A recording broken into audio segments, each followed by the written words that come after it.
Do you believe in the existence of a perfect crime? I suspect your answer leans towards disbelief, as does mine. However, ever since I took on the role of a forensic expert, I seem to have been ensnared in one mystery after another. The tale commences from that fateful day. Chapter 1. The Barbecue Restaurant. Hey, wake up. Quickly, wake up. How could you drink so much? In a restaurant, two police officers, a man and a woman, stood beside a table, observing a man who was utterly inebriated. Why are you bothering me?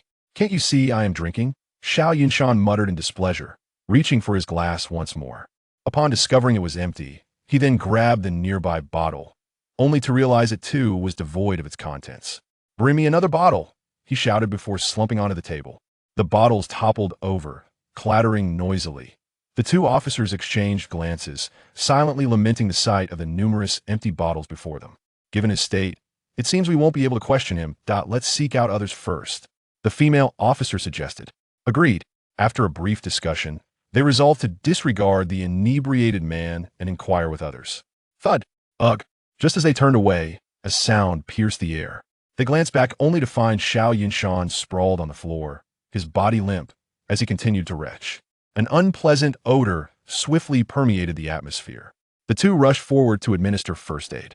One officer shouted to the outside, "Captain, we have a man who's drunk. We need to get him to the hospital immediately." The following morning, in Beihai City People's Hospital. Thank you. Xiao Yunshan, lying on the hospital bed, smiled at the female officer. May I inquire why you are here? No need for thanks. I'm from the Municipal Police Department. My surname is Wen Xinyan. I'm here to gather some information, she replied, observing the man before her.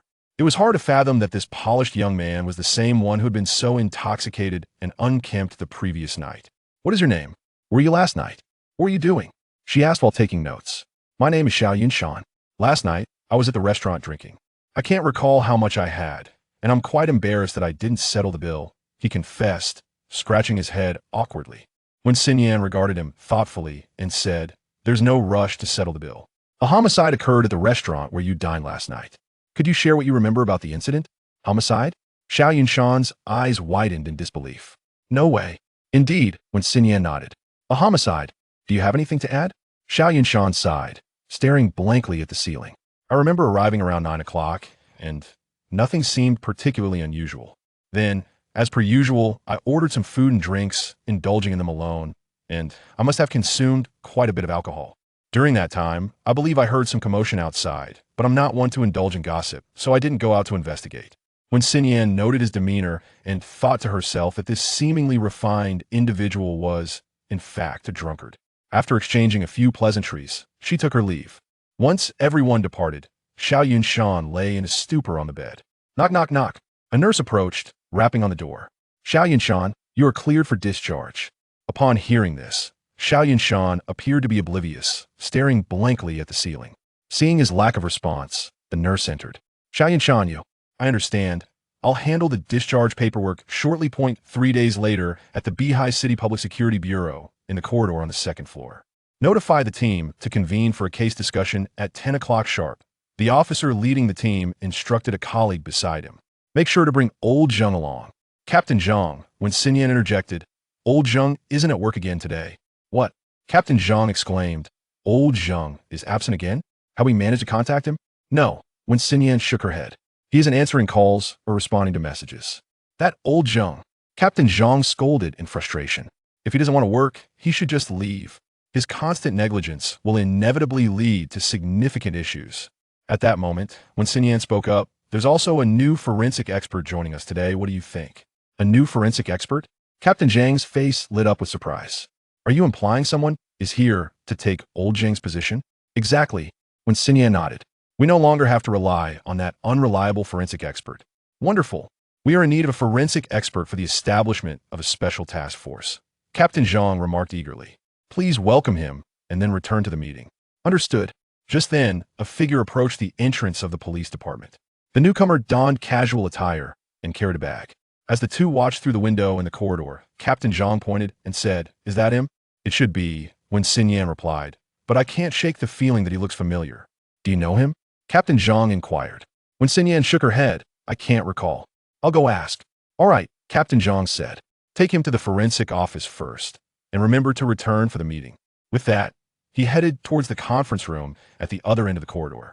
As soon as they entered the lobby, they crossed paths. "Hello, Officer One. I am the newly appointed forensic expert."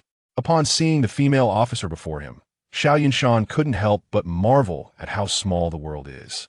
When Xinyan scrutinized the casually dressed young man before her, and, after a thorough examination, exclaimed, "It's you."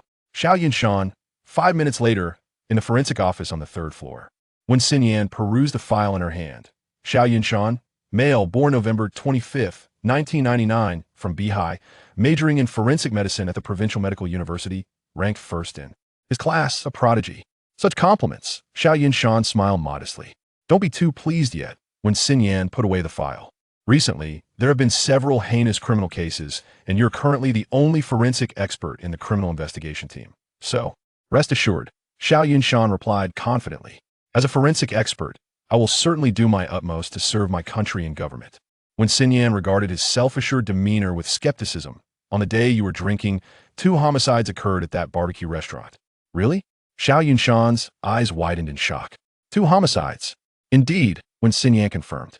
"One was a brawl, where one individual stabbed another. That case has been resolved with surveillance footage and eyewitnesses. As for the other, it involves the restaurant owner and his wife. This case is somewhat complex, and I'm uncertain if you can handle it." "Fear not," Xiao Yunshan declared, thumping his chest. "My professional capabilities will surely not disappoint you." Chapter 2. Ruthless Methods. One can only hope. When Xinyan crossed her arms, evidently skeptical of his words. However, in this line of work, there is no room for carelessness. Every detail is crucial to the progression of the case and the truth. Xiao Yunshan nodded solemnly. "I understand. I will certainly." Suddenly, when Xinyan's phone rang, interrupting him, checking her phone, she noted it was exactly 10 o'clock. "Well, take some time to familiarize yourself with the surroundings. I must attend a meeting. We can discuss anything else later." With that, she hurriedly departed, leaving Xiao Yunshan standing alone in the empty forensic room, observing the sterile environment of the forensic lab. Xiao Yunshan couldn't help but smile wryly as he began to survey his surroundings. The entire room was impeccably clean, and an unusual silence enveloped the space, broken only by the low hum of the refrigeration unit. After scrutinizing the equipment, Xiao Yunshan remarked, "It seems I will be working alongside you all in the future." Meanwhile, in a conference room, a gathering of over a dozen individuals was in session. Captain Zhang, known as Zhang Haoqiang, presided over the meeting. Seated at one side of the table, "As you can see, these are the recent cases we are handling." As he spoke, an image appeared on the screen behind him, displaying 3 photographs. The first 2 images depict the previous victims, both young women. The third photograph is from last Wednesday, showcasing the owners of the barbecue restaurant. "What progress has been made in tracing their relationships?" Captain Zhang inquired. A team member, appearing to be in his 30s, rose to respond, given the nature of their professions. "The 2 young women had complex social circles, and we are investigating each connection. Currently, there are no suspects. As for the restaurant owners, their social interactions are straightforward." He flipped through his notebook. They were well-liked in the neighborhood and held no known grudges. Captain Zhang nodded contemplatively, glancing around the room. "What about Lao Zheng? Still no contact?" The team members shook their heads, indicating they were unsure. "Didn't we have a new forensic expert join us today? Where is he?" "Captain." When Xinyan interjected, "I have asked him to stay in the first forensic room to acclimate. Bring him over. Young people need experience." Captain Zhang insisted. "But he hasn't had any exposure to the field yet." "Everyone starts from the beginning," Captain Zhang countered. "Understood," when Xinyan nodded and exited. In the forensic room, Xiao Yunshan had just finished familiarizing himself with the environment.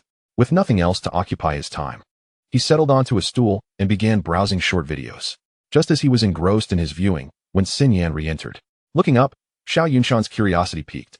"Have you finished your tasks? How did it go?" "No time for idle chatter. Take this and come with me." She thrust a stack of documents into his arms and pulled him towards the exit. "Wait, Officer One, what is this?" "The case files." "Where are we going?" "To a case discussion meeting." "Is it appropriate for a newcomer like me to attend?" "Less talking, hurry." They swiftly arrived at the conference room. Upon entering, a dozen pairs of eyes turned toward them, with particular focus on Xiao Yunshan, who felt the weight of their scrutiny. "Hello, I am Xiao Yunshan. But you can simply call me Yunshan." "Xiao Yunshan, aren't you the one who got a bit too tipsy the other day?" One person stood up, addressing him. Yes, that was me. I apologize for the inconvenience." He replied sheepishly, scratching his head. "All right, enough of that." Captain Zhang motioned for silence. "Yunshan, please sit next to Xinyan. Let us continue." As soon as he took his seat, Xiao Yunshan immediately began examining the case files in his hands. The first thing that caught his eye was a photograph of a woman, completely unclothed, lying peacefully on a bed, as if in slumber. Her face was adorned with meticulous makeup, with her arms positioned naturally at her sides. The victim, Bai Lin, a resident of Dream City, was 27 years old. Preliminary assessments suggested she had died between 10 and midnight on May 26, a Sunday. The assailant had removed a portion of flesh from her abdomen, leaving behind a wound resembling a flower of the other shore. The removed flesh was affixed to the wall in a similar floral pattern. Its roots aligned with the victim's head. There was no blood seeping from the wound, indicating she had lost a significant amount of blood or had been disemboweled post-mortem. Her stomach was empty, suggesting she had not eaten for at least 16 hours, nor had she consumed even a sip of water. There were no signs of sexual assault, but her arms and legs bore marks consistent with being bound. Inside her oral cavity, there were abrasions, likely from having her mouth forcibly obstructed. A small puncture was discovered in the radial artery of her wrist. Forensic analysis concluded that the cause of death was exsanguination, corroborated by the detection of human blood in the bathroom drain. Additionally, a puncture mark on her lower back revealed the presence of anesthetics. It was inferred that she was first injected with a sedative before being bled to death. Her entire body had been meticulously cleaned. Even her fingernails were neatly trimmed. Afterward, the perpetrator had applied her makeup and removed a portion of flesh. The brutality of the assailant's methods was evident, as they left the crime scene immaculate, erasing any trace of their presence. The second case was strikingly similar. The victim was named Xia Qingqing, a resident of Luo City, with an estimated time of death between 10 and midnight on June 2nd, also a Sunday. The third case involved the barbecue restaurant owners, Tian Ziyuan and Qin Xiao, whose deaths occurred between 5 and 7 o'clock on June 5th, a Wednesday. However, unlike the earlier two cases, the scene of their demise was not as orderly. When discovered, the owner lay on the bed in the bedroom, while the owner's wife was found on the living room sofa. Both had suffered slashed carotid arteries, resulting in a gruesome scene of bloodshed. Their abdomens had been cut open, exposing their innards, and even their eyes had been gouged out and placed in a cup. Similar to the previous two cases, a flower of the other shore was found on the walls of both the bedroom and living room, with no evidence linking the assailant to the scene. However, this particular floral depiction, while smaller, appeared more rudimentary than the others. Chapter 3. Time after a thorough discussion among those present, they remained at an impasse. Just as Captain Zhang was about to conclude the meeting with a look of disappointment, Xiao Yunshan rose. "Do you have something to say?" the captain inquired, directing his gaze at him. Feeling the weight of attention upon him, Xiao Yunshan awkwardly smiled. "I noticed something peculiar while reviewing the case files." "What is it? Please share." His words captured the attention of everyone in the room, and all eyes were fixed upon him. Feeling slightly flustered under their gaze, Xiao Yunshan's face flushed. "No need to be nervous. These individuals are all part of our team. We will be colleagues moving forward, so feel free to express your thoughts." With Captain Zhang's reassurance, the atmosphere lightened, and smiles spread among the team. Taking a deep breath, Xiao Yunshan continued, "From the files, it appears that the cases of the two young women seem staged for an audience, whereas the barbecue restaurant incident does not follow this pattern. In essence, aside from the brutal methods of execution and the floral motifs on the walls, these three cases share no commonalities." As Xiao Yunshan's words fell, a trace of disappointment flickered across the faces of those present. Team leader Zhang spoke up. "We have long since realized this, which is why we intend to treat it as two separate cases. Please bear with me for a moment. I have yet to finish." Xiao Yunshan, somewhat embarrassed, continued. According to the accounts in the case files, the family running the barbecue shop was exceptionally harmonious. The couple had a daughter who was currently attending university, and I have met her several times. From my understanding of the proprietress, she has a keen fondness for photography. However, in the photos from the scene, I did not find a solitary image of their daughter. His statement left the attendees in a state of perplexity. "What kind of doubt is that?" a police officer interjected. "The daughter is at school and rarely comes home. Isn't that quite normal? Besides, in this day and age, must photos always be developed? Even if they were, wouldn't she be able to take them with her? This is not normal." Xiao Yunshan furrowed his brow. "I frequently dined at their home and have encountered the proprietress taking pictures of her daughter on several occasions. Moreover, I have often seen her at the photography studio diagonally across from their house developing photos, many of which were solo shots of their daughter. Additionally, the photos at the scene included a glass cabinet filled with pictures, which implies there should indeed be some. Even so, how do you know she didn't take them to school?" One person scoffed, clearly skeptical of Xiao Yunshan's claims. "Even so, there shouldn't be a single one missing." Xiao Yunshan retorted, his urgency palpable. Come now, you're just speculating. Team leader Zhang intervened hastily. This certainly qualifies as a significant point of doubt. Let us revisit the scene this afternoon. He glanced at his watch, noting the time. It's getting late. Does anyone have anything else to add? Seeing no response, Team leader Zhang rose first. If not, let us call it a day. Let us rest well for lunch and reconvene in the afternoon. Meeting adjourned. Phew, finally. It's over. As soon as they stepped out of the conference room, when Xinyan stretched lazily, as she always detested meetings during mealtimes, it often left her starving. Sister, where's the cafeteria here? Right behind the office building. Go ahead. I don't want to go, she replied, turning to head outside. All right. Xiao Yunshan took a couple of steps, and then turned back. Do we use a card or scan a code? When Xinyan smacked her forehead, turning around to look at him. You still don't have a meal card? Just come eat with me. With that, she pulled him outside. After ordering a bowl of noodles, they sat down to wait. Throughout the wait, Xiao Yunshan remained silent, not even glancing at his phone. When Xinyan, on the other hand, pulled out her phone and began scrolling through short videos, occasionally breaking into peals of laughter. It wasn't until the boss brought their noodles that she realized something was amiss. Hey, she waved her pristine hand in front of him. What are you thinking about? Xiao Yunshan snapped back to reality. I was contemplating the case. I feel as though I might have overlooked something, but I can't quite recall it at the moment. Then don't think about it. Hurry up and eat. Afterward, we need to rest well before heading back for the scene investigation. She added a generous amount of chili and vinegar to her bowl. In contrast, Xiao Yunshan merely added a splash of vinegar, abstaining from any chili. Don't you find the flavor too bland? Or is it that having seen those photos earlier, you think too much chili would make it inedible? When Xinyan asked curiously, I'm studying forensic medicine. I've encountered my fair share of corpses and have grown accustomed to it. It's merely a matter of preference. Oh, all right then, she replied and continued eating. They began their meals simultaneously, with when Xinyan still playing with her phone while eating. Nonetheless, by the time she finished, even drinking the broth, Xiao Yunshan still had a small portion left. Hurry up. We won't have enough time later. I certainly don't want to oversleep on Monday. As soon as the words left her mouth, Xiao Yunshan abruptly looked up. What did you say? I said to eat faster, otherwise. We want to have time for a lunch break. Time Monday. Xiao Yunshan repeated those words to himself, quickly finishing his remaining noodles, scanning the code to pay, and dragging when Xinyan back. Monday will be troublesome. Upon arriving at the police station, he immediately pulled Wen Xinyan into the forensic room. Opening the case file laid on the table, he glanced at the time and sat down with a weary expression. What's wrong? Seeing his sudden discomfort, Wen Xinyan inquired with curiosity. The third victim, Xiao Yunshan said with a wry smile, has appeared. What third one? Before she could finish, her phone suddenly rang. All right. I understand. We're on our way now. Once she hung up, she noticed Xiao Yunshan had already packed his things. Where to? East Peak Road, Dawang Community. Let us go. How did you know a new murder would occur? When Xinyan asked while driving. If I told you it was a guess, would you believe me? Xiao Yunshan gazed out of the window, speaking softly. What do you think? I don't believe it. Xiao Yunshan chuckled lightly, continuing. The previous two incidents occurred on May 26th, June 2nd, and June 5th. If we exclude the deaths of the barbecue shop couple, the remaining two happened exactly a week apart, on the Sundays of last week and the week prior, with their discoveries occurring on Monday. Today, however, is also Monday. If I'm not mistaken, the time of death should align with the previous two, occurring between 10 and midnight last night. And, when Xinyan eagerly pressed for more, the killer's method should be identical. That's quite a bold assertion. What if you're wrong? She challenged. That's impossible. Xiao Yunshan replied earnestly. The killer employs this method because he relishes the act of killing.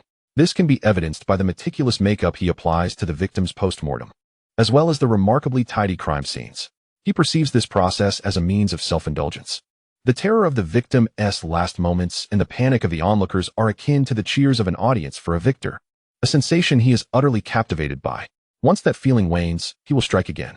Based on the previous two instances, this feeling can only be sustained for a week, making yesterday the next likely time of attack. When Xinyan furrowed her brow. If that's the case, then this killer is a psychologically twisted pervert.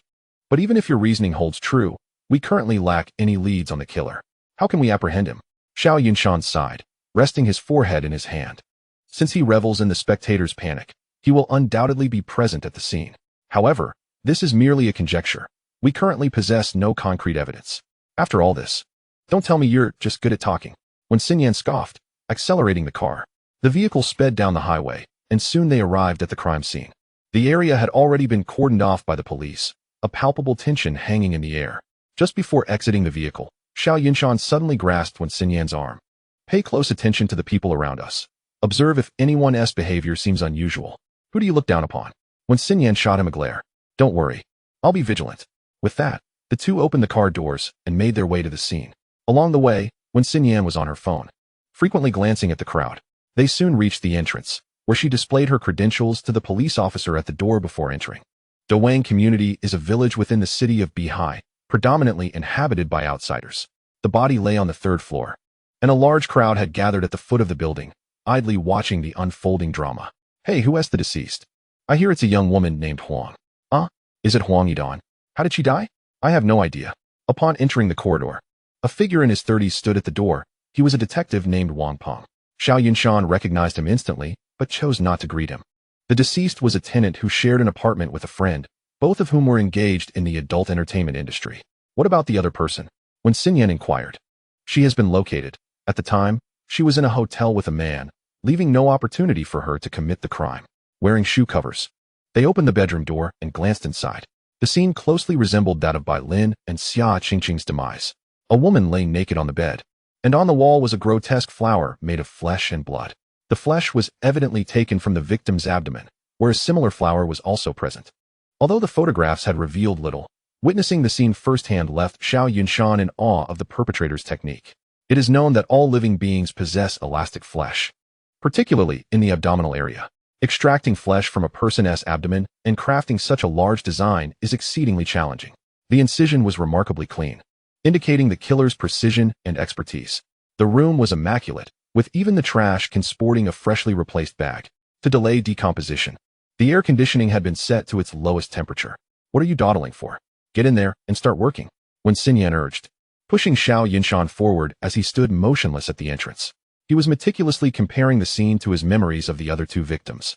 Taken by surprise, he nearly stumbled onto the deceased's body. Who is that? Wang Peng asked. A new forensic expert, Wen Xinyan replied, observing Xiao Yunshan as he wandered through the room. Old Zheng isn't here today, so this kid has to manage on his own. Is he capable? Wang Peng queried. This kid topped the forensic program at the Provincial Medical University. His abilities are impressive, Wen Xinyan remarked, her gaze fixed on Xiao Yunshan, who was now intently examining the corpse. His name is Xiao Yunshan? Wang Peng suddenly asked. Yes, Wen Xinyan exclaimed, surprised. How did you know? Let's discuss it later. For now, let us assess his skills. Inside the room, Xiao Yunshan was speaking as he examined the body. The victim's abdomen shows missing flesh, with the wound forming a flower pattern. There are signs of binding on her arms and legs. The flower on the wall appears to have been crafted from flesh extracted from the victim's abdomen.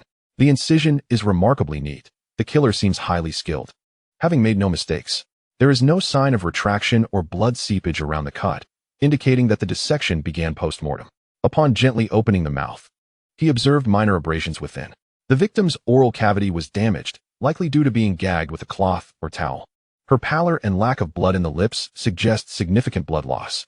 A small puncture mark on her left wrist is surrounded by bruising, likely the cause of her blood loss. Based on the livor mortis and rigor mortis observed, the time of death appears to exceed 12 hours. Following her death, the killer meticulously cleaned the victim's body, even trimming her nails.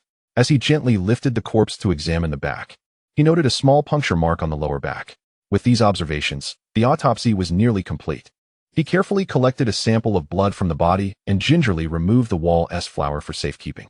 After completing these tasks, Xiao Yunshan continued his thorough investigation of the room, even inspecting beneath the bed.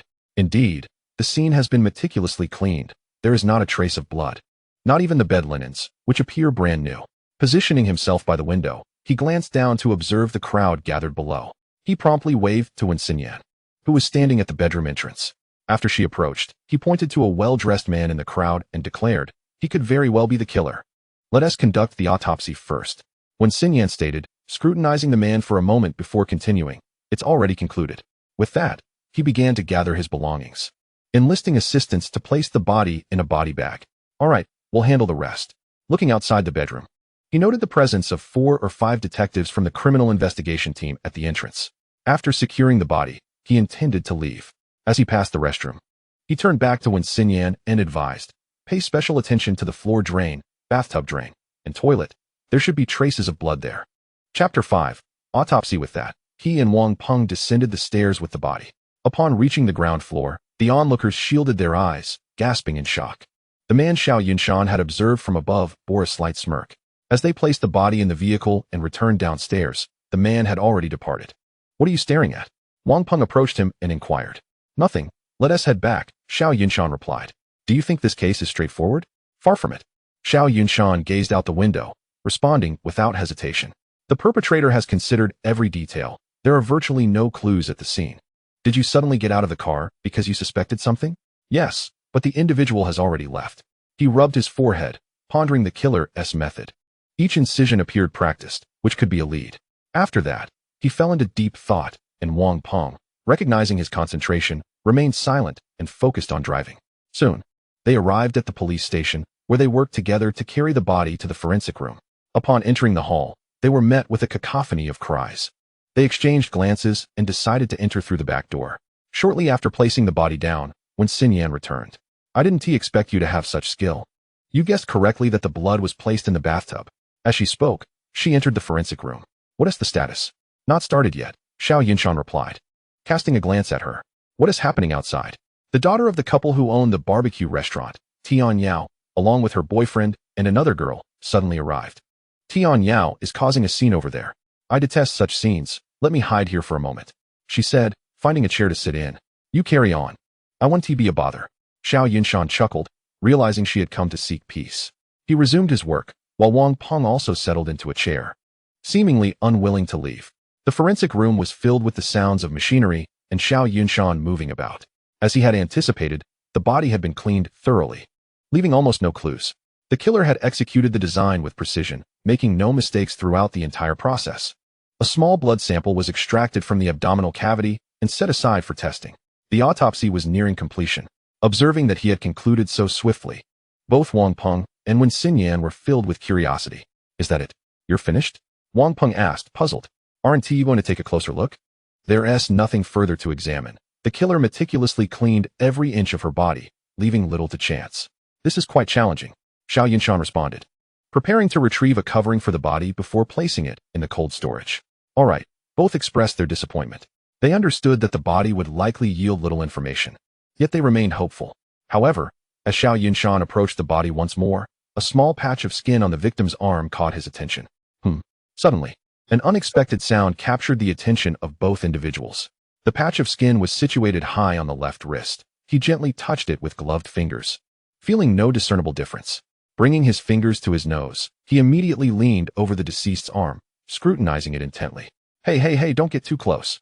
Observing his peculiar behavior, Wen Xinyan furrowed her brow and interjected, "It seems to have the scent of cosmetics." Xiao Yunshan paid her no mind and promptly set about cleaning the area of skin. Using a magnifying glass, he discerned a distinct oval-shaped pressure mark. Consequently, he meticulously examined the entirety of the victim's body, even prying open her mouth to take a whiff. Notably, there were handprints under her armpits, on her lower back, and on her buttocks. Regrettably, there were no fingerprints. The assailant must have worn gloves. After documenting these handprints, the autopsy was essentially complete. Xiao Yunshan murmured, "I said it all along. Who would stand by and watch as someone else drained their blood without putting up a fight? You truly are a heartless monster." In that moment, he could fully empathize with the pain she must have endured. That night, the woman stood alone on the street, soliciting business. At that moment, a meticulously dressed man approached her. What business could such a person have here? She silently wondered. Surely he wasn't seeking the services of a lady of the night? To her astonishment, he was indeed there for that purpose, and she was his target. Following some negotiations, they agreed to conduct their transaction at her residence. On the way back, the woman reveled in her good fortune, unaware that a demon had already set its sights on her. As soon as they entered, the man demanded a bath, insisting she join him. Lost in the euphoria of the high price she had secured, she thoughtlessly acquiesced. However, as she began to undress, a sudden sharp pain pierced her lower back. Instantly, an overwhelming wave of fatigue washed over her. Her consciousness began to fade, and her body grew limp, slowly collapsing to the ground. Time passed, and the woman gradually regained consciousness. Upon opening her eyes, she was met with the devilish grin of the man. She discovered herself submerged in a bathtub, her hands and feet securely bound. In a state of panic, she glanced at him, attempting to speak, only to realize her mouth was obstructed, producing only muffled sounds. The man retrieved a needle from his pocket and, under her watchful gaze, pressed it against her wrist. Terror filled her eyes as she looked at him, her head shaking slightly in fear, her gaze pleading. He regarded her with a slight smirk. She felt a sharp sting as the needle pierced her skin, crimson blood bursting forth from the puncture. Desperately, she thrashed her body, attempting to dislodge the needle. The man, clearly aware of her struggle, firmly grasped her arm, gently lifting her chin. "Don't be afraid. Soon, you will become a magnificent work of art." His words were soft. Yet to the woman, they sounded like the whispers of a demon. The process of draining blood with a needle is excruciatingly prolonged. She could distinctly feel her body growing colder, her vision blurring, thirst overwhelming her, and dizziness enveloping her. Though she yearned to fight back, her limbs were tightly restrained. The assailant held her down, leaving her utterly immobile, forcing her to helplessly twist her body in a futile attempt to escape her bonds. Her eyes were filled with terror as she stared directly at the monster before her. What filled her with even greater dread was the absence of any compassion in his gaze. Instead, it was filled with ecstasy. Chapter 6. Old stories. He held the woman down, rendering her unable to move. Her struggles and muffled sounds became a melodious symphony to him. Under his gaze, her complexion gradually turned pale, her lips lost their color, and her eyes began to cloud. She felt her heartbeat quickening and her breathing becoming labored, as if an invisible hand were tightly constricting her throat. Gradually, her body grew colder, and her limbs lost sensation. Her movements and sounds weakened, reduced to indistinct syllables. She could vividly sense her life trickling away like sand through an hourglass. Ultimately, her eyes fluttered shut in exhaustion. Yet, at that moment, she had not truly perished. She had merely succumbed to shock from excessive blood loss. The man, aware of this, did not remove the needle. Instead, he loosened the ropes binding her and removed the obstruction from her mouth. Gently, he laid the woman flat, beginning to contemplate each incision he would make upon her body. Once she had completely ceased to breathe, he tenderly caressed her form, continuously exclaiming, "So beautiful." He then meticulously cleaned her entire body, even going so far as to brush her teeth. He gently wiped her distorted face, caused by fear, with warm water, allowing her muscles to relax and her expression to return to its natural state. After ensuring no detail was overlooked, he dried her off, even laboriously using a hairdryer to dry her long hair. He then placed her on a bed with freshly laid sheets, applying delicate makeup and meticulously styling her hair. After concealing the bruises from her struggles and the areas he had touched, he produced a scalpel and began slicing into her flesh. When the final incision was made, a magnificent flower bloomed upon her abdomen. The severed flesh was affixed to the wall. He then quietly returned to the scene, concealing himself among the crowd, eagerly anticipating their reactions upon discovery. At last, when the onlookers let out horrified shrieks, he departed, satisfied. Both individuals shuddered upon hearing his account. How can someone be so depraved? Wang Peng inhaled deeply, incredulous. Smack. When Xinyan angrily slammed her palm on the table. "Beast, if we don't catch you, I'll strip off this police uniform myself." "Yes," Wang Peng echoed. "Even if it costs me my life, I will see you apprehended." Xiao Yunshan stood quietly to the side, observing them. Once they had finished venting their frustrations, he spoke up. "Did you find anything at the scene?" "Yes," when Xinyan replied, her expression darkening. "Aside from the bloodstains in the bathtub, there was nothing." "He left clues," Xiao Yunshan replied, taking a sip from his cup. "Every cut he made was precise, with no unnecessary movements or errors." When Xinyan furrowed her brow, "What do you mean?" Xiao Yunshan nodded. "I believe he is either a doctor or an artist, and quite experienced at that. However, there is one thing I cannot comprehend." Intrigued by the notion that Xiao Yunshan, who had performed admirably in recent days, might have encountered a conundrum, when Xinyan pressed, "What is it? Tell me." With a puzzled expression, Xiao Yunshan began, "Generally speaking, such individuals tend to have ties to their profession and experiences when committing crimes. Yet I cannot fathom how a living person could be connected to a flower like the amaryllis." Upon witnessing his confusion, when Xinyan chuckled softly, "It seems you have truly crossed paths with this killer." Nearby, Wang Peng chimed in, "Our little forensic expert encounters a serial killer right off the bat. It's quite the challenge." At that moment, a commotion erupted at the entrance of the forensic office. The three exchanged glances. When Xinyan's expression shifted, "What are they doing here?" Just then, Xiao Yunshan heard a familiar voice, "Let go of me. I want to see my parents." Upon hearing that frantic cry, a painful memory surged to the forefront of Xiao Yunshan's mind. 6 years ago, while he was in his second year of high school, his parents had perished in a car accident, both dying on the spot. The individual involved was driving under the influence and tragically lost their life in their vehicle. At that moment, he was roaring in the police station. Casting a glance at Wang Peng, who stood nearby, he recalled that it was he and an officer named Wen Haoyan who were handling the case. Just then, Wen Xinyan emerged from the forensic room. Xiao Yunshan and Wang Peng quickly followed behind. Before them stood a girl, seemingly in her 20s, with a haggard appearance and reddened eyes, struggling against the grip of the police. Wen Xinyan hurriedly approached her, gently saying, "Young lady, please calm down. This is not a place for disturbances." The girl, weeping profusely, shouted, "Why won't you let me see them? They are my parents." Xiao Yunshan gazed at the girl, feeling a pang of sorrow as he was reminded of his own past.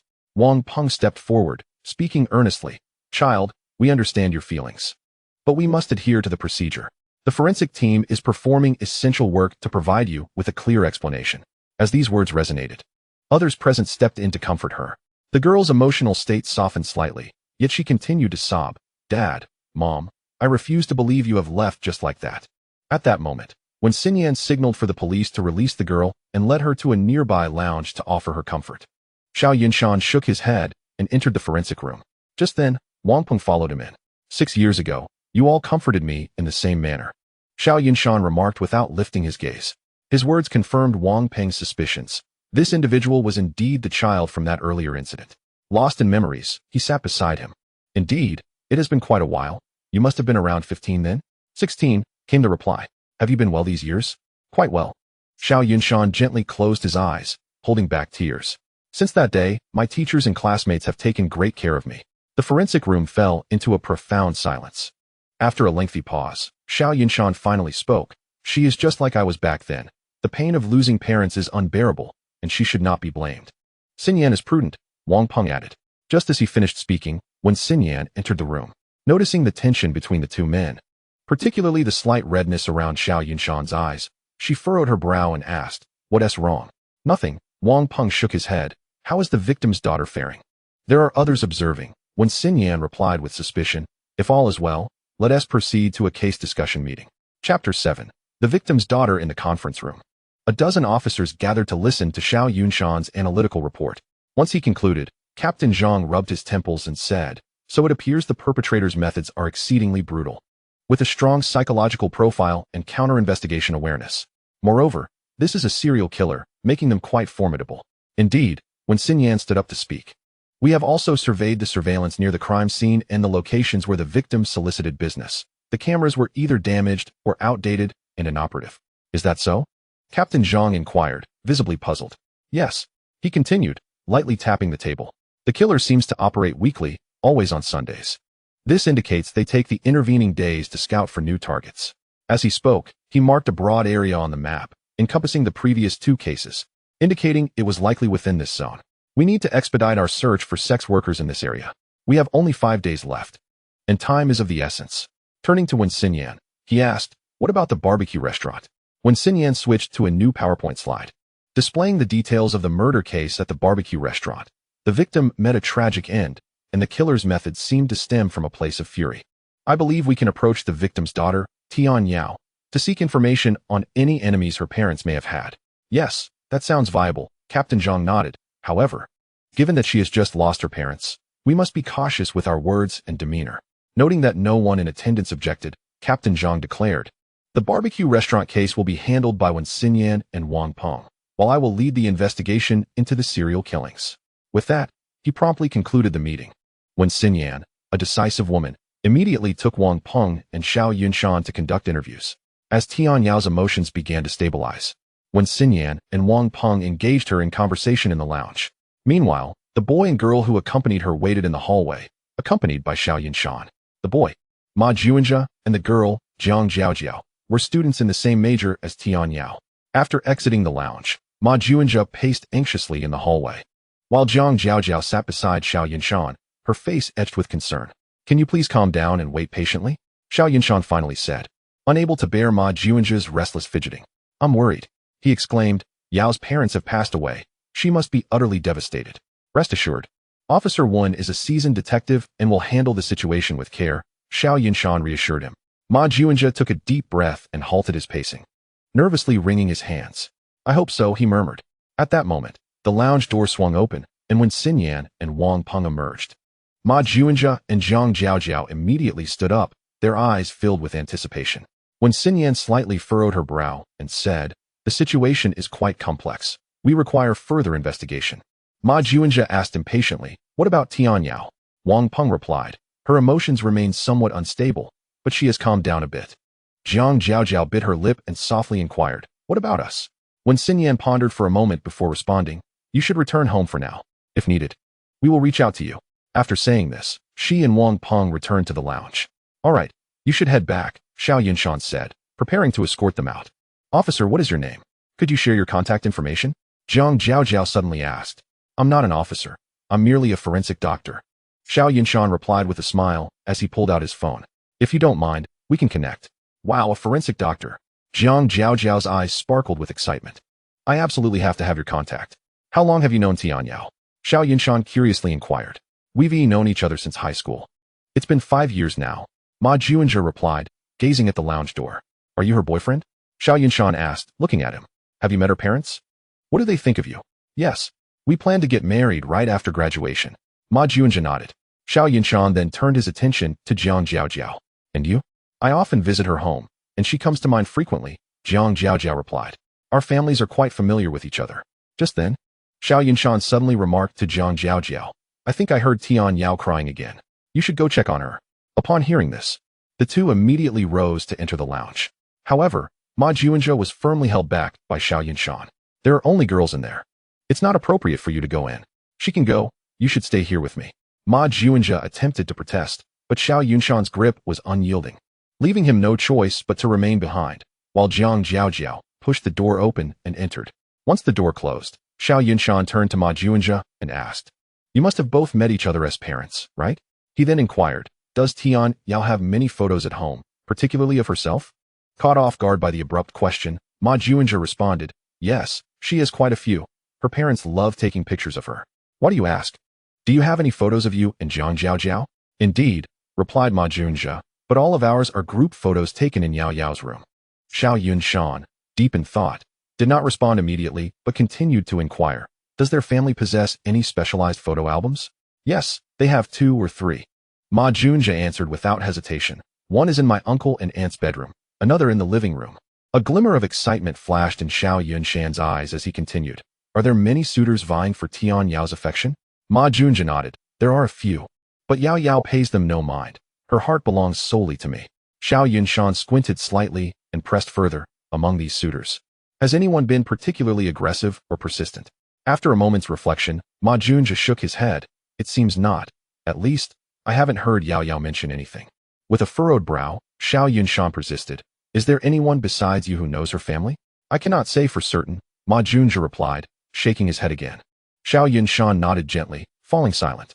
Ma Juanjia, puzzled, asked, "Is there something amiss?" Xiao Yunshan returned to the present and said, "No. I merely wish to gather as much information as possible. It may prove beneficial to the case." Chapter 8. Murder and silence at that moment. The door to the lounge swung open, and a wave of sobs emanated from within as Wang Peng emerged, looking utterly helpless. "What happened?" Xiao Yunshan inquired with curiosity. "It's all girls in there," Wang Peng sighed. "Xian kicked me out." By the way, Wang Peng turned to Ma Juanjia. "Has Tian Yao been particularly close with anyone lately? Or has she had any conflicts?" Ma Juanjia contemplated before responding, "Not that I know of. Yao Yao is quite a cheerful girl, and everyone around her speaks highly of her, so conflicts are rare." "Have you noticed anything unusual about her recently?" Wang Peng pressed on. "Not at all. She remains as happy as ever," Ma Juanjia said, looking perplexed at their inquiries. As Wang Peng was about to speak again, Xiao Yunshan promptly interjected, "I've asked nearly everything. You need not inquire further." "All right, perhaps I am overthinking," Wang Peng replied, glancing at the lounge door. "You should check on Tianyao. We'll step outside for a smoke." Ma Juanjia nodded and entered the lounge. In the stairwell, Xiao Yunshan looked exasperatedly at Wang Peng, who was puffing away. "Why must I always be dragged into these matters when I am merely a forensic doctor? That's how Xian is. You'll understand soon enough." Wang Peng chuckled lightly, checking his watch. "It's getting late. You can't be of any help here. You should head back." Noticing the time was already past 7 in the evening, Xiao Yunshan nodded and departed. The following morning at 10, the two were conversing in the forensic office when a sudden commotion erupted outside. They exchanged glances and hurried downstairs. A police car was parked below, with several officers conversing with a man. Wang Peng recognized him as the neighbor of Tian Yao's family. What has transpired? Wang Peng asked. We received a report of a murder, the officer replied. Murder? Xiao Yunshan felt a jolt of alarm. Who was killed? It was the elderly neighbor of Tian Yao. A man living alone, the officer stated. He was murdered in his home this morning. The two shared a glance and promptly ascended the stairs. At that moment, when Xian was also concluding a meeting and was coming down. Upon hearing of the neighbor's death, her expression darkened, and she led them outside. The trio swiftly drove to the crime scene, now cordoned off by police tape. After presenting their credentials, they crossed the line and entered the house. Upon entering, they discovered an elderly man lying in a pool of blood. Xiao Yunshan immediately noted the bright red stains on the floor and exclaimed, "The murderer may not have gone far. We must pursue." Hearing this, when Xian swiftly retrieved her phone and made a call. Meanwhile, Xiao Yunshan donned shoe covers and began examining the scene. The elderly man lay face down, with a wound on his lower back and numerous cuts across his back, chest, and abdomen. His eyes were wide open, and his mouth slightly ajar, indicating he had endured great suffering before death. His clothing was disheveled, a clear sign of a struggle. Upon touching the body, he noted it still bore some warmth, just slightly cooler than normal body temperature. A thermometer reading revealed a temperature of 34.2 degrees Celsius. After inspecting the body, Xiao Yunshan stood up and wandered around the room. The two outside exchanged glances. How is it? When Xian asked. About done, Xiao Yunshan replied casually. The victim's time of death was recent, not exceeding 3 hours. He was likely killed this morning. The assailant had a clear objective, seemingly intent on killing him, as evidenced by the numerous stab wounds, making it impossible to ascertain which was the fatal blow without an autopsy. The scene had clearly been cleaned, with no footprints left behind. At that moment, Xiao Yunshan's attention was drawn to a nearby table. Surveying the surroundings, he noted that while the elderly man's home was generally tidy, there was still some dust present. However, this table was spotless. 2 glasses of water sat atop it, both untouched. One chair had a noticeable indentation on its cushion, suggesting the elderly man frequently occupied it. The other glass was positioned before a chair without a cushion. The windows in the room were open. The elderly man resided on the first floor, while the barbecue shop owner lived on the second, allowing for a direct line of sight between the two. Seeing him lost in thought by the window, when Xian approached and asked, "What have you discerned?" Silencing, Xiao Yunshan replied coolly. Silencing, when Xian furrowed her brow, questioning, "What do you mean?" Xiao Yunshan glanced at her and continued to gaze outside, where one could vaguely see the barbecue shop owner's situation. The assailant's motive for killing him was likely to ensure silence. But wait, Wang Peng interjected as he entered. We questioned this elderly man. He knew nothing. Xiao Yunshan regarded them, his brow furrowed, and said, "Humans are complex beings, embodying pride, contempt, arrogance, indifference, admiration, hesitation, and a myriad of other traits and emotions. The amalgamation of these various traits and emotions creates the intricate nature of humanity. For this murderer, his suspicion runs deep, leading to an exceedingly aggressive disposition. After killing the barbecue shop couple, he became aware of this residence. Upon realizing someone lived here, he deemed it imperative that this individual must die, regardless of whether they witnessed the crime. Only in death could he ensure that no one knew of his wrongdoing, for only the dead can keep secrets. What a madman!" Wang Peng exclaimed angrily, striking the wall. To target such an innocent person is utterly inhumane. Nevertheless, this confirms one thing, Xiao Yunshan remarked, looking at Xian. The murderer is not the same as the perpetrator of the serial killings. With those words, he went to retrieve a body bag to prepare for the removal of the corpse. As he laid out the body bag, he looked up to find Xian and Wang Peng gazing at him with peculiar expressions. "What is it?" "I was just thinking," Wang Peng said with an odd look. "Aren't you a forensic doctor? How do you understand murderers so well?" "He has a point," Xian nodded. "Sometimes I genuinely suspect these cases are your doing." Chapter 9. The barbecue shop murder scene. Their remarks left him speechless, and with an annoyed glare, he retorted, "If I were the perpetrator, what would my motive and timing be?" When Xian and Wang Peng exchanged a smile, and the atmosphere lightened slightly. "All right, let's stop joking." When Xinyan said, "How do you know the murderer didn't come for other purposes, such as robbery?" Just then, Xiao Yunshan, while tidying up his belongings, remarked, "Before the case is solved, who besides the murderer would have nothing to do and come here to commit a crime?" Wang Peng nodded in agreement and quipped, "Such reasoning skills, it's a pity you aren't a detective." When Xinyan shot him a glare and retorted, "Stop being cheeky and get to work," the trio fell silent, focusing intently on cleaning up the scene. Yet, a nagging feeling lingered in Xiao Yunshan's mind. He sensed that there was still something about this case that remained unclear. After placing the body into the vehicle, he turned his gaze toward the nearby barbecue shop. What's wrong? When Xin Yan inquired as she approached him. I want to take another look over there, he replied, then turned to the others, saying, you two head back. I'll return on my own. As he attempted to leave, when Xin Yan grabbed him, insisting, it's dangerous for you to go alone. I'll accompany you. Ignoring Wang Peng's disapproving expression, she pulled him toward the barbecue shop. Upon arriving at the scene where the husband and wife had been murdered, they found it had already been meticulously examined, with no unusual findings reported. However, Xiao Yunshan disagreed. He headed straight for a glass cabinet in the living room. Just as he suspected, the cabinet contained numerous photographs. Yet conspicuously absent was a solo picture of Tian Yao. He then proceeded to the couple's bedroom, which also housed a cabinet dedicated to photos, identical to the one in the living room. What did you find? When Xin Yan asked as she approached him. Turning to face her, he explained, I spoke with Ma Juanjia. The shop owner's wife loved taking photos. Tian Yao's pictures were everywhere. Yet, look here, where is her solo photo? When Xin Yan frowned. Are you suggesting the murderer came specifically for Tian Yao? No, Xiao Yunshan replied. I suspect the murderer targeted either Tian Yao or Ma Juanjia. No sooner had he spoken than a commotion erupted from another room. When Xin Yan brandished her firearm and moved toward the sound, with Xiao Yunshan closely following. Upon opening the door, they found the room empty, the window wide open. Looking outside, they saw no one. Damn it, when Xin Yan cursed. We were so close to capturing him. Xiao Yunshan remained silent, instead exploring the room. The arrangement suggested it was a girl's room, undoubtedly Tian Yao's. The wall bore a small drawing of a red spider lily, but this time, the center bore a crack, deliberately left by the artist. When Xin Yan, upon noticing it, exclaimed in anger, that wasn't he here before. He is mocking us. Xiao Yunshan gazed at the wall's design and remarked, in Buddhism, the red spider lily, also known as Manjusaka, blooms for a millennium and withers for another, with the flowers and leaves never meeting. In folklore, it symbolizes love separated by death. But what does this have to do with Tian Yao? After pondering with no resolution, they decided to return to the police station. Once there, Xiao Yunshan immediately delved into the detailed examination of the body, while when Xin Yan and Wang Peng began to reorganize the clues of the case, seeking further insights into the murderer. As time passed, Xiao Yunshan emerged from the forensic room, a look of resignation on his face. How did it go?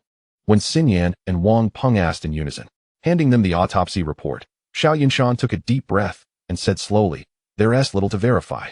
It's a straightforward homicide. The murderer's intent was simply to kill. The first stab was likely to the lower back. After the victim fell, the murderer inflicted a dozen more stabs, some deep enough to pierce internal organs, while others barely broke the skin. The actual fatal wound is indeterminate, though the most probable cause of death was the stab to the left chest, which pierced the heart. Just as he was about to leave, when Xin Yan called out, what are your thoughts on this case? My thoughts. Xiao Yunshan hesitated but replied, I believe we should investigate Tian Yao and Ma Juanjia closely. The two of them? Wang Peng asked, bewildered. Why them? Before Xiao Yunshan could respond, when Xin Yan slapped Wang Peng lightly on the head, exclaiming, how dense can you be? If you were the murderer, would you spare Tian Yao? Plus, I just mentioned that someone drew a red spider lily in Tian Yao's room. Have you forgotten already? Turning back to Xiao Yunshan, she pressed, but why include Ma Juanjia? I suspect the murderer is a suitor of either Tian Yao or Ma Juanjia, he elaborated. With this revelation, both looked perplexed. Xiao Yunshan continued, I believe the next victim will be one of those two. At that moment, Xiao Yunshan's phone buzzed. Upon checking, he saw a message from Jiang Jiaojiao. Hey, are you free tonight? Let us have dinner. Noticing it was already 6 o'clock, he looked at Wen Xin Yan and asked, is there anything else? Nothing else. You can go home, she replied, engrossed in the files she was reviewing. Nodding, Xiao Yunshan exited the office. The moment he stepped out of the police station, he promptly texted Jiang Jiaojiao. Is it appropriate for us to have dinner together tonight? As soon as he sent the message, he received a swift reply. What's inappropriate about it? Where are you? I'll come find you. After a moment's thought, he sent her his location. Before long, Jiang Jiaojiao arrived on an electric scooter. Hi, she greeted enthusiastically. Just got off work? Yes, Xiao Yunshan nodded. What made you want to have dinner with me all of a sudden? Is that a problem? She pouted, feigning a pitiful expression. Not at all, Xiao Yunshan chuckled. What do you want to eat? I know a great barbecue place. Let us go there, she suggested, patting the back seat of her scooter to invite him to hop on. With her enthusiasm, Xiao Yunshan didn't hesitate, and the two set off for the barbecue shop. Chapter 10. The meaning of the red spider lily. I must say, the aroma in this barbecue shop was truly delightful, and Xiao Yunshan praised it throughout their meal. As they were enjoying their food, Jiang Jiaojiao suddenly spoke with a downcast expression. Besides Yao Yao's family, this was my favorite place to come. Gently placing his utensils down, Xiao Yunshan looked at her and reassured, "Don't worry, we will get to the bottom of this case. No matter who it is, we will catch them." Hum. Jiang Jiaojiao replied softly, but her face remained troubled. "I heard Uncle Fu was also murdered. That killer is utterly despicable." "Uncle Fu?" Xiao Yunshan furrowed his brow. "Who is that?" "He's our neighbor, Yao Yao's family. We all call him Uncle Fu. You must know him." Jiang Jiaojiao looked at him, surprised. Xiao Yunshan hesitated, then shook his head nonchalantly. "I'm just a forensic expert. I rarely interact with anyone outside of autopsies." "All right." She seemed a bit disappointed but perked up, saying, "But if you need any help, just let me know." Xiao Yunshan smiled and nodded. "Actually, I do have a question for you. What do you think of Ma Juanjia?" "Ma Juanjia?" Jiang Jiaojiao frowned. "What about him?" "I noticed a distinct fragrance on him the other day at the station," Xiao Yunshan said, glancing around before lowering his voice. "It wasn't he the kind that belongs to Tian Yao." "Really?" Jiang Jiaojiao's eyes widened in disbelief. "Where could he have picked that up?" Xiao Yunshan shook his head and remarked, "Let us set that aside for now. You certainly have quite an appetite. You eat more than most girls I've encountered, and yet you do not appear to gain weight. How do you manage that?" Jiang Jiaojiao, feeling a bit bashful, responded, "I exercise every day. Though I consume a fair amount, I expend a significant amount of energy, so naturally, I do not gain weight." As she spoke, she revealed her arms. Observing the muscles on her arms and comparing them to his own, Xiao Yunshan gave her a thumbs up, exclaiming, "Impressive." After finishing their meal, Xiao Yunshan concocted an excuse to take his leave, while Jiang Jiaojiao also needed to return to school, leading to their parting. Once she had walked away, Xiao Yunshan promptly dialed Wen Xinyan. "Is there a wide circle of knowledge regarding this case? Or have you shared the details with Tian Yao or Ma Juanjia?" "Not at all," Wen Xinyan replied, her expression one of confusion. "As of now, the only individuals aware of the case are the residents in that area.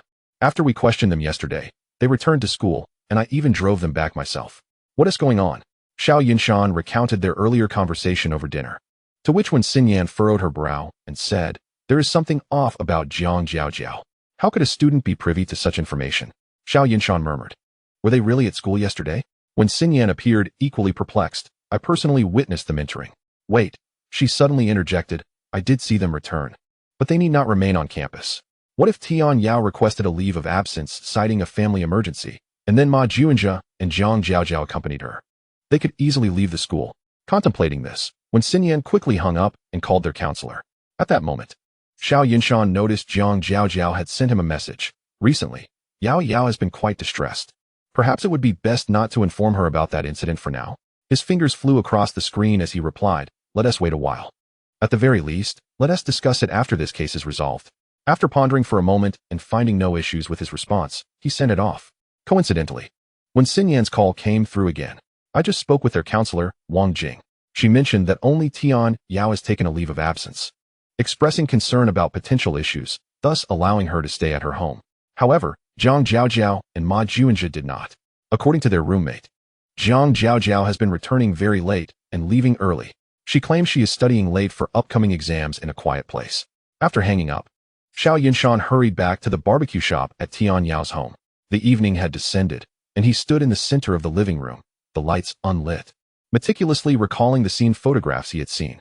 Once he confirmed the victim's position, his thoughts drifted back to that fateful afternoon. Knock, knock, knock. A series of knocks echoed. "Who is it?" Chen Xiao, busy in the yard, opened the door and, upon seeing the visitor, welcomed him in with delight. "Why are you here alone?" "Where's Yao Yao?" "Yao Yao is at school, preparing for exams," he replied. Seeing that he was alone, she curiously asked, "Why are you the only one here? What about your uncle and the others?" "Your uncle is sleeping inside. It's still early. Let him rest well." As she spoke, Chen Xiao led the visitor into the house. The two conversed for a moment when suddenly, the visitor turned violent, slashing Chen Xiao's throat. Subsequently, he stealthily approached the bedroom and ruthlessly attacked Tian Jigang, who was asleep. Once he confirmed both individuals had succumbed, the assailant, seemingly venting his wrath, frantically hacked at their bodies until their innards spilled onto the floor before finally ceasing. Noting the time, he used a towel soaked in their blood to draw a cluster of red spider lilies on the walls of the living room and bedroom before departing. What had they discussed? Xiao Yunshan paced the living room, his gaze fixed on the depiction of the red spider lily on the wall. "This flower symbolizes a love that shall never meet again," Yet, if it is indeed love, why resort to murder? Suddenly, a thought struck him, and he quickly pulled out his phone to call Wen Xinyan. What is it? Wen Xinyan sounded impatient on the other end. Can't you just tell me everything at once? Can you contact Tian Yao, Zhang Jiaojiao, and Ma Juanjia's high school and middle school teachers and classmates? Disregarding her irritation, Xiao Yunshan pressed on. Sure, I can. Wen Xinyan replied, what's the matter? Please do so as soon as possible. I wish to uncover any events that transpired before they entered university. Sensing the urgency in his voice, Wen Xinyan immediately began sifting through the trio's records. The next morning, as soon as Xiao Yunshan arrived at the police station, he sought out Wen Xinyan. How did it go? I reached out to them, she said, handing him the documents. Everything is right here. You can take a look. Chapter 11. Ma Juanjia is dead. According to their teachers and classmates, Tian Yao and Ma Juanjia began their romantic relationship in high school. Zhang Jiaojiao had harbored feelings for Ma Juanjia as well, leading to discord between her and Tian Yao. They frequently clashed, particularly regarding Ma Juanjia, and their antagonism was well known. Due to her personality, Tian Yao had many friends at school, while Zhang Jiaojiao was more reclusive, often finding herself at a disadvantage in their rivalry. It was said that Tian Yao had physically assaulted Zhang Jiaojiao on more than one occasion. On one occasion, a conflict erupted between them, and as Tian Yao and Zhang Jiaojiao engaged in a scuffle, Ma Juanjia inadvertently struck Zhang Jiaojiao's head against the ground, causing it to bleed. All three were high school students, and they were momentarily stunned upon seeing the blood. This incident had significant repercussions, reportedly leading Zhang Jiaojiao's parents to escalate matters to the courts, ultimately requiring Tian Yao and Ma Juanjia's parents to apologize to quell the situation. In their senior year, for reasons unknown, the two reconciled, allegedly due to Zhang Jiaojiao conceding. However, just a day before their college entrance examinations, Zhang Jiaojiao's parents perished in a car accident. After reading through the information, Xiao Yunshan muttered, yes, it must be her, Zhang Jiaojiao. What? Wen Xinyan asked, noticing his strange behavior. What did you just realize? What about her? The killer. Xiao Yunshan fixed his gaze on her and declared, the murderer is Zhang Jiaojiao. That is impossible. Wen Xinyan exclaimed incredulously. How could a girl in her 20s commit such heinous acts? Two of the victims were adult males, one in the prime of his life. Yesterday, during our meal, I observed her arms, he said, rolling up his sleeves to reveal his own. They are even more muscular than mine. Is that so? Wen Xinyan responded, her expression skeptical. But that doesn't mean she doesn't work out regularly. Moreover, do you possess any concrete evidence to substantiate her guilt? This question left Xiao Yunshan momentarily speechless. Indeed, thus far, everything was merely conjecture. The assailant had meticulously cleaned the crime scene. Realizing this, he sank despondently into a chair, his face etched with regret. Observing his demeanor, Wen Xinyan said, you've been under immense pressure lately. How about this? Take the day off. If nothing urgent arises, go home and rest. With that, she patted his shoulder and departed. At that moment, his phone chimed with a new message from Zhang Jiaojiao. So annoying. Exams are next week, and I haven't even begun to study. Ma Juanjia and Tian Yao have disappeared again. I was counting on them. With some time on his hands, Xiao Yunshan pondered for a moment before responding. I happen to be free today. Would you like me to keep you company? The message was sent. Yet there was no immediate response. After approximately 5 or 6 minutes, the other party finally said, all right, I'll wait for you at the school gate. Following this was an address. Xiao Yunshan switched off his phone and set off immediately. Upon arriving at the school entrance, he spotted Zhang Jiaojiao, adorably dressed, waving at him. The two walked side by side into the school, chatting and laughing along the way. As they passed by the artificial lake, they noticed a crowd gathered there. Upon seeing the group, Zhang Jiaojiao's lips curled into a peculiar smile. Xiao Yunshan caught sight of her expression, but feigned ignorance. What is going on? He asked. I don't know, she replied, tugging at his arm. Let us go take a look. As they approached, they discovered a body floating on the lake's surface. 2 security guards were attempting to retrieve it. Xiao Yunshan was struck with shock and immediately lent his assistance to pull the person out. Once he saw the face clearly, he realized it was Ma Juanjia. At that moment, he had already lost all signs of life. Xiao Yunshan glanced at Zhang Jiaojiao, who, despite her outward display of fear, tightly grasping her clothing, showed no hint of shock in her eyes. He called Wen Xinyan to inform her of the situation, producing his work ID to signal the students and security personnel to step back, creating a space. Soon, Wen Xinyan arrived with a team, carrying Xiao Yunshan's work equipment. Upon noticing Zhang Jiaojiao holding onto Xiao Yunshan's sleeve, her brow furrowed slightly, but she still handed over the items to him. Xiao Yunshan quickly began his work. He discovered mud and sand in Ma Juanjia's nostrils and mouth, with fingers curled as if attempting to grasp something. His skin, having been submerged in water, had developed wrinkles. Several bruises were visible on his head, the largest on the back of his skull, with another beside his left eye. Due to the crowd, they could not undress him for further examination, limiting the autopsy work to this point. What did you find? When Xin Yan inquired as he packed up his tools. It appears to be murder, Xiao Yunshan replied calmly. The assailant struck him violently on the back of the head when no one was around, causing him to fall into the water. Subsequently, the assailant repeatedly struck his head to prevent him from resurfacing, leaving only when he could no longer resist and sank beneath the surface. However, the exact cause of death will need to be confirmed through an autopsy. The grass surrounding the lake was trampled by students and security, yielding little in the way of useful clues. The questioning of several individuals concluded, and after collecting fingerprints from the rescuers, they prepared to remove the body. At this point, Xiao Yunshan approached Jiang Jiao. I'm sorry, he began. It's all right, she replied, a hint of fear still lingering on her face. You should head back. I need to go back as well. On the way home, when Xin Yan remained silent, driving at a rapid pace, Xiao Yunshan sensed her unease, sitting nervously in the passenger seat, contemplating how to break the silence. He mustered. I just wanted to take a stroll around the school. I know, she responded. Why tell me that? Jiang Jiao and I have nothing between us. Ma Juanjia's death has no connection to me. Xiao Yunshan continued with a bitter expression. What do you mean? When Xin Yan abruptly halted the car at the roadside, looking at him. Why are you saying all this? Did I ever say you were connected to his death? After this, she pressed the accelerator and sped away. Xiao Yunshan forced a smile and fell silent. Chapter 12. It's really her. In an office at the Public Security Bureau, when Xin Yan slammed her hand on the table. Xiao Yunshan, you need to conduct the autopsy now. The rest of you, follow me to the meeting. In the forensic lab, Xiao Yunshan gazed at the body before him. The love you pursued truly is deadly. He began the autopsy, carefully cutting open the clothing and discovering bruises on the abdomen and chest. The bruise on his chest appeared to be circular. Xiao Yunshan picked up a nearby book, rolled it into a cylindrical shape, and compared it to the bruise. They were remarkably similar.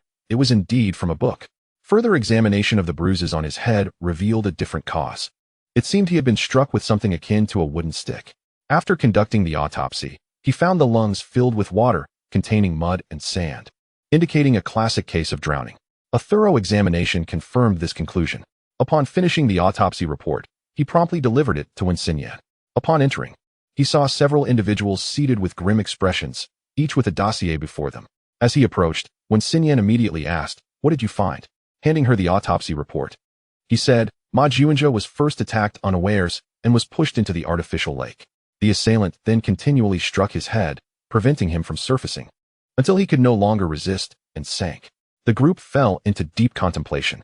Suddenly, one person stood up and spoke. That day, I inquired among the school staff, and they mentioned a couple. The male was killed in a car accident, and the female committed suicide in that artificial lake on the same day. Consequently, the school designated that area as a forbidden zone, installing numerous surveillance cameras nearby, and students largely avoided it until recently. However, at the time of the incident, the cameras had been obscured with black tape, capturing nothing. When Xin Yan slammed her hand on the table, first, it was Tian Yao's parents, then it was Uncle Fu, who might have witnessed the incident, and now Ma Juanjia. Is Tian Yao next? If the assailant is Jiang Jiao, Xiao Yunshan nodded, it's quite possible. When Xin Yan immediately stepped out to call Wang Jing, while Xiao Yunshan quickly dialed Jiang Jiao's number. After 2 rings, she answered, "Hello, Jiao, what are you doing? Have you eaten?"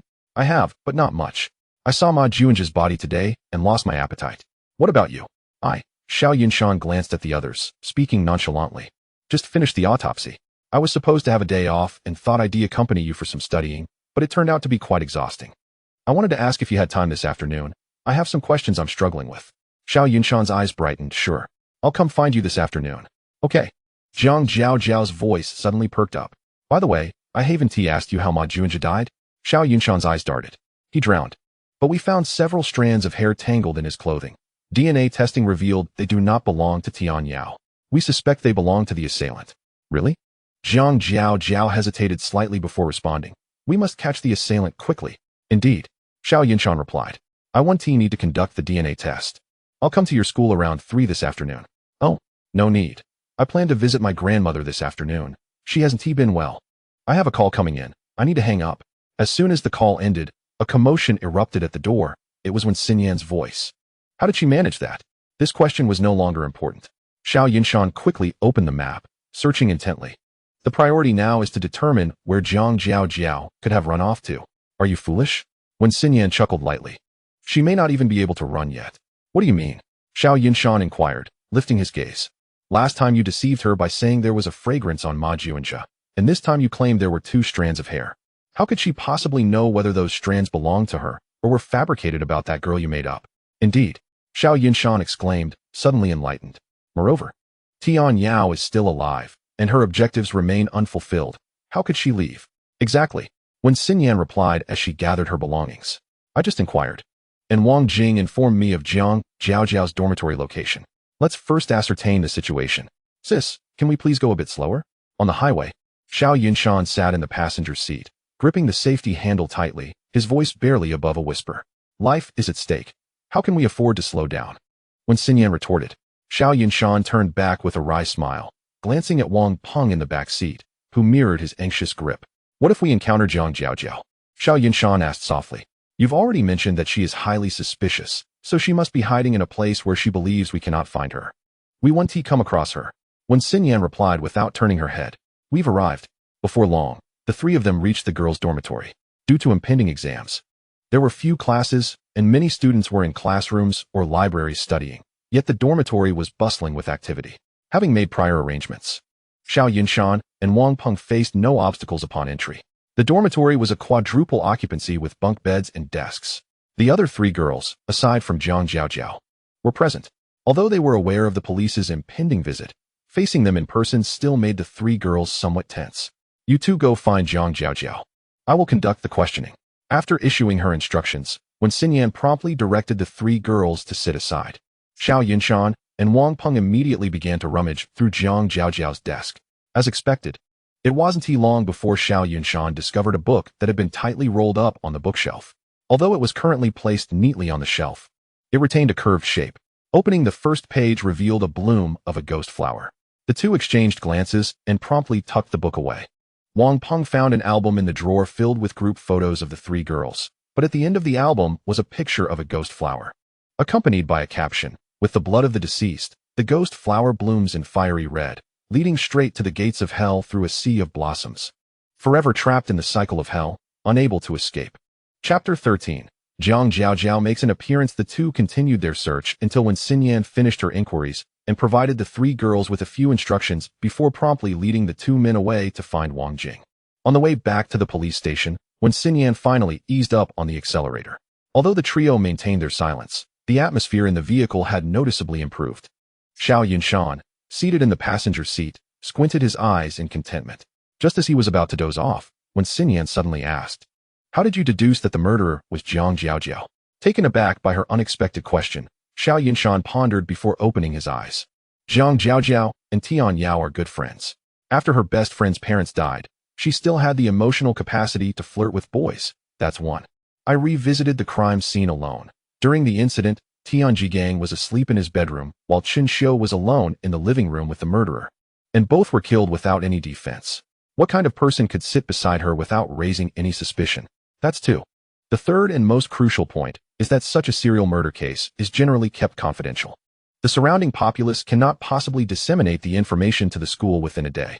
Parents are most afraid of their children worrying. Yet how did she know about Fu Bo's death? There can only be one answer. She is the murderer. When Xinyan interjected, her next target must be Tian Yao and Wang Jing. Xiao Yunshan leaned back in his seat, speaking with a calm demeanor. Tian Yao is at Wang Jing's place, and Zhang Jiao must be growing anxious. She should be preparing for tonight's assassination of both. Rest assured. When Xinyan replied with a cold smile, I have already notified the department to send personnel for their covert protection. If Zhang Jiao dares to show her face, she will undoubtedly be apprehended. I wonder how things are going with Team Zhang, Wang Peng murmured from the back seat. To their surprise, Xiao Yunshan, unusually silent, was now asleep. As dusk fell, Wang Jing, having toiled away in the office all day, stretched before heading downstairs. Meanwhile, Tian Yao awaited her beside the car. Despite the passage of several days, Tian Yao remained ensnared in her grief. Wang Jing gently patted her shoulder. Let us go. Tian Yao silently nodded, and the 2 climbed into the car. Heading toward Wang Jing, residence. They were oblivious to the figure watching them from a window on the second floor. As time slipped by like the tide, it was around 10 o'clock in the evening. Wang Jing observed Tian Yao, who sat silently beside her, filled with sorrow, and felt a pang of compassion. Over the past few days, she had tried various methods to cheer her up, yet the results were minuscule. Especially during dinner, Tian Yao barely touched her food. Wang Jing witnessed this and felt pained in her heart. Unable to bear it any longer, she took out her phone and ordered takeout. Meanwhile, in a car parked downstairs, Xiao Yunshan, Wang Peng, and Wen Xinyan sat inside.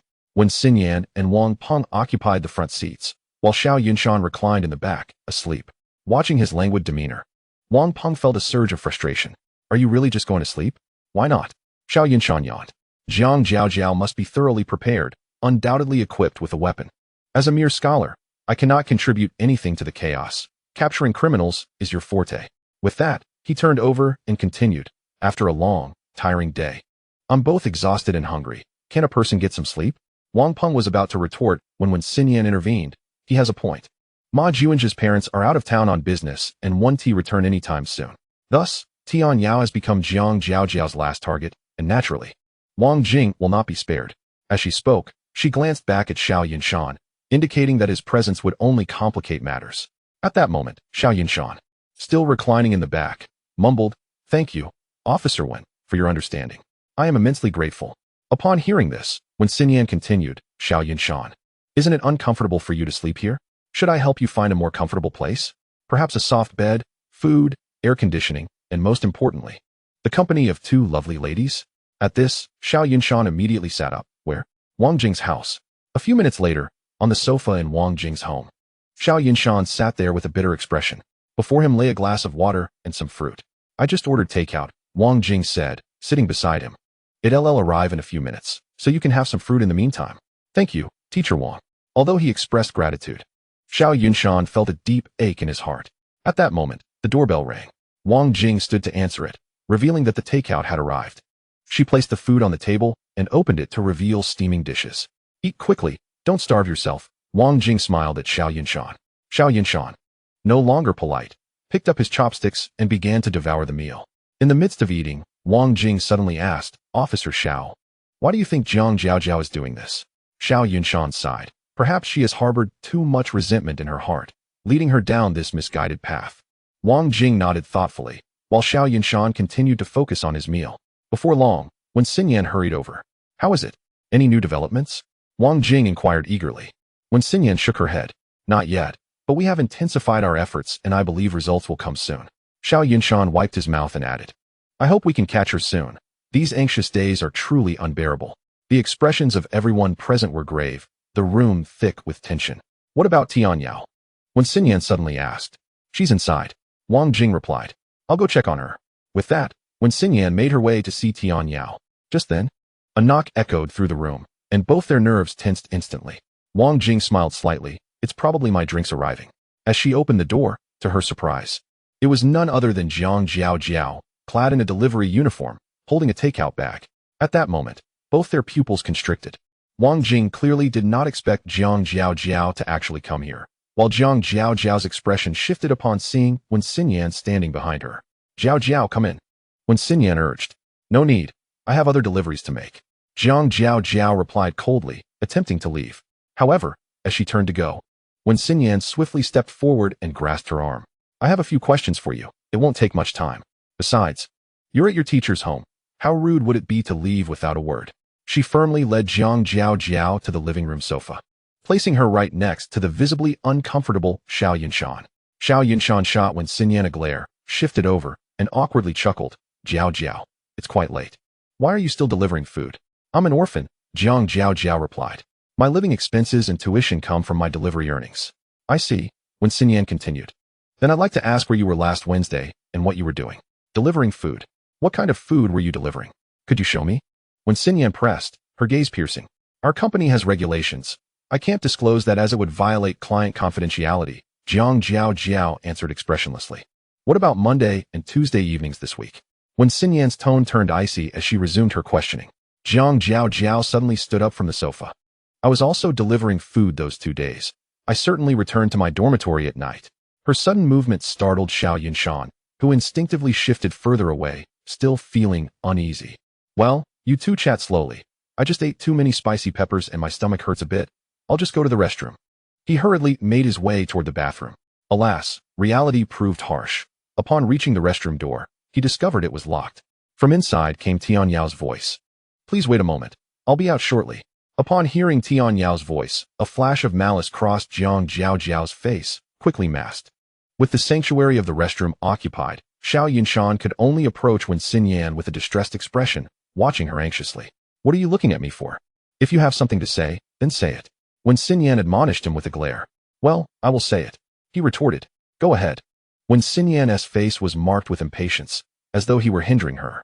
Chuckling awkwardly, Xiao Yunshan glanced at Jiang Jiao, who had resumed her seat, and suggested. How about you take out the dagger from your waist? It must be tiring to sit like that. I do not understand what you were saying, Jiang Jiao replied. Her expression icy. Well, Xiao Yunshan rubbed his hands together. Let me tell you a story. By the time I finish, you will understand. 5 years ago, a new batch of students was admitted to Bihai number 12 High School in Bihai City, among whom were 3 individuals we shall refer to as Xiao Tian, Jiao, and Xiao Ma. Xiao Tian was a vivacious girl, while Jiao was more reserved and introverted, and Xiao Ma was a handsome young man. All 3 excelled academically, ranking within the top 10 of their grade, despite being in different classes. During an exam, the 3 crossed paths, and both Xiao Tian and Jiao were captivated by Xiao Ma's striking appearance. The stirrings of adolescence, fueled by hormones, prompted them to act swiftly. Xiao Tian, coming from a well-off family and possessing a cheerful disposition, soon captured Xiao Ma's attention.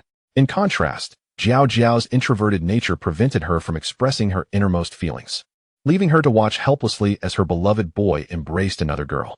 Thus began her resentment toward Xiao Tian, leading her to oppose her at every turn. While Xiao Tian showed no signs of yielding, especially regarding Xiao Ma, a fierce rivalry ensued, lasting a full year. Throughout this time, Xiao Tian's amiable nature and numerous friends kept her in the advantageous position, while Jiao, viewed as an oddity due to her aloofness, suffered considerably. The conflict reached a climax one day in their second year of high school during a physical education class, where an argument erupted for reasons unbeknownst to them. In that moment, Jiao recalled the grievances she had endured over the past year, the image of her dream boy standing alongside Xiao Tian chastising her, and the memory of them embracing and kissing before her very eyes. Overwhelmed by these stimuli, she lashed out. Xiao Tian, not one to back down, retaliated, and they immediately began to grapple with one another. This scene caught Xiao Ma's attention, and he rushed over to intervene. His intention was to separate them quickly, but he failed to notice that during the scuffle, Jiao's left index fingernail had snagged on Xiao Tian's clothing, being forcibly ripped off. He also did not realize that his excessive force caused Jiao to fall to the ground, striking her head and bleeding profusely, while the recently torn nail became dirted, resulting in infection. Jiao's parents brought the matter to court, and ultimately, all 3 were deemed at fault, with Jiao as the injured party, accepting apologies from both Xiao Ma and Xiao Tian. Subsequently, Jiao took a step back, ostensibly to mend their relationship, but in truth, she desired to remain by Xiao Ma's side. Xiao Ma and Xiao Tian welcomed her back, and although the matter seemed resolved on the surface, the seed of darkness had firmly taken root in Jiao's heart. Over time, Xiao Tian and Xiao Ma's genuine affection nearly softened Jiao's heart. However, just as things appeared to be looking up, tragedy struck a year later before the college entrance examinations. Jiao's parents were involved in a car accident. Grieving, Jiao still participated in the exams. Coincidentally, the vehicle that struck her parents belonged to Xiao Tian's family. A week prior to the incident, the car had been stolen. That day, the police were chasing the criminal, who, in a panicked escape, accidentally killed the 2. Yet, Jiao refused to accept this narrative. Her hatred for Xiao Tian resurfaced, and this time, it extended to Xiao Ma as well. The seeds of malevolence began to take root and flourish. She believed that Xiao Tian had orchestrated this tragedy out of jealousy, leading to the death of her parents. In the aftermath, Xiao Tian's parents were engulfed in deep remorse and guilt for the loss of Jiao's parents, despite the driver being a thief. They treated Jiao as if she were their own daughter, striving to fulfill her every desire as they would for their own child. Jiao, however, was secretly contemplating how to exact her revenge upon them. Finally, after 2 years, the opportune moment arrived. Chapter 15, Vengeance. By this time, Xiao Tian's parents believed that Jiao had moved past the sorrow of losing her own parents and had accepted the harsh reality. Yet, 5 years later, A Jiao could no longer endure the torment. One fateful day, she ventured alone to Xiao Tian's home. At that moment, Xiao Tian was still at school, and upon seeing A Jiao, his mother was overjoyed and immediately ushered her inside. The two engaged in lively conversation, but as she poured water, A Jiao suddenly erupted, slashing her throat with a knife. Following that, she found Xiao Tian's father asleep in the bedroom and delivered a fatal blow to his throat as well. In a frenzy, she unleashed her pent-up fury, relentlessly hacking at their bodies with a kitchen knife, even as their innards spilled onto the floor. She sought to unleash the grievances she had endured over the past 5 years. Once she felt sufficiently relieved, she used a towel soaked in their blood to draw a flower on the walls of the living room and bedroom. She hoped that the souls of the two would become enamored with this flower, stained crimson with the blood of the deceased, and would fall eternally into the depths of hell, never to be reborn. As she was leaving, she suddenly noticed that someone in the neighboring house seemed to have witnessed the horrific events. In the following days, her anxiety grew, leading her to resolve to seek a glass of water under the pretense of morning exercise. The neighbor was a kind-hearted elderly man, and having interacted with him a few times before, he readily welcomed her inside. However, just after pouring the water, A Jiao feigned an urgent matter and insisted she must leave. The old man, noticing her anxious demeanor, said nothing more, as he always perceived A Jiao as a considerate young woman. Just as he stood to open the door, a searing pain suddenly struck his lower back. A Jiao had plunged her knife into his side, piercing his kidney. Overcome by agony, the elderly man collapsed. A Jiao approached him with a cruel expression, showing no mercy as she continued to stab him, once, twice, thrice, until he breathed his last. That very evening, A Jiao, as was her custom, invited Xiao Ma for a breath of fresh air. She suggested they visit the recently reopened artificial lake at school. However, Xiao Ma was reluctant due to the recent passing of his girlfriend's parents and the lake's dark history. Yet, A Jiao persisted, even threatening to take drastic measures. Xiao Ma, aware of A Jiao's lingering affection for him, eventually acquiesced. The two strolled alongside the lake, during which A Jiao claimed her phone had died and asked to borrow his. Without a second thought, Xiao Ma complied, trusting A Jiao would not harm him. Shortly after, she insisted he wait by the lake's edge to keep their conversation private. Xiao Ma, not taking her request seriously, obliged. But as he reached the lakeside, a sudden jolt of pain struck him. A Jiao had struck him on the back of the head with a rolled-up book. As he clutched his head and turned, she dealt him another blow to the stomach. The agony rendered him unsteady, and A Jiao, gripping the book tightly, thrust him forward, sending him into the water. She then seized a wooden stick she had concealed nearby and relentlessly struck him, determined to prevent his escape.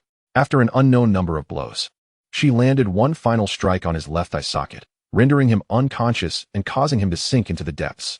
At this juncture, Xiao Yunshan fixed his gaze upon Jiang Jiao, stating, "After that, A Jiao set her sights on Xiao Tian.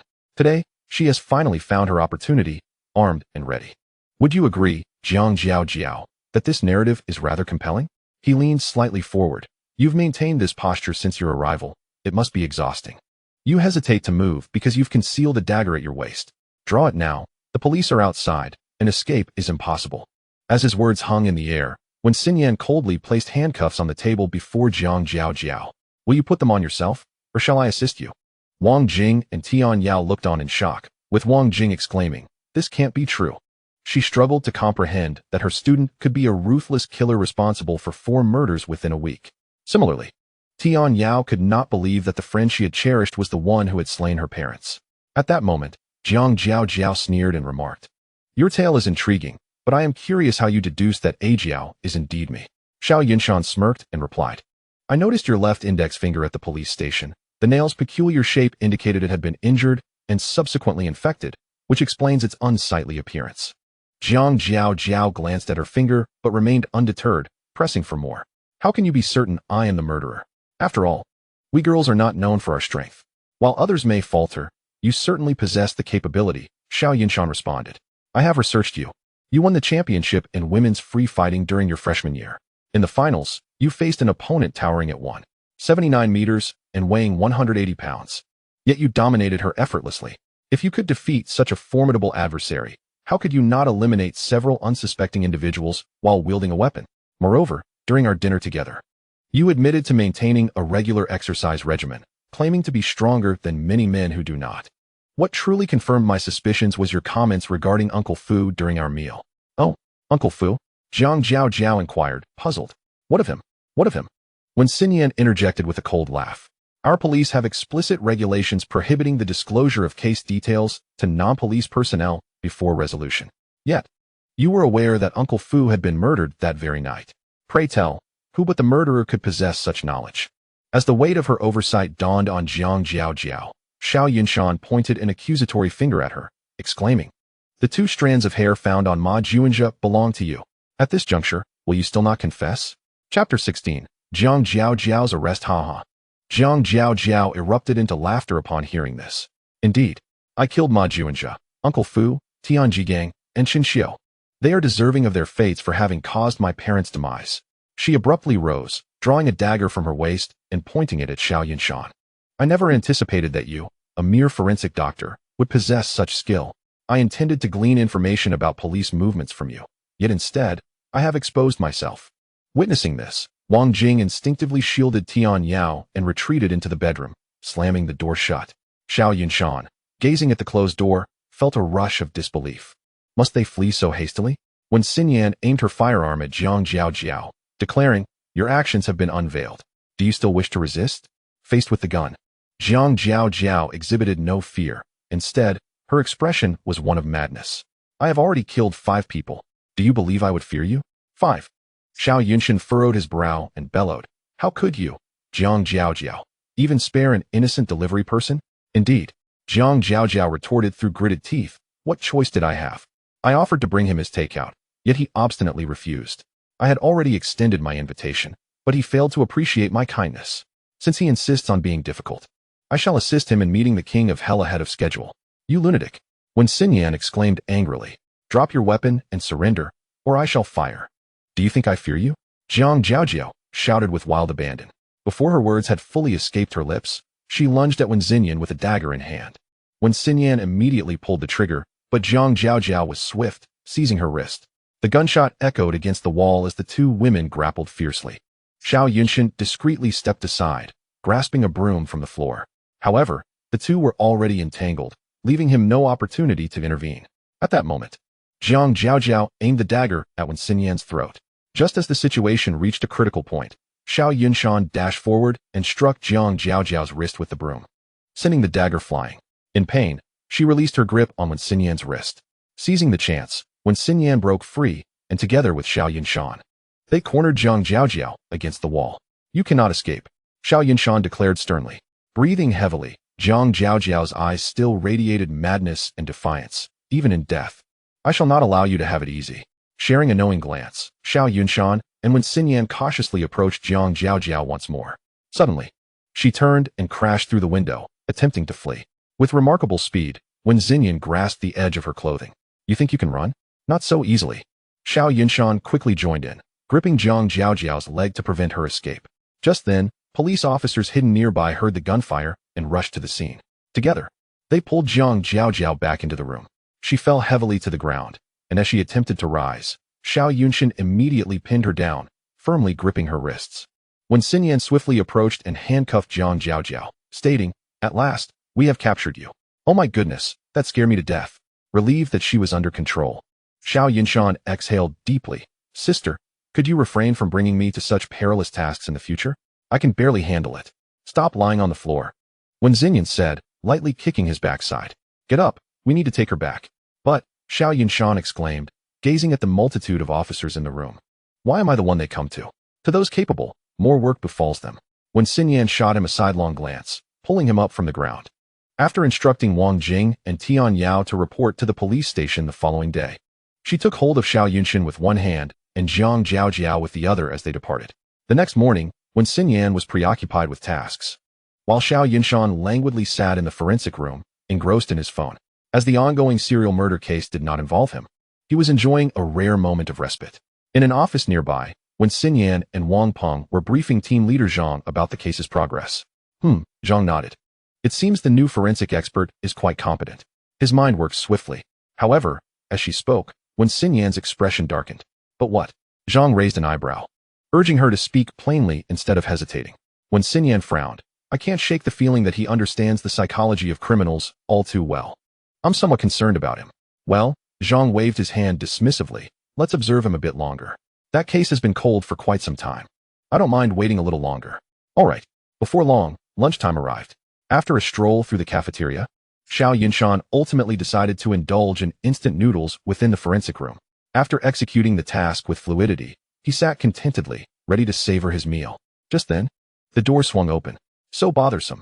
When Xinyan strode in, visibly annoyed, I missed lunch, and the office air conditioning is broken.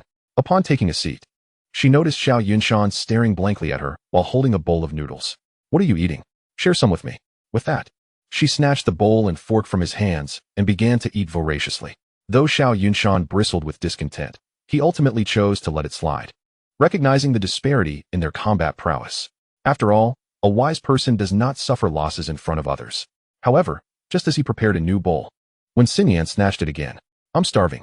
I haven't eaten all morning. Thank you. Xiao Yunshan could only grumble silently as he begrudgingly made another bowl. No sooner had he sat down with his fresh noodles than Wang Peng entered. Oh, when Xinyan is here. Yunshan, I'm here to mooch your air conditioning and food. He cheerfully announced, casually opening Xiao Yunshan's noodle cabinet and taking a cup. Such trivial matters did not bother Xiao Yunshan. He merely thought, your mental fortitude is impressive, considering you thought to come here to enjoy the air conditioning. And here you are, Wang Peng remarked, the two of you comfortably enjoying your noodles. He then plopped down beside them. Barely seated, the door to the forensic room swung open once more, revealing team leader Zhang. Minutes later, the trio of noodle enthusiasts was joined by another. Thank you, Yunshan, Zhang said as he ate. It's nothing, Xiao Yunshan replied with a grin. By the way, Yunshan, Zhang began, I heard from Wen Xinyan that you have a keen insight into the psychology of criminals. Is that true? Xiao Yunshan glanced at Wen Xinyan and nodded slightly. Could you perhaps deduce what the serial killer in this case might be thinking? Xiao Yunshan hesitated. You want me to guess his thoughts? Upon hearing Zhang's words, Wang Peng perked up. Come on, Yunshan, think it through. When Xinyan watched him with curiosity, setting down his belongings, Xiao Yunshan moved to a nearby cabinet, retrieving the case files and laying them out on the table. Seeing him deep in thought, the others set aside their own tasks, attentively observing him. After meticulously reviewing the documents, Xiao Yunshan began to pace the room, murmuring, as I understand it. The flower of the other shore has two meanings. One represents flowers that bloom along the road to the underworld, which is the type Jiang Jiaojiao used. The other symbolizes a love that can never be reunited. Based on the killer's modus operandi, he does not merely wish to kill. He revels in the act.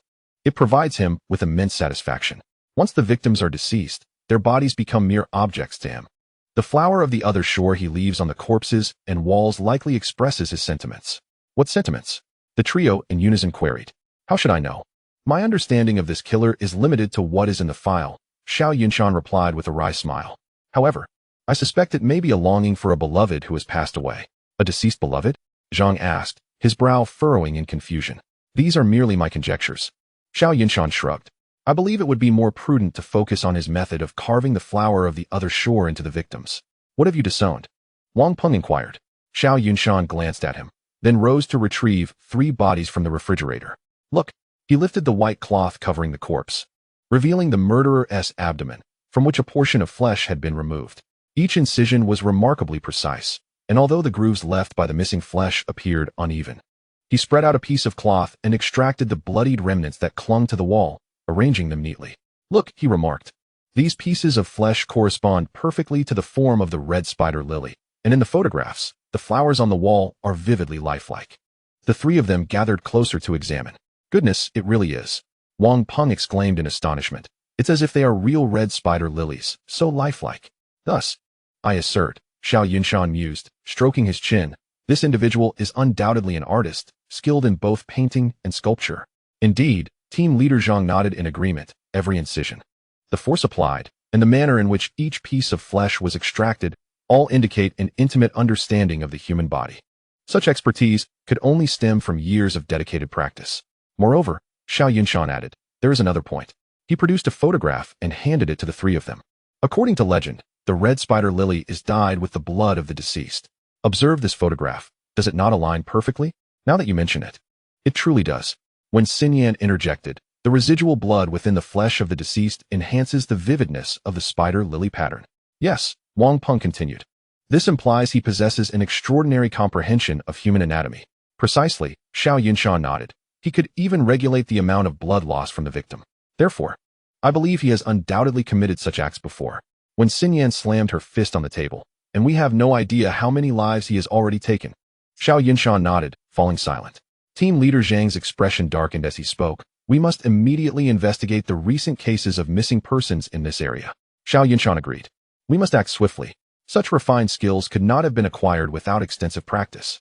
Moreover, human abilities diminish with disuse, even if one is highly skilled.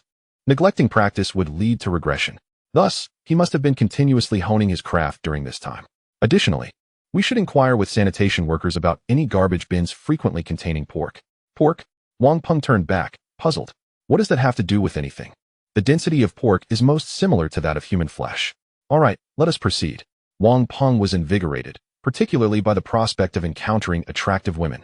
He began to leave. Wait, Xiao Yunshan called out. To him, these individuals are akin to scrap paper. When solving problems, do you concern yourself with the quality of the scratch paper? At his words, a chill ran through the three of them.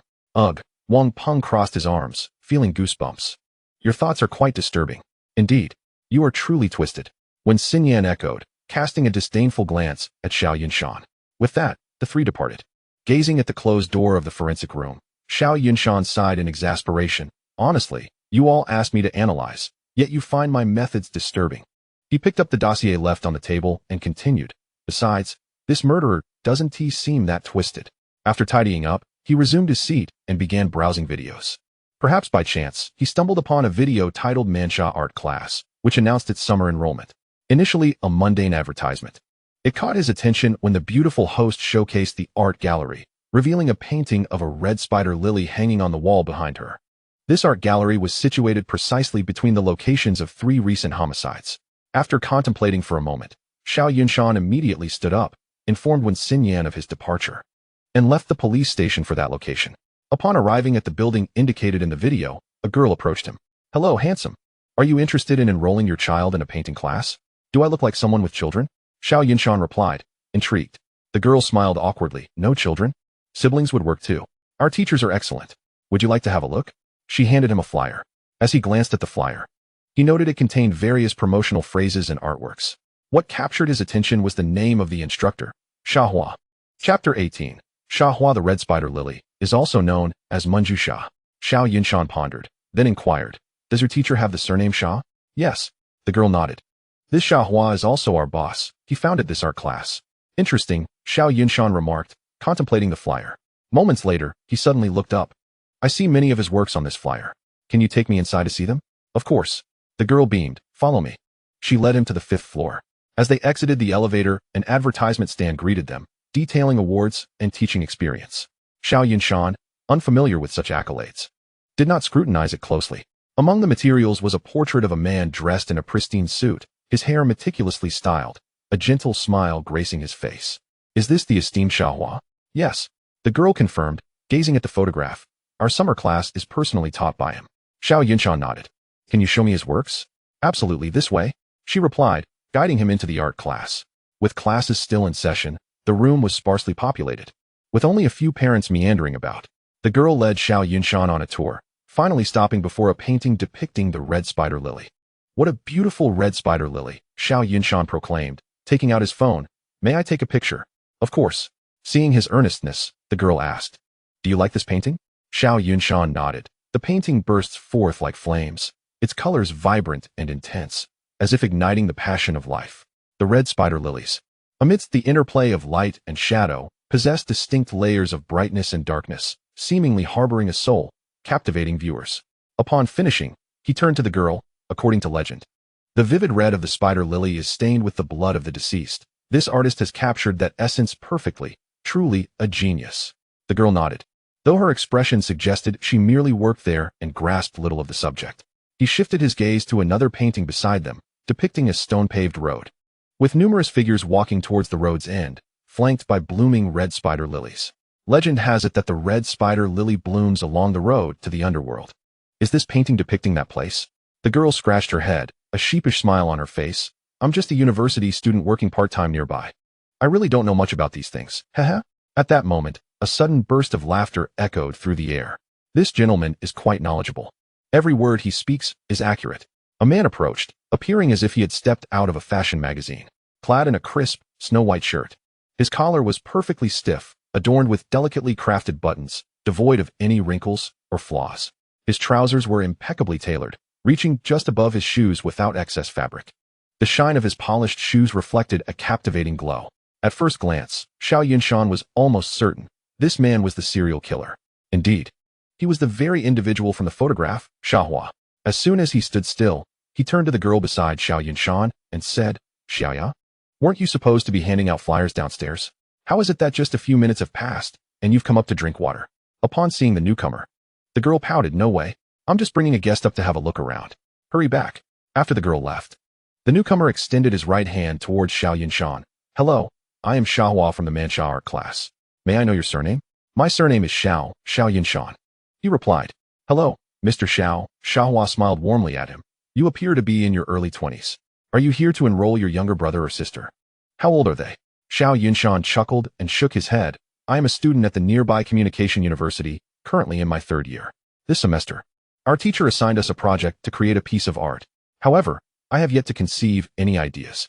So I thought I would visit this art gallery for inspiration." "I see." Xiaohua nodded. "What type of art do you excel at?" Xiao Yunshan pondered briefly. "Portraits." "In that case, follow me," he said, leading Xiao Yunshan to the window and pointing at the street outside. "What do you think of the scenery?" "Scenery?" Xiao Yunshan replied. Bewildered, "This is just an ordinary street. There are many like it in Bihai City. How can this be considered scenery?" Xiaohua chuckled and said, "How could it not be? Look at the people on the street. That elderly gentleman wears a smile, likely on his way to see an old friend. The young man in the suit appears anxious, perhaps running late for work. 2 children, hand in hand, are off to school. A cat patiently crouches by the flower bed, and 2 stray dogs are playfully frolicking. Here we have the old and the young, men and women, along with animals and flora. Doesn't this collectively represent a microcosm of the world? Why shouldn't it be termed scenery? A microcosm of the world?" Xiao Yunshan fell into contemplation upon hearing those words, and after a moment, he smiled and nodded. "I understand now, thank you. Feel free to take a good look around." Xiaohua smiled as he added, "I have other matters to attend to." With that, he walked over to a few parents nearby. Xiao Yunshan gazed out at the street, reflecting on the joyous elderly man, the worried gentleman, and the laughing children, all integral components of the world. Nodding to himself, he stepped outside. After he left, a peculiar smile crept across Xiaohua's face as he chatted with the parents. Inside the police station, the officers had just returned from an outing and were discussing their findings in the office. "Where have you been?" When Xinyan teased upon seeing Xiao Yunshan. "You vanished for an entire afternoon. You weren't trying to flirt with some girl, were you?" He pulled a flyer from his pocket and handed it to her. "I went to this place, Manxia art class." When Xinyan inquired, puzzled, "Are you planning to learn painting? Take a look at the teacher's name." Xiao Yunshan replied as he poured himself a glass of water and sat down. "Xiaohua." Wang Peng looked at the flyer. "What's the matter?" "The flower of the other shore, also known as Munju Sha, and this Xiaohua paints it beautifully," he continued, pulling out his phone to show them photos. "Look, does this seem familiar?" When Xinyan took a glance and immediately retrieved a dossier, comparing 2 photographs, the images of the flowers were nearly identical. Chapter 19, The Daring One Indeed. "There is a striking resemblance." The group gasped in astonishment.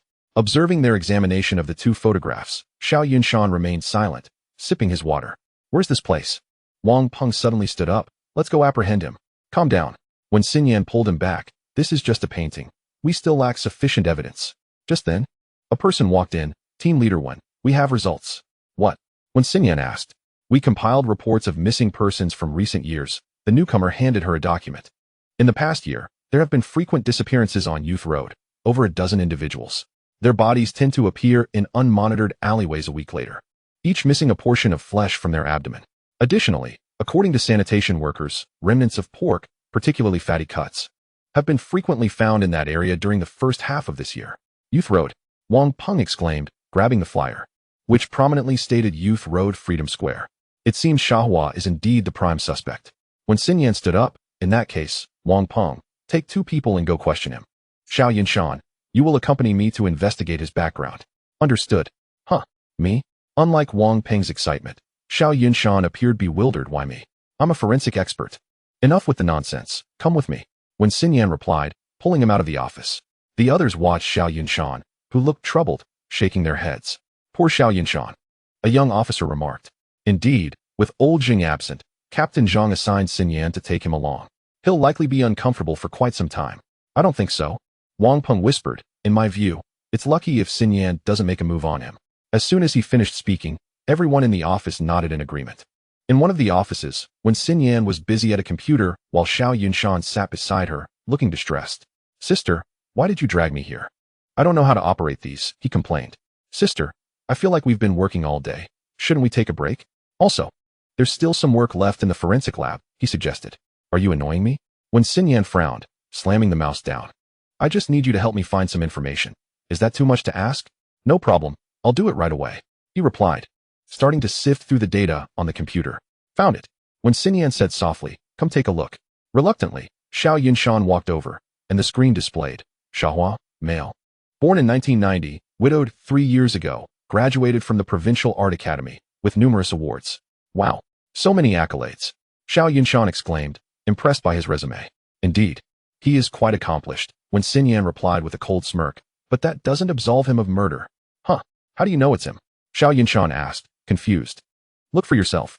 She pointed with a pristine finger at the computer screen. See what his award-winning work is. Xiao Yunshan immediately leaned in, noticing that a year prior, during the Bihai City Art Festival, Xiaohua won a gold medal for a sculpture of the flower of the other shore. Are there any photos? Of course, when Xin Yan answered, opening another document that revealed his award-winning piece.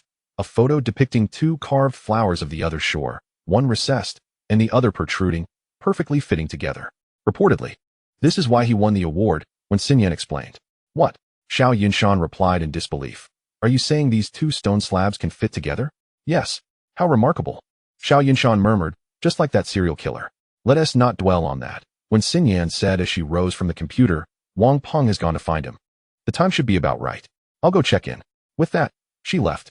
Xiao Yunshan continued to scrutinize the information on the computer, and when he noticed that Xiaohua's marital status was listed as widowed, he suddenly recalled something. Realizing that today was Thursday, he sighed in relief and promptly stood up to chase after the already departed Wen Xinyan. The next day at 4 in the afternoon, Xiao Yunshan returned to the Manxia art class. The establishment was bustling, and Xiaohua was engaged in conversation with several parents. Xiao Yunshan, however, took his time, quietly sitting in a chair nearby, waiting patiently until about 4:30 when Xiaohua finally finished and turned his attention to Xiao Yunshan. Xiao Yunshan smiled and nodded at him. Xiao Yunshan, arriving so early, must have encountered some issues. Xiaohua took a seat beside him with a smile and said, "Please, share your concerns. Let us see if I can assist you." "Teacher Xiaohua, I found myself at a standstill while painting a portrait yesterday," he said, pulling out his phone. "Look, I truly do not know how to conclude it. Do you have any good suggestions?" "Let me see," Xiaohua replied as he took the phone. "Very nice. A person tending to flowers. Could you explain to me why you chose to paint this?" "Of course." Xiao Yunshan cleared his throat.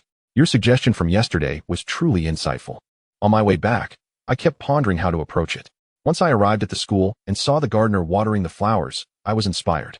There was a gentle smile on his face, a smile so beautiful that I wished to capture it, hence I painted this. "An excellent concept," Xiaohua nodded. "Your execution is commendable. Both the muscular lines and the setting are exquisite. However, the eyes seem somewhat dissonant." "Yes, the eyes," Xiao Yunshan acknowledged. "I noticed that no matter how I painted them, I could not convey the feeling I intended." Xiaohua responded, "Yunshan, I wish to ask you, when you saw that gardener, did he not appear joyful and content?" "Indeed, that is precisely it," Xiaohua smiled. "His happiness stemmed from the satisfaction he derived from watering the flowers. He relishes the process, akin to the fulfillment one feels after succeeding in their favorite pursuit. Yet, your painting, although accurately depicting movements, scenes, and details, lacks that essence. However, I am puzzled as to why he was tending to the spider lilies." Chapter 20. The capture. Xiao Yunshan noticed the confusion on his face and replied, "Because you inspired me. Naturally, I had to use spider lilies." "Is it reasonable for an ordinary person to cultivate spider lilies?" Xiaohua still looked skeptical. "What is unreasonable about it?" Xiao Yunshan chuckled. "Is it not possible for someone to have a fondness for spider lilies?" "That is feasible." He slowly rose. "But you are likely not a college student, are you? Why would you think that?" Xiao Yunshan inquired with a smile. "There is no need to be defensive." He walked slowly to the window. "How did you find me? Did I not tell you?" Xiao Yunshan replied unfazed. "Do you expect me to believe that?" Xiaohua abruptly turned. "You are a policeman, aren't you? Perhaps you are being overly sensitive," Xiao Yunshan said gently. "Let us not even consider whether I am one. Even if I were, who decrees that police cannot enjoy painting? And who says they cannot paint spider lilies?" Realizing he had overreacted, Xiahua lowered his voice. No. What you just said is inconsequential. Xiao Yunshan stood slowly, moving closer. Your exaggerated reaction only suggests you have something to hide. Let me guess. Those homicides, were they your doing? What homicides?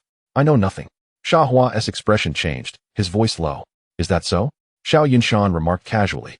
I recall that the crime scenes of those deceased all bore a single spider lily, painted with remarkable lifelikeness. In all of Bihai City, only you could replicate that.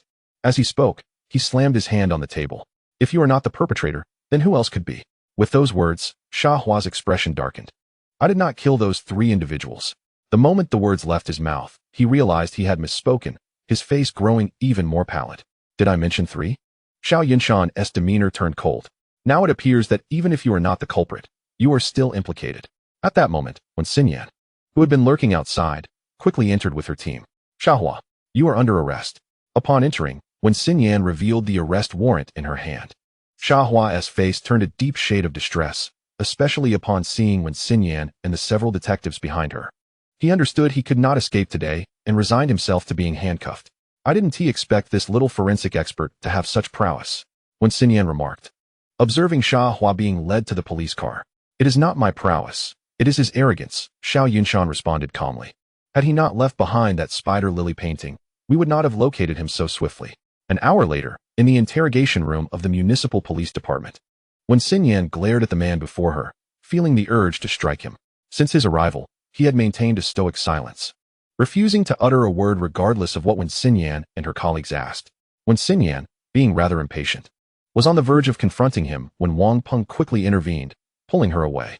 Do not rush. Take your time with the questions, Xiao Yunshan, standing at the door, advised with a smile. I cannot be patient. When Xinyan exclaimed angrily, he is as mute as a stone. It infuriates me. Xiao Yunshan chuckled. Of course he will not speak. After all, he has allegedly killed at least 5 people. Admitting it would mean a death sentence. 5. Wang Peng, perplexed, asked. How do you know this? You will find out soon enough.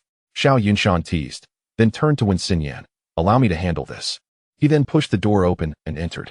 Hello, Teacher Xia, he greeted with a smile as he took a seat. You are indeed a policeman. Xiahua gritted his teeth. Do you think that matters at this point? Xiao Yunshan shrugged nonchalantly. If I recall correctly, next Monday marks the anniversary of Li Manju's death. Does it not? How do you know? Xiaohua's expression shifted, his voice rising. Xiao Yunshan disregarded his question and continued. After all this time, you must feel quite regretful. No, your beloved wife perished by your hand. The anguish, sigh? How do you know that? Xiahua shouted furiously, his demeanor frantic. Who told you this? Xiao Yunshan remained silent, continuing. When you killed your wife, during this time, your yearning for her only deepened. Yet you know that no matter what you do, she will never return. You can only reminisce about her through the very spider lilies she cherished in life. Finally, one day, someone uncovered the truth behind Li Manju's death. That person was Li Manju's closest friend, Yang Hui. If I am not mistaken, she has now become one of those spider lilies blooming in that garden. No, rather, she has become the nourishment for the spider lilies, has she not? At this point, Xiao Yunshan spoke with an air of indifference. So, Teacher Xia, would you kindly recount the entire sequence of events to me? Very well. Xiahua slowly lowered his head, his expression somber. I will tell you. 3 years ago, in a secluded courtyard near Bihai City. My dear, Li Manju exclaimed. Look, these spider lilies have bloomed magnificently. The courtyard was filled with blooming spider lilies. While Xiahua sat on the steps, visibly impatient, sipping tea. Is that so? He set down his cup, responding dismissively. As long as you are pleased. He found it impossible to appreciate these flowers, which symbolized eternal separation, blooming along the road to the underworld. In stark contrast, Li Manju adored these blossoms, even spending money to rent this very courtyard for their cultivation. The couple, though loving, had this singular discord, which pierced deeply into Xiaohua's heart like a thorn. Seeing his indifference, Li Manju felt discontent. I know you do not like them, but this is my only passion. Cannot you indulge me just this once? Xiahua, already averse to her hobby, felt a surge of anger at her request. Indulge? Why must it be me who accommodates you? Why can't you accommodate me just once? Li Manju, upon hearing his words, was instantly reminded of the cold remarks he had directed at her beloved spider lilies over the course of their tumultuous relationship. Without a hint of hesitation, she retorted, How many times have I accommodated you, even though you have done nothing at home for so long? Merely indulging in painting and writing while failing to earn a considerable sum or win any accolades. I have remained silent. And now you dare to blame me? Chapter 21. Interrogation of Xiao. Their disagreement escalated into a heated quarrel, followed by a physical altercation. Naturally, Li Manju's strength paled in comparison to that of Xiao. A robust man, she was shoved to the ground, crushing a delicate spider lily beneath her. The broken bulb lacerated her skin, its toxic sap seeping into her bloodstream. You spend your days nurturing these cursed flowers, and I have yet to utter a word. Xiao remained oblivious to her plight, continuing to berate her.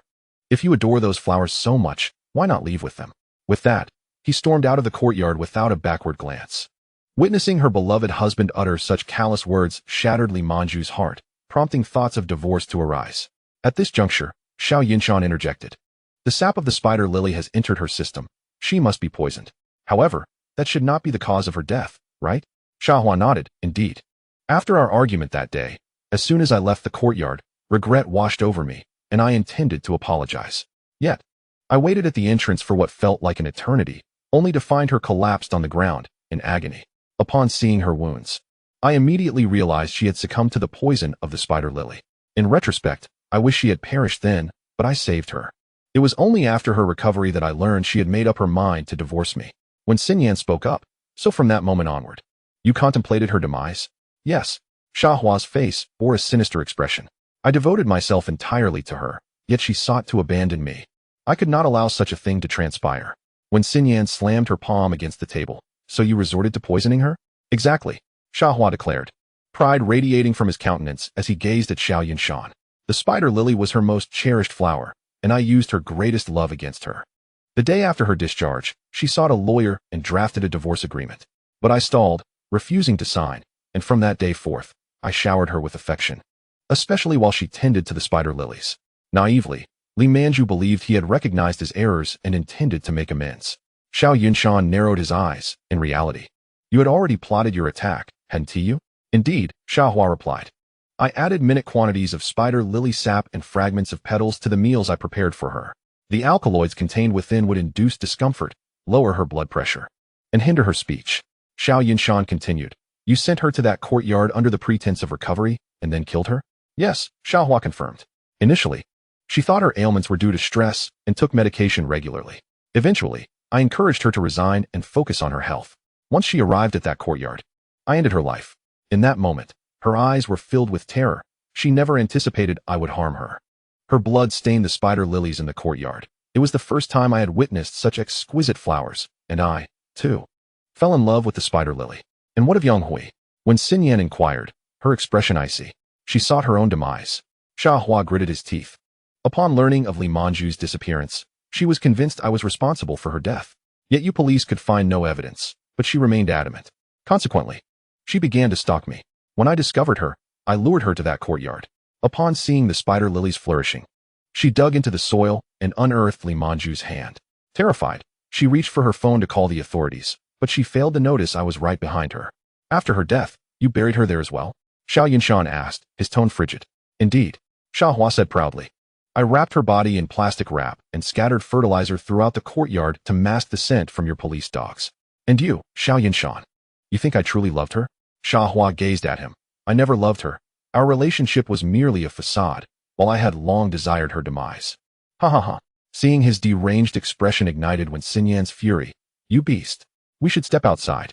As when Xinyan prepared to explode, Xiao Yunshan quickly pulled her out of the interrogation room. What are you doing? When Xinyan glared at Xiao Yunshan, her eyes wide with indignation, ready to lash out. I fear you may harm him. Xiao Yunshan retreated a couple of steps, creating distance before speaking. Let Wang Peng and the others handle the questioning. At that moment, Captain Zhang approached. Oh, everyone is here? Noticing when Xinyan's furious countenance, he chuckled awkwardly. You all seem quite busy lately. Why not leave work early today? Go home and rest well. Tomorrow morning, we will search for the victims' bodies. With that, he ushered them out of the office without waiting for a response. Outside the police station, when Xinyan remained visibly irked, Xiao Yunshan observed the street and remarked, the world is truly beautiful. What do you mean? When Xinyan inquired, puzzled. Xiao Yunshan gestured toward the pedestrians. Look at that elder, walking contentedly ahead. He must be on his way to meet a friend. They likely share great joy. Those two children, hand in hand, clutching candied hawthorns, must have had a delightful day at school. And the stray dog by the roadside, napping in the grass. Must have had a long, tiring day of play. We've apprehended a serial killer today.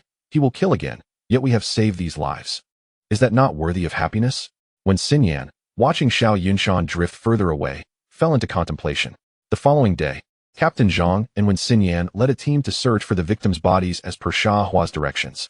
It was not until the last body was unearthed that the case of the Spider Lily murders, which had plagued the criminal investigation team for some time, was finally resolved. In the prison visitation room, Xiao Yunshan sat quietly, awaiting Xia Hua's arrival. Moments later, a guard escorted Xia Hua into the room. "Teacher Xia," he greeted as soon as Xia Hua sat down. "You are aware of my crimes, and I assume you have nearly located all the bodies," Xia Hua replied, astonished. "And you still call me teacher? Real corpses, false identities." Chapter 22. The solitude of one. Xiao Yunshan smiled. "In the company of three, one must surely have a teacher. You have imparted a valuable lesson to me, and thus deserve the title." As the words left his lips, Xia Hua, perplexed, asked, "What have I taught you?" Xiao Yunshan, maintaining his calm demeanor, replied, "Previously, my definition of scenery encompassed only mountains, rivers, and architecture. However, after our encounter, I realized my perspective was rather narrow. Every living being in this world constitutes a part of the scenery, including the myriad of people. Is that so?" "I am honored," Xia Hua said with a slight smile. "It seems, whether in intellect or character, you are without flaw. Defeated by you, I have no grounds for complaint." "You did not lose to me," Xiao Yunshan stated impassively. "You were vanquished by your own arrogance. Had you not left behind that spider lily, I would never have found you." "Perhaps," Xia Hua responded, his gaze fixed intently upon him. "It is indeed a pity that someone like you settles for being a forensic expert." "This is my choice," Xiao Yunshan replied, "just as you chose the path of art." Upon exiting the meeting room, Xiao Yunshan was greeted by the sight of Wen Xinyan standing there, arms crossed. What could one possibly discuss with him? Shaking his head, Xiao Yunshan chose not to respond, his expression calm as he suggested, "Let us return."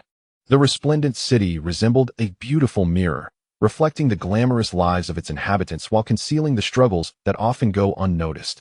Each individual tirelessly labored for their daily sustenance. Regardless of the events that transpired, the world continued its relentless march, unaffected by any circumstance. At 7 o'clock in the evening, Xiaowen concluded her day as toil and finally clocked out.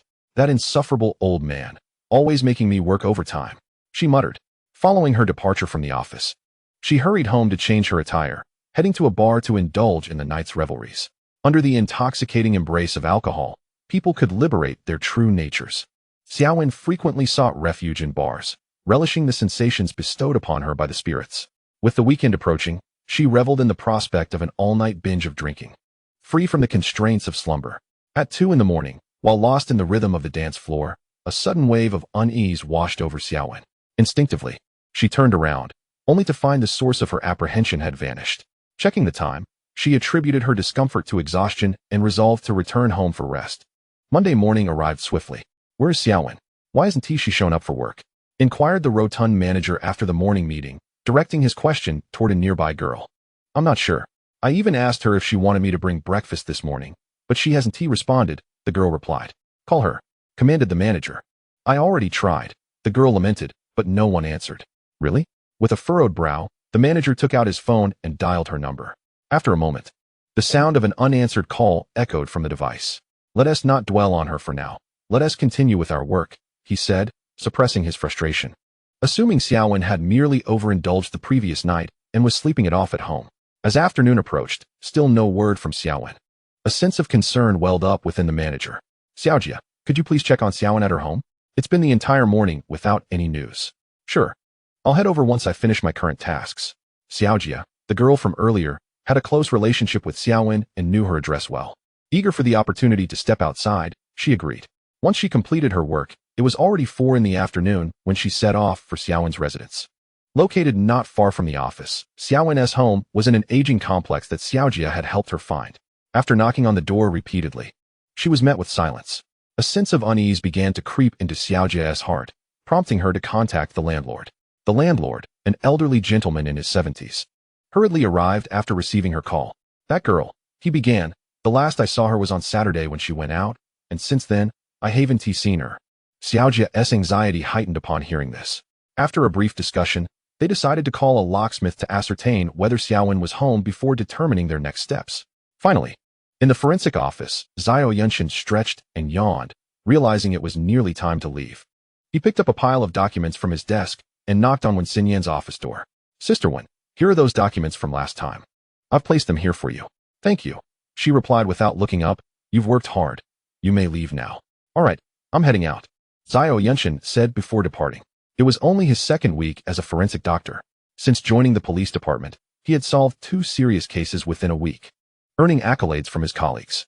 As for the former forensic expert, Old Zheng, he was initially presumed to have returned to his hometown. But later it was discovered that he was missing, a case now classified as a missing persons investigation, handled by the local police in his residential area. Upon entering his home, Xiao Yunshan was enveloped by a profound sense of solitude. 6 years prior, his parents had perished in a car accident, leaving him with this house and a modest inheritance of less than 200,000, rendering him the sole survivor in his immediate family. He turned on the television to fill the empty space with sound, changed into his pajamas, reheated some leftovers from the previous day, and poured himself a few bottles of beer. Under the influence of alcohol, he soon drifted into a hazy slumber. Suddenly, the shrill ring of his phone jolted him awake. "What are you doing?" Wen Xinyan's irate voice echoed through the receiver as soon as he answered. Hurry and open the door. I'm at your doorstep." Without allowing him to finish, she interjected. Listening to the dial tone, Xiao Yunshan reluctantly rose, finished the last sip of beer, and, propping himself against the sofa, made his way to the door. "What took you so long?" she exclaimed, her expression a mixture of annoyance and urgency. Taking a deep breath, Xiao Yunshan stepped aside to reveal the scene behind him. "Care for a drink?" he offered. "Drink? Are you out of your mind? A body has been found. Let us move," she replied, handing him his tools. Chapter 23. A severed head. Upon hearing this, Xiao Yunshan quickly responded, "Give me a moment to change." Ignoring Wen Xinyan, he turned to wash his face, change his clothes, and prepare a cup of hot tea and a bottle of mineral water before stepping outside with her. The crime scene was located in Baiming community, where the victim had been decapitated. As they traveled, Wen Xinyan initiated the conversation. Meanwhile, Xiao Yunshan, seated in the passenger seat, sipped his tea. "Are you in any condition to perform an autopsy?" Wen Xinyan questioned, noticing the lingering scent of alcohol on him. "I should be fine," he assured her, swallowing the last of his tea. Before long, they arrived at the scene, where Wang Peng and another officer stood at the entrance. "What is the situation?" Wen Xinyan inquired. "The victim's identity has been confirmed," Wang Peng replied. "Her name is Jiao Wan, a tenant here, who reported the incident." "Any eyewitnesses?" Wen Xinyan continued her questioning. Another officer chimed in. The alarm was raised by a neighbor who heard the commotion. "There are 2 witnesses, one named by Jie and the landlord, Mr. Qian, whom everyone calls Uncle Qian. Both are in shock, particularly Uncle Qian, who has already been taken for emergency care. Bai Jie is currently receiving psychological support at the station. She seems quite traumatized." Nodding, Wen Xinyan turned to Xiao Yunshan. "How are you feeling? Are you able to perform the autopsy?" "Yes," Xiao Yunshan affirmed, finishing his tea and retrieving a bottle of water from his pocket to hand to Wang Peng. "Please pour some on your hands." After washing his face, he entered the residence. "Is he the new forensic doctor?" an unfamiliar detective asked, observing Xiao Yunshan as he stepped inside. "Yes," Wang Peng replied with a frown. "Why does he smell of alcohol again?" "I'm not sure." Wen Xinyan shook her head. "Can he really perform an autopsy in this condition?" the detective questioned. "I have my concerns," she admitted, "but he insists he is fine." "Let us see how he manages," the detective replied.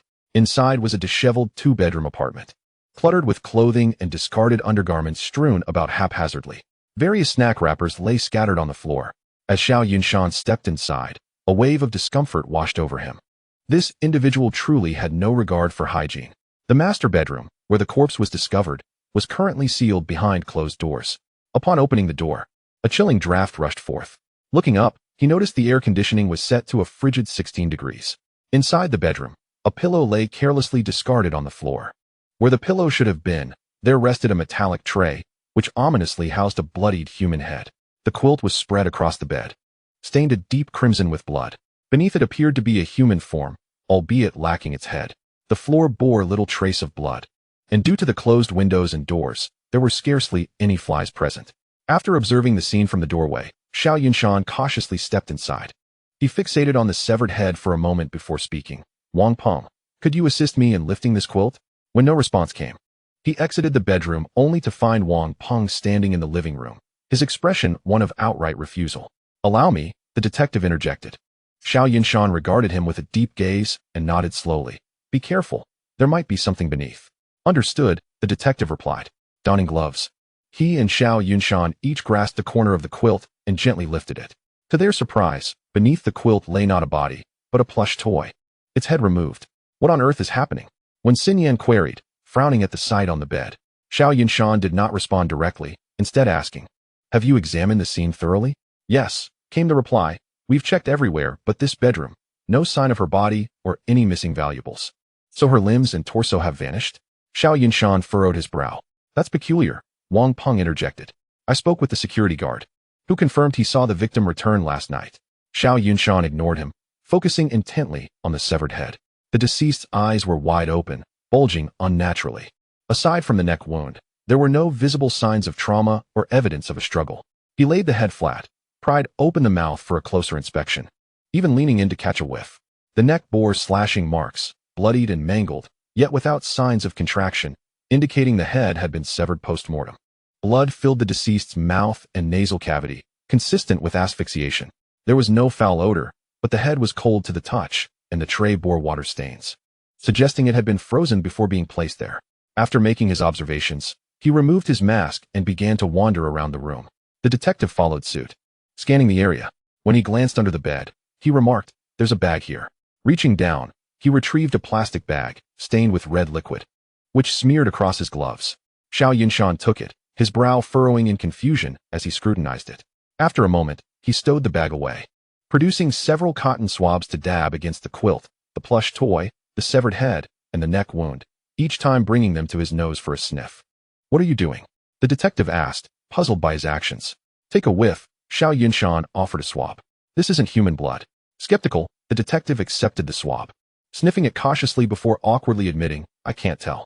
Xiao Yunshan sighed, turning his gaze to Wang Peng, who was visibly resistant and waved his hands dismissively when their eyes met. Shifting his attention to Wen Xinyan, he caught her fierce gaze. Xiao Yunshan could only manage an awkward smile as he collected the swabs, declaring, Let's send these for analysis. Given the circumstances, we can only deduce so much from a single severed head. All right, Wen Xinyan agreed. Let's gather everything and leave the remaining work to us. Understood. The group nodded as they busied themselves. Once the last item was secured in the vehicle, Xiao Yunshan inquired, If there is nothing else, I shall take my leave. All right. When Xinyan replied without looking back, Don't overindulge. We have work tomorrow. After he departed, the detective turned to Wen Xinyan, asking, Is this the forensic expert you selected? Indeed, Wen Xinyan confirmed, What are your thoughts? His capabilities are adequate, yet I find his demeanor somewhat aloof, he mused. In fact, one might even call him eccentric. That's just how he is, Wang Peng chimed in. He's rather easy to get along with once you become familiar with him. The detective observed Xiao Yunshan's retreating figure in silence. The following morning, when Xinyan convened a case discussion. This is the surveillance footage from the entrance of Baiming community. She began, presenting the video. It displayed the deceased, Jiao Wan, returning home in her work attire last Saturday night. Approximately half an hour later, she re-emerged clad in a revealing short skirt. The footage concluded there, prompting Wen Xinyan to explain, according to her neighbors and colleagues. Jiao Wan frequented a bar every Saturday night, returning home only after it closed at 5 in the morning. However, that night, she departed at 2 o'clock. At 2 o'clock on Monday morning, she returned to the community, but left again at 5, after which she vanished without a trace. As her words lingered, the footage transformed, revealing Jia when returning at 2 o'clock with a black bag, only to leave again at 7. According to the surveillance, this bag is the same black plastic one we found beneath the bed. After her statement, Wang Peng interjected, But wait, if that's the case, how did her head end up there? That is one of the mysteries of this case. The detective interposed. Someone must have impersonated her and delivered the head, then left at 7. Indeed, this presents one of our current dilemmas. When Xinyan continued, Let's start by investigating her interpersonal relationships. Wang Peng, take a team to her workplace to gather information. I will lead a team to Baiming community. We also need her personal details, especially her height and weight. Why? The detective queried. Xiao Yunshan, now aware of his name, Lin Yuang, a former military instructor turned detective after a misstep, responded, The victim, Jiao Wan, likely suffocated from having her head smothered by a pillow or similar object. Judging by her appearance and the footage, she possessed striking looks. Thus, anyone impersonating her would need to match her height and weight. Lin Yuang nodded in understanding but remained silent, continuing to observe. When Xinyan added, If the murderer delivered the victim's head to the community, it implies her home was not the primary crime scene. Someone suggested. Does this mean we need to review all surveillance footage along the route from her home to the bar and the surrounding areas? Yes, Wen Xinyan affirmed, showering him with appreciative praise. This task is assigned to you. Expedite the process. Is there anything else anyone wishes to discuss? After receiving no further inquiries, Wen Xinyan declared, if there are no objections, let us proceed at once. With that, the group rose to depart, leaving only Xiao Yunshan, Wen Xinyan, and Lin Yuang in the office. Realizing that something was amiss, Xiao Yunshan murmured, if there is nothing else, I will return to the forensic lab. Without waiting for a response, he immediately stood up and made his way towards the exit. Unfortunately, his movement was a moment too slow. Just as he reached the door, he was abruptly detained by Wen Xinyan, who questioned, why the rush? Xiao Yunshan, with a bitter expression, replied, there are still matters to attend to in the forensic lab. We need to investigate the Baiming community, and we are short-handed, so you must come along. Lin Yuang, maintaining a calm demeanor, added, as a forensic expert, you should know that questioning can easily be handled by any police officer. Ignoring his protests, the duo seemed deaf to his objections. Wen Xinyan bluntly advised, you ought to acquire more skills to avoid future misfortunes. With that, they disregarded Xiao Yunshan's evident reluctance and forcibly escorted him downstairs, pushing him into a car, and drove off towards the Baiming community. Throughout the journey, Xiao Yunshan voiced numerous objections, even threatening to report them to higher authorities, but his attempts were swiftly dismissed. Their retort was, do you truly believe we would fear your complaints after dragging you along? Finding his resistance futile, Xiao Yunshan resigned himself to his fate. Time swiftly passed, and by noon, as the three dined at a noodle shop across from the Baiming community, Wen Xinyan initiated the conversation, Yunshan, Yuang, what are your thoughts on this case? None at the moment, Lin Yuang replied, continuing to eat his meal. What about you? Wen Xinyan pressed further. As she turned her gaze towards him, Xiao Yunshan pondered briefly before stating, I believe starting with the victim is clearly not the most prudent course of action. Why? Their curiosity piqued immediately. Furrowing his brow, Xiao Yunshan explained, generally, when a murderer decapitates their victim, it is to obscure the victim's identity, a notion echoed in both cinematic portrayals and reality alike. In light of this, the perpetrator would go to great lengths to dispose of the head. Yet in this case, the murderer has done the opposite, leaving the victim's head conspicuously displayed as if to taunt us. And what could be his motive? Lin Yuang inquired. Xiao Yunshan reflected for a moment before responding.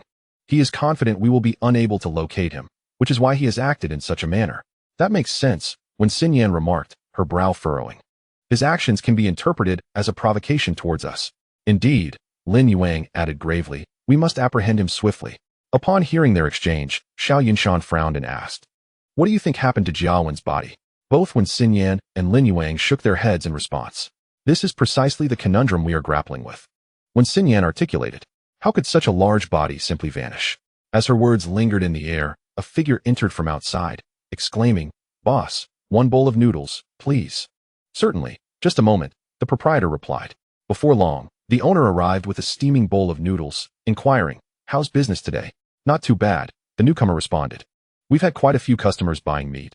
I've already sold 2 pigs. Meat? The trio exchanged glances and rapidly finished their meal to investigate the nearby butcher shops. Chapter 25. The skeleton, a piercing scream shattered the morning tranquility.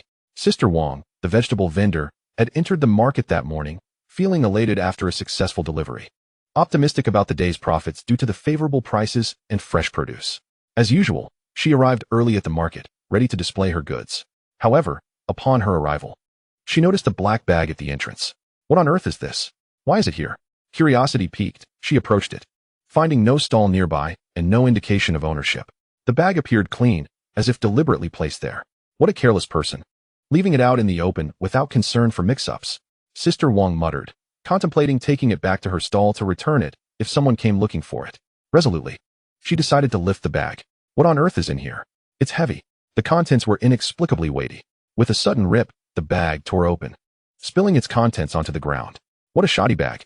Sister Wang was about to complain about the quality, but upon seeing the contents, she screamed in horror. The bag was filled with stark, white bones. When she spotted a skull among the remains, fear overwhelmed her, and she collapsed onto the ground. By then, several vendors had arrived, drawn by her scream. There's been a murder. Call the police. Hurry. Before long, Wen Xinyan arrived with a team of detectives. After cordoning off the area, The detectives began questioning witnesses and taking notes, while Xiao Yunshan commenced his examination of the skeletal remains. Xiao, what do you think? When Xinyan inquired after watching him inspect the bones carefully. This is a bit troublesome, Xiao Yunshan replied without looking up.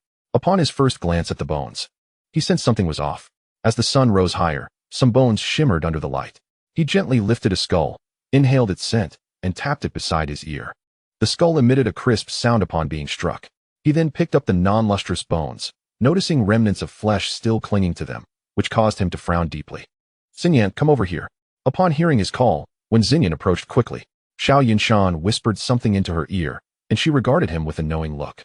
After he nodded, she returned the gesture. Everyone listen up.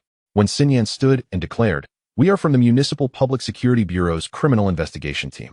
Our forensic examination has determined that these bones are all fake. This is likely a prank by someone, so please disperse and resume your activities. As her words concluded, the crowd surrounding the scene scattered, leaving only a few curious youths lingering. Have Wang Peng keep a few people behind for questioning. The rest of you, clear the area and take everything back to the police station, when Xinyan instructed.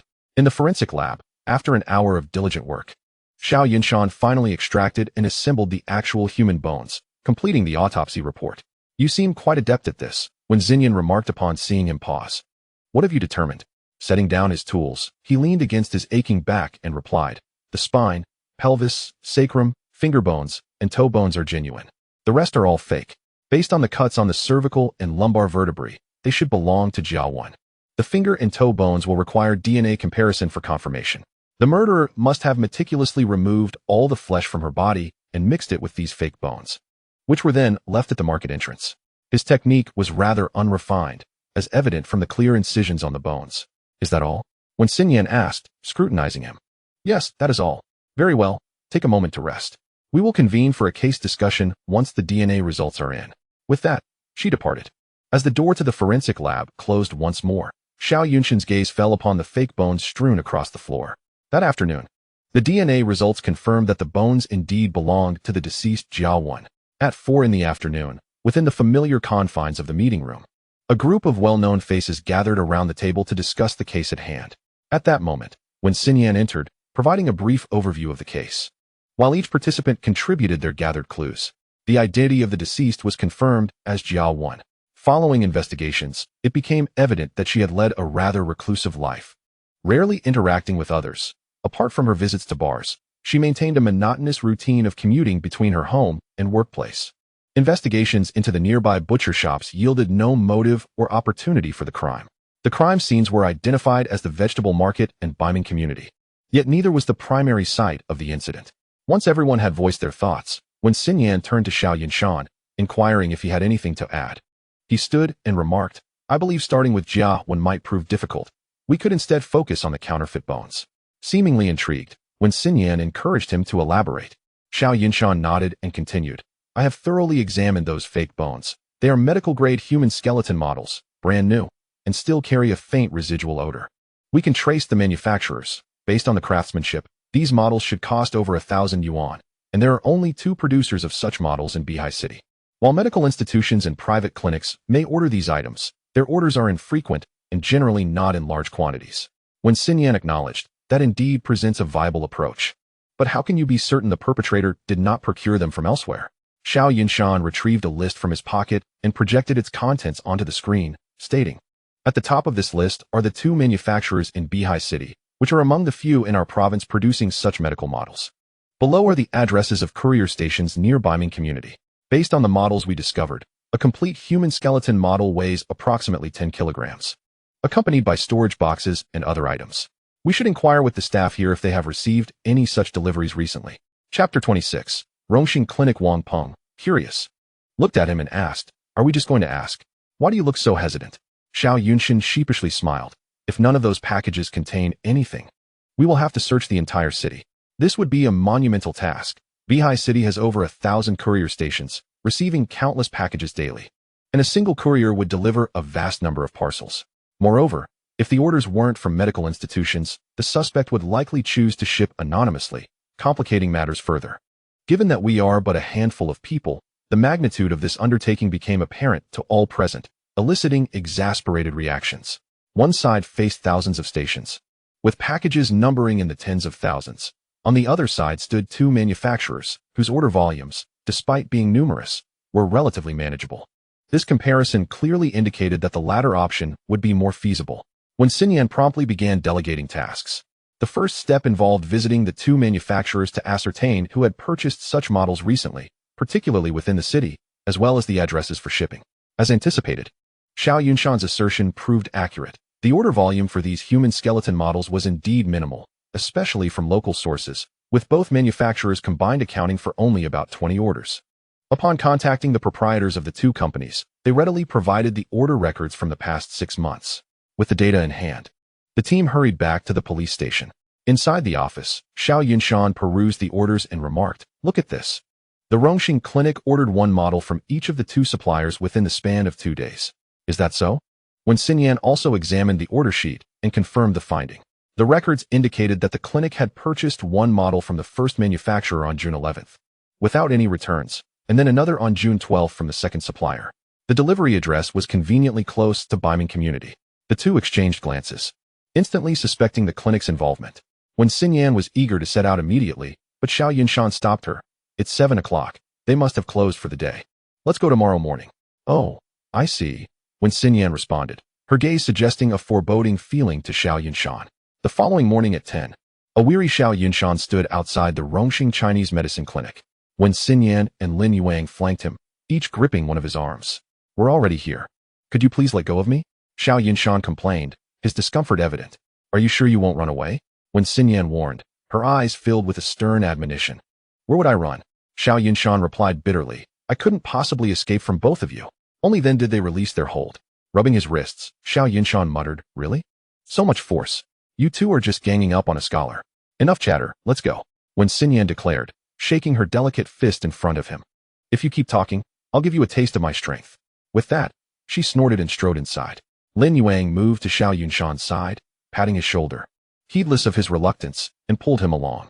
Upon entering, when Xinyan promptly declared their identities and requested to meet with the person in charge. Upon hearing the presence of police, particularly criminal investigators, the clinic's owner, Wan Rongxing, approached with a broad smile. "Hello, I am the owner here, Wan Rongxing. May I ask your names?" When Xinyan replied, "Hello, Mr. Wan. We are from the Municipal Public Security Bureau's Criminal Investigation Team. I am Wan Xinyan. And these are Xiao Yunshan and Lin Yuang. We are here to investigate any missing medical equipment." "Well, I don't believe there is anything missing." Wan Rongxing pondered momentarily before shaking his head. He appeared sincere, prompting Xiao Yunshan to ask, "May we take a look around?" "Of course." Wan Rongxing responded with a smile. "Right this way." He led the four through the lobby and down the corridor, where several individuals were queuing.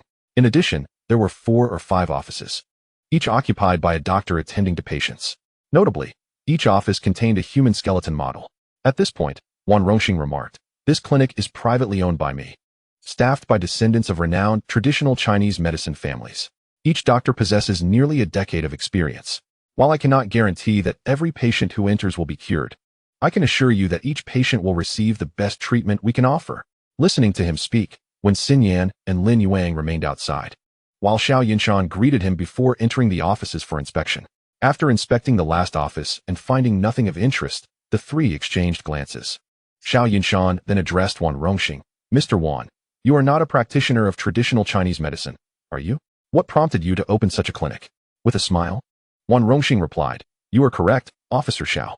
Although I have cherished traditional Chinese medicine since childhood, I am colorblind and cannot practice medicine. This clinic was established to combat the decline of traditional Chinese medicine, which has suffered significantly due to the influence of Western medicine in recent times. Traditional Chinese medicine is a treasure of our Chinese heritage, and we must ensure it does not fade away. As I matured, I ventured into a modest business, establishing a traditional Chinese medicine clinic. The financial outcome has become inconsequential. My sole desire is to contribute to the advancement of traditional Chinese medicine." This sentiment garnered immense respect from the 3 individuals present, elevating my stature in their minds. At that moment, Xiao Yunshan inquired, "Mr. Wan, may I ask if you personally procure the medicinal herbs and medical instruments here?" "Certainly not. I am incapable of managing such tasks," Wan Rongxing chuckled. "While I am the proprietor, my role is merely to provide financial support. The procurement is managed by Luo Bin." Luo Bin. The 3 exchanged glances. And when Xinyan spoke up, "Where is he now?" "He should be over by the warehouse," he replied, leading the trio outside. Upon reaching the warehouse, they spotted a figure meticulously checking the quantity of medicinal supplies. Luo Bin, Wan Rongxing called out, "These 3 officers seek your assistance." The man turned, his expression shifting to one of unease upon seeing Xiao Yunshan and the others. But he responded, "All right, I'll be there once I finish verifying the items on this shelf." Chapter 27. Jean Mullins. The 3 were unconcerned by this delay, and Wan Rongxing readily acquiesced, stating, "In that case, I will trouble you to wait here for a moment while I attend to my other matters." After a brief wait of 3 to 4 minutes, Luo Bin approached them. "Apologies for the wait. What brings you to me?" he queried. Just as when Xin Yan was about to speak, Xiao Yunshan interjected. "Our police station is currently investigating a case involving stolen medical equipment. The suspect claims you assisted in handling 2 human skeleton models, and we wish to inquire about that." As soon as he finished speaking, Luo Bin's face turned pale with panic. "Officer, I assure you, this is not my doing. I merely accepted a small kickback." And I was deceived. The 3 exchanged glances, and when Xin Yan pressed, "What happened? Speak." Luo Bin trembled as he recounted, "I used to directly contact manufacturers for medical supplies. 2 months ago, at a dinner, I met someone named Jean Mullins, who claimed to be an agent in the medical field, promising me higher profits. Consequently, I sourced all my supplies from him these past 2 months." Jean Mullins? What a peculiar name. When Xin Yan noted down, Xiao Yunshan explained, "His surname is Jean.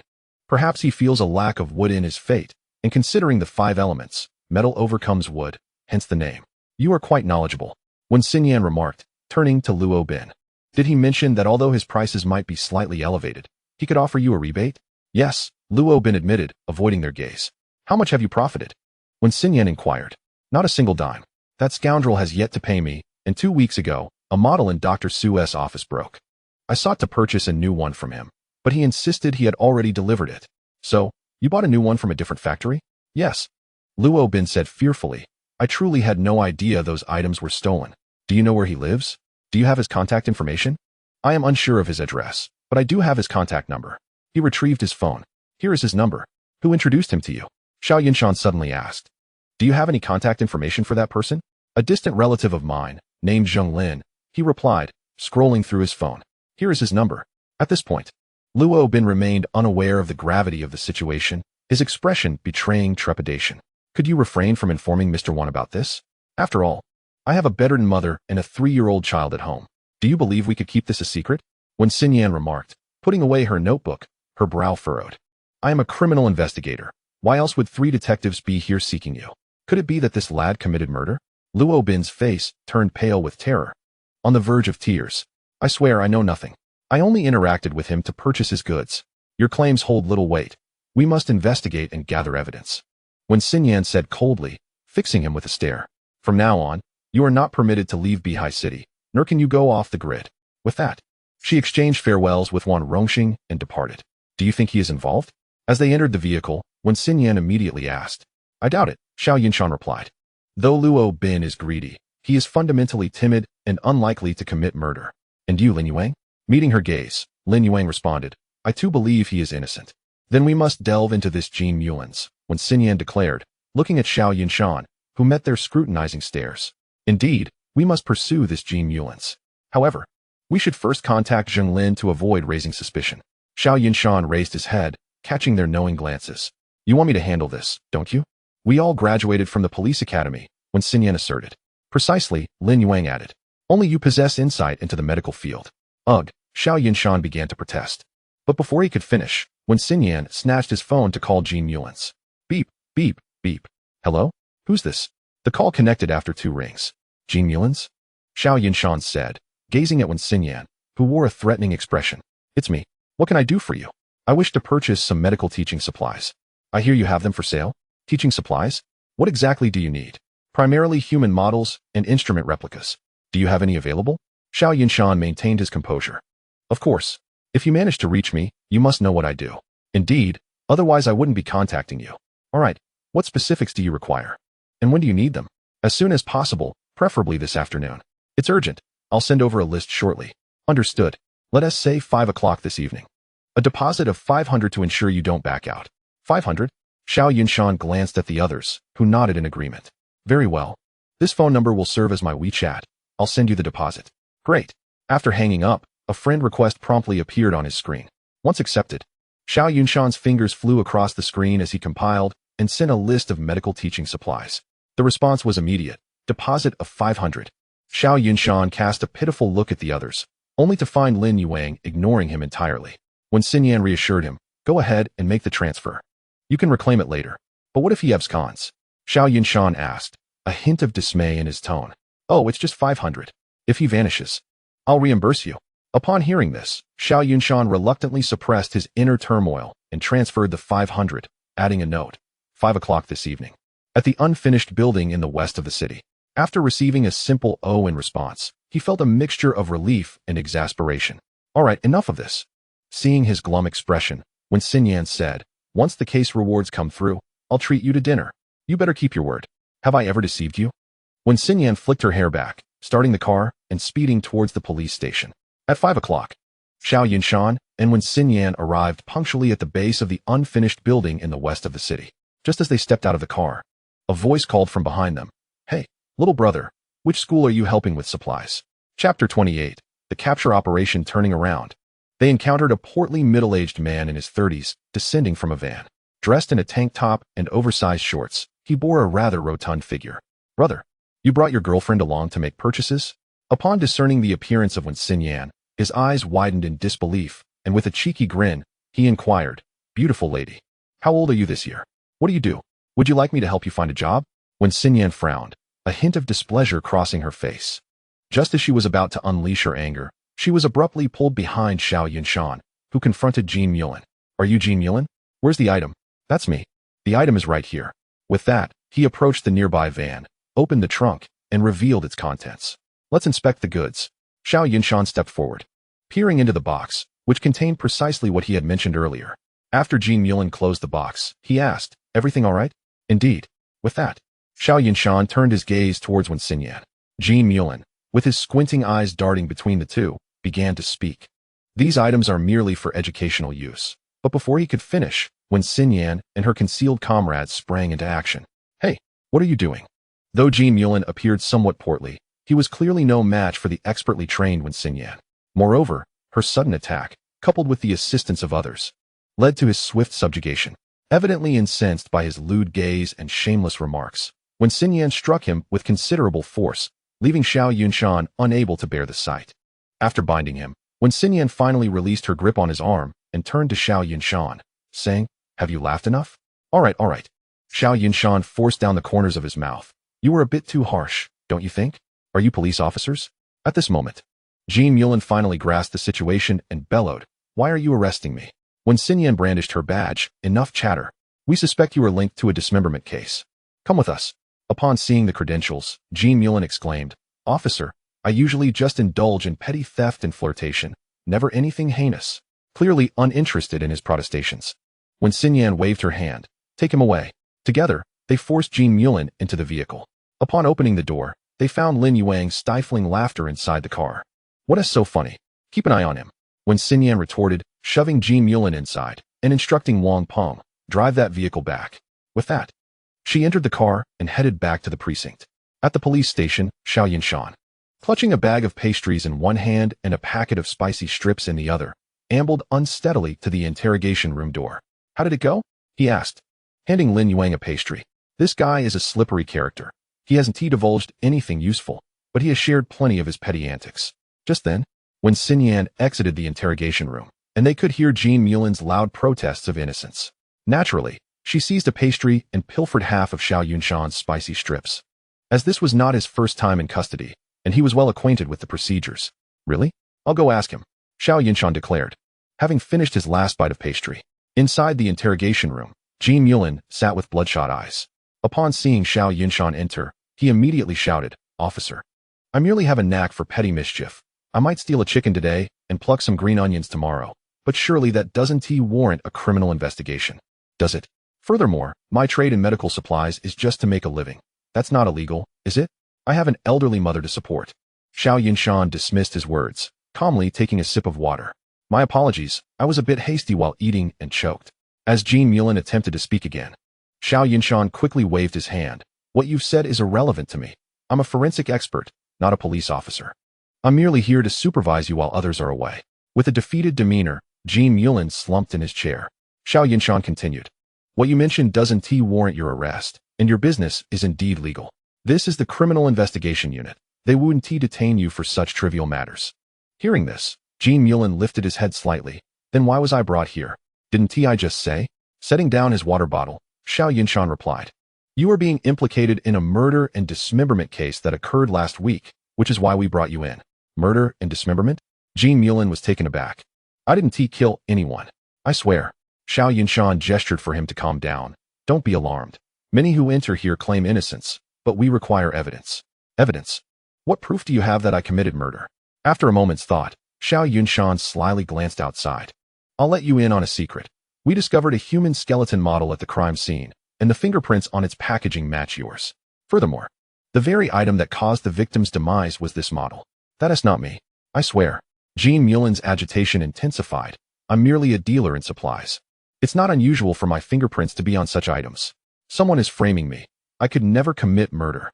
Calm down, Xiao Yunshan urged.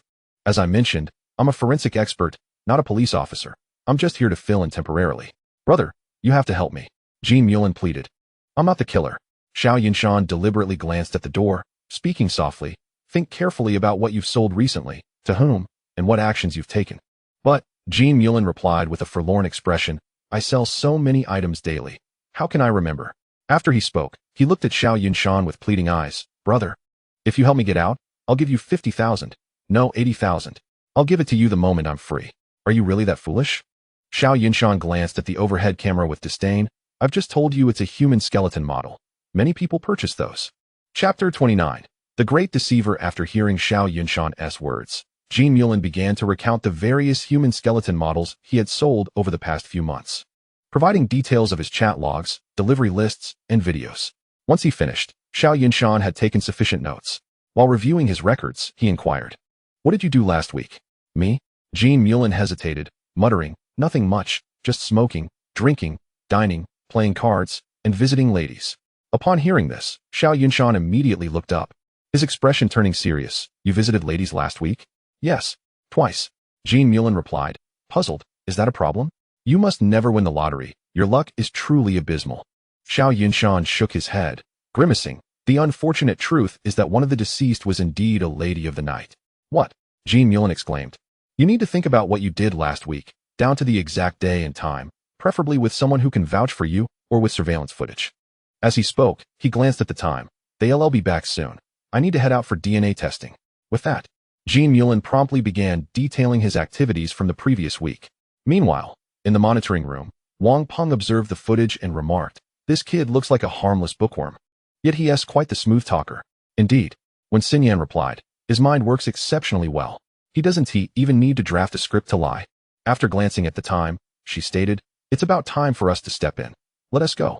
In the interrogation room, Xiao Yunshan gazed at Jean Mullin before him. Is this all? Truly, is it all? Jean Mullin rubbed his face. This is all I can think of. All right then. At that moment, when Xinyan pushed the door open and entered, Thank you for your hard work. Let us proceed. Sure. Xiao Yunshan nodded, shrugged at Jean Mullin, and rose to leave. You lad, truly a master of fabrication. As soon as they exited, Wang Peng chuckled. You nearly had him fooled. So what? Xiao Yunshan shrugged. I'm not a police officer. It's not a big deal to mislead him a bit. True enough. Wang Peng nodded. You're a forensic expert. Ignorance of interrogation rules is no crime. At that moment, Xiao Yunshan's expression suddenly changed. Wait, I've forgotten something extremely important. Wang Peng and Lin Yuang exchanged glances, their hearts tightening at Xiao Yunshan's sudden shift. What's wrong? Xiao Yunshan looked regretful and pained, his eyes reflecting deep sorrow, to lure him out. I transferred 500 yuan to him, and he hasn't refunded me yet. The following morning at 10 o'clock, in the police station office, everyone was gathered around a table. According to Jean Mullin, he indeed delivered a human skeletal model to Luo Bin that day. When Xinyan spoke up, he placed it at the agreed-upon pickup location and even recorded a video. Yet Luo Bin insists he received nothing. That means the model was stolen, Wang Peng interjected. It seems we must find this thief. Exactly. When Xinyan replied, her face etched with frustration. What a pity to lose a lead after finally finding it. At that moment, Lin Yuang entered. I've got news. Last Thursday, a surveillance camera on Fuyun Street captured someone carrying a box, and upon comparison, it was indeed the box that contained the model. And the person who took the box? Wen Xinyan immediately inquired. In custody, Lin Yuang replied. Huh. Wen Xinyan exclaimed, puzzled.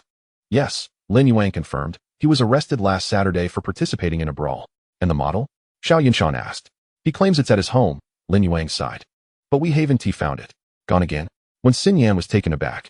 Lin Yuang nodded, looking pained. Yes, stolen again. What about the surveillance there? Xiao Yunshan pressed. Lin Yuang shook his head with a bitter smile. It's a cheap rental area. Most residents lack any proper education, so there is no surveillance. The case thus reached a stalemate. Just as everyone was at a loss, someone knocked on the door. Xinyan, Captain Zhang is looking for you. Inside the office, Captain Zhang was sweating profusely with urgency. Upon seeing Wen Xinyan enter, he immediately handed her a document. This is what happened this morning on Dongfeng Street. Take a look. Wen Xinyan, puzzled, opened it. What? The incident has already occurred, Captain Zhang stated calmly. Director Sun has issued a strict order. The case must be solved within a week. But over there I suspect this is the same murder case. The DNA comparison results are not yet available, but it's highly likely, Captain Zhang interrupted. I understand this case is difficult, but we have no choice. We must live up to the badge on our hats. Wen Xinyan grit her teeth. I understand. I will do my utmost to solve this case. Captain Zhang nodded, then shifted the conversation. How is Xiao Yunshan doing? Wen Xinyan sighed. He is good. His abilities are indeed impressive, yet he seems somewhat at a loss regarding this case. Captain Zhang's expression turned serious. I know a bit about this case. It is indeed challenging, but I believe in you.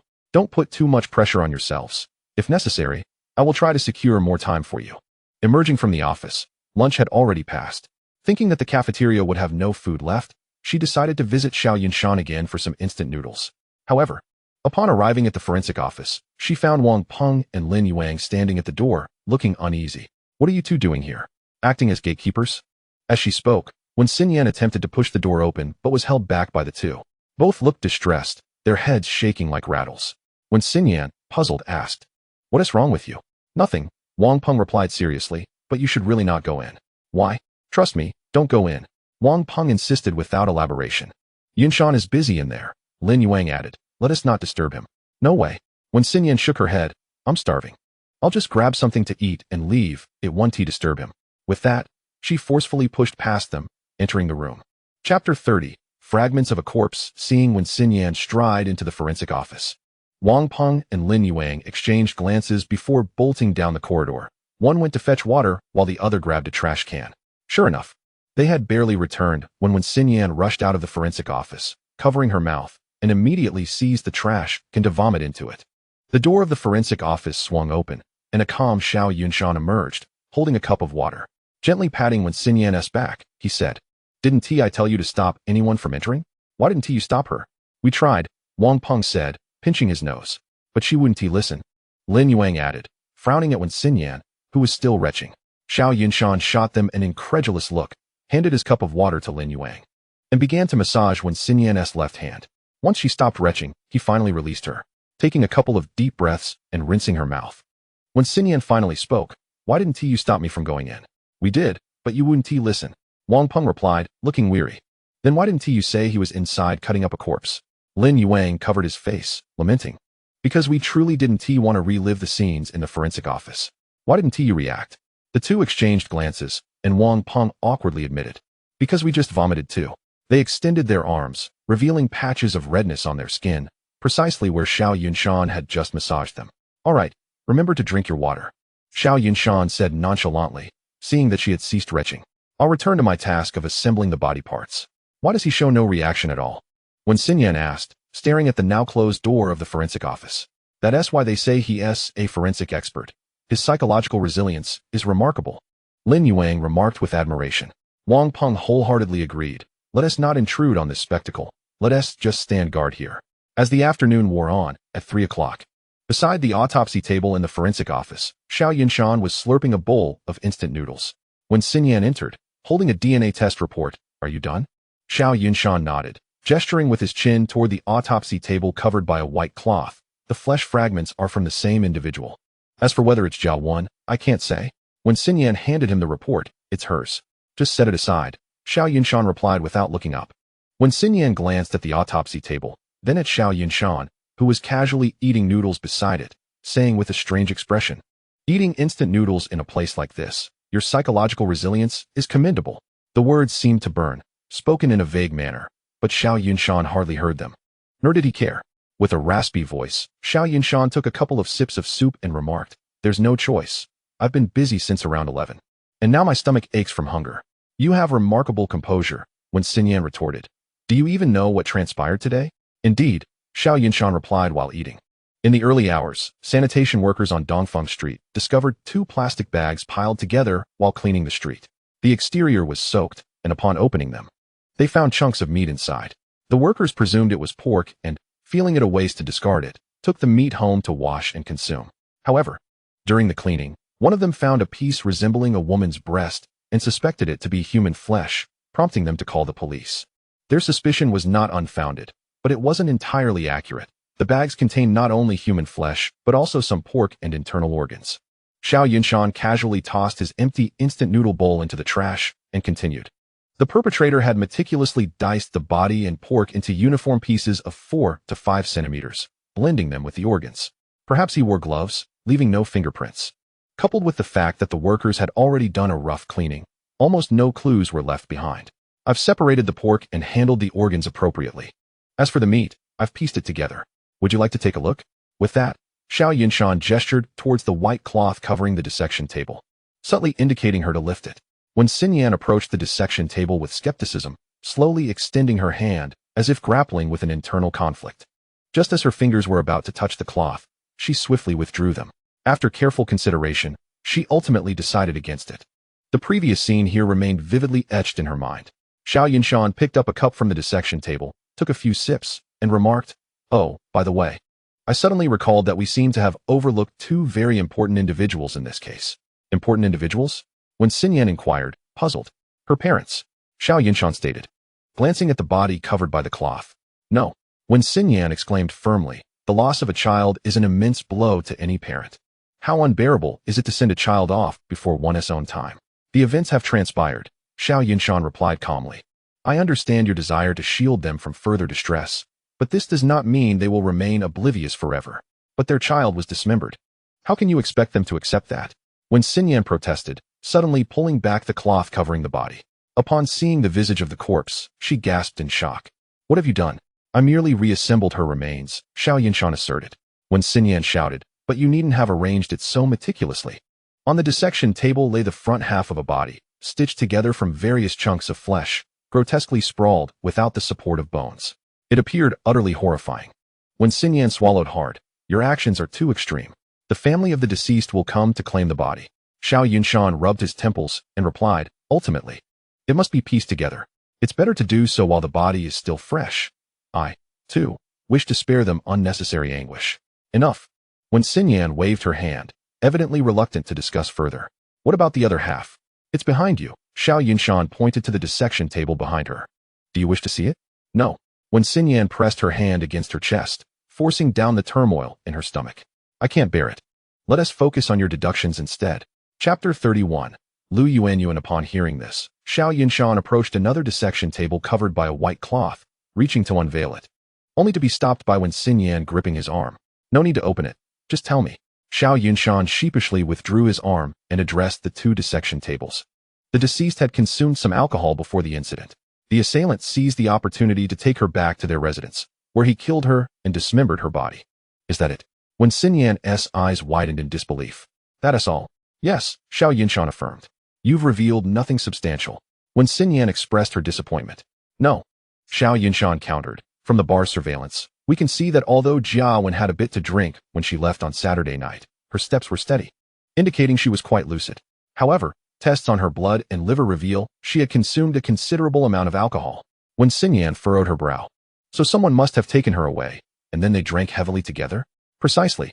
Xiao Yunshan nodded. "Examinations of her body show she was neither beaten nor abused prior to her death. There are no abrasions in her mouth, indicating she willingly consumed that much alcohol. Consider this. If you left the bar around 2 in the morning and encountered someone who invited you to their home for drinks, would you accept?" Wen Xinyan slightly shook her head. "Unless I knew the person well enough to ensure my safety." Suddenly, her eyes lit up. "Her boyfriend or a close friend?" Xiao Yunshan nodded. "It's likely from that circle." Wen Xinyan's expression darkened. "It seems we indeed need to speak with her parents." The following morning, an elderly couple, supporting each other, entered the police station. Their hair was gray, and their faces bore the weight of grief. Xiao Yunshan could no longer endure the scene of such sorrowful separation and retreated into the forensic room, refusing to come out. To his surprise, Lin Yuang also sought refuge there, leaving Wen Xinyan and Wang Peng to converse with the couple in the reception area. The couple departed around noon. As soon as they left, Wen Xinyan stormed into the forensic room. "You two cowards. Finally ready to face the world?" "I cannot comfort people," Lin Yuang replied calmly. Wen Xinyan shot him a fierce glare before turning to Xiao Yunshan. "What about you?" "I can't bear such scenes." Xiao Yunshan shook his head. Wen Xinyan, fuming, pointed at both of them, momentarily at a loss for words. Xiao Yunshan, maintaining his composure, remarked, "If I am not mistaken, Jiawen has a relative or family member who recently arrived here, likely living near her home." Wen Xinyan, perplexed, stared at him. "Did you eavesdrop at the door?" Seeing Xiao Yunshan's calm shake of his head, she continued, "How do you know this?" "I guessed," he replied. Wen Xinyan responded with an "oh," and explained. According to her parents, Jiawen's cousin, Lu Yuan, came to Beihai City to stay with her last year. Jiawen helped her find accommodation and work, but just yesterday, this person abruptly returned to her hometown. Xiao Yunshan frowned. These two sisters should be of similar age and close, yet Jiawen seemed to overshadow her? Not quite. When Xinyan chuckled, Lu Yuan is quite unambitious and often mingles with various men. Jiawen's family doesn't hold her in high regard. "Do you have a photo?" "Yes." When Xinyan promptly opened her phone to show a picture of the individual. In the photo, Lu Yuan was dressed provocatively in a tight red dress that accentuated her curves. After viewing the image, Xiao Yunshan quickly retrieved the body from the cold storage and compared it to the photograph. The two bore striking similarities in both physique and appearance. "This is bad." She is about to flee, when Xinyan suddenly shouted, rushing towards the forensic room exit. After a few steps, she returned, grabbing Xiao Yunshan, who looked bewildered. "What are you two doing? Hurry up and follow me." With that, she dashed outside. As they hurried along, when Xinyan took every shortcut available and finally reached Lu Yuan's residence by 3 in the afternoon, Xiao Yunshan knocked on the door, finding no response. So he pressed his ear against it. Just as he heard movement inside, when Xinyan yanked the door open. Bang! With a swift kick, the door swung open, revealing a young woman who was about to step forward to open it herself, a fine sheen of sweat glistening on her forehead. The moment the door creaked open and she caught sight of the gathered individuals, a flicker of panic crossed her features. "Who are you?" she stammered. Xiao Yunshan quickly pulled Wen Xinyan behind him and replied, "Hello, Lu Yuan. We are from the municipal police department, here to inquire about your cousin, Jiawen." Upon hearing this, Lu Yuan's expression tightened with apprehension. "Oh, please come in." Wen Xinyan cast a glance at Xiao Yunshan, who remarked, "This girl seems a bit shy and timid. Xinyan, Wang Peng, you both come in with me. Yuang, stay here and keep watch." Without waiting for a response, he seized the two and stepped inside. As they entered the room, Xiao Yunshan rubbed his nose, a frown creasing his brow. At that moment, Lu Yuan brought over a glass of water for each of them. Just as Wang Peng was about to take a sip, Xiao Yunshan nudged him with his elbow. "Lu Yuan," he began, "what is your relationship like with your cousin?" "My cousin." Lu Yuan tucked a strand of hair behind her ear. "I have a good relationship with her. She takes care of me. I heard she found you a job. Why didn't you go to work today?" Xiao Yunshan continued his inquiries. "Oh, my mother has been unwell these past couple of days, so I took leave." "And what about your sister?" "I don't know." Lu Yuan admitted, "We haven't been in touch for quite some time." "I saw your sister yesterday," Xiao Yunshan stated, his demeanor calm as he pulled a photograph from his pocket and handed it to Wang Peng. The image depicted Jiawen's head. Wang Peng understood and passed the photo to Lu Yuan. Taken aback by the sight, Lu Yuan's expression shifted to one of alarm. "What is this?" she exclaimed, tossing the photograph to the floor, seemingly too terrified to look at it. With a sharp slap on the table, when Xinyan demanded, "Lu Yuan, surely you must know more about this than anyone else." Lu Yuan lowered her head slightly, clutching her clothing tightly. "Jealousy, perhaps?" Xiao Yunshan mused, shaking his head. "Aren't you going to say anything?" His words hung in the air as Lu Yuan sat in silence. Xiao Yunshan, feeling a headache coming on, pressed. "Who died in this house? Can you tell us?" Chapter 32, Injured What? The moment Xiao Yunshan's words left his lips, the three of them turned to him in unison. When Xinyan and Wang Peng wore expressions of shock, while Lu Yuan's eyes were filled with fear, Xiao Yunshan tilted his head and said, "Don't look at me like that. The moment you opened the door, I sensed the smell of blood on you. The kitchen should be on the right side as we entered, and when I glanced in, it was spotless. There wasn't any animal being butchered." The scent of blood is even stronger in this room. Despite the overpowering air freshener and the 2 sticks of mugwort you lit, they did little to mask the odor. He then fixed his gaze on Lu Yuanyuan. You didn't harm your parents, did you? Lu Yuanyuan opened her mouth, but remained silent. Noticing her reluctance to speak, Xiao Yunshan slowly picked up the glass of water in front of him, scrutinizing it. I've seen your records. You graduated from a nursing school, so you must have some medical knowledge. What exactly is in this glass? At his words, Wang Peng, who had been about to drink, set the glass down again. When Xinyan, with a hint of disdain, took out a pair of handcuffs. Lu Yuanyuan, you are suspected of being involved in a homicide. We need to take you with us. As she stood up, Xiao Yunshan noticed Lu Yuanyuan's expression change and immediately stepped in front of Wen Xinyan. Be careful. Suddenly, Lu Yuanyuan pulled a fruit knife from her pocket and lunged at Wen Xinyan. Just in time, Xiao Yunshan interposed himself, taking the stab in his left shoulder. Wang Peng and Wen Xinyan quickly restrained Lu Yuanyuan, pinning her to the floor. At that moment, Lin Yuang, stationed outside, rushed in.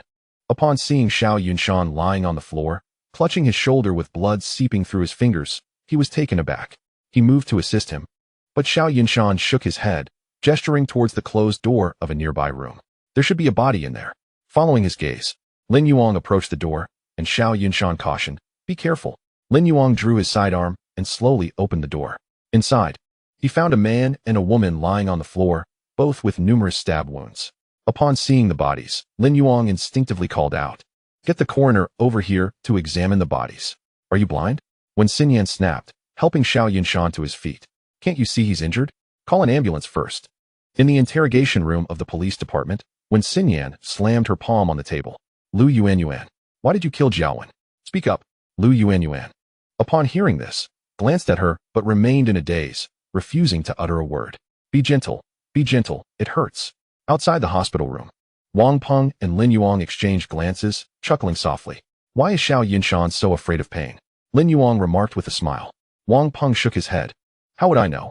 Those two outside, aren't they supposed to be doing their job instead of gossiping about me?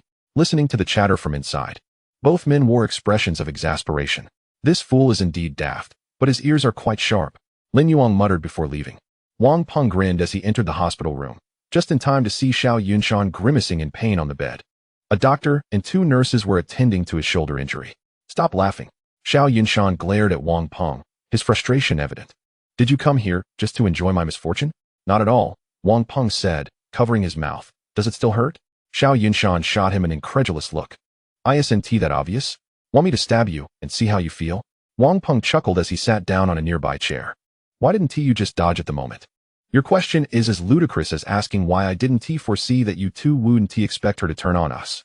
Just as he finished speaking, the doctor began stitching his wound. Didn't you administer anesthesia? Why does it still hurt? The effects may not have kicked in yet. It will subside shortly. The doctor replied calmly, continuing his work without missing a beat. Just bear with it. Suddenly, the room filled with anguished cries. Unable to endure the sound, Wang Peng covered his ears and stepped outside, coincidentally encountering Wen Xinyan, who had just arrived at the hospital. As she opened her mouth to speak, another round of wailing erupted from within the room. Who else in there? Wen Xinyan frowned and inquired. Who else but Xiao Yunshan? Wang Peng replied. I truly can't fathom how someone so afraid of pain would step in front of a blade for you. As the words left his mouth, Wen Xinyan was about to respond when yet another scream pierced the air from the hospital room. Let us go check on him, she said with a wry smile as she walked in. Upon entering, she saw the doctor stitching up the wound, with 2 nurses standing on either side of Xiao Yunshan. One held his left hand, while the other pressed down on his right shoulder, their sole intent to keep him still. As soon as he spotted Wen Xinyan, Xiao Yunshan exclaimed, Weren't you supposed to be interrogating the suspect? Why are you here? Wen Xinyan glanced at his shoulder and replied, Lu Yuanyuan wouldn't speak. So Captain Zhang sent me out. That's fine, Xiao Yunshan said. I have an inkling about her motives. I'll go talk to her. As he attempted to stand, she interrupted, Sit down. Your wound hasn't been treated yet. Don't move around. The nurse, gripping his shoulder, and the doctor acted in unison. One pressing down on one of his shoulders to secure him in a seated position on the hospital bed. I apologize. Xiao Yunshan chuckled awkwardly. My shoulder no longer aches. I thought you had already finished. After the wound was treated, the two exchanged glances of helplessness as they observed Xiao Yunshan lying on the bed, visibly uncomfortable while receiving in 4. You are so afraid of pain. How do you dare to stand up and block the knife? Wen Xinyan looked at him with a mixture of exasperation and concern. Wang Peng shot a sidelong glance at Xiao Yunshan, who had already explained that he was unaware Lu Yuanyuan would resort to such desperation. All right, Wen Xinyan furrowed her brow. How do you know there are bodies inside? Xiao Yunshan lay with his eyes closed and replied, I have always had heightened senses since childhood. Why didn't you mention this before? Wang Peng inquired. You never asked. Xiao Yunshan sat up from the bed. Now that you're here, I'm hungry. Could you please fetch me something to eat? Chapter 33. Drug use? Seeing him revert to his unreliable demeanor, the two realized his injuries were not severe. Wang Peng chuckled. All right, I'll go. After he left, Xiao Yunshan frowned and said, that couple must be Lu Yuanyuan's parents. Upon discovering that she was the one who killed Jiao Wan, they must have. I think so too, Wen Xinyan interjected. Lu Yuanyuan lacks any skills and even harms her own parents. She truly deserves condemnation. Xinyan, could you investigate Lu Yuanyuan's social connections? Why? Wen Xinyan questioned, puzzled. Isn't the murderer already captured? Xiao Yunshan gestured to his shoulder. Her psychological resilience is remarkably poor. She can hardly speak upon seeing us.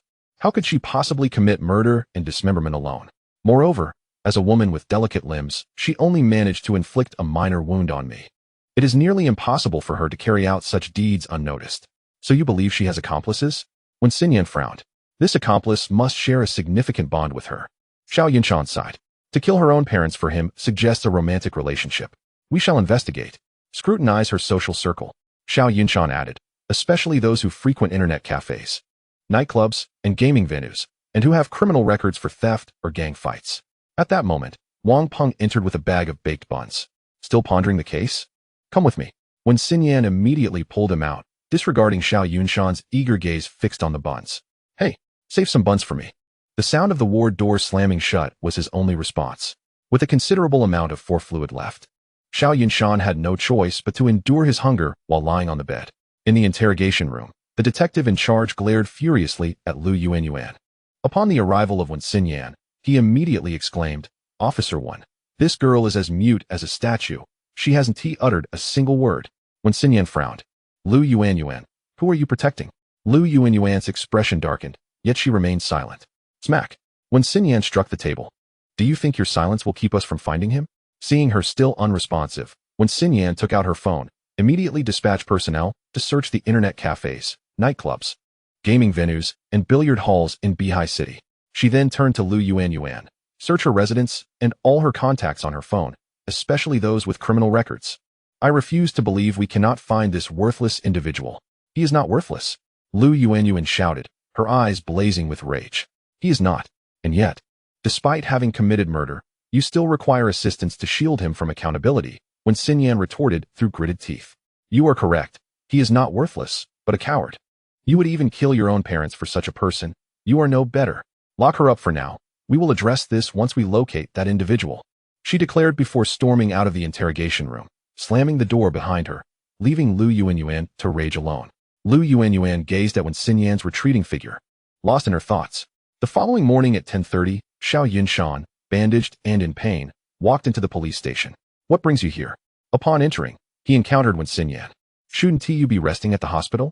It's merely superficial injuries. Nothing serious, Xiao Yunshan replied nonchalantly. Besides, I wish to see what Lu Yuanyuan is willing to do for this man. Wen Xinyan sighed. You wouldn't believe it. Since her arrival, Lu Yuanyuan has uttered only a single sentence.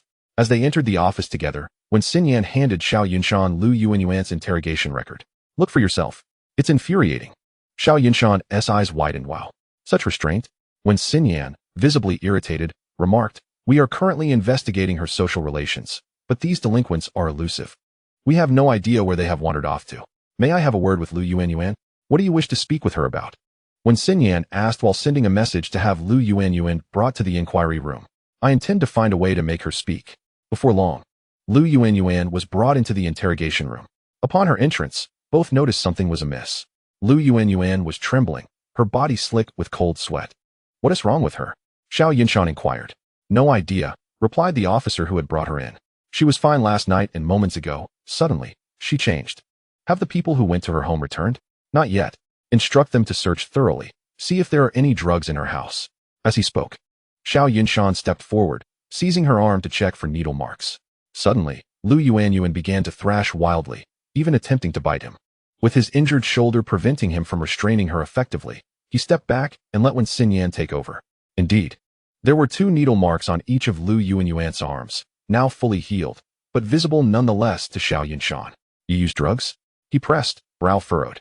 What business is it of yours? Lu Yuanyuan glared at him venomously. Ignoring her fierce gaze, Xiao Yunshan darkly pulled several strands of her hair. I will send this for drug testing. You contact the hospital to conduct a full examination on her, especially for HIV and STDs. With that, he strode out of the interrogation room. After taking only a few steps, he promptly returned, handing the hair to a nearby officer. You take this.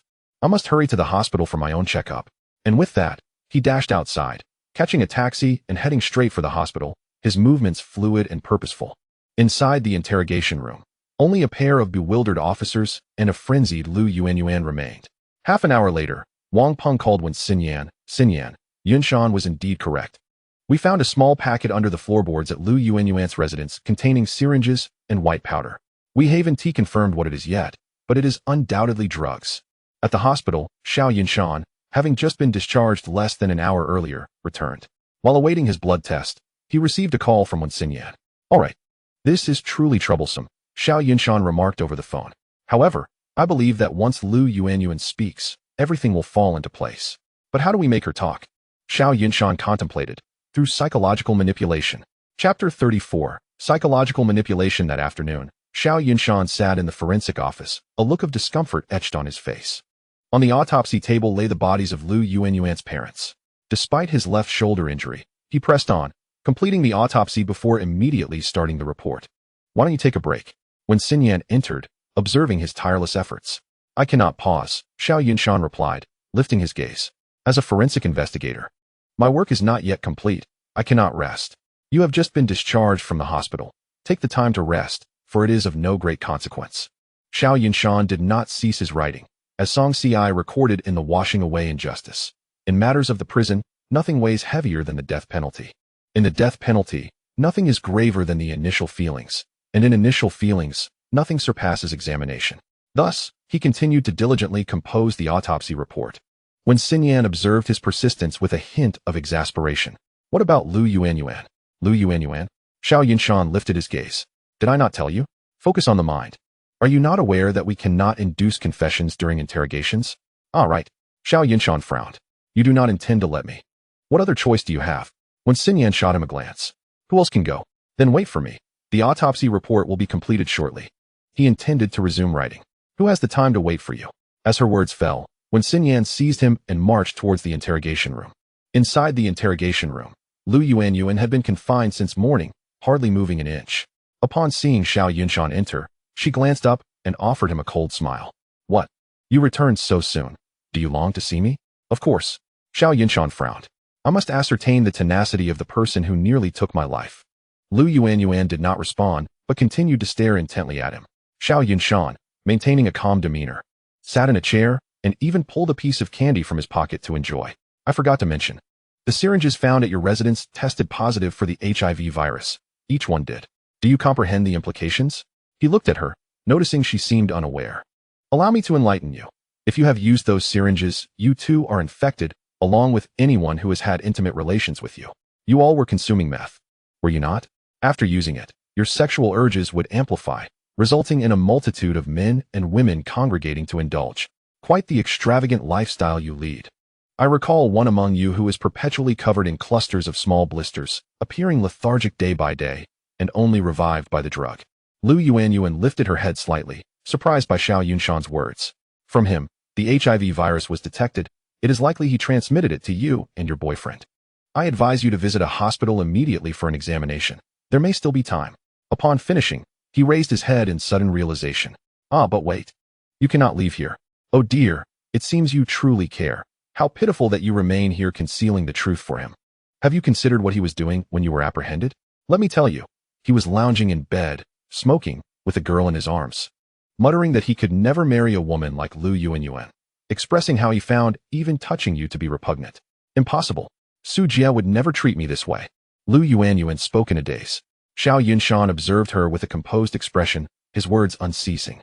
He even remarked that a person like you must have slept with countless men, and yet you dare to dream of marriage. Look at you. The choice of man is telling. No, no. Lu Yuanyuan's eyes reddened. You are deceiving me. You must be lying. How could I be lying?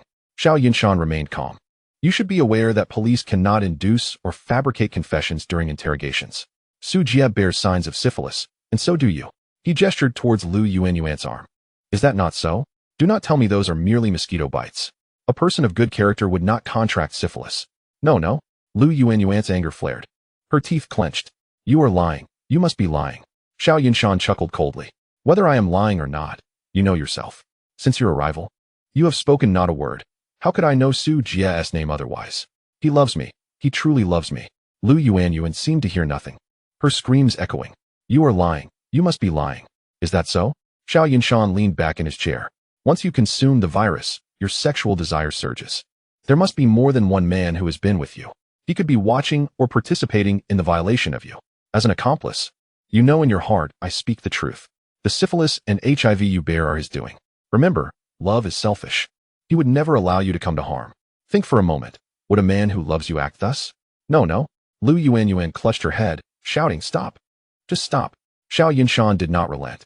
You steadfastly bear the weight of murder and dismemberment for such a man, even causing the death of your own parents. Do you believe this is worth it? Lu Yuanyuan shook her head frantically. No, it was not me. Lu Yuanyuan, carefully consider your actions over this time. Without delving too far back, let us examine the recent past. Xiao Yunshan leaned forward slightly. Consider the murder of Jia Wen. He disregarded your safety and had you don Jia Wen's clothing, delivering her head to her residence. Is that the behavior of someone who loves you? Have you contemplated the consequences had you been discovered? Even if no one saw, once we reviewed the surveillance and confirmed it was you who delivered the body, would you not be apprehended? How would you then prove your innocence? Do you truly believe such a person would love you? Xiao Yunshan's words pierced Lu Yuanyuan's heart like needles. She helplessly cradled her head, repeating, I did not kill my sister. Lu Yuanyuan. Sensing the moment was ripe, Xiao Yunshan slammed his hand on the table. Will you not promptly disclose where you purchased the drugs and where you consumed them? Chapter 35. The capture of the killer Wang Village, 26, West Street. Lu Yuanyuan stated vacantly. In the monitoring room. When Xinyan rejoiced upon hearing her specify the location and immediately rushed outside, colliding with Xiao Yunshan, who had just exited the interrogation room. I was just about to find you. Dispatch someone to West Street 26 without delay. They should not have escaped yet. Even if they have, there will likely be traces left behind. How do you know they have not left Bihai City? If they had departed, where would he go to satiate his drug cravings? Xiao Yunshan replied. When Xinyan nodded, promptly pulling out her phone to call Wang Peng. Wang Peng, notify the narcotics team to head to Wang Village. It could be a drug dealer's den. She then turned her gaze to Xiao Yunshan. I cannot believe you still wish to take me along. Xiao Yunshan stepped back, his face a portrait of refusal. When did I say I would take you? When Xinyan shot him a perplexed look. You should remain here. As she secured her firearm at her waist, she added, today might involve dealings with drug dealers. These are desperate individuals. You, a scholar, should stay put. Oh. Xiao Yunshan nodded. While those individuals may not necessarily be in Wang Village, they will return eventually, and they may very well be armed. Proceed with utmost caution. When have I needed your guidance? When Xinyan cast him a disdainful glance. Await news of my triumphant return. Wang Village is a rural area on the outskirts of Bihai City, home to a university, where many delinquents often loiter, taking the opportunity to harass female students wandering from campus. The address Lu Yuanyuan provided led to a hot pot restaurant, and when Xinyan and her team arrived, they found numerous patrons dining inside. Upon the arrival of the police, a number of university students dining within the establishment were struck by a sense of curiosity, their inquisitive gazes discreetly scrutinizing the newcomers. When Xinyan wasted no time, with a graceful wave of her hand, her subordinates immediately rushed into the kitchen, emerging with 3 individuals in tow. Approaching one of the men, she inquired, what is your name? Su Jie, he replied. With a cold smirk, when Xinyan commanded, seal this establishment. Take everyone here into custody. Conduct a thorough search. In the forensic room of the Public Security Bureau, Xiao Yunshan gazed at the 3 corpses before him, murmuring, if all goes as anticipated, we shall soon apprehend the individuals responsible for your demise. You may now rest in peace. As he spoke, an overwhelming dizziness overtook him, causing him to collapse onto the floor. After an indeterminate amount of time, Xiao Yunshan gradually regained consciousness. Upon opening his eyes, he beheld Wen Xinyan seated beside him, dozing. Xinyan, are you awake? His movement had evidently roused her. Doctor, he's awake, she exclaimed. As her words echoed, A doctor clad in a white coat entered, swiftly pressing Xiao Yunshan back down as he attempted to rise. Your wound is inflamed. Refrain from moving. Xiao Yunshan, parched and suffering, felt as though his throat were ablaze. Yearning for water. Oh, all right, just a moment. When Xinyan responded, hastening to fetch a glass of water. After sipping the refreshing liquid, Xiao Yunshan felt significantly better. Have they been apprehended? He inquired. Yes, they were at a restaurant and were preoccupied when we found them, when Xinyan replied. They never anticipated we would track them down. So they had no intention of fleeing. That's good, he sighed, only to be interrupted by a sharp pain as the doctor began to change the bandages on his shoulder. Ouch! He winced, exclaiming once more. All right now? When Xinyan chuckled, how can a grown man be so afraid of pain? And what about you? Xiao Yunshan retorted, grinning through the discomfort. You should give it a try. When Xinyan shook her head with a smile and stepped out of the ward. Hey, don't leave. Bring me something to eat. I'm starving. Shortly thereafter, when the doctor finished his work, when Xinyan returned with a bag of pastries. Here, eat. Thank you. By the way, did Lu Yuanyuan and the others confess? Xiao Yunshan asked while munching. Yes, their accounts align closely with your assumptions, though there are some discrepancies. What? He queried. His curiosity piqued. On Saturday night, after leaving a bar, Jiawen was pursued by two thugs. By chance, she encountered Lu Yuanyuan and Su Jia. Lu Yuanyuan, often associating with unsavory characters, was someone Jiawen had never mentioned to her colleagues or friends. The two men were on their way to Lu Yuanyuan's residence to indulge in drugs when they learned of Jiawen's predicament. Su Jia immediately invited her to join them. In a state of fear, Jiawen followed them to Lu Yuanyuan's abode, where Su Jia excused himself, leaving only Lu Yuanyuan and Jiawen to drink together. As the alcohol flowed, Jiawen slowly became inebriated, while Lu Yuanyuan, accustomed to such company, remained sober. When Lu Yuanyuan escorted her to the bedroom, Su Jia returned with two other individuals, those who had been pursuing Jiawen. The four began to use drugs in the living room, leading to a scene of debauchery. Jiawen, awakened by the raucousness, was filled with fury upon witnessing their lewd conduct and attempted to leave. However, fueled by the effects of methamphetamine, the three men were driven by insatiable urges and refused to let her go. Jiawen, unable to resist due to her intoxication, began to scream for help. In a panic, Su Jia grabbed a nearby pillow and pressed it over Jiawen's head. Before long, she fell silent, and the men soon realized she had died. They quickly conferred and decided to sever her head, intending for Lu Yuanyuan to deliver it to Jiawen's home to create an illusion of a vengeful spirit.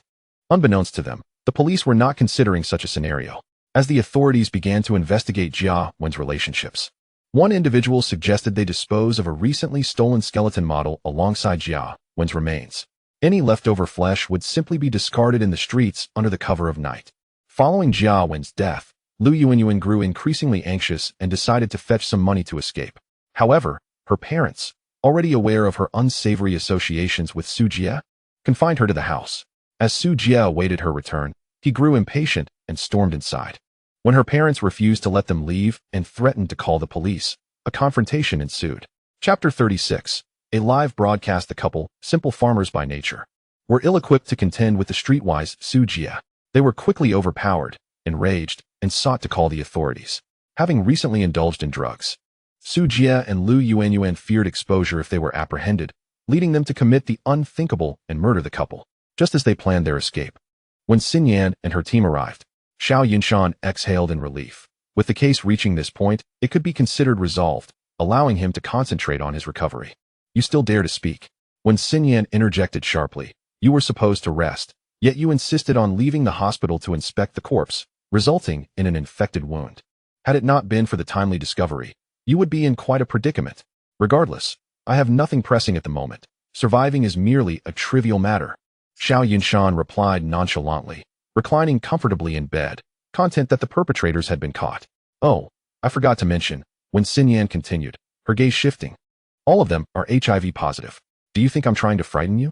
Xiao Yunshan squinted skeptically.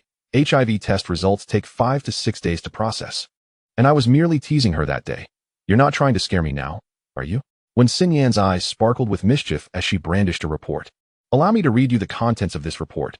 Xiao Yunshan, HIV nucleic acid test result, positive. What? He exclaimed, springing up from the bed. Don't scare me. Negative. When Xinyan laughed at his reaction. Sister, don't jest about such matters. He pleaded. All right. I apologize. Please don't be upset. She chuckled while handing him the report. Recently, we have successfully solved 3 heinous cases, and since you are injured, I have arranged for you to take a week's leave to recuperate. Do you enjoy watching live broadcasts during your leisure time? If not, then it's of no consequence. If you do, what genre do you prefer? Game streamers, dance performers, chat hosts, or dating streams? In recent years, with the rise of short video platforms, the live streaming industry has entered its golden age. A plethora of diverse streamers captivates audiences from their screens. Game streamers showcase their skills, while dance performers earn applause with their graceful movements. It has been over 2 months since the Xiao Yunshan case, and Xiao Yunshan has long since recovered and been discharged from the hospital. Recently, Wang Peng has become enamored with live streaming, particularly a pet blogger who recently gained popularity for showcasing a remarkably intelligent dog with various talents. Consequently, the blog's viewership has remained consistently high. On that fateful afternoon, misfortune struck once more as the air conditioning in the municipal police building malfunctioned, prompting everyone to once again crowd into Xiao Yunshan's forensic room to enjoy instant noodles together. I truly cannot comprehend you all. Xiao Yunshan, with a look of helplessness, spoke up. Why must you all come here to dine? Can't you eat elsewhere? When Xinyan replied, with such scorching sunlight today, our air conditioning is broken. So dining here is hardly an issue. Lin Yuang ignored him completely, engrossed in his bowl of instant noodles. Wang Peng chuckled. In the entire public security building, you're the most comfortable. As he spoke, he took out his phone, opened a live streaming app, and began watching. Hey, everyone. Come watch Duo perform a somersault for you. Isn't it delightful? Send in those little gifts. Soon, it will show you a backflip. Haha. Yunshan, Xinyan, take a look. He handed his phone to the two. Wow, what a clever dog. When Xinyan exclaimed, holding the phone, Yunshan, look. This dog behaves just like a human. Hearing her say this piqued Xiao Yunshan's curiosity, and he leaned in to take a look.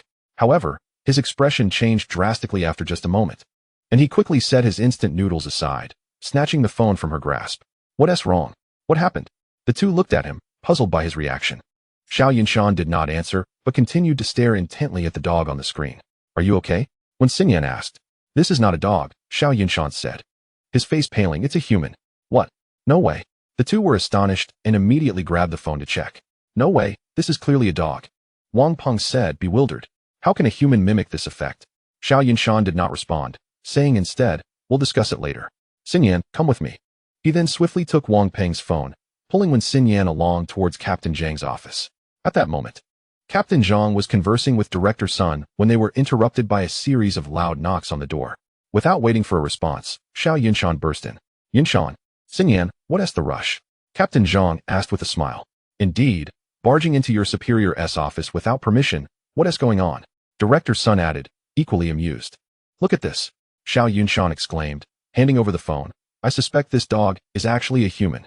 The two received the phone with puzzled expressions, staring at the live stream in confusion. Isn't this just a dog? Director Sun remarked. How could it be a human? Wait a moment. Captain Zhang raised his hand, signaling Director Sun to hold on. Yunshan is not one to act impulsively. Let him explain. Xiao Yunshan continued. Dogs lack sweat glands except for their tongues. Therefore, in hot weather, they pant to cool off, resulting in long, flexible tongues. Moreover, a dog's pupils are quite large, and their eyes appear almost devoid of whites when looking straight ahead. However, look at this dog. Its pupils are not particularly large, and its tongue is not only short, but also remarkably similar to a human's. Now that you mention it, Director Sun frowned, but it's still just a dog. How could a human disguise themselves so convincingly? Through the art of beast transformation, Xiao Yunshan stated grimly. These individuals have employed this technique. The two exchanged glances, seemingly unfamiliar with this concept. Noticing their confusion, Xiao Yunshan grew anxious. Captain Zhang, Director Sun, its location is right here in Bihai City. We must act quickly to find this person. This is certainly not an ordinary dog. It could be linked to a series of human trafficking incidents. Are you certain? Director Sun asked, his brow furrowed. Absolutely. Chapter 37. Is it human? Is it a dog? Captain Zhang, what do you think? Director Sun turned to Captain Zhang, clearly skeptical of Xiao Yunshan's claims. Captain Zhang glanced at the phone. Although Yunshan had not been with them long, he had never erred in his cases. He had a profound understanding of case developments and suspect psychology. I believe him. Director Sun nodded. Yunshan, could you elaborate on this beast transformation technique? How does one disguise a person as a dog? It is an ancient, nefarious practice. This dog is not merely disguised by a person. It has been transformed into a dog. All three were taken aback, disbelief etched on their faces. That is impossible. When Xinyan exclaimed, "Indeed," Director Sun added, "This is utterly absurd." "No," Captain Zhang interjected. "I remember my father mentioning something about a person in a jar, which is also a form of this nefarious art." "Exactly. A person in a jar has only their head exposed while the rest of their body is contained within a vase," Xiao Yunshan stated. "Thus, we must urgently determine whether this is indeed a person or a dog." With Captain Zhang's support, Director Sun immediately issued orders. "Very well. Notify the technical team to trace this individual's IP address. Once we have it, we will conduct a search." He then looked at Captain Zhang. "You will lead the operation. Do not make any mistakes." "Rest assured," Captain Zhang replied before hastily making his way outside. The police department was known for its efficiency. Within half an hour, they had located the streamer's IP address and confirmed his exact location. "Look, isn't my dog incredibly intelligent?" In a room, the streamer sat before his phone, cuddling his dog while reading the audience's comments, relishing the thought of earning thousands that day. Suddenly, a series of knocks echoed through the door. He casually placed his phone on the table and stood up to answer it. Upon opening the door, he found a squad of police officers standing before him. "Hello. We are from the Municipal Police Criminal Investigation Team. Here are our credentials," when Xinyan said as she produced her identification. The man glanced at the credentials. "Hello. What seems to be the matter?" Before she could respond, Xiao Yunshan pushed past the man blocking the entry and began to inspect the dog closely. At that moment, the dog lay on the floor, gazing at the crowd with fearful eyes. Despite the man's confusion, he did not intervene. "What's going on? Shut down your live stream," Xiao Yunshan demanded, turning to him. "Oh, all right." At that moment, the others entered the room as well. "Now what is the issue?" the man asked. Xiao Yunshan ignored him and focused on the dog, asking, "Are you a human or a dog?" "Hey you." The man, noticing Xiao Yunshan's intense focus on his dog, grew irritated. "You barge into my home without a word and stare at my dog. Are you out of your mind? Be quiet." Xiao Yunshan shot him a cold glare before turning back to the dog, speaking in a gentle tone. "Do not be afraid. No one will harm you. Please answer me. Are you a human or a dog?" The dog cast a fearful glance at the man before shaking its head at Xiao Yunshan. Witnessing the dog's reaction, everyone was filled with astonishment. Xiao Yunshan softly asked, "Can you write?" The dog nodded. When Xinyan quickly produced paper and a pen, handing them to him, Xiao Yunshan placed the paper on the ground and wedged the pen between the dog's paw fingers. To everyone's amazement, the dog began to move its paw. And moments later, it awkwardly wrote 3 words on the paper. "I don't know." Xiao Yunshan turned to Wen Xinyan, who was equally shocked by the unfolding scene, left speechless by the revelation. After a lengthy pause, she finally regained her composure and stated, "Let us take him back. This dog needs to be examined at the hospital." The following day, the hospital's examination results were revealed. Aside from its external appearance, everything indicated that this creature was not a dog, but a human. Upon learning this news, Xiao Yunshan stood frozen in place, murmuring, "Truly, this is the art of beastly creation, these wretches." Observing his reaction, Team Leader Zhang quickly offered comfort, saying, "Director Sun and I have already reported this matter. Please, calm down and do not let your anger overwhelm you. We still have a meeting to attend." "Fine." Though Xiao Yunshan verbally acquiesced, his body trembled, his eyes filled with fury. At 10 o'clock that morning, in the conference room, everyone gathered around the table, including Director Sun and Team Leader Zhang. Once all were present, Team Leader Zhang spoke first. "Before we begin today's meeting, Xiao Yunshan, would you kindly explain the art of beastly creation?" Xiao Yunshan nodded and began to elaborate. "The art of beastly creation is an ancient malevolent practice, severely detrimental to virtue and in defiance of natural order. It exploits human curiosity for profit, thus it is commonly associated with beggars and traffickers. In strange stories from a Chinese studio, it is written, the art of enchantment misleads in myriad ways.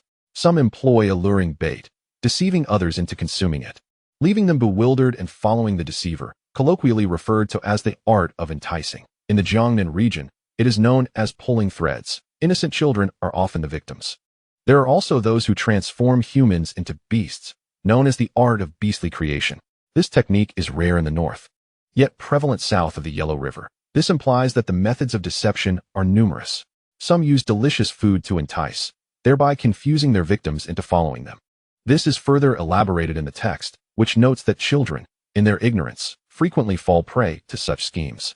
According to rumors, in the 12th year of Tongji, numerous women and children went missing in the Jiangnan area, with tales suggesting they were transformed into livestock. At that time, human lives were deemed cheap, worth less than cattle or sheep, prompting the use of this nefarious sorcery to convert people into animals. After sharing this information, Wang Peng impatiently inquired, "How exactly do they transform people into animals?" "Patience," Xiao Yunshan replied. "There are two methods of this sorcery. The first, as described in strange stories from a Chinese studio, involves specific techniques to directly transform individuals into animals, though this carries elements of the supernatural akin to illusions. The second method pertains to the victim's circumstances." He gestured towards the photographs before him, illustrating the transformation into livestock. Chapter 38, The Dynamic Arts Circus. Huh. The audience was puzzled by his words, prompting team leader Zhang to ask, "Isn't that the same?" "Not at all," Xiao Yunshan clarified. "The first method uses sorcery to disguise a person as livestock, while the second method directly alters a human into an animal. Those who employ this second method are often referred to as sorcerers. These sorcerers would devise ways to abduct children aged 1 to 3, confining them alongside livestock such as pigs, sheep, or dogs, and in some cases, even with monkeys, wolves, or bears. At this tender age, children possess remarkable learning abilities, instinctively mimicking the behaviors of these animals. After some time, they have fully adopted animalistic traits. At this point, the sorcerers would methodically slice the children's skin or sever their limbs. The children, overwhelmed by pain, would lose consciousness, allowing the sorcerers to apply corrosive substances to their wounds while administering a special concoction to prevent their demise. When the opportune moment arises, they would cloak the children in fresh animal pelts or attach animal limbs to them. Under the influence of these substances, the wounds would heal, leaving the animal tissues embedded within their bodies. Throughout this gruesome process, only 1 or 2 out of 10 children might survive. The sorcerers would then exploit these survivors, subjecting them to servitude and training them in various forms of entertainment, ultimately using them as tools for profit until they are worked to death. Upon concluding his account, a profound silence enveloped the conference room. Everyone was left in a state of shock. After approximately half a minute, Xiao Yunshan took a deep breath, stating, "That dog is a successful specimen. It is a child." With that, he slowly sat down. After a brief pause, team leader Zhang inquired, "Do you possess a method to counteract this beastly creation?" Xiao Yunshan shook his head. "No, such matters should be left to the medical professionals. I genuinely do not know how to proceed." Director Sun interjected, "I will speak with the higher-ups regarding this matter. You all must expedite the investigation and ensure those responsible are apprehended." As he spoke, the visible twitch of his face betrayed a deep-seated anger. Rising, he exited the room. Once the conference room door closed, when Xinyan stood and remarked, "The streamer from yesterday is named Liao Qing." According to his statement, she glanced at the photograph, uncertain of how to continue. "A child." Xiao Yunshan placed a hand on his forehead. "A child," when Xinyan furrowed her brow. "This child was purchased from a shop in the west of the city. We visited the place, and the owner claimed that a ragged, disabled child had left the dog there, asking him to help sell it." "Child trafficking." Xiao Yunshan gritted his teeth. "Child trafficking?" A police officer asked. "Are you suggesting they maimed the children to make them beg on the streets?" Xiao Yunshan remained silent, merely nodding slowly. The officers, upon hearing this, displayed expressions of anger, clenching their fists. When Xinyan continued, "After this child was sold, the next day, he returned to collect the money from the sale and then vanished without a trace. What are we to do?" The officers found themselves at a loss. "Begging." Xiao Yunshan sighed heavily, "Especially child beggars." The group's eyes brightened at his words, realizing that these individuals profited from the children. By following these children, they would undoubtedly uncover the puppet masters behind this scheme. Without delay, when Xinyan promptly assigned tasks to search for these street-begging children throughout the city, the officers sprang into action, while Xiao Yunshan remained seated, unmoving. "What are you thinking?" When Xinyan asked. "I am pondering," Xiao Yunshan replied. "With so many children, where are they being kept? When these people harm them, the children must emit terrified cries. To prevent their deaths, they would also need to administer drugs." As he spoke, he grasped his hair tightly, questioning, "Who are these people? Where are they hiding? What have I overlooked?" When Xinyan, observing his distress, gently patted his shoulder, "Calm down. We will surely capture these individuals." Yet, Xiao Yunshan seemed oblivious to her comfort. Murmuring to himself, "The art of beastly creation, captivating the eye, profiting from it. Ancient entertainers, street performers, performing arts, animal performances, circus acts. Yes, it must be the circus." Xiao Yunshan's eyes glistened with determination as he turned to Wen Xinyan. "Which circuses are there in Bihai City?" "Circuses?" Wen Xinyan was taken aback. "There are 3 circuses in Bihai City." "What of it?" Xiao Yunshan did not respond. Instead, he immediately pulled out his phone to search for circuses in Bihai City. Wen Xinyan seemed to have an epiphany, joining him in the search. Together, they scoured their phones until they discovered one named the Dynamic Arts Circus, which primarily featured common animals, and its performers were often disabled children. These children were either missing an arm or a leg. Furthermore, incidents of animal attacks had never been reported here. Exchanging glances, the two promptly gathered 7 or 8 officers and set off for the circus. The Lingdong Artistic Circus is located on the outskirts of the eastern part of the city, and the two individuals quickly arrived there. It was midday, and the staff were resting, with only 2 security guards stationed at the entrance. Upon seeing the police, the guards were momentarily taken aback but quickly regained their composure. "Officers, what brings you here?" The older guard inquired with a smile as he stepped forward. Just as Xiao Yunshan was about to speak, he was interrupted by Wen Xinyan, who asked, "Excuse me, are you currently open?" "Open? Not at this hour," the guard chuckled, shaking his head. "We operate in the evening. You've arrived too early." "That's good to know," Wen Xinyan nodded, producing a search warrant. "We are from the Municipal Police's Criminal Investigation Unit and suspect that this location may be connected to a missing persons case. We need to conduct a search." "Missing persons?" A flicker of alarm crossed the older guard's eyes, but he quickly masked it. "All right, let me inform my superior." His expression raised some doubts in the two, yet they chose to dismiss it. "No, we need to enter now," Wen Xinyan insisted, her brow furrowing. "Open the door." The guard hesitated, but upon noticing Wen Xinyan's firm grip on the handcuffs, he complied and opened the gate. "Stop," Wen Xinyan called out to the older guard, who was attempting to return to the security room. "You two lead the way and guide us through the premises." The guard wanted to protest, but seeing Wen Xinyan's increasingly knitted brow and her hand moving toward her waist, he nodded. "All right." They quickly entered, and inside, several staff members were bustling about, seemingly oblivious to Xiao Yunshan and his companions. "Where are the animals kept?" Xiao Yunshan suddenly inquired. "This way." After exchanging glances, the older guard replied, leading them to the left. Before long, they arrived at a massive building, where the sounds of various domestic animals echoed from within. As the guard retrieved a key from his pocket, he explained, "This is where we usually keep the animals. We lock the doors to prevent them from escaping." Upon entering, they discovered the place was filled with iron cages, many of which were empty, while some housed pigs, cows, sheep, horses, and dogs, common livestock. "Is this all?" Xiao Yunshan asked, his brow furrowing. "Indeed," the older guard replied cheerfully. "Many animals are protected by law. We cannot raise them, let alone have them perform, so we only have these." When Xinyan circled the area twice and asked, "Why do you have so many empty cages?" "Those cages once housed animals, but due to a management oversight, many escaped. Moreover, training new animals takes time, so they remain vacant." "You seem quite familiar with this place," Xiao Yunshan remarked, lightly patting the guard's shoulder and speaking near his ear. "Well, I've been here for about 10 years. Aside from the owner, I've spent the most time here," the guard responded. "I see," Xiao Yunshan nodded, beginning to wander around, occasionally placing his hand on the cages to feel their texture and smell the air within. After completing the circuit, he stated, "I've finished inspecting here. Take us to the performance area." "Certainly." The guard nodded, promptly leading them back outside.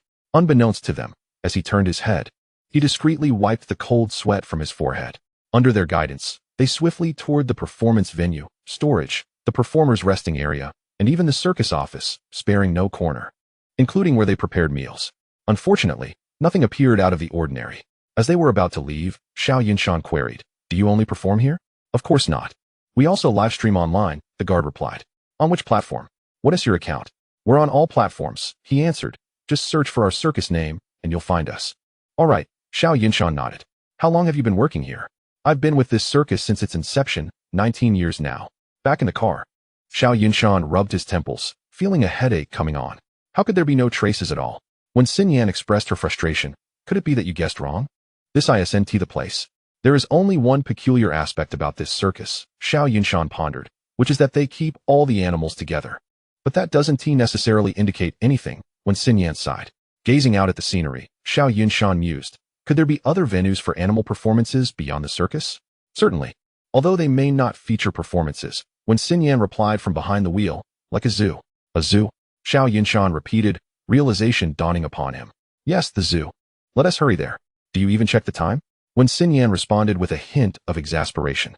"It's already 6 o'clock. Which zoo is still open?" "After dinner." Xiao Yunshan sat alone on the balcony, lost in thought. Suddenly, his phone rang, and upon checking, he saw an unknown number. "Hello? Guess who I am?" Hearing the voice on the other end, Xiao Yunshan chuckled softly. Ali, when did you change your number? On the other end, a voice of complaint emerged. You guessed it right away. How boring. I'm downstairs at your place. Hurry up and come pick me up. With that, the call ended. Shaking his head with a smile, Xiao Yunshan tucked his phone into his pocket and went downstairs. At the bottom, a girl in a dress awaited him, Zhong Li, the adopted daughter of Xiao Yunshan's aunt and uncle, who, like him, studied forensic medicine. When she saw him come out, her face lit up and she dashed over. Yunshan, long time no see. How have you been? Xiao Yunshan took her luggage and turned to head upstairs. We only saw each other a month ago. Hey, Zhong Li pouted. You're leaving already? I haven't eaten yet. Wait for me. Half an hour later, Xiao Yunshan watched as Zhong Li devoured her food voraciously. Why aren't you staying at school? Why come here with so much luggage? I hic. Zhong Li, with her mouth full, began to speak but choked. Xiao Yunshan chuckled, shaking his head as he stood up to fetch her a glass of water. Take your time. I want to snatch it from you. After a few sips of water, she regained her composure. I'm out for an internship. Did you find a job? Of course. Zhong Li exclaimed excitedly. I secured an internship position at the Beihai City Public Security Bureau.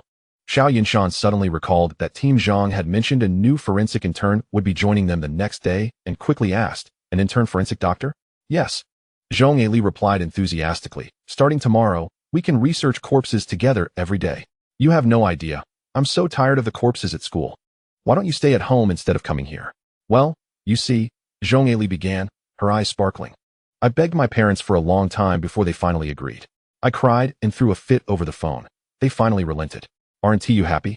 Realizing she had been rambling, she noticed Xiao Yunshan sitting there with a furrowed brow and cautiously asked, what's wrong? Nothing, just eat quickly, it will get cold. Xiao Yunshan replied, feigning nonchalance. Don't lie to me. Zhong Li said, we've been the best of friends since childhood. I know you too well. Whenever something's on your mind, you frown like this. This time, your frown could plow 2 acres of land. What is going on? Mind your own business. Xiao Yunshan responded with a stoic expression. If you don't want me here, just say so. No need for this cold treatment. Fine. Zhong Li, with a look of grievance, said, I'll leave after I finish eating, all right? I never said I didn't want you to come. I just have some issues I'm trying to sort out. You have encountered problems? Zhong Li exclaimed in surprise. Please tell me, what could possibly trouble you? Let's discuss it tomorrow when you start your shift, Xiao Yunshan replied, looking at her. Xiao Yunshan is indeed Xiao Yunshan. Everything he does seems so dull. Zhong Li pouted, grumbling while continuing to eat. Xiao Yunshan chuckled and gently ruffled her hair, but she shifted away as soon as his fingers brushed her locks. Unperturbed, he reached out again, and she shifted away once more. After several attempts, Xiao Yunshan smiled and said, if you keep moving that way, you won't be able to reach your food. Humph. Don't touch me, Zhong Li retorted, her feigned annoyance bringing a smile to Xiao Yunshan's heart, dispelling much of his earlier gloom. The next morning, the two arrived at the Municipal Public Security Bureau, and upon entering the building, they encountered Wen Xinyan. Observing the duo, Wen Xinyan spoke with an odd expression. Is this person your family member? This is the new intern forensic doctor, Zhong Li, Xiao Yunshan replied. A female? Wen Xinyan said, somewhat surprised. Zhong Li looked down at her attire, wondering if it was unbefitting. Do you two know each other? Wen Xinyan asked, her curiosity piqued. She is my aunt's adopted daughter. We grew up together, Xiao Yunshan stated expressionlessly. Perfect. You can take her along, Wen Xinyan said. We will have a case discussion meeting shortly to consolidate the clues we have. With that, she headed upstairs. After Wen Xinyan left, Zhong Li hovered around Xiao Yunshan, peppering him with questions. Yunshan, you seem quite familiar with her. Is she your girlfriend? She's really beautiful. How old is she? What position does she hold? As they proceeded to complete the necessary paperwork, they eventually arrived at the forensic office. Once inside, Xiao Yunshan said, you are already aware of the regulations here, so I won't reiterate. Recently, a very bizarre case has emerged related to human trafficking. Human trafficking? Zhong Li asked, her face clouded with confusion. Has someone died? Even more complicated, Xiao Yunshan frowned. Have you heard of Kai Shengzhi? What? Zhong Li's eyes widened in shock. Such heinous individuals are active in Beihai City? Not quite. Then that's a relief. Just as Zhong Li began to feel at ease, Xiao Yunshan's next word sent a chill down her spine. It's about breeding livestock. Don't tell me you're unaware of what that entails. Zhong Li stood frozen for a few seconds before regaining her composure, realizing that such malevolent sorcery had resurfaced. Noting Xiao Yunshan's silent nod, she grimaced and said, is this the reason you were frowning last night? Yes, Xiao Yunshan confirmed. As you know, the success rate of such sorcery is low. Having even one success among 10 is commendable, Yet I have encountered a genuine success. What? Zhong Ali's eyes widened. Disbelief etched on her face. You must be joking. Why would I deceive you? Xiao Yunshan retrieved his phone and displayed a photograph. See for yourself. Indeed. Zhong Ali gasped. Her eyes wide. This is the first time I've seen a successful instance of livestock breeding. Xiao Yunshan swiftly snatched the phone back and tucked it into his pocket. Now that you're familiar with the environment, I must attend a meeting. With that, he left without waiting for Zhong Ali's reaction. What the heck? Zhong Ali complained, feeling abandoned. Meanwhile, the individuals in the conference room wore grave expressions as they gazed at a whiteboard filled with the clues they had gathered. Yet, their findings were alarmingly scarce. Just then, Xiao Yunshan entered. Is everything settled? When Xinyan asked him. Yes, Xiao Yunshan nodded. What have you discovered? Nothing at all, Wang Peng sighed. It's truly troublesome. We searched all day yesterday and found a few disabled individuals begging on the streets, but they hardly spoke. We even had someone shadow them, yet nothing came of it. Xiao Yunshan frowned. What about the urban villages in Bihai City? Did you inquire about the elderly scavengers? We've questioned them all, a police officer replied. But the results were the same. Nothing. All right. Xiao Yunshan slumped into a chair, at a loss for what to do next. The day passed with them exploring the Bihai City Zoo, still finding no peculiarities. As the workday drew to a close, Xiao Yunshan, Zhong Ali, Wen Xinyan, Wang Peng, and Lin Yuang gathered for dinner at a restaurant outside the police station. At that moment, a sanitation worker entered, seeking a cup of water from the owner. The owner warmly obliged, not only pouring him a cup, but inviting him to sit and rest. Xiao Yunshan felt a spark of inspiration and approached the elderly man. Excuse me, have you recently seen any disabled children begging on the streets? The worker, wary of the sudden inquiry, replied, Who are you? Why the sudden interest? Xiao Yunshan glanced at Wen Xinyan, who promptly presented her police badge. You need not worry. We are detectives from the Public Security Bureau, currently investigating a missing persons case and would like to know if you have any information. Oh, is that so? The worker said. How could those unfortunate children be involved in a missing persons case? Xiao Yunshan furrowed his brow. From your words, it seems you know their circumstances? I know a little. But not much, the elderly man replied. I just don't know if it will help you. When Xinyan promptly leaned in, urging, Please, tell us what you know. The sanitation worker took a deep breath and recounted, It was 2 months ago, one evening, while I was cleaning the streets near the West City Bridge. I clearly remember it was around 5 in the morning when I heard a child's cries. Curious about a child crying at that hour, I followed the sound. Upon approaching, I saw several adults beating a child with something. I was about to intervene when I heard one of them curse at the child, saying he was still asking for the least amount of money after so many days. Chapter 41. The place of disposal at that moment. I realized these were the kinds of people depicted on television who deliberately made children beg. Just as I was about to call the police, I heard someone say that keeping the child was pointless, and the others agreed. Then, I witnessed them grab the child's hair and throw him into the river before leaving. What happened next? When Xinyan immediately inquired. After that, the worker continued, I rushed to pull the child from the water. He is still at my home now. I have no idea where those individuals ran off to. Xiao Yunshan interjected. When the police arrived, those individuals had vanished without a trace. The police searched for a long time, but found nothing, and this matter was left unresolved. The group exchanged glances, a shared sense of defeat settling over them. At that moment, Zhong Ali spoke up. The old man just mentioned it happened in the West City. Why don't we start from there? West City, Xiao Yunshan murmured, as if recalling something. I believe that pet store is located in West City. It should be, Wang Peng confirmed. The group exchanged knowing looks, and when Xinyan declared, Then tomorrow, we shall begin our thorough search in West City. Everyone nodded in agreement. That evening, as usual, Xiao Yunshan sat on the balcony, gazing out at the night sky. Meanwhile, Zhong Ali sat on the sofa, playing on her phone, occasionally bursting into giggles. A sudden, persistent knocking reverberated through the air. Yet Xiao Yunshan remained seated, seemingly oblivious to the sound. It was Zhong Ali who rose from the sofa to answer the door. Ah, Officer One, what brings you here? She inquired. I was feeling a bit bored at home, and thought I'd come by to visit you, Wen Jing replied. Great.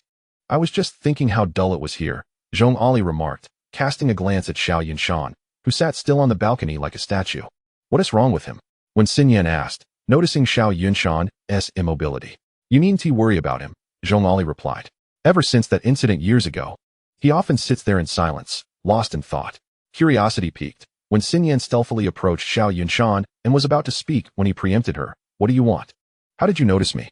He continued, gazing outwards. I'm merely sitting here, not deaf. See, he's just as dull as ever, Zhong Ali chuckled. Don't mind him, let him be. He'll be fine in a bit. The two then settled back onto the sofa, engaging in lively conversation. As time passed, the lights outside gradually extinguished, and an endless darkness loomed, resembling an unknown beast intent on swallowing everything whole. The scattered points of light appeared like embers in an abyss, at risk of being extinguished at any moment. When the last light flickered out, Xiao Yunshan finally rose and returned to his bedroom. That night, under Zhong Ali's earnest invitation, when Xinyan decided to stay over. The next morning, Xiao Yunshan arose at 6 as usual to awaken the two. During breakfast, when Xinyan inquired, "What were you contemplating last night, sitting there like a statue?" "The case," Xiao Yunshan responded. "I was pondering where they might confine those children." "Did you come up with anything?" she pressed. "I have no leads on the specific location," he replied, "but it must be somewhere remote, with nearby places to dispose of the children's bodies."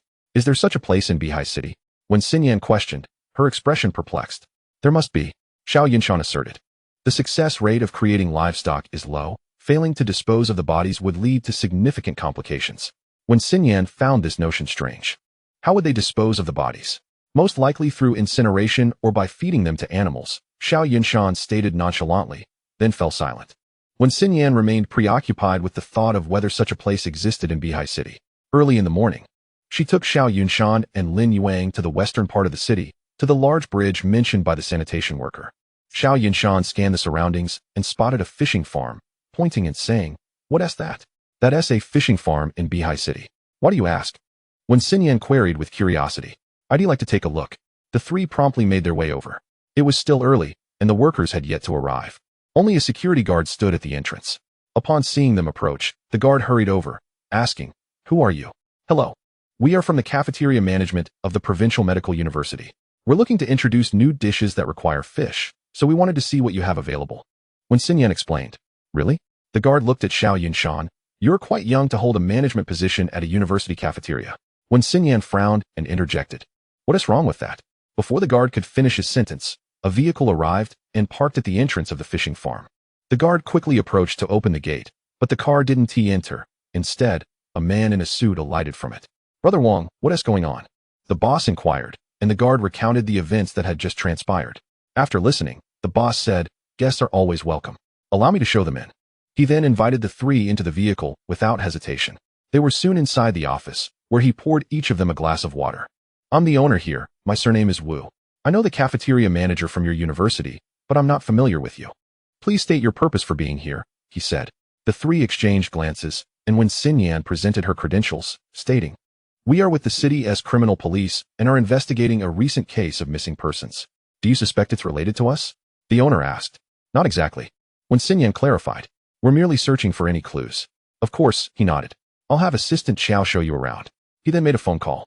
Moments later, a woman dressed in professional attire entered. As soon as she walked in, Wu said, "Assistant Xiao, please take these three around." "Certainly," she replied with a professional smile. "Please follow me." The trio greeted Wu before following Assistant Xiao out. The fishing farm was not very large, and they quickly completed their tour, but found nothing of interest. As they were leaving, Xiao Yunshan suddenly spoke up, "Assistant Xiao, I'm considering getting a dog. Is there a kennel nearby?" Chapter 42, The Kennel of Many Breeds. A kennel? Assistant Xiao pondered briefly before responding, "There is indeed one nearby. If you head south from here for about 500 meters, you'll reach an intersection. Turn west, cross the bridge, and continue straight for about a kilometer." "Great," Xiao Yunshan replied. "Thank you." However, Assistant Xiao seemed hesitant to say something. "Is there an issue?" When Xinyan asked. "The dogs there are quite expensive," Assistant Xiao cautioned. "They cost about half more than elsewhere, and they can be quite wild, often injuring people. If you plan to buy one, I recommend looking elsewhere." "Wild temperament. That suits my taste perfectly. What breeds do they have?" Xiao Yunshan inquired further. "I'm afraid I don't know much about that," Assistant Xiao admitted awkwardly. The three nodded in understanding, expressed their gratitude, and then departed by car. Following Assistant Xiao's directions, they soon arrived at a place called the Kennel of Many Breeds. Standing at the entrance, they could hear the cacophony of barking from inside. The kennel's door was wide open, and no one was present at the entrance. Exchanging glances, they stepped inside. The interior was spacious, with rows of brick-built enclosures clearly designed for housing dogs. A quick glance revealed roughly 40 to 50 enclosures, with about a dozen empty, while the remainder were filled with large wolfhounds, the specific breeds unknown to Xiao Yunshan. Notably, the kennel's walls were painted in two distinctly different colors, red and a standard cement gray. As they entered, The barking grew louder, and the eyes of each dog glimmered with an eerie light, as if they were ready to devour the three intruders whole. Hearing the commotion, a burly man emerged from a side room. Upon seeing the visitors, he paused momentarily, then smiled and greeted them. "Hello. Are you here to buy a dog?" "Yes," Xiao Yunshan replied. "I'm looking to purchase a dog and wanted to take a look." The man nodded. "Which one are you interested in?" "This one." Xiao Yunshan pointed at a particular dog beside him. "How much does it cost?" "This one." The man responded. "You have quite an eye. It's 60,000. Hearing the price, Xiao Yunshan frowned. 60,000? Isn't that a bit steep? Can you lower it? These are quality dogs." The man insisted. "Especially this one. Just look at its coat and teeth. 60,000 is a fair price." Xiao Yunshan crouched down, scrutinizing the confined wolfhound. "It truly is impressive. But 60,000 is really too much. Can we negotiate?" "No way," the man asserted firmly. "If it weren't for your youth and sincerity, I would have quoted 65,000. You see those empty enclosures? Those are all sold." Xiao Yunshan pretended to rise and glance in that direction, but shook his head. 30,000. If possible, I shall purchase it." "What? 30,000? The burly man widened his eyes. "Are you out of your mind? Do you think 30,000 can buy my dog?" "No way. No way," he bellowed.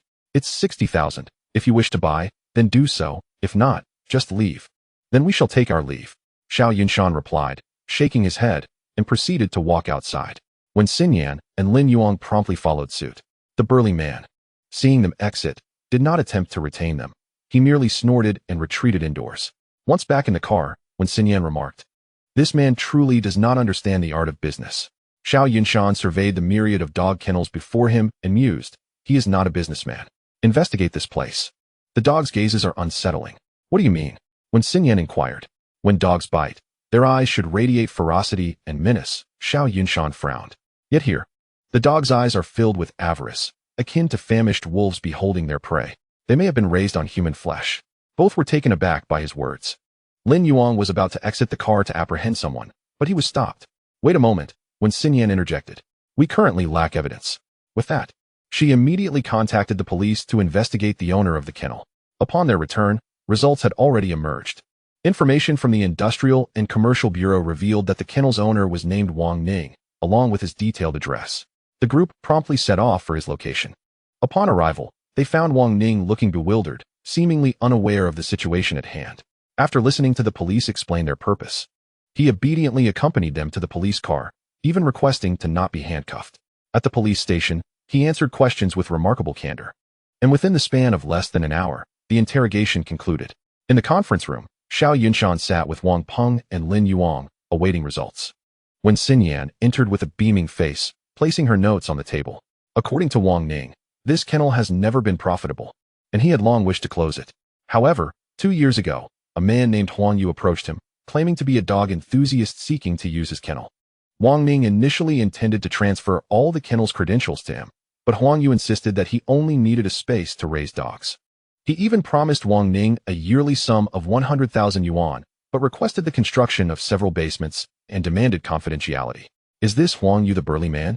Xiao Yunshan asked. "No," when Xinyan shook her head. "Wang Ning showed us Huang Yu's ID, which we discovered to be fake. However, he revealed that on the day they discussed their cooperation, he treated Huang Yu to a meal, and while Huang Yu was inebriated, he recorded a video, unbeknownst to Huang Yu. And the video? The technicians are currently analyzing it. We should have information on this individual by the end of today." At that moment, someone entered the room. "Xinyan, come here for a moment." The group stood and followed him into an office. The man operated the computer for a moment, retrieving a person's information. "By comparing photographs, we have identified an individual named Guiqing, who was implicated in a human trafficking case over a decade ago and sentenced to 15 years in prison. He was released 3 years ago for good behavior. The records indicate he currently works at a landfill, merely as a gatekeeper. Let us find him." When Xinyan waved her hand, leading the team to the location. They swiftly arrived at the landfill, where a man was sitting at the entrance, engrossed in his phone. "Look at his phone," Xiao Yunshan squinted. "If I am not mistaken, it should be the latest iPhone, correct?" "Indeed," Wang Peng replied. "I recall that phone costing around 20,000 yuan. A gatekeeper at a landfill possesses the funds to buy such an expensive phone," when Xinyan scoffed. "It seems we have found the right person." With that, she opened the car door and exited, followed closely by Wang Peng and Lin Yuang. Only Xiao Yunshan remained in the passenger seat, showing no intention of alighting. The other three understood his disposition particularly his almost comically feeble fighting ability, and thus said nothing. Upon noticing the approaching individuals, Guiqing hesitated momentarily before seemingly recalling something and promptly bolted away. The trio swiftly pursued him. In a flash, Lin Yuang resembled a nimble cheetah, catching up to Guiqing and pinning him to the ground, swiftly handcuffing him before he could resist. At that moment, Xiao Yunshan caught sight of someone hiding behind the car in the rearview mirror. Upon witnessing Guiqing's capture, the individual quietly attempted to flee. "Stop! Police!" Xiao Yunshan shouted as he bolted from the car, chasing after the suspect. Startled by the shout, the individual hesitated, and by the time he attempted to escape, it was too late. Xiao Yunshan tackled him to the ground, and the two became entangled. The commotion attracted the attention of the others, who rushed over to assist in subduing the man. In the police station's interrogation room, when Xin Yan and Wang Peng each took turns questioning one of the suspects. However, both remained tight-lipped regarding the kennel and the issue of missing persons. Meanwhile, in another office, Xiao Yunshan, Captain Zhang, Lin Yuang, and Zhong Ali were reviewing the case files on missing persons in Bihai City and surrounding areas over the past few years. They discovered, to their dismay, that dozens of children had gone missing in Bihai City alone in recent years. At that moment, Lin Yuang asked, "How can you be sure these children are from these nearby cities and not from distant places?" Xiao Yunshan sighed deeply. The trafficking of these children is intended for beggary. They must be able to comprehend the local language. Speaking of which, he seemed to recall something, unwilling to elaborate further. Captain Zhang and Lin Yuang exchanged puzzled glances. While Zhong Ali ventured, if the individuals are using humans to fabricate animals for sale, those children wouldn't survive long, and no one would recognize them. Thus there would be no need to flee far. Conversely, if they are meant to attract attention for profit, they wouldn't require distance either. Upon hearing this, both turned their gazes toward Xiao Yunshan, who silently nodded, fists clenched. Bam! Lin Yuang slammed his fist on the table. "Once we capture the mastermind, I demand to be alone with him for an hour. None shall stop me. Even if I must shed this police uniform, I shall give him a good thrashing." Captain Zhang gently patted his shoulder and turned to Zhong Ali. "What do you mean by not meant for ordinary people?" "The dark web," Zhong Ali gritted her teeth. "Or perhaps they have a live-streaming site we cannot see." At that moment, Xiao Yunshan suddenly raised his head. "Right. That circus." "Circus?" The three looked puzzled. "What do you mean? Have you seen their live broadcasts?" Everyone shook their heads. During the last search of that place, they had failed to detect any suspicious activity and had long since dismissed it from their minds. Xiao Yunshan immediately pulled out his phone and opened the live stream of the circus. To his surprise, the viewership was so low it barely reached 100. With such little popularity, not only were gifts unlikely, but even likes were scarce. Nevertheless, the performers were still energetically putting on a show. Xiao Yunshan checked the live broadcast rankings, discovering that this circus was ranked far beyond the 10,000 mark, essentially invisible to viewers. Captain Zhang furrowed his brow. With such little popularity, how do they manage to pay so many salaries and care for all those animals? However, we have already been there, and there was nothing peculiar. Xiao Yunshan sat in his chair, feeling frustrated. Let's first ascertain who their boss is. After making a phone call, team leader Zhang also settled in the conference room to wait.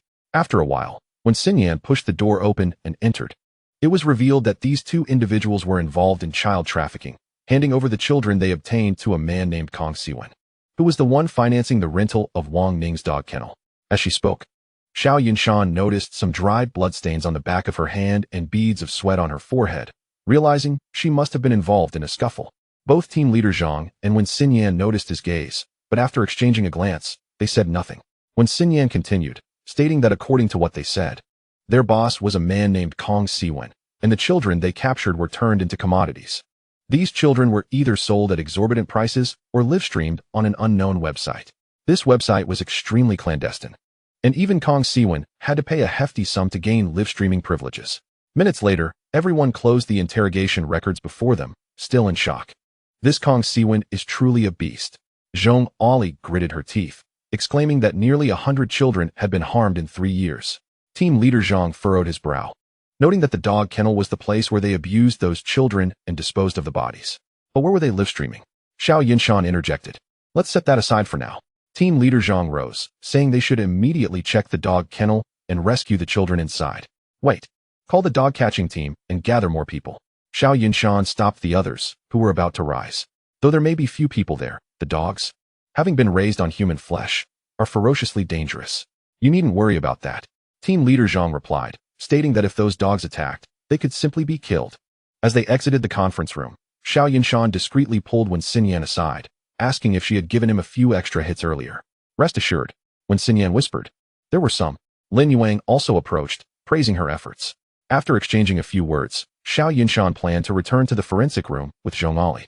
Just as he turned around, he felt a hand grasp his arm. Ali, you go back first. Yunshan, come with us. With that, Wen Xinyan disregarded Xiao Yunshan's loud protests and pulled him into the vehicle. Once inside, without further ado, she tossed him a bulletproof vest, insisting he put it on. Do I have a choice? Xiao Yunshan weakly protested, only to meet Wen Xinyan's intimidating gaze, prompting him to comply. Chapter 44. The basement of the dog kennel. Why did you have to call me?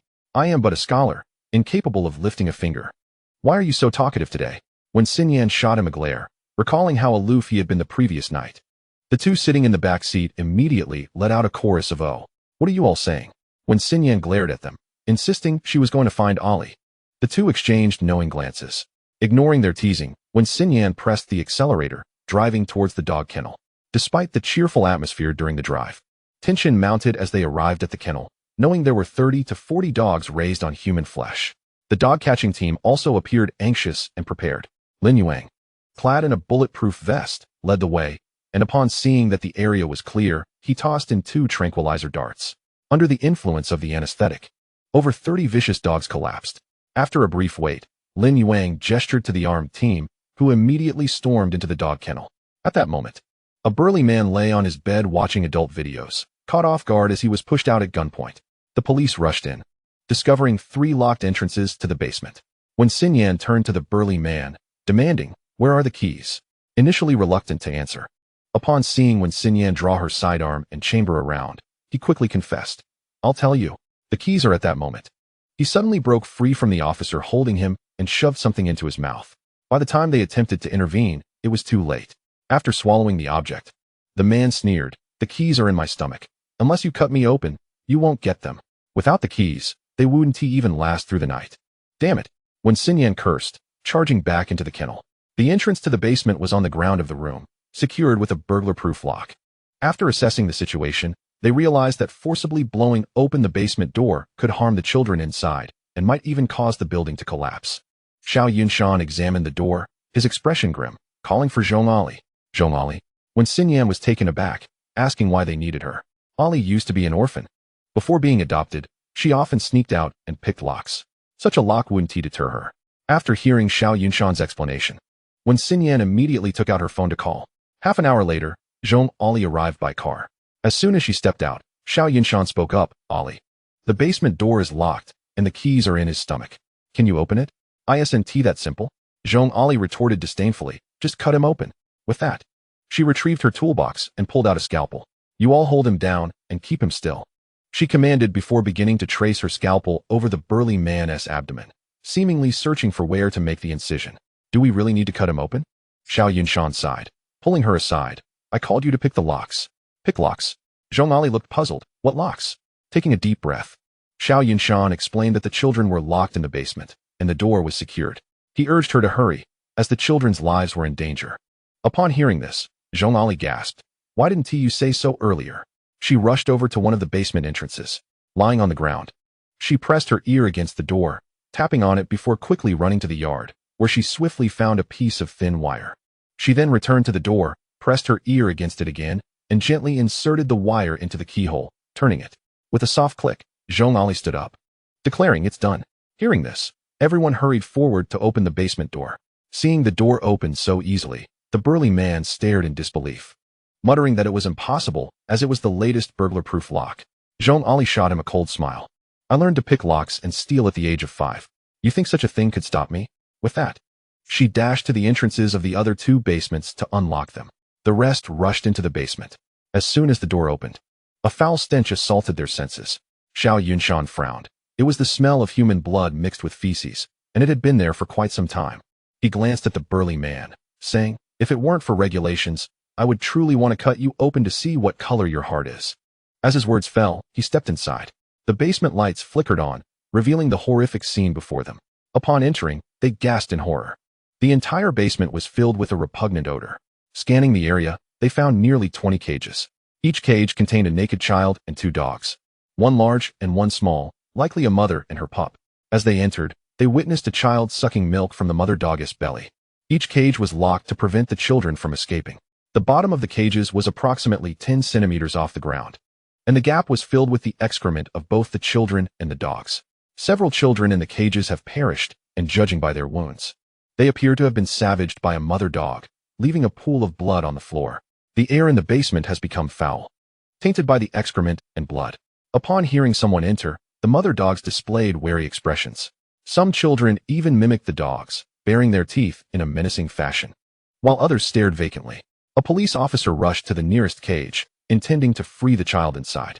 However, to his astonishment, the child inside joined the dog in barking, seemingly warning him to stay away. At that moment, another person arrived, and the remaining 2 basements were opened. What happened inside? When Xinyan furrowed her brow. You should see for yourselves. All right. When Xinyan responded, you rescue these children. Xiao Yunshan, come with me. Understood. They promptly exited this basement and proceeded to the second one. To their surprise, there were no dogs here, only 7 or 8 beds arranged like those in a surgical room. Each bed cradled a child, all of whom had been fitted with dog skin and limbs, with only their faces left unaltered. Xiao Yunshan hurried to inspect, discovering that 3 of the children had already lost all vital signs, while the remaining 5 were on the brink of death. Chapter 45. The mastermind behind the scenes. When Xinyan immediately instructed those around her, call for an ambulance. Quickly, turning to Xiao Yunshan, she said, we must go to the third one. Upon reaching the entrance of the third basement, they found several police officers bent over, retching, with Zhong Ali standing gravely at the door. Xinyan, you shouldn't go in, she said as the 2 approached. Xiao Yunshan, you go ahead, but prepare yourself mentally. Nodding in response, Xiao Yunshan stepped inside. As he entered, a chilling breeze enveloped him. He frowned and advanced further. This place seemed to serve as a morgue. The entire basement had been converted into a vast freezer, filled with the bodies of children and dogs. Each child was dismembered, their faces contorted in agony, suggesting they had endured immense suffering before succumbing to death. They were either missing limbs or had decaying skin. Some were draped in dog skin or had been affixed with dog limbs. Internal organs hung nearby, adjacent to the dismembered remains. The missing parts seemed to have been fed to the dogs outside, while the dogs hung here had been skinned and dismembered. After what felt like an eternity, the others saw Xiao Yunshan emerge from the basement, his expression grim. He handed his notebook to Wen Xinyan, saying, bring 2 more vehicles. Ali and I will collect the bodies inside. He exchanged a knowing glance with Zhong Ali and re-entered the basement. Understanding the urgency, Zhong Ali dashed to the vehicle to retrieve body bags. We don't have enough. Go get more, she instructed before following Xiao Yunshan back inside.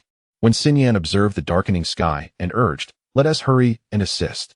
The group worked together for several minutes to transfer all the bodies from within. Standing at the entrance of the dog shelter, when Xinyan declared, the basement has been soundproofed, which is why no one discovered this place. If we do not bring the mastermind to justice, how can we wear these police uniforms with pride? How can we accept salaries funded by the people's taxes and claim to be their guardians? Xiao Yunshan's sorrow was palpable. This place has claimed the lives of countless children. These are dozens of young lives. Do not mourn, Zhong Ali interjected. Death is a part of fate. We can only do our best. As they gazed at the pitch-black sky, Xiao Yunshan spoke. Now that we have found this place, the mastermind will soon learn of it. All the dogs will be exterminated. We must keep a few people here to question anyone who arrives thoroughly. Late at night, Xiao Yunshan sat on the sofa, studying several sheets of paper before him. The first page bore the word circus. While they were clearing the bodies from the dog shelter, Team Zhang had called to inform him that the circus owner was Kong Siwen, aligning with the testimonies of Guiqing and others. Yet, when they arrived at the circus, it was a wild goose chase. They only found a few employees and those children. They immediately safeguarded all the children, while the management personnel were temporarily detained, prohibiting ordinary workers from leaving Bihai City, ensuring they were always available for questioning. The animals at the circus were found to be healthy, albeit elderly, nearing the end of their lives. Subsequently, through identity verification, they established that Kong Siwen was a bachelor residing in a village several kilometers from Bihai City. His photographs and identification number matched perfectly. According to those captured from the circus, Kong Siwen was indeed the owner, though most had never seen him, as he communicated solely via WeChat or phone with his subordinates. However, they claimed that he seemed to possess an uncanny awareness of everything. The second page listed several names, prominently featuring Kong Siwen at the top, followed by the circus management and Guiqing. The third page simply stated dog shelter. The fourth page detailed their activities over the past period. Additionally, there was a timeline, indicating that today had been an exceptionally busy day, marked by significant breakthroughs. Yet, issues arose in the search for the mastermind. Pondering for a long time without resolution, Xiao Yunshan pinched the bridge of his nose, leaning against the sofa. "Ollie, come help me figure out what SMS." Zhong Ali approached and, after a moment of contemplation, asked, "Do you remember what transpired the first time you visited the circus?" Of course, Xiao Yunshan recounted the events of that day. "You mean the security guard was the one who received you throughout?" Zhong Ali inquired, perplexed. "Yes," Xiao Yunshan affirmed. "He has worked there for 19 years and knows everything about the circus." "Did anyone pay attention to you while you were wandering around the circus?" "No," Xiao Yunshan replied. "It was as if they didn't see us at all." "Did you check the finances?" Zhong Ali asked. "Yes." Their salaries were transferred from an overseas account to the manager's card, which he then distributed. "Don't you remember?" Zhong Ali pressed. "When we played games as children. No one ever suspected you when things went wrong." "Why was that?" "Because I never allowed anyone to notice me," Xiao Yunshan mused, stroking his stubble. "Only when I am unseen. When no one suspects me, can my actions remain the most clandestine." "Exactly," Zhong Ali exclaimed. "You only examine the management, but what about their subordinates? Those individuals are impoverished locals trying to make a living. The performers are all disabled children. Every single one." Looking into Zhong Ali's eyes, Xiao Yunshan suddenly realized, no, there are still two more. The security guards at the entrance. The owner is among them? Zhong Ali nodded. "It's possible." Alarm bells rang in Xiao Yunshan's mind as he immediately pulled out his phone to call Wen Xinyan. Yet, before he could dial, her call came in first. "Xinyan, I have discovered who the owner of the circus is." "Who?" Wen Xinyan inquired eagerly on the other end of the line. "Do you remember that day when we visited the circus and encountered those two security guards at the entrance?" Xiao Yunshan inquired. "If I am not mistaken, it should be the older one among them." "What? You mean he is the boss?" Wen Xinyan exclaimed, astonished. "But he is already dead." Chapter 46. The Mysterious Organization. What? He is dead? Xiao Yunshan gasped. "When did that happen? How did he die?" "Just now," Wen Xinyan responded on the phone. "It's a long story. Are you at home? I will send someone to bring you over to identify the body." "All right." The crime scene was located on the construction road in the southern part of the city, just outside the boundaries of Bihai City.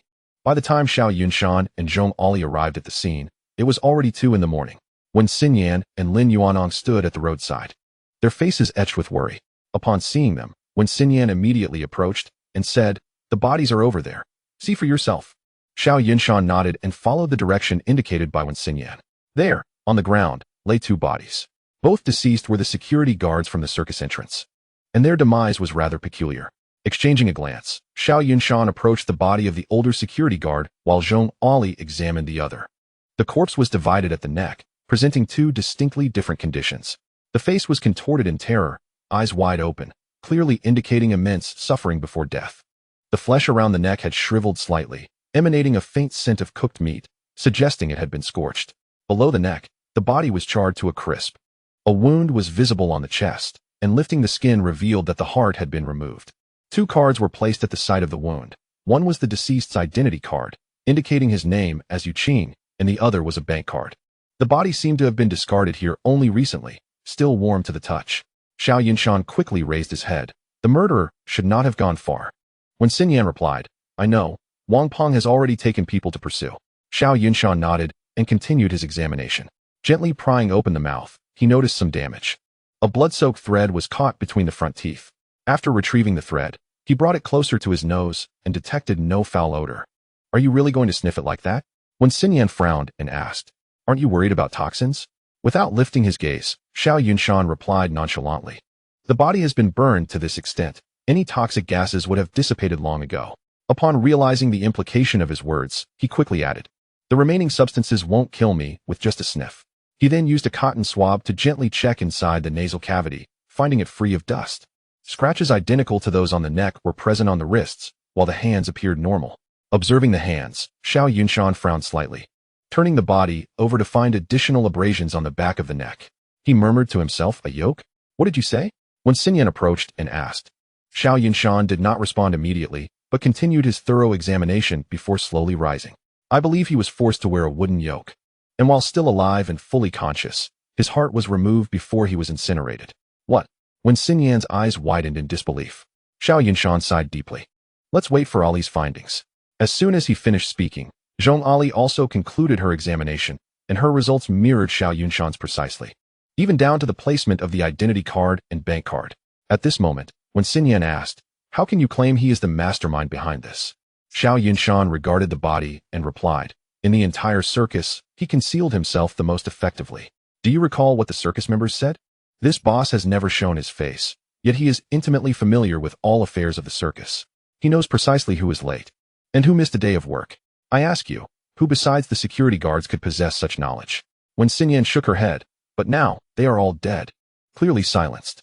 At that moment, Wang Peng returned, stating that he had pursued the suspects, only to discover that they had parked their car by the roadside and subsequently self-immolated. What?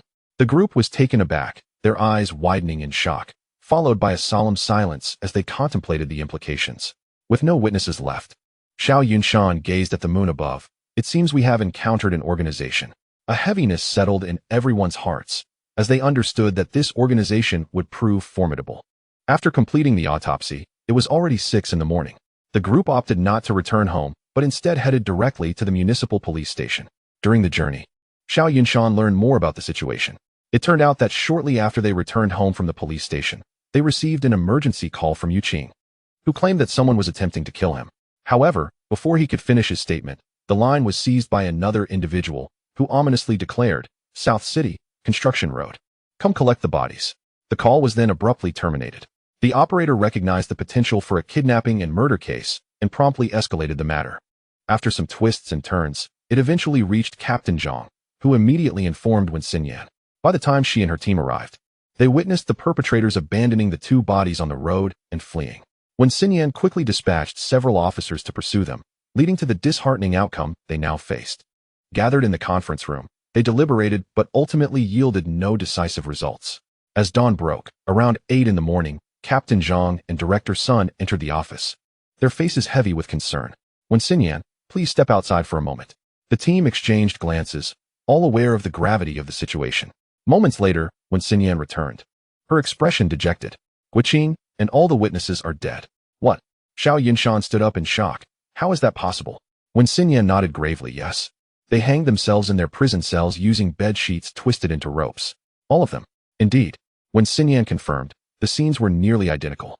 Xiao Yunshan furrowed his brow, and after a moment, suddenly exclaimed, "No, their families." Everyone was struck with alarm, hastily searching for their personal information and home addresses. The first to arrive was Guiqing's home. However, upon arrival, they discovered that all the inhabitants had been murdered. Each victim bore a single cut across the neck, expertly severing the trachea. The scene was unerringly clean, devoid of any traces. On the table lay a single piece of paper, adorned with a drawing of a police badge, through which a dagger had been thrust, pinning the paper to the surface. Upon seeing this, Wen Xinyan was filled with rage. "This is a provocation against our police force. It can also be interpreted as a warning." Xiao Yunshan spoke calmly. "We have encroached upon their interests. Do you remember that website?" "What website?" Wen Xinyan inquired. After such a long time, could they possibly have only one success? Xiao Yunshan mused. "The answer is certainly no, but what of those children?" "You mean?" Xiao Yunshan replied coolly, "They are still unaware of the suffering they endure." Chapter 47. The case of the kerosene lamp murders. By the time the group returned to the police station, it was already past 8 in the evening. Captain Zhang awaited them in the lobby. Upon their return, his furrowed brow relaxed slightly, though only marginally. "Thank you for your hard work. You all may head home. Wen Xinyan, please come to my office." With that, he turned and left. Wen Xinyan sighed. "I suspect that my involvement with Guiqing has been discovered by higher authorities." "Xinyan, you all should return," she reassured her colleagues. "I will go see what is happening." Concern etched on everyone's faces, as the police's assault on a suspect constitutes a grave violation of law enforcement norms and legal principles. Disciplinary action or dismissal would be considered lenient. Severe cases might even lead to criminal liability. Once she approached, Xiao Yunshan and Zhong Ali exchanged knowing glances, instantly comprehending each other's thoughts as they made their way to the forensic room, determined to demonstrate that Guiqing's cause of death had no connection to Wen Xinyan. Observing this, Lin Yuang and Wang Peng quickly grasped their intentions and followed suit. Upon examination, Guiqing was found to have 3 fractured ribs, a broken nasal bone, and multiple bruises, all indicative of assault. His hyoid bone was shattered, his tongue protruded, and he exhibited signs of incontinence, resembling a hanging suicide. Sighing, Xiao Yunshan lamented that while the cause of death was indeed hanging, The unmistakable signs of beating were clearly attributable to Wen Xinyan, leaving him utterly powerless to assist her. Zhong Ali echoed, indeed. Sister Xinyan is in serious trouble now. Barely had she spoken when Director Sun, Team Leader Zhang, and Wen Xinyan entered through the door. Noticing their presence, Director Sun smiled and remarked, see? I told you they wouldn't leave. They're here brainstorming. Just as he finished speaking, Xiao Yunshan stepped forward, declaring, Director, the injuries on Guiqing were inflicted by me. He resisted arrest violently, prompting me to employ coercive measures. And me, Wang Peng and Lin Yuang quickly joined in. To their surprise, Director Sun chuckled lightly, asking, what are you all doing? Planning to violate the law collectively and face consequences together? It seemed Director Sun was already aware. Leading Xiao Yunshan to assert candidly, these individuals are human traffickers. They maim the children they abduct, disguising them with animal skins. Their greed leads them to treat human lives as mere fodder, inciting the wrath of both heaven and humanity. Their insatiable desires have caused countless families to mourn, with some unfortunate children perishing without even a complete corpse to bury, rendering them unrecognizable as human. Their actions have shattered hundreds of families and obliterated their hopes, staining their hands with the blood of these children. Should harm come to them, I harbor no regrets. If Wen Xinyan faces disciplinary action, let it be on my account. I, Xiao Yunshan, have no grievances. Amen, he declared with conviction, garnering unanimous support from all present. Director Sun, visibly pleased, patted their shoulders and moved aside to sit, stating, who told you that Wen Xinyan would face penalties? Upon hearing this, everyone appeared bewildered, clearly unprepared for such a turn of events. Team Leader Zhang chuckled, explaining, Guiqing and his accomplices were wielding deadly weapons during their arrest, violently resisting law enforcement while attempting to harm innocent civilians. When Xinyan led the effort to subdue them without any injuries occurring, why should she be penalized? As these words sunk in, the group was momentarily stunned before joy spread across their faces. Director Sun continued, the matter of these suspects has been handed over to the provincial department. Given the significant impact of this case, and you've all been under considerable pressure lately, especially you two, Yunshan and Ali, who have been working tirelessly on autopsies and case resolutions. Therefore, I've arranged for you to have a week's leave to rest properly. It's getting late. You should head home. Upon hearing this, everyone was filled with delight, save for Xiao Yunshan, who wore a troubled expression. What's the matter? Director Sun inquired. Xiao Yunshan responded, I've seen the crime scene, and this organization operates very cleanly, not to mention they can train assassins. I'm somewhat concerned. All right. I appreciate your diligence, Director Sun replied with a smile, but you should take a few days to rest. After all, eradicating such forces is not an endeavor that can be accomplished overnight. Despite his reluctance, Xiao Yunshan nodded silently. Have you ever experienced the frustration of a power outage? I vaguely recall my childhood, when our home frequently suffered from electricity cuts, attributed to load shedding. Today, certain impoverished and underdeveloped regions still endure such phenomena. For instance, in the area where Wen Xinyan is vacationing at her parents' home, the outages are not due to load shedding, but rather continuous rain causing line failures. Ugh, not again. The power is out, Lu Xiao exclaimed, staring at the unresponsive light. Gongzi, go buy some candles from Zhangde. Her husband, Wu Gang, known fondly as Gongzi, replied, all right. I was just about to buy a pack of cigarettes. Hurry back. Wu Gang ventured out with an umbrella, heading to the village's small store. The shopkeeper, Zhangde, formerly a skilled carpenter, had made some money over the years and opened a small convenience store selling daily necessities, snacks, and tobacco. Hearing Wu Gang's request for candles, he frowned, saying, with all this rain, the lines are down, and I've run out of candles. How about I lend you an oil lamp instead? You can return it later. Sure. Wu Gang readily agreed, pleased with the offer. You can borrow it, but you'll need to pay for the wick and kerosene. Zhangde added, how much? It's not worth much. Just give me $2. All right. Wu Gang replied, and just as he finished, his phone rang. It was Lu Xiao. After hanging up, Zhangde chuckled, what? Is your wife urging you to come home? Of course. Wu Gang laughed. Do you have any mosquito coils? I'm out of mosquito coils, but I can give you a pack of mugwort sticks, Zhangde said, retrieving a pack from behind the counter. This can also repel mosquitoes and is harmless to humans. Your wife just got out of the hospital, so this should work. How much for this pack? Wu Gang asked. $10. After paying, he gathered his items, saying, I'm off. Come over for dinner sometime. Definitely. Wu Gang grinned as he left the store. Xinyan, go buy some candles. In one room, when Xinyan's father, Wen Yinjing, suggested. All right. When Xinyan replied before turning to her mother, Gaoing Xue, and saying, Mom, I'm off to buy something. Go ahead. Don't forget to take an umbrella. Okay. When Xinyan responded, stepping outside. As she exited, she crossed paths with Wu Gang, who was on his way home. Gangzi, where are you headed? I'm off to buy some things. When will Xinyan be back? I'm on break these days. Just coming home to visit. When Xinyan explained. Good. Come over for dinner. I'll have your sister-in-law cook chicken for you. Sure. When Xinyan smiled and continued on her way. Uncle Da, I'd like 2 candles. All right, but I'm out of candles. How about I swap them for an oil lamp? Zhang De cheerfully suggested. Also, since there are a lot of mosquitoes lately, take a pack of mugwort sticks. He placed a pack on the table. Thanks, Uncle Da. Knock, knock, knock. Is Xinyan home?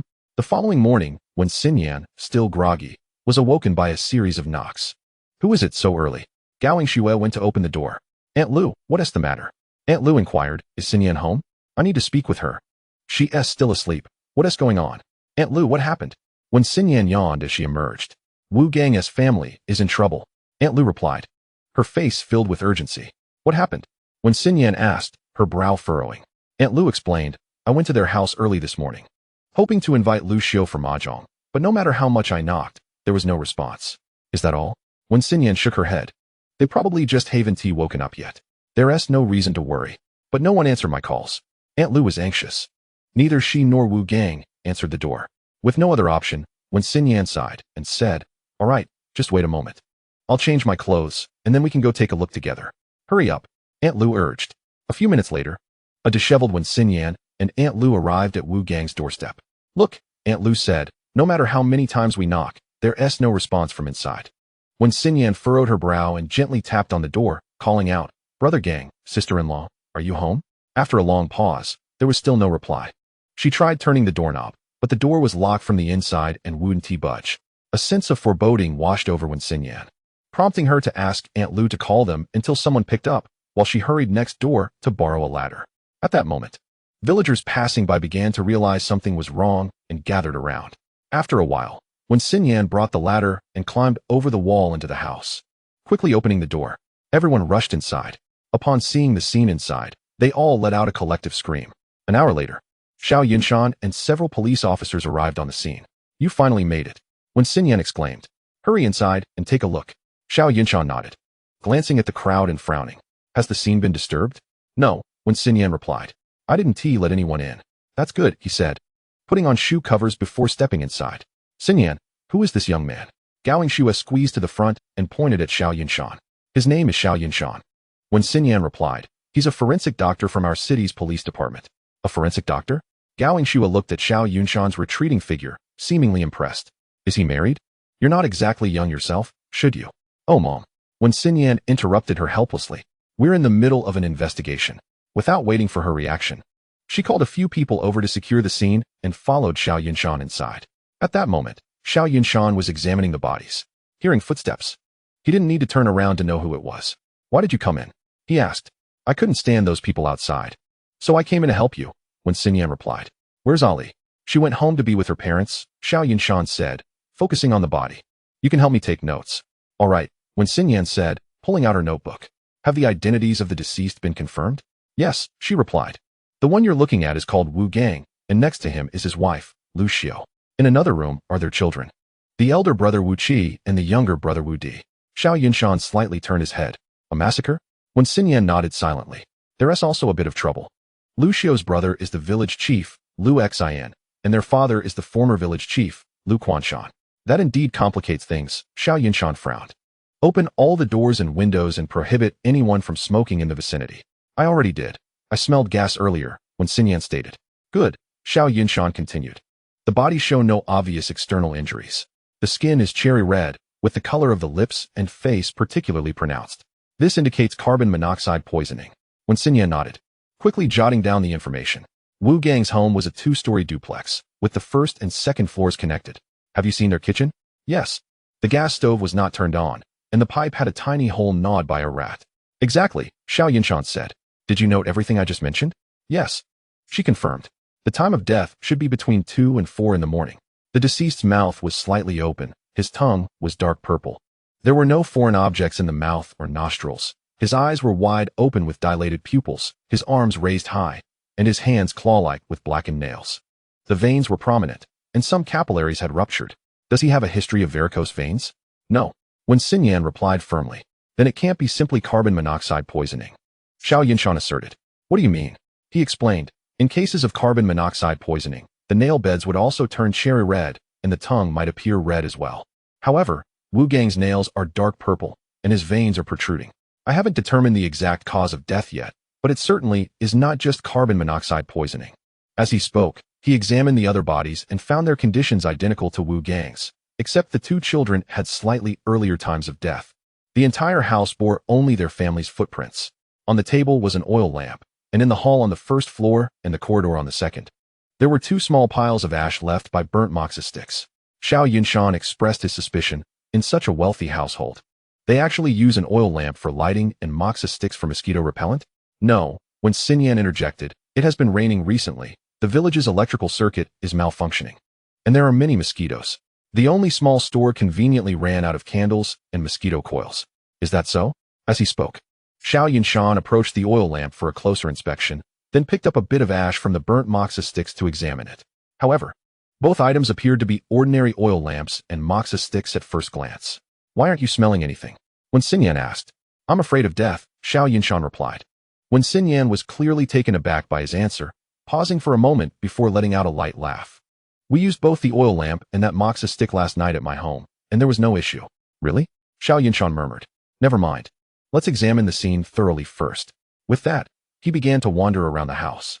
The scene was arranged quite warmly, resembling an ordinary family home. The floor bore some disordered footprints, clearly left behind when Xinyan had brought people in earlier. Aside from that, they discovered a small damage to the gas pipe. Xiao Yunshan murmured, a rat? At that moment, when Xinyan approached, asking, what did you find? Look, Xiao Yunshan pointed, doesn't this hole resemble one bitten by a rat? When Xinyan leaned in to take a look, a tiny hole with irregular bite marks, the edges rough. Nearby lay some remnants of the pipe. Not far from the pipe was a rat's corpse. Indeed, when Xinyan exclaimed, but how could a rat bite through such a pipe? I don't know, that's the only issue. Xiao Yunshan shook his head. Let's withdraw for now. I'll examine the bodies back at the station. The exact cause of death is still unclear. And don't forget about this rat. As they prepared to leave, carrying the bodies in body bags, just as they reached the door, Xiao Yunshan suddenly turned back, staring at the oil lamp on the table. Where did this oil lamp come from? From Zhang Da's house, when Xinyan replied. Why? It's nothing, Xiao Yunshan said. I just feel something is off about this oil lamp. Following when Xinyan's account, Xiao Yunshan quickly found Zhang Da's small store. As soon as he entered, he caught the scent of moxa in the air, clearly used for repelling mosquitoes. Boss, do you have any mosquito coils? We're out of mosquito coils. Would you like some moxa sticks instead? Zhang Da offered. Sure, Xiao Yunshan replied, taking a pack of moxa sticks. Oh, you're a police officer, aren't you? Zhang Da asked. How did you know? I was outside watching, saw you carrying a bag in. I had no idea what happened at Wu Gang's place. There has been a death in his family. What? Zhang Da's eyes widened in disbelief. No way. Wu Gang just invited me to his house for dinner yesterday. Who knows? Xiao Yunshan said, rummaging through the moxa sticks. I heard you have oil lamps for sale. Can I get one? Sure, Zhang Da replied. No one really uses oil lamps unless the power is out. Indeed, Xiao Yunshan remarked, examining the oil lamp. You make a good oil lamp. I bet many people buy from you. Not really. Zhang Da chuckled. Nowadays, hardly anyone uses these things. Xiao Yunshan nodded slightly. Did Zhang Da come to see you yesterday? Indeed. Zhang Da replied. He took an oil lamp and some mugwort sticks from me. He couldn't possibly be the one who died, could he? I cannot say. Xiao Yunshan shook his head, then inquired. How do you remember so clearly? Zhang Da smiled faintly. In recent days, everyone who has come here has either asked for candles or mosquito coils. How could I possibly forget? That's true. Just as he finished speaking, when Xinyan approached. Why did it take you so long? I walked slowly, and I chatted with the boss for a bit, he replied. Is something wrong? No, they are preparing to leave. They? Xiao Yunshan was taken aback. Are you suggesting we are being left out? Yes, when Xinyan said helplessly. Team Zhang said to prevent us from getting involved. So they left us behind. So, we are not participating? Xiao Yunshan chuckled wryly. Then I suppose we won't. When Xinyan looked at him with a hint of sympathy. You still do not grasp the severity of the situation. What do you mean? You are stranded here. And so what? Xiao Yunshan replied, bewildered. I can just take a taxi back later, can I? Recently, it has been raining, and there are hardly any taxis coming here, not even buses, she informed him. Really? Xiao Yunshan's eyes widened. Don't tease me. I'm not joking, when Xinyan said, observing his expression. You genuinely cannot go back. Why didn't you tell me earlier? Xiao Yunshan quickly pulled out his phone, only to awkwardly discover that it had run out of battery during the night and was now dead. When Xinyan looked at him and jested, "What a coincidence. We are also experiencing a power outage here." Xiao Yunshan feigned an attempt to run, but several police cars approached. The last vehicle stopped before them, and a head poked out of the window. "Officer 1, Forensic Dr. Xiao, we are leaving now." "All right, drive safely." When Xinyan waved to them, "You all go ahead," Xiao Yunshan began, but the police cars had already left. After chasing for a while, he awkwardly realized they hadn't noticed him at all. He turned to Wen Xinyan with a pitiful expression. "What should I do now?" "Walk back," Wen Xinyan laughed. "It's not far, just about 10 kilometers. At noon, Xiao Yunshan sat in the living room of Wen Xinyan's home, looking utterly helpless. Gao Xue approached with a plate of fruit. "Here, have some fruit." "Thank you, Auntie." Wen Xinyan observed Xiao Yunshan, who appeared somewhat reserved, her lips curving into an almost suppressed smile, occasionally bursting into quiet laughter. Xiao Yunshan shot her a glance, but she glared back. "Weren't you quite lively? Why are you so timid now?" "Enough, what are you saying?" Wen Xinyan's father, Wen Yinjing, scolded her. "Does Yunshan have any dietary restrictions?" "No," Xiao Yunshan quickly replied. "Just something light would suffice. Anything else is fine." "Very well." With that, he and Gao Xue busied themselves in the kitchen. Only then did Xiao Yunshan feel somewhat at ease. "Where do you think we should begin with this case?" "I am unsure," Wen Xinyan responded. "The scene is nearly filled with traces of their family." "Ugh, it's troublesome," Xiao Yunshan sighed. "Up to now, I still do not know the cause of their deaths." At that moment, a knock echoed from outside. "Xinyan, please answer the door." As Wen Xinyan stood up, two sorrowful-looking men entered. One appeared to be in his 50s, while the other was over 70. Their features bore some resemblance to the deceased, Lu Xiao. "This is troublesome." Wen Xinyan's expression darkened as they entered. "Shall we return together?" "Huh." Xiao Yunshan blinked in surprise, quickly realizing the family of the deceased has arrived. "Indeed," Wen Xinyan whispered, "both the old and new village heads are here." As they spoke, the two men had already walked in. Upon seeing Wen Xinyan, they immediately broke into wails of grief. Wen Xinyan glanced at Xiao Yunshan, who was pretending to stroll in the yard, and internally sent him a friendly greeting. However, as a diligent police officer, despite her inner turmoil, she patiently pulled Xiao Yunshan over and led the two men into the living room. Good comrades share both joy and hardship. Hearing the commotion, Gao Xue and Wen Yinjing emerged. After much coaxing, they managed to calm the two men down. Seeing that they had finally quieted, Xiao Yunshan decided to leave all inquiries to Wen Xinyan, opting to sit quietly on the side. But before he could act, the old village head, Lu Quanshan, spoke up. "Xinyan, you must catch the murderer. After all, your Aunt Xiao held you when you were a child." Village head Lu Xian also grasped Xiao Yunshan's hand. "Officer, you must apprehend the one who harmed my sister and brother-in-law." Xiao Yunshan forced a smile. "We will certainly do our utmost." But then, he quickly realized. "How do you know they were victims and not suicides?" Lu Xian hesitated, glancing at Lu Quanshan, who lamented, "My daughter, you died so tragically." "Sister." Lu Xian suddenly wailed as well. In this manner, the two men resumed their cries. When Xinyan, seeing their emotions spiral once more, shot Xiao Yunshan a glare before continuing to comfort them. Xiao Yunshan could only join the comforting efforts with a bitter expression. The afternoon stretched on interminably, and Xiao Yunshan lost track of time, feeling as if eternity had passed. When he finally sat in the passenger seat beside Wen Xinyan, the world seemed so beautiful, so tranquil. Upon returning home, he found Zhong Ali engrossed in a book. "What are you investigating?" The sudden voice startled Zhong Ali, and upon realizing it was Xiao Yunshan, she responded with a hint of disappointment. "I am trying to find out what substance can induce extreme excitement." "Extreme excitement?" Xiao Yunshan raised an eyebrow. "To what extent?" "To the point of heart failure." Zhong Ali supported her face with her hands. "You have no idea. I was bewildered during the autopsy this afternoon. Those individuals clearly exhibited signs of carbon monoxide poisoning, yet their tongues and nails were normal, and their hearts were ruptured. What's worse is that I opened their stomachs, but found nothing unusual." Xiao Yunshan furrowed his brow. "Was their blood tested?" "Yes, but the results are not yet out." Zhong Ali sighed, leaning on the table. "This is the strangest phenomenon I have ever encountered."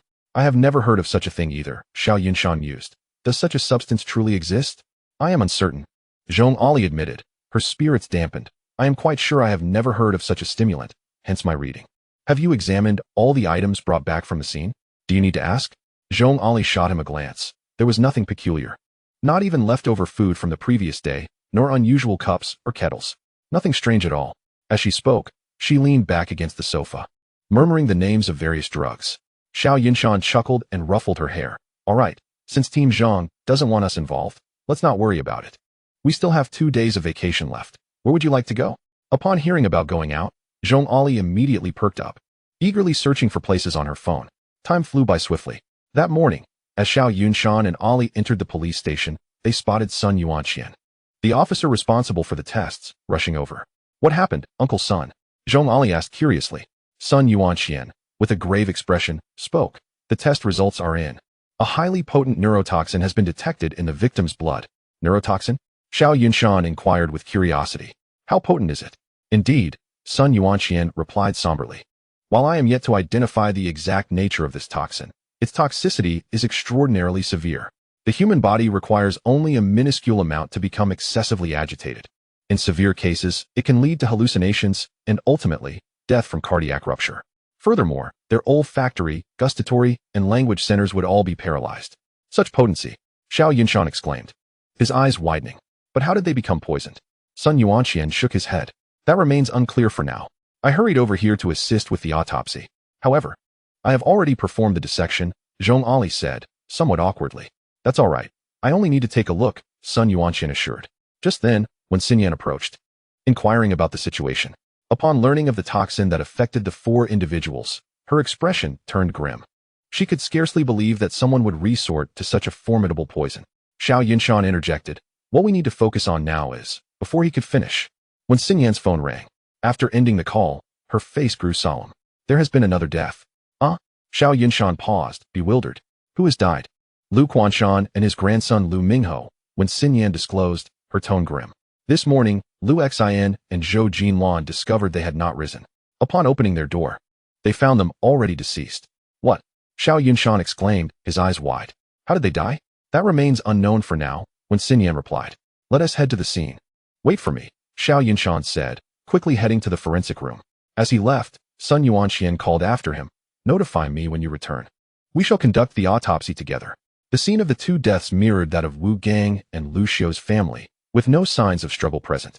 Chapter 51. The autopsy scene. Lu Mingho appeared exceedingly frightened, his hands tightly covering his eyes, the bedding having been kicked beneath the bed, and the sheets were in disarray.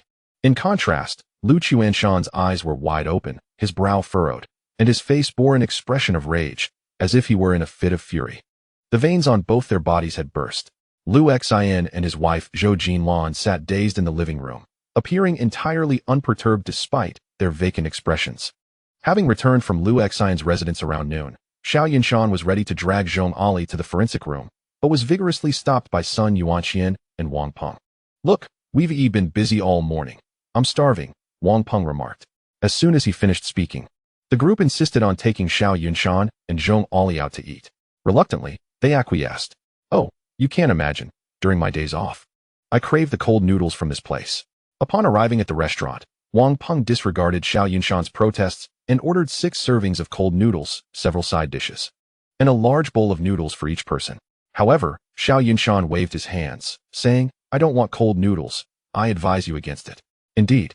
Zhong Ali concurred. If you intend to witness the autopsy, I strongly recommend you refrain from eating cold noodles. Why not? Wang Peng exclaimed incredulously. I want to eat. As they spoke, the owner brought out the cold dishes and cold noodles. Xiao Yunshan quickly intervened, insisting, trust me, if you plan to observe the autopsy, do not eat. Exactly, Zhong Ali added, especially avoid adding chili. What is wrong with you two? When Xinyan frowned, it's just cold noodles. Sun Yuanshan seemed to recall something and immediately set down his chopsticks. However, Wang Peng and Lin Yuang had already added chili and consumed half their portions.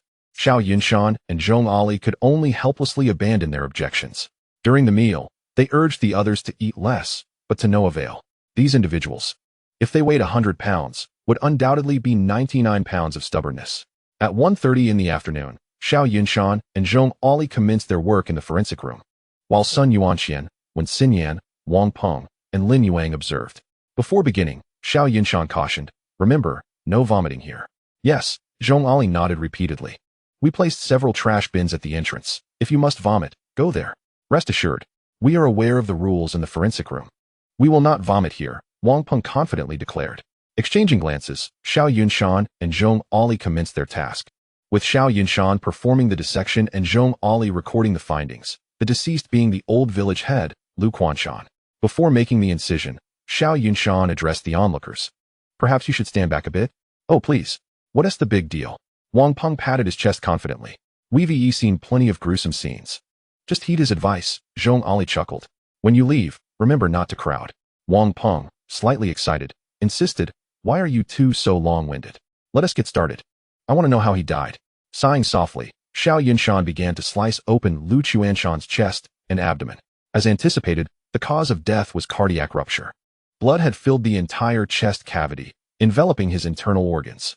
Lu Quanshan had died between 3 and 4 in the morning, and at this point, the blood had already coagulated, glistening under the light. Just as Xiao Yunshan was about to speak, a series of dry heaves interrupted him. I can't take it anymore. Wang Peng shouted, covering his mouth, and rushed outside. There are trash bins at the entrance, Zhong Ali noted. Xiao Yunshan, suppressing a smile, remarked. Wang Peng still has a long way to go. He needs to keep honing his skills. Hey, Zhong Ali, ever the instigator, flashed a mischievous glint in her eyes. Don't you think this resembles the cold noodles we just ate? Upon hearing this, when Xin Yan and Sun Yuanxian paused momentarily before swiftly covering their mouths and rushing outside. You. Xiao Yunshan shot her a reproachful look. Zhong Ali playfully stuck out her tongue. Looks like Officer Lin is the toughest of all. After laboriously clearing the deceased's chest cavity, they discovered that indeed, his heart had ruptured, and furthermore, its size was significantly enlarged compared to a normal heart. Xiao Yunshan marveled. Impressive. He must have experienced rapid heartbeats before death, causing the heart to enlarge, ultimately leading to cardiac rupture. He then turned to Lin Yuang and inquired. He presumably had no history of heart disease. Lin Yuang silently shook his head. Xiao Yunshan nodded, proceeding to extract the stomach, placing it on a dish to open it. An unpleasant odor immediately filled the forensic room. No foreign objects were found in the stomach. Afterward, he retrieved a portion of the small intestine to examine. Just as he began to speak, he noticed Lin Yuang darting out with lightning speed. They did not return to the forensic room until the autopsy was concluded. Upon exiting, Xiao Yunshan handed several test samples to Sun Yuanxian, stating, these are the deceased's gastric contents, lung tissue, small intestine, feces, and blood samples. Please conduct the tests. Sun Yuanxian nodded, taking the samples and promptly exiting. In the conference room, Wang Peng took a few sips of water. Why didn't you all mention that the scene was so intense? We did warn you. Zhong Ali replied innocently. Exactly, Xiao Yunshan interjected. During our meal, we mentioned it and advised you to eat less, but you wouldn't listen. Zhong Ali chuckled, covering her mouth. Not only did you not listen, but you insisted on eating so much cold noodles. Who can you blame? Surprisingly, as soon as cold noodles were mentioned, Wang Peng again covered his mouth and dashed out. When Xin Yan and Lin Yuang also appeared slightly pale, but managed to hold themselves together. After a while, as Wang Peng returned with a bitter expression, when Xin Yan finally spoke, regarding this case, you must already be aware of the clues we have gathered so far. Have you discovered the cause of their deaths? Xiao Yunshan stood up and replied, they all succumbed to poison, specifically the kind of neurotoxin mentioned by Elder Sunday. The routes of poisoning are rather limited. The first possibility is ingestion, which can be determined through tests on gastric contents, small intestine samples, and feces. The second method involves inhalation, where toxic gas enters the body through respiration, spreading throughout via the lungs, and this can be assessed through lung sample analyses. He continued, the final method, while simple for the perpetrator, poses significant challenges for us, is injection from outside. Wang Peng interjected, so you're suggesting the murderer injected the poison directly into the victims? Indeed. Xiao Yunshan nodded, but we found no visible external injuries on the victims, not even a pinprick, which essentially rules out this possibility. Zhong Ali, feeling somewhat distressed, remarked, if the first two methods are deemed implausible, then we must meticulously examine their bodies with a magnifying glass. Very well, when Xin Yan agreed. Based on our current findings, we can reasonably conclude that Wu Gang, Lu Xiu, Wu Qi, Wu Di, Lu Quanshan, and Lu Mingho all fell victim to homicide. Now, let us report the clues we gathered over the past 2 days. Wang Peng stood and began. Through interviews with the villagers, we learned that Lu Quanshan, during his tenure as village chief, accepted numerous bribes.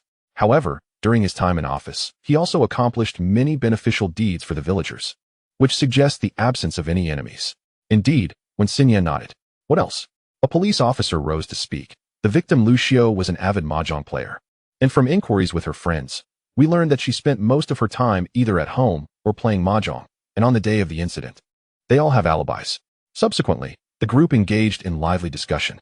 The final findings indicated that Wu Gang owned a fertilizer shop, providing the village with its fertilizer needs and rarely stirred up conflict, having no known enemies. He had been married to Lu Xiao for many years, and their relationship was harmonious. Wu Qi and Wu Di were exemplary students at a nearby high school, rarely clashing with peers, and held in high regard by teachers and students alike. The same applied to Lu Mingho at his middle school. In summation, it appeared they had made little progress. The group, feeling disheartened, decided to re-examine the investigation results for any overlooked details. First, they inspected the homes of Wu Gang and Lu Xiao. Their residence was a two-story duplex, where aside from the ill-suited mugwort and oil lamp, they found only a damaged gas pipeline and a dead rat that had gnawed through it. The examination of Lu Qianshan's home yielded similar results, except it lacked the damaged gas pipeline and the rat. Although mugwort and the oil lamp were present, it was evident that neither was the cause of death. Lu Xian and his wife, Zhou Jinlan, were both unharmed.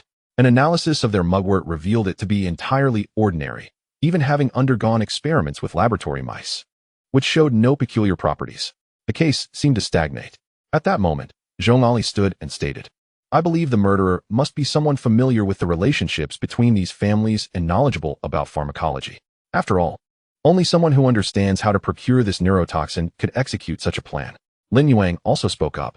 "Although we are still uncertain how this perpetrator managed to carry out the crime, the ability to cause death without the victim's awareness and leave no trace is indeed a remarkable feat indeed." When Xin Yan nodded. "To achieve such a level of precision suggests careful planning. It is understandable that we have yet to uncover any flaws." Suddenly, Xiao Yunshan, who had remained silent, stood and declared, "I believe we must conduct another site investigation." Upon hearing this, the group exchanged puzzled glances. Xiao Yunshan took a deep breath. "Consider this. It has been raining continuously. If the murderer visited the scene, he must have left some trace. If not, there must be something we have overlooked." "Exactly." When Xin Yan responded, "No matter how perfect a crime may seem, it will invariably leave traces. We shall return to the scene first thing tomorrow morning and ensure that Lu Xian and Zhou Jinlan are well protected." The group pondered the situation but could not devise a superior plan, thus agreeing to proceed as suggested. The following morning, they returned to Wu Gang's residence. This time, they meticulously searched the house once more. Remarkably, Xiao Yunshan discovered a yellowed old photograph in the bottom drawer of the wardrobe. The image depicted a girl alongside Wu Gang. Despite its blurriness, her radiant smile shone through, akin to the warm sunlight of spring. Wang Peng approached and remarked, "The girl in this photograph does not appear to be Lu Xiao." "Indeed, she is not," when Xin Yan affirmed. "Where did you find this?" After Xiao Yunshan relayed the details, the group speculated that the photograph was likely just a common keepsake from a first love. They paid little mind to the fact that Wu Gang's current wife was Lu Xiao rather than the girl in the picture. Returning the photograph to its place, they continued their search but found nothing unusual, so they proceeded to Lu Qianshan's home. This time, they still encountered no peculiarities. Just as they were about to leave, Xiao Yunshan suddenly posed a question: "Why are Lu Xian and Zhou Jinlan unharmed?" The group looked at each other in confusion, and when Xin Yan asked, "What do you mean?" Furrowing his brow, Xiao Yunshan explained, "The murderer exterminated Wu Gang's family, but only killed Lu Qianshan and Lu Mingho. I have a strong sense that Lu Xian and Zhou Jinlan's survival is an anomaly." When Xin Yan responded, "So, you believe the murderer intended to eliminate Lu Xian's entire family, but did not anticipate that these two would escape?" "Precisely." Xiao Yunshan's eyes sparkled with an unusual intensity. His plan was meticulous, but due to an unforeseen error, Lu Xian and Zhou Jinlan emerged unscathed. The group was momentarily taken aback. Indeed, such a possibility was not without merit. However, they had ensured the safety of Lu Xian and Zhou Jinlan, had they not? Xiao Yunshan continued, "Let us check their bedroom." Without waiting for a response, he pushed open the door and began searching. The others soon followed suit. Before long, they discovered another photograph, this time featuring Lu Xian with the same girl. Her smile was strikingly similar. "Who is this girl?" Xiao Yunshan inquired, intrigued. When Xin Yan noted, "It appears that both Wu Gang and Lu Xian share a joyous expression reminiscent of young love. We should ask Lu Xian for clarification. Let us first inquire with the elder here." When Xin Yan shot him a glance, given the happiness radiating from this girl in the photograph alongside Lu Xian and Wu Gang, "Do you believe Lu Xian would be forthcoming with information?" Xiao Yunshan hesitated before realizing the implications. The relationships displayed in these photographs were evidently significant. Lu Xian was married to Zhou Jinlan and had a child. It would be improbable for him to disclose the identity of this girl. Once he grasped this, he turned around only to see the others already departing, prompting him to hurry after them. Ah, this girl. A group of villagers brought photographs to an elderly man known as Uncle Meng. Upon examining the images, Uncle Meng remarked, "This girl appears to be named Li Lian. She used to be a herbalist in this area." A herbalist? Xiao Yunshan was momentarily taken aback. "Are you saying she has knowledge of pharmacology?" "Indeed," Uncle Meng replied. Li Lian's father was a highly skilled physician here, named Li Zhengyang. Unfortunately, he mysteriously vanished after an incident while treating a patient outside the village. Since childhood, Li Lian had been learning about herbs from her father, so she naturally acquired some understanding of pharmacology. Uncle Meng, when Xin Yan interjected, "Do you know where she is now?" "Deceased," Uncle Meng stated. "It seems she passed away shortly after her father's disappearance. It has been nearly 20 years now." 20 years? When Xin Yan was slightly taken aback. "What happened?" "Alas, I am not entirely sure," Uncle Meng sighed. "I had injured my leg at the time, and it was her father who treated me. The girl would come daily to bring me medicine, so I still remember her well." By the time they returned to the police station, it was nearly noon. On the way, Xiao Yunshan pondered over the two photographs in his hands. "Do you think it could be a crime of passion? A crime of passion after 20 years? When Xin Yan frowned, "Doesn't that seem a bit far-fetched?" "I agree, but it cannot simply be a case of revenge, can it?" When Xin Yan lamented, "Who knows? Each theory seems implausible. I feel like I'm forgetting something," Xiao Yunshan mused, massaging his temples. "But what could it be?" From the back seat, Zhong Ali asked, "Yunshan, what are you thinking?" "I don't know," Xiao Yunshan replied, furrowing his brow. "When we get back, I'll review everything we've collected." Upon arriving at the police station, Xiao Yunshan immediately began gathering evidence from the two crime scenes. Eventually, he discovered that the mouse carcass found in Wu Gang's home was absent from Lu Xian's residence. Confusion filled his mind, but just then, a person rushed over, exclaiming, "Forensic Dr. Xiao, it's bad. Lu Xian and Zhou Jinlan have committed suicide." "What?" Xiao Yunshan's eyes widened. "When did this happen?" "Just now." The individual gasped, out of breath. "Lu Xian is alive, but Zhou Jinlan." At that moment, Xiao Yunshan's phone rang. "Hello, Xiao Yunshan. Have you finished verifying the evidence?" "Not yet," Xiao Yunshan replied. "What is the situation with Lu Xian and Zhou Jinlan?" "I was just about to inform you," when Xin Yan said. "Hurry to their hotel. Zhong Ali is already there." "Understood." After hanging up, Xiao Yunshan swiftly grabbed his toolbox and set off for the hotel. Upon arriving, he found Zhong Ali sitting despondently at the entrance. Seeing him approach, she said, "You should go in and take a look. I don't know how to examine this." "What?" Xiao Yunshan was momentarily taken aback, but then opened the door and stepped inside. As soon as he entered, a metallic scent filled the air. Frowning, he followed the odor to the bathroom, where Zhou Jinlan's lifeless body lay in a pool of blood. Xiao Yunshan's brow furrowed as he cautiously entered after donning protective gear. Zhou Jinlan's body was covered in wounds, her upper body a gruesome sight. In her right hand, she clutched a fruit knife. The blade and the injuries on her body indicated that this knife was indeed the murder weapon. "Let us send the body back. We can't conduct an examination here." Rising slowly, he addressed Xin Yan, who was waiting at the door. "Where's Lu Xian?" "He is in the hospital." Before she could finish, her phone rang. As she answered, her expression turned grave. Without hanging up, she gritted her teeth and said, "Lu Xian attempted suicide in the hospital." "What?" Xiao Yunshan was astonished. "How is that possible?" He tried to inject himself with air while the doctor was administering a shot, but was stopped. "What?" Xiao Yunshan's eyes widened in shock. "Check his blood for the neurotoxin mentioned by old son, and don't forget about the mouse. The body should be sent back. We need to find Lu Xian immediately." After issuing these orders, he and Xin Yan rushed to the hospital, leaving the body in the care of Zhong Ali and Wang Peng. In the hospital room, Lin Yuang stood beside Lu Xian's bed. To prevent him from harming himself or others, Lu Xian's hands were restrained to the bed. As Xiao Yunshan entered, he directly inquired, "Who is the girl in your photograph? Who else knows her? What happened all those years ago?" When Xin Yan was taken aback by Xiao Yunshan's bluntness and hastily tried to restrain him. Yet, Xiao Yunshan, consumed by urgency, shook off her grip and demanded, "What do you know? Your sister's family, your father, your children, your wife? Everyone is dead, and you still want to take your life. What are you hiding? Why did that girl die? What is the truth surrounding her death?"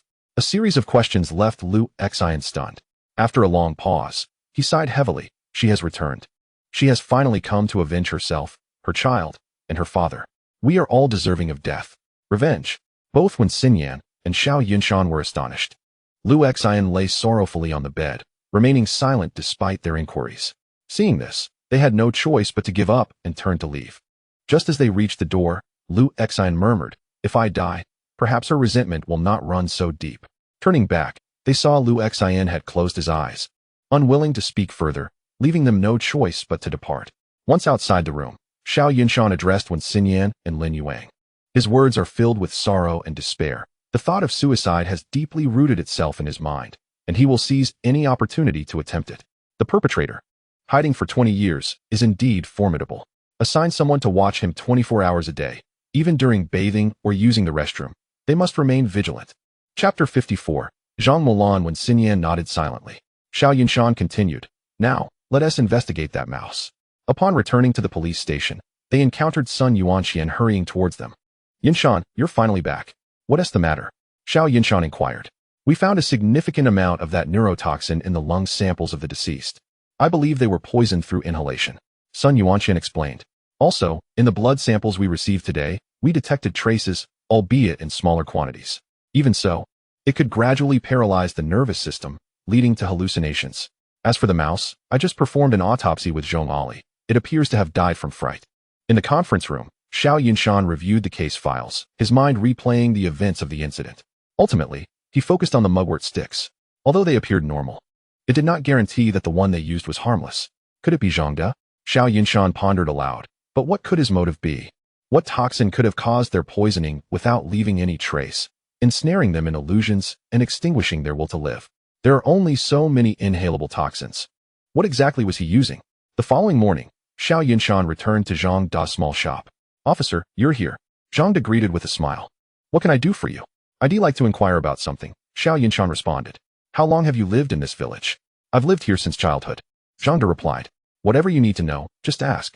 Xiao Yunshan nodded slightly. "Are you aware that Wu Gang and Lu Exine both dated the same girl?" "Indeed," Zhang Da replied, "but neither relationship lasted." "Why is that?" "Because the girl died," Zhang sighed. 20 years ago, in this village, two individuals simultaneously fell in love with Li Lian, the daughter of the village doctor, Li Zhengyang, and fervently pursued her. Li Lian was already aware of their affections and had informed them that her heart belonged to another, though she never revealed the identity of this person. Rather than surrendering, both suitors intensified their pursuit, even going so far as to ingratiate themselves with Li Zhengyang. Consequently, their initial camaraderie deteriorated completely.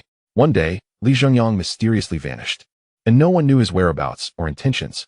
Upon learning this, Li Lian hurried out in search of him, but she too disappeared without a trace. During this time, Wu Gang and Lu Exine naturally set out to find her. On that fateful day, something inexplicable occurred. Upon their return, the bond between the two men had miraculously been restored. 7 months later, Li Lian's lifeless body inexplicably appeared at the village entrance. Clutched tightly in her hand was a letter, the contents of which remained a mystery. It was known that the discoverers of her corpse were none other than Lu Exine and Wu Gang. That year, both men married, with Lu Exine wed to Wu Gang's cousin, Zhou Jinlan, while Wu Gang married Lu Exine's sister, Lu Xiao. The following year, the elderly village chief, Lu Quanshan, retired early, passing the mantle to Lu Exine. At this juncture, a young man entered. "Dad, I gathered some mushrooms and wild vegetables. Shall we have hot pot for lunch today?" Xiao Yunshan regarded him and inquired, "Who are you?" Zhang De promptly interjected, "He is my son, Zhang Mulan." "Your son?" Xiao Yunshan was momentarily taken aback, then glanced at the plastic bag in Zhang Mulan's hand. "You collected so many mushrooms. Aren't you concerned they might be poisonous?" "Oh, these?" Zhang Mulan smiled. "I've been foraging mushrooms since childhood. I know which ones are edible and which ones are not." Xiao Yunshan nodded. "Your knowledge of medicinal herbs is quite impressive." He then turned, feigning to toss something, but effectively positioned himself between the two. Zhang Mulan appeared momentarily startled, offering an awkward smile. "I merely read a couple of miscellaneous books." Xiao Yunshan chuckled lightly and turned to Zhang De.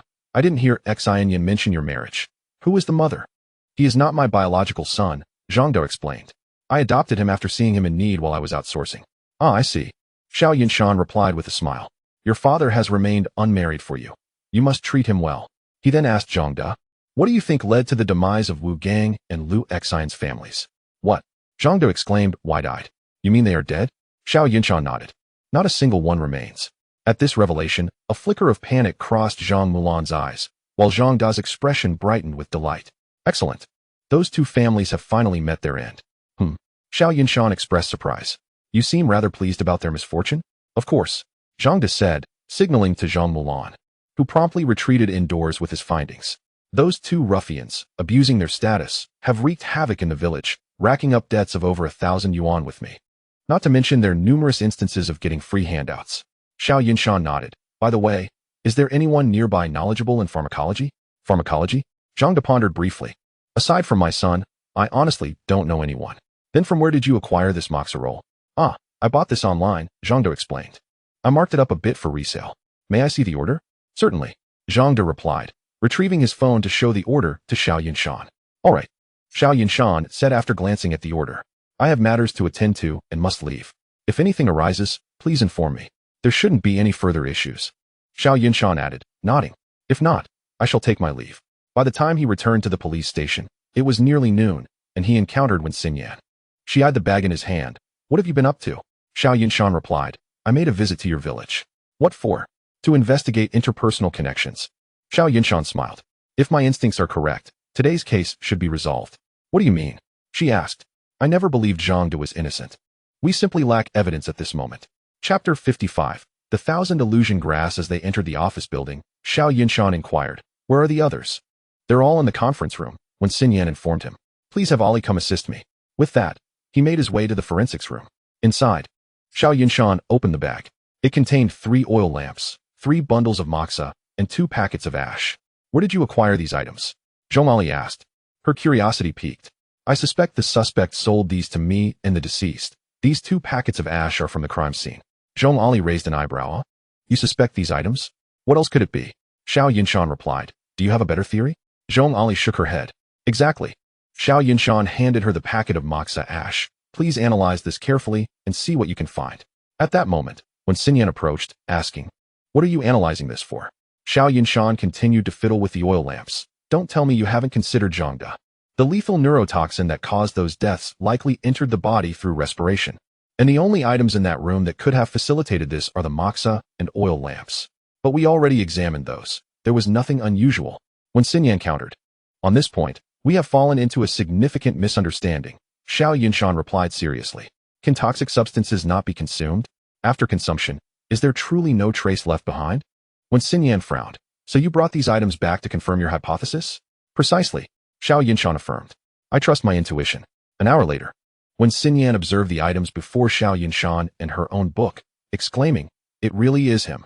Xiao Yunshan murmured, the enmity accumulated over 20 years is indeed formidable.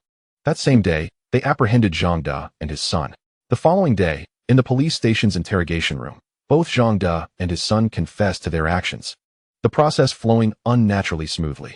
After the interrogation concluded, the team convened in the office to review their testimonies. Summarizing the confessions, it boiled down to a single statement. All the wrongdoing was perpetrated by Zhang De, while Zhang Mulan was entirely oblivious. Wang Peng expressed disbelief. Was the entire process truly that seamless? It was not just seamless, when Xinyan remarked. They were fully aware of each other's words and actions. Xiao Yunshan sighed deeply.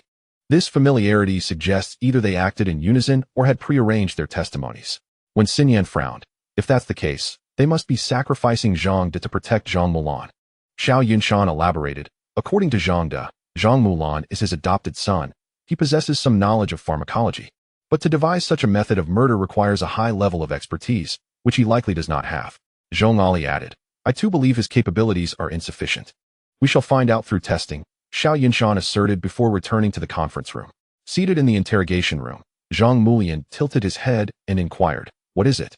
Officer, I have already stated that I merely informed my father that the smoke from the Qianhuan grass could induce hallucinations. Is that not why I am here? Xiao Yunshan interjected, I am here to release you. As he approached and unlocked the handcuffs binding Zhang, he instructed, follow me. Upon reaching the lobby of the office building, Xiao Yunshan suddenly remarked, by the way, I have recently been reading the compendium of Materia Medica. There is a herb called Zealand that I find intriguing. Yet I lack understanding of its properties. Could you enlighten me? Zealand. Zhang Mulian hesitated slightly. Isn't it used for treating contusions? Am I asking you? Or are you asking me? Xiao Yunshan furrowed his brow, pressing for clarity. What ailments can it treat? Zhang Mulian's gaze flickered nervously. Zealand can invigorate blood and dispel stasis. So it is indeed used for treating contusions. Is that all? Yes. Zhang Mulian replied, feigning composure. Xiao Yunshan obstructed his path. What are the contraindications for consuming Zealand? Pregnant women must not consume it.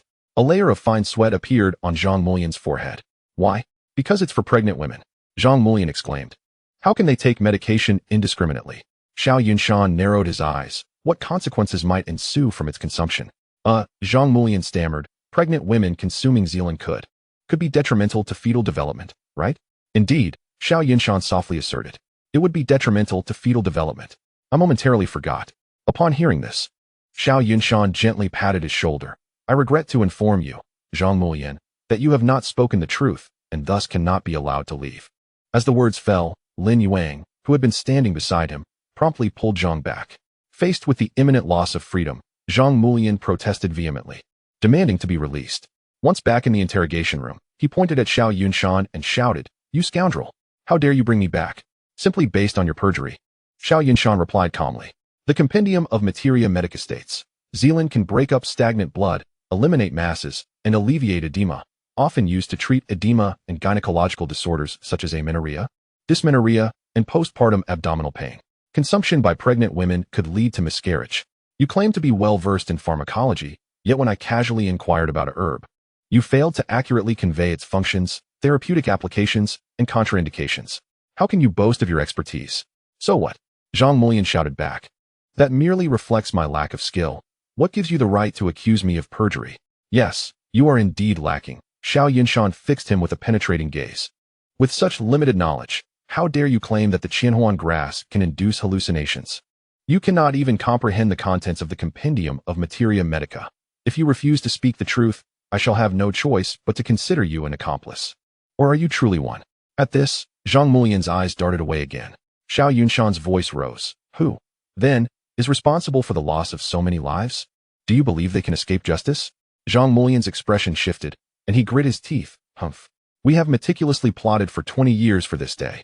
Do you think I would simply confess? Chapter 56. Li Jingyang emerges. Xiao Yunshan frowned. You have been plotting for 2 decades? Of course, Zhang Mulian's face hardened. 20 years ago, they caused my mother's death. 20 years later, I have come here for revenge. I do not care if you arrest me. My purpose has been fulfilled. Ha ha. Xiao Yunshan gazed at him with a hint of pity. 20 years. I cannot believe you have lived in hatred since birth. Your mother must be Li Lian, correct? How do you know? Zhang Mulian shouted, only to quickly realize, you tricked me. Scoundrel. Xiao Yunshan ignored his outburst. His expression icy as he commanded, conduct a DNA comparison between him and Zhang De. With that, he left for the interrogation room where Zhang De was being held. Zhang De, quite impressive. You devised such a cunning method for murder. It seems I underestimated you. Zhang De glanced up slightly at the remark. What? Are you here to announce my death sentence? Is it to be executed immediately, or what? Sentencing is the judge's responsibility, when Xin Yan interjected. We are only here to apprehend you. Who is your accomplice? Zhang De glanced at her before lowering his head again. I have no accomplice. Spare us. When Xin Yan began to bristle, but Xiao Yunshan restrained her, he would rather sacrifice himself than betray those he protects. There is no way he would divulge that easily. Turning his gaze back to Zhang De, he probed, You may disregard your own life, but let me ask you, what about Zhang Mulian? He is your biological son. Would you want him to bear the label of a murderer at such a young age? He has done nothing, Zhang De replied, after much contemplation. I finally devised this plan, yet it seems you have caught on to it swiftly. I must admit, you possess some skill. But even so, it is not enough. I have avenged myself, and I am ready to be liberated. With that, Zhang De erupted into laughter. Lianer, I am coming. Suddenly, he coughed violently, spewing blood. Amidst the chaos, he expelled something from his mouth, prompting the others to rush to assist him. Xiao Yunshan's attention shifted to the object on the floor. It was a severed tongue. Before long, Zhang De was whisked away by an ambulance, watching it fade into the distance. Xiao Yunshan sighed, pondering the nature of love that compels one to forsake life itself. What a madman! When Xin Yan exclaimed angrily, Is it worth it to take such drastic measures to protect the mastermind behind it all? Xiao Yunshan replied, Of course it is worth it. He has awaited this day for 2 decades. Had it not been for Zhang Mulian, he would have acted long ago. With his death, based on their testimonies, Zhang Mulian would be exonerated, allowing the true orchestrator to remain unscathed. Do you have an idea of who the mastermind is? When Xin Yan queried, Who else could it be? Xiao Yunshan answered, Is it not Li Jingyang? What? This revelation shocked not only Wen Xinyan, but also Wang Peng, Zhong Ali, and Lin Yuang. Is he not dead? He has been missing for 20 years. Xiao Yunshan surveyed them. Does the absence of a person equate to their death? What was Li Zhenyang doing that day? What truly transpired then? Who can claim to know? As one of the few doctors in the vicinity and an exceptionally skilled traditional Chinese medicine practitioner, he was merely in his 40s. Could he not have been out on a consultation?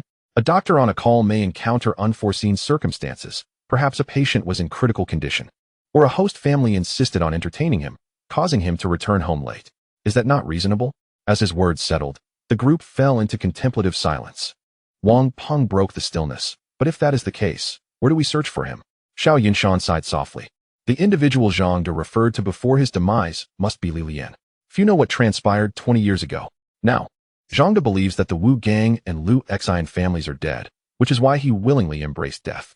The mastermind undoubtedly knows this. After avenging himself, what do you think his first course of action would be? Zhong Ali suddenly grasped the implication. Of course, he would inform the victims from that time. Xiao Yunshan nodded in agreement. Are you suggesting, when Xinyan began, that he is at Li Lian's grave? Then what are we waiting for? We must hurry and apprehend him. With that, when Xinyan prepared to leave, why are you in such a hurry? Xiao Yunshan questioned as he grasped her hand. Zhang Milan is still here. As the child of Li Lian, he is the only descendant of Li Zhengyang. How could he bear to let this child shoulder the burden of murder so soon? Especially with so many lives at stake? When Xinyan glanced at him with a hint of confusion. So, he will appear shortly, Xiao Yunshan replied, exhaling deeply. We just need to wait. After saying this, he returned to the forensic office. The crowd, though puzzled by his confidence, followed suit. That afternoon at 5 o'clock, an elderly man with white hair appeared in a graveyard outside Xinyan's village. This man was none other than Li Zhenyang from 2 decades ago. Carrying a bag in his hands, he walked straight to 2 tombs, taking out a pile of joss paper and several fruit platters, which he arranged on the ground. With a sorrowful demeanor, he sat there in silence, seemingly at a loss for where to begin. You have avenged your great grievance, and yet you sit here like this? Xiao Yunshan emerged from behind him. Do you not wish to speak with her? I do not know where to start, Li Zhenyang replied. Xiao Yunshan's gaze shifted to the tomb, pondering the immense suffering she must have endured. Had it not been for the child she carried, she likely would not have survived that time. Even so, she could not endure the impact of that event. Nodding, Xiao Yunshan inquired, what transpired back then? Can you enlighten me? I can, Li Zhenyang responded. 20 years ago, the medicine cabinet in Li Zhenyang's home was damaged by mice, prompting him to summon the village carpenter, Zhang De, for repairs. At that time, Zhang De was merely 20 years old but had already mastered his craft. It was on that day that he met Li Lian. Li Lian praised Zhang Da's exquisite skills, and in turn, he admired her grace and intellect. Their affection blossomed swiftly, bolstered by Li Zhenyang's strong support. However, Zhang De believed their relationship should remain discreet, feeling unworthy of Li Lian due to his impoverished circumstances. Thus, their romance was kept secret, with Zhang De promising to save enough money to marry her one day. At that time, Lu Xian and Wu Gang were also vying for Li Lian's affection. Lu Xian was the son of the village chief, while Wu Gang's family dealt in fertilizers. Both possessed some wealth, yet neither captured Li Lian's attention. I am already aware of all this, Xiao Yunshan replied nonchalantly. What I wish to know is what happened on the day you disappeared. Li Zhenyang sighed. On that day, I went out as usual to attend to a patient.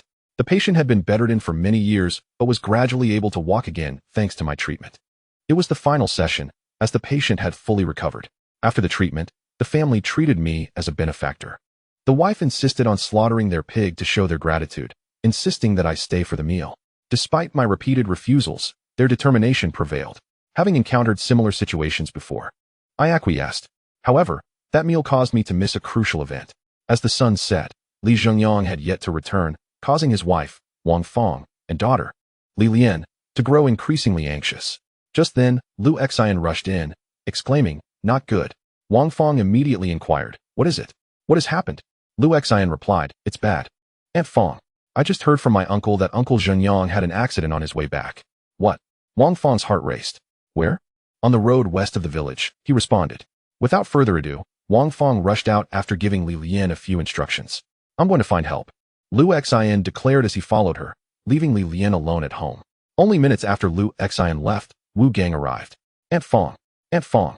Hearing his calls, Li Lian, already anxious, hurried outside. It's bad, Li Lian, Wu Gang said urgently. I heard that Uncle Zhenyang fell and injured himself on the way home. He's at Uncle Chi's place, planting fruit trees, and he can't get up. Upon hearing this, Li Lian was thrown into disarray, tears streaming down her face. Where's my mother? Wu Gang asked. She went to find my father, Li Lian sobbed. We must hurry to find her, Wu Gang insisted. It's getting dark. We can't let Aunt Fong stray.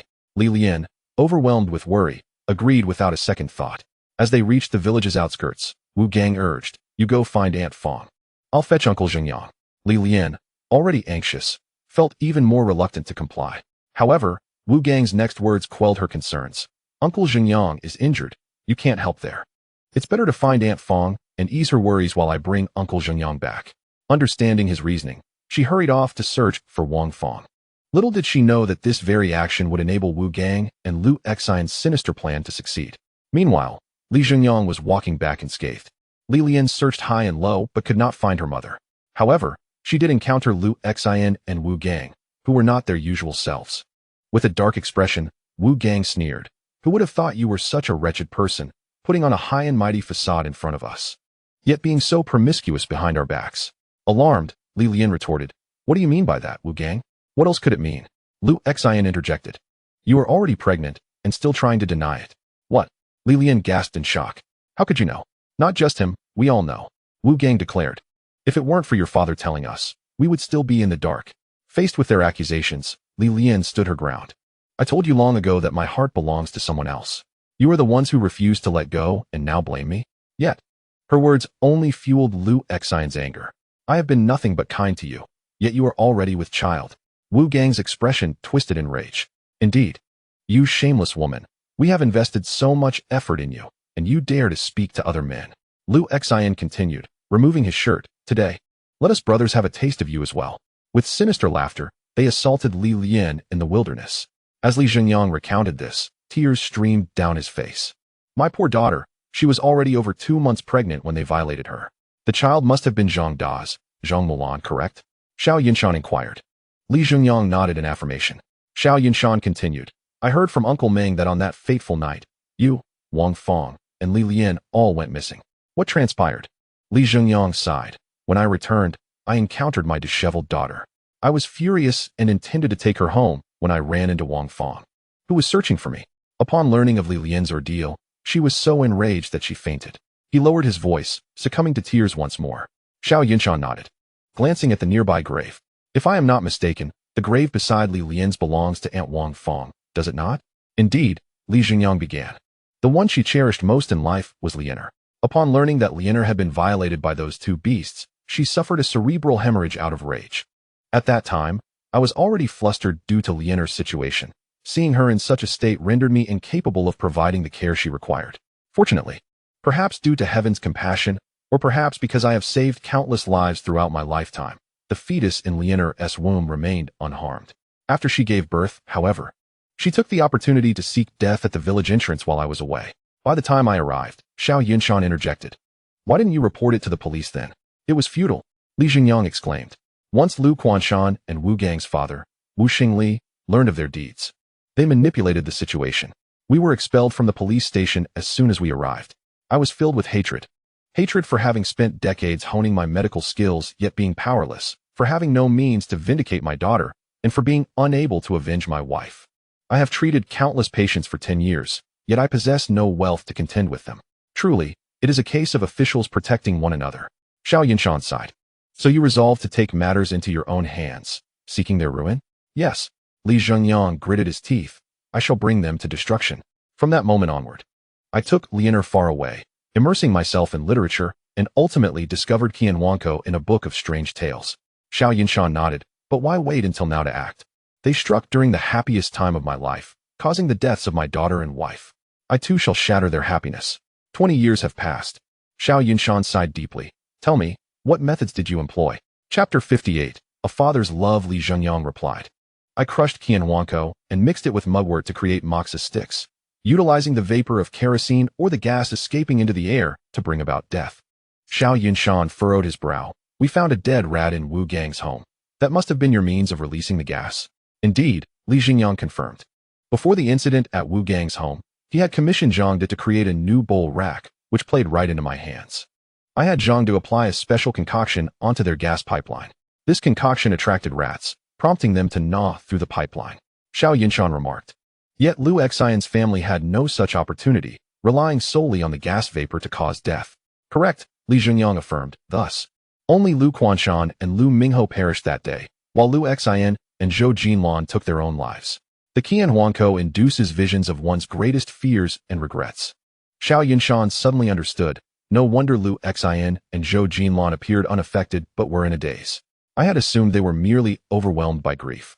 It turns out they were already poisoned. After saying this, he bowed in gratitude to Dr. Li for clarifying the matter. There is no need for such formality. Li Zhengyang replied. Your ability to find me is a testament to your own strength. Xiao Yunshan shook his head. It was mere luck. Had I not trusted my instincts, this case might have remained unsolved. After all the toxic moxa sticks were burned, and no evidence was left at the scene. Li Zhengyang said. In the absence of any evidence, your ability to locate me is something I had never anticipated. That is what I admire most about you. Xiao Yunshan nodded. But I regret to inform you that I must take you back. I understand, Li Zhengyang responded, but I wish to know why. Xiao Yunshan gazed at the darkening sky and spoke calmly. Zhang Muliang is your grandson, and the only descendant you have in this world. He is the one who sustained Lianer through that time. He is only 20 now, even younger than I, with countless possibilities ahead of him. A person like him, now proven to have committed perjury, can you bear to see him labeled as an accomplice? Li Zhengyang replied. He has always been a good child. If he has offended you in any way, please be forgiving. I bear no ill will, Xiao Yunshan said. I know he was protecting you. He is truly filial. Zhangde was the same. Li Zhengyang remarked. For your sake, Zhangde took his own life. Xiao Yunshan, feeling somewhat helpless, sat down. He was indeed a responsible man. You and your daughter did not misjudge him. He preferred to die rather than let you and Zhang Muliang come to harm. If Lianer's spirit could know, she would surely smile. Perhaps, Li Zhengyang smiled, but I haven't asked your name yet. My surname is Xiao, and I am called Xiao Yunshan. Upon hearing this, Li Zhengyang nodded and murmured, clouds come to the mountains, even more splendid. Clouds depart. The mountains are picturesque. Mountains shift with the clouds. Clouds and mountains rise and fall together. A fine name, indeed. Xiao Yunshan chuckled and shook his head, saying, Then, shall we depart now? Let us, Li Zhengyang agreed. Early the next morning, Xiao Yunshan arrived at the police station ahead of time. In the interrogation room, upon seeing Xiao Yunshan enter, Li Zhengyang's face broke into a smile. You have come. I have come, Xiao Yunshan replied. I wish to see you. Yes, Li Zhengyang responded. What you have done, I can understand, Xiao Yunshan said. But, Li Zhengyang interjected with a smile. I know, you are the police. I have committed a crime, and I shall accept my due punishment. Xiao Yunshan sighed lightly. I have news for you. Last night, the last survivor, Lu Xin, took his own life in the hospital. Although we stand on opposing sides, I must congratulate you. Your plan for revenge has succeeded. Alas, my daughter can never return. Li Zhengyang shook his head. I have two requests to make of you. Speak. Li Zhengyang smiled. It is likely I shall face the death penalty. After my demise, could you bury me beside Lianer and Wang Feng? Xiao Yunshan replied. That can be arranged. Additionally, I have documented all my life's learnings in a book. Please deliver it to Muliang. If you wish, you may keep a copy for yourself. Xiao Yunshan nodded. I promise to do so, but I have other matters to attend to. Do not worry about me. I have no intention of hiding anything. As this is what I must do. Xiao Yunshan nodded and turned to leave, acknowledging a few people at the door before departing. In the forensic office, Zhong Ali asked, How did you know he would come here? What else could he do? Xiao Yunshan replied. Throughout the case, they did not involve Zhang Muliang, but with his perjury. If he does not come, he will be deemed an accomplice. With 8 lives lost, his fate is predictable. From the moment Lianer died, Li Zhengyang had resolved to avenge her. His mindset shifted from healing to a singular focus on killing, waiting 20 years for this goal, willing even to sacrifice his own life. Yet for him, Zhang Muliang could not die, for he was his daughter's flesh and blood, and he would not allow any harm to befall him. Zhong Ali observed him, so when we apprehend Zhang Muliang, it was destined he would not escape. Indeed, Xiao Yunshan exhaled. Lianer bore the burden of humiliation, ultimately taking her life. Wang Feng died of anger. No wonder he exterminated those 2 families. Zhong Ali patted Xiao Yunshan on the shoulder, saying, Li Zhengyang's crimes are clear. He must face the law. Xiao Yunshan sighed, but the dead cannot be revived. I hope Zhang Muliang does not resent me. Though he spoke these words, Zhang Muliang ultimately stood opposed to Xiao Yunshan, but that was a matter for another time. Days later, the court adjudicated Li Zhengyang. Despite the grave nature of the case, considering his voluntary surrender and cooperation with the police, he was ultimately sentenced to death, with a 2-year reprieve. As Zhang Muliang exited the police station, Xiao Yunshan entrusted him with the book belonging to Li Zhengyang. However, Zhang Mulian merely accepted it without uttering a word and departed. Chapter 59. The campus murder case. It has become a common belief that many schools are constructed atop ancient burial grounds, ostensibly to harness the vitality of youth to subdue the restless spirits within. Does anyone have intriguing legends associated with their own school? At the Provincial Institute of Technology, a peculiar tale circulates. One evening, a young couple, seeking a thrill, ventured into the fabled building. Shouldn't we leave? I'm feeling a bit scared, Zheng Yakin said to her boyfriend, glancing at the dimly lit corridor, where flickering lights cast unsettling shadows. Fear not. I am here with you. Her boyfriend, Su Yifeng, reassured her. But I've heard there are ghosts here. Zheng Yakin clung tightly to Su Yifeng's arm, trembling as she spoke. Su Yifeng, feeling the softness of her grip, became somewhat elated. There are no ghosts. It's all in your imagination, he declared, gesturing towards two chairs in the corridor. Let us rest there for a moment. Reluctant to stray far from her boyfriend, Zheng Yakin complied.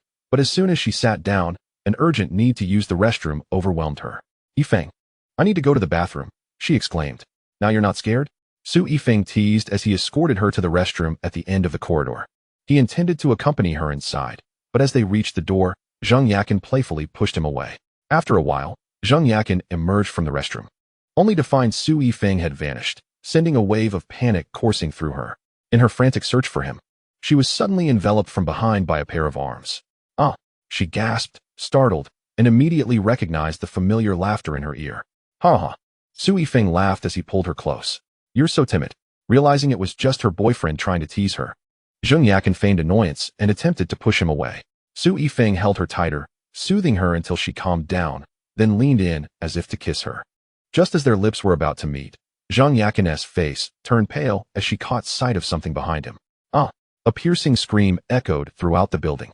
Not long after the case of Li Zhengyang was solved, when Xinyan, who had recently achieved multiple breakthroughs in her investigations, was promoted to the rank of second-level police officer. Subsequently, she was reassigned by the provincial department, reportedly to investigate a case related to her predecessor, the former coroner, Lao Zheng, who worked alongside Xiao Yunshan. Before leaving, she took Zhong Ali with her, temporarily assigning Xiao Yunshan to fill her position. Xiao Yunshan was known for his cunning and shrewdness, and when Xinyan felt assured leaving her position in his hands before her return, her words resonated with Director Sun, who was somewhat aware of the recent cases. However, Xiao Yunshan had a different perspective. How can a sunny and cheerful boy like me be deemed cunning, scheming, or malicious? Who would slander me like that? Director Sun suppressed a smile, remarking that while the identity of the slanderer was inconsequential, Xiao Yunshan's recent performance had indeed been commendable, warranting when Xinyan's confidence in assigning her duties to him. Laughter echoed from Director Sun's office as Xiao Yunshan exited. Upon returning to the coroner's office, he encountered Wang Peng, who informed him of a murder case at the Provincial Institute of Technology. Let us head over now. The Provincial Institute of Technology was situated directly across from the Provincial Medical University, and Xiao Yunshan recalled frequent visits to the school during his own academic years. As he stepped onto the campus, a wave of nostalgia washed over him. Arriving at the building where the incident occurred, they learned that the crime scene was located on the 4th floor, where 3 bodies were discovered. A male corpse lay at the entrance of the women's restroom at the end of the corridor, while a female body was found at the staircase. Wasn't it said there were 3 victims? Why are there only 2 here?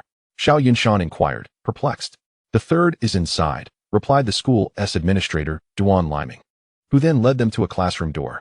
However, he was reluctant to enter, which Xiao Yunshan understood given the gravity of witnessing students' deaths.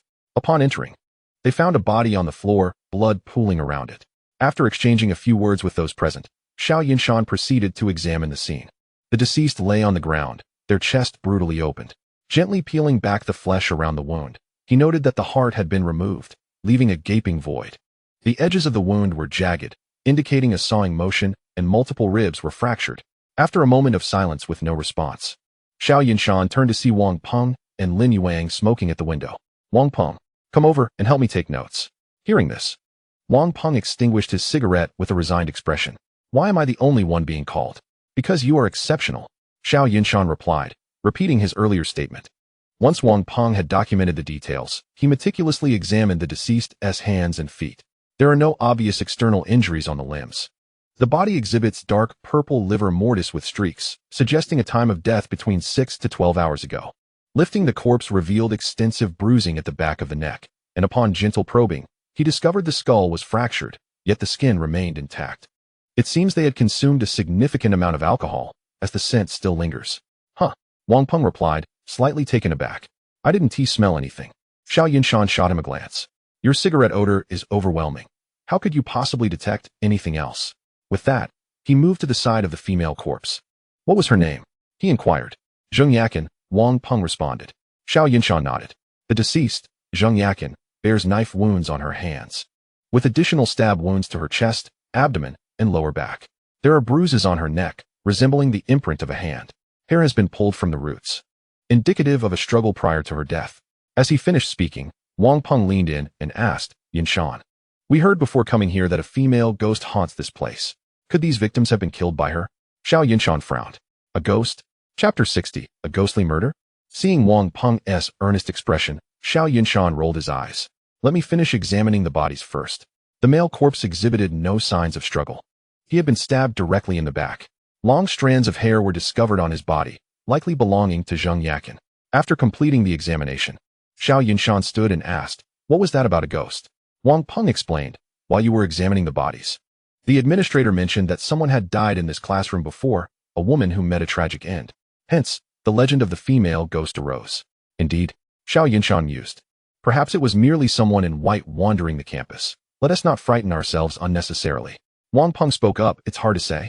I've heard that recently an article appeared on the school's forum about a female ghost committing murder, and the descriptions of the deaths are identical to the ones here. Oh.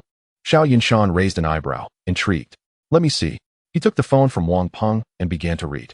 The article detailed a previous incident at the school where a girl had desperately pursued a boy who remained indifferent to her affections. One night, she invited him to meet alone, hoping to clarify her feelings. The boy saw it as an opportunity, thinking that with just the two of them, nothing could go wrong. That night, he told her, I have never liked you. Your persistence only annoys me. With that, he turned and walked away. Infuriated by his rejection, the girl drew a knife and killed him, then proceeded to consume his heart piece by piece before taking her own life. From that day forth, a female ghost haunted the place, slaying anyone who ventured there and feasting on their hearts. The article continued with a chilling account of the ghost's murderous history, detailing each victim who had come to the site only to meet a gruesome end. After finishing the article, Xiao Yunshan, with a look of disbelief, handed the phone back to Wang Peng. Setting aside whether this is false, if it were true, how is it that only one of the 3 victims lost their heart? And when have you ever heard of a ghost committing murder with a knife? Before Wang Peng could respond, Xiao Yunshan waved him off. Enough of this nonsense. I need to return to examine the corpses. Please investigate the victims' social connections and the places they visited last night. Make sure to document everything, especially the timings. Understood. In the forensic department of the police station, tests confirmed that the deceased, Dong Hao, had indeed consumed a significant amount of alcohol prior to his demise. After completing the autopsy report, Wang Peng and Lin Yuang returned. How goes the investigation? Xiao Yunshan inquired. Very well, Wang Peng replied. Really? Xiao Yunshan asked, curiosity piqued. What have you discovered? Wang Peng pulled out his notebook and began. We have confirmed the identities of the deceased. The one who lost his heart is Dong Hao, while the other 2, a male and a female, are Su Yifeng and Zheng Yakin, who were in a romantic relationship. Last night, Dong Hao went out drinking with classmates Lu Kai and Li Yusin. According to their roommates, they returned to the dormitory shortly after 10:30. As for Su Yifeng and Zheng Yakin, they went out on a date and did not return all night. Isn't that rather convenient? Xiao Yunshan remarked. What else? There is also a case of a missing person, Wang Peng said, his expression darkening. The missing individual is Yang Yang, a classmate of Dong Hao, Lu Kai, and Li Yusin. His roommate stated that he left around 8 last night, claiming he was going out for drinks with friends. Since 9 o'clock, he has been unreachable. One roommate mentioned seeing him return in a hurry this morning, change his clothes, and leave again. Furthermore, we discovered a blood-stained, serrated knife in his wardrobe. And then? Xiao Yunshan asked, intrigued. I suspect that Yang Yang is the murderer, as we found the weapon used for the crime in his possession, Wang Peng concluded. Xiao Yunshan nodded. Your analysis holds merit, but let me pose a question. If you were the culprit and had the time to return to your dormitory to change clothes, why wouldn't you dispose of the knife instead of hiding it in your wardrobe? That does make sense, but he is currently missing, Wang Peng replied, frowning.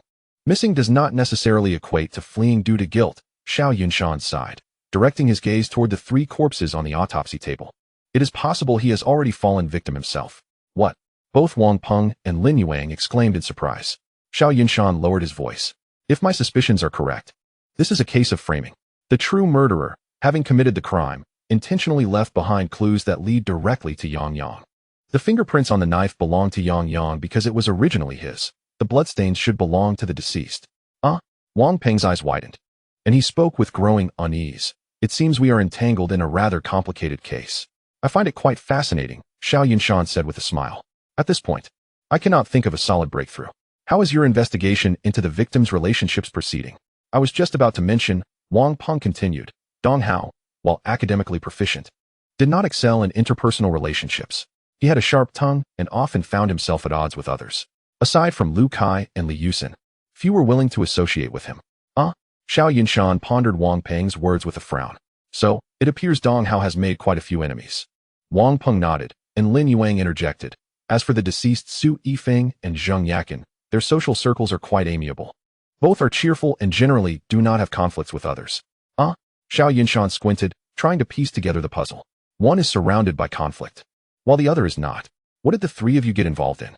After a moment of reflection, he sighed. Let us revisit the school this afternoon. In the afternoon, the trio went to the Provincial Institute of Technology, planning to check on Lu Kai and Li Yusin first. Upon arriving at their dormitory, they discovered it was empty. Probably, Wang Peng began, but Xiao Yunshan interjected resolutely. Call their counselor. We must locate those two. As his words fell, Xiao Yunshan immediately began to search through the dormitory. Officer Wang, what brings you here? At that moment, a person entered from outside. Seeing Xiao Yunshan's gaze upon him, Wang Peng introduced, this is Feng Bo, the roommate of Lu Kai and Li Yusin. Feng Bo, Xiao Yunshan addressed him directly. Where are Lu Kai and Li Yusin? Feng Bo replied, I'm not sure. They were here when I left. Do you not have classes this afternoon? We were supposed to, but with Dong Hao's death, the counselor advised us to stay put and not go anywhere. Call them, Xiao Yunshan urged. All right. Feng Bo scratched his head and pulled out his phone to make the call. As soon as the call connected, a trembling voice on the other end whispered, Feng Bo, you must come to the back mountain of the school. Li Yusin has gone mad. He wants to. The call abruptly cut off, fear palpable in the trembling voice. Since the phone was on speaker, everyone in the vicinity heard the chilling message. Wang Peng and Lin Yuang immediately dashed toward the back mountain of the school, while Xiao Yunshan remained composed, continuing his search in the dormitory. Feng Bo looked anxiously at Xiao Yunshan. Officer, aren't you going to help them? Xiao Yunshan continued his search. They will manage. One is an experienced detective, and the other is a military instructor. If they cannot handle Li Yusin, then my involvement would be futile. Besides, I have an injury on my left hand. It would be more prudent for me to focus on what I can do here. After confirming the identity of the bed corresponding to the missing individuals, he instructed Feng Bo to sit aside. The dormitory was immaculately organized, almost too pristine for a male residence. You all keep it this tidy? Xiao Yunshan inquired as he examined Li Yusin's bed. Oh, you mean that, Feng Bo began. I am quite particular about cleanliness and have been urging them to tidy up their spaces daily. Over the past 3 years, it has become a habit. Xiao Yunshan chuckled. So that's the case. It seems having a cleanliness-loving friend is quite a blessing. Despite his words, a myriad of thoughts raced through his mind. There might have been clues here, but everything had been meticulously cleaned away. Ultimately, only a few strands of hair, seemingly of no significance and long settled into the crevices, were found in the entire dormitory. He couldn't help but sigh. Sometimes, being too clean isn't necessarily a good thing. What? Has something happened? Feng Bo exclaimed, his expression filled with surprise. Xiao Yunshan offered a wry smile.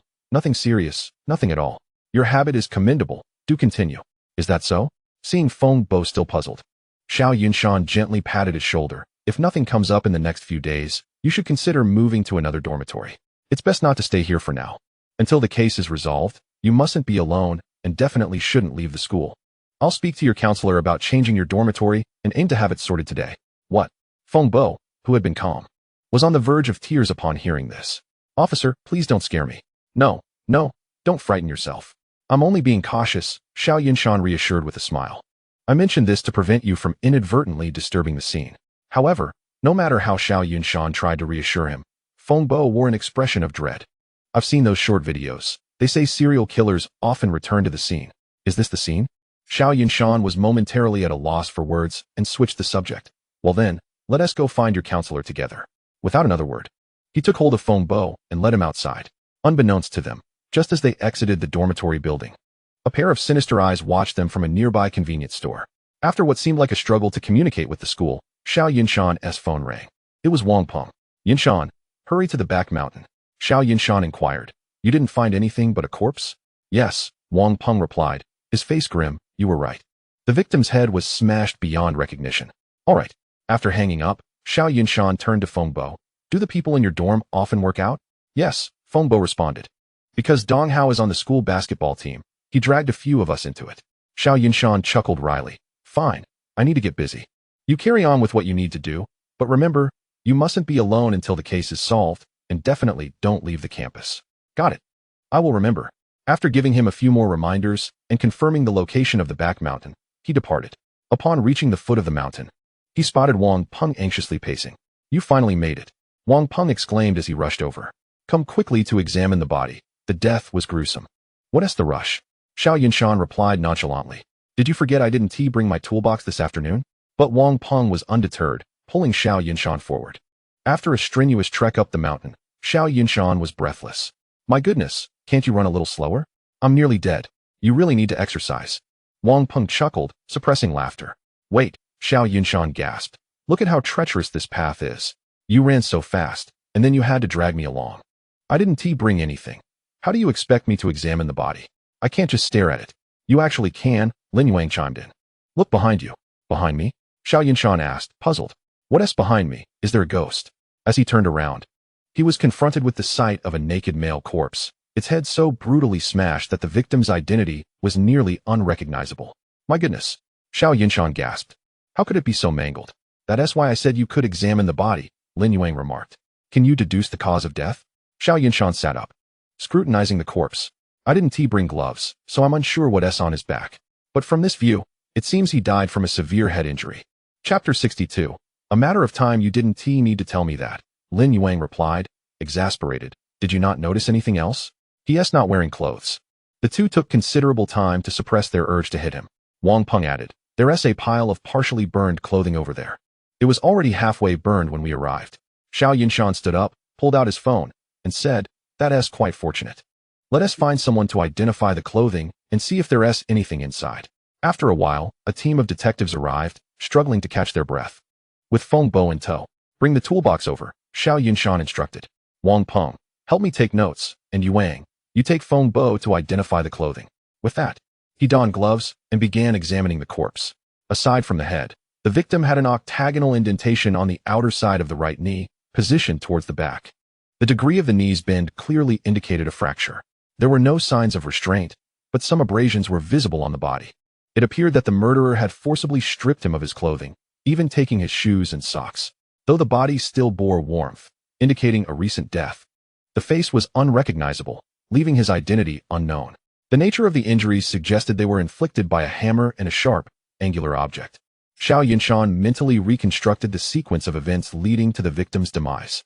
The victim had likely met with the murderer at this secluded location, waiting when the assailant stealthily approached from behind. Just as the victim sensed danger and attempted to flee, the murderer struck his knee with the hammer, causing him to collapse, before delivering a fatal blow to his head, rendering him defenseless. Seizing this opportunity, the murderer stripped away the victim's clothing and set it ablaze, all the while inflicting further damage to the face with the sharp object and hammer until the victim's identity was beyond recognition.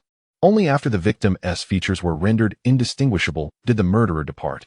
At that moment, Lin Yuang approached, confirming, "Those clothes belong to Lu Kai.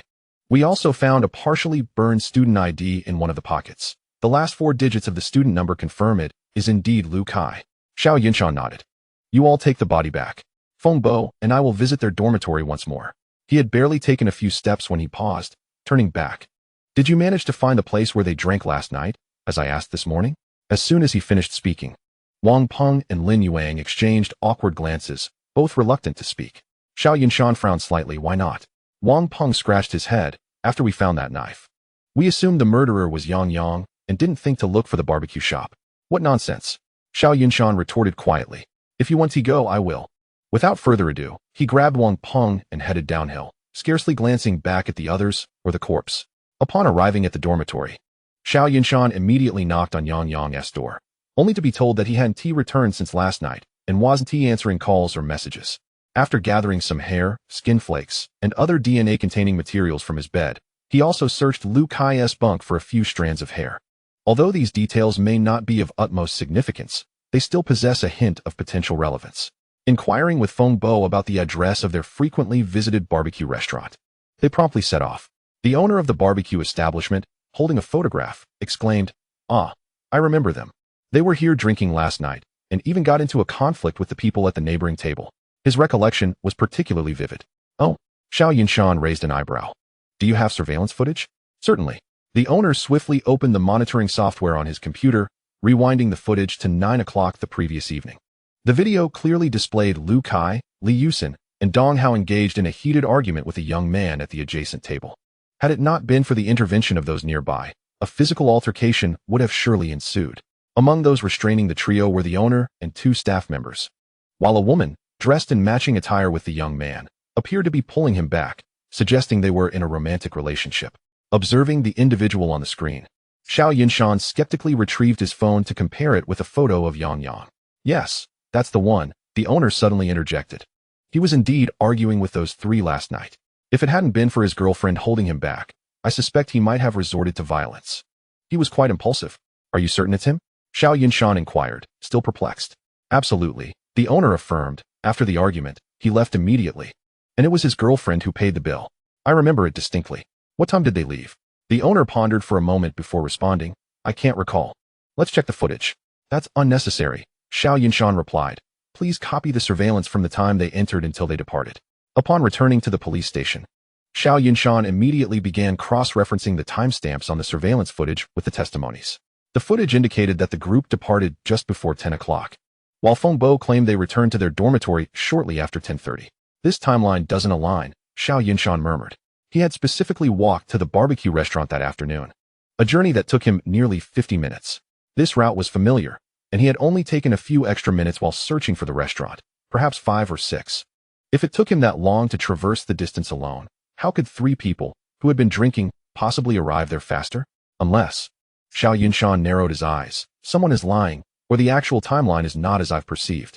As he spoke, he flipped open the statements brought back by Wang Peng and the others, noting that the times recorded matched what Feng Bo had stated.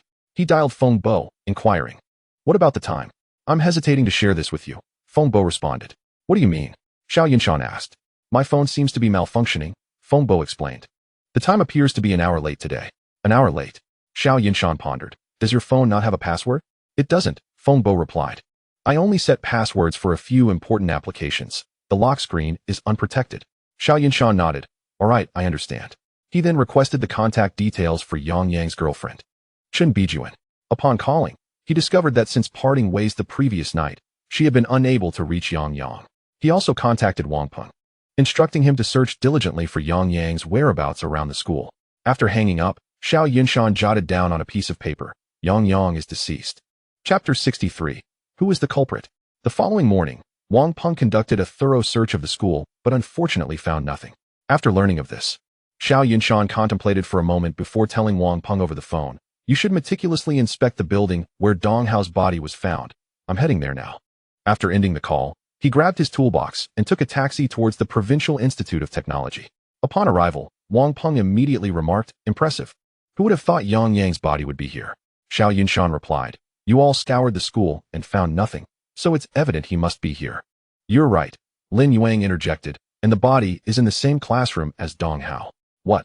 Xiao Yunshan exclaimed, eyes widened. "Are you certain?" Lin Yuang nodded. "It's in that multimedia cabinet. We overlooked it last time." Xiao Yunshan shook his head. Who could have imagined that the body would be hidden there? Wang Peng queried. "Xiao Yunshan, who do you think the culprit is in this case?" "Either Li Yusin or Lu Kai," Xiao Yunshan replied, frowning. "Regardless, whoever it is possesses considerable intellect." The individual devised a plan to discourage couples from visiting by fabricating a story of a female ghost committing murder, and once the area was deserted, altered the scene to solidify their fabricated narrative. The body found at the back mountain was likely a means to silence a witness, while Yang Yang's demise was merely a consequence of his own volatile temper. After sharing the findings from his investigation at the barbecue restaurant, Wang Peng expressed confusion. But why did Su Yifeng and Zheng Yaji end up dead? That's quite simple. Xiao Yunshan observed the surveillance in the corridor. This building has been abandoned, with the electrical systems disabled. Typically, the school only stores and used teaching equipment or miscellaneous items here, and even the security personnel avoid this place. It has become a haven for couples. Don't tell me you didn't notice that many classrooms here contained used condoms? Seeing Wang Peng and Lin Yuang exchange awkward glances, Xiao Yunshan continued. Yesterday, while examining Su Yifeng's body, I found one in his pocket. Thus, I surmised that the two were on a date when they encountered the killer, resulting in their tragic fate. Wang Peng suddenly enlightened. If that is the case, the killer's plan must have gone awry. Indeed, Xiao Yunshan affirmed. He never anticipated that Yang Yang, Su Yifeng, and Zheng Yaji would be present, thus forcing him to eliminate them. However, he sighed deeply. Yet, despite everything, he executed it flawlessly. To this day, there are no leads. Wait, Lin Yuang interjected. Isn't the deceased at the back mountain Lu Kai? Are you certain it was him? Xiao Yunshan responded. The scene indeed left behind half a student ID. But we cannot ascertain if it was intentionally left by the culprit. Both appeared puzzled. What do you mean? Xiao Yunshan inquired. When you arrived, did you notice the fire? Yes, we did. What of it?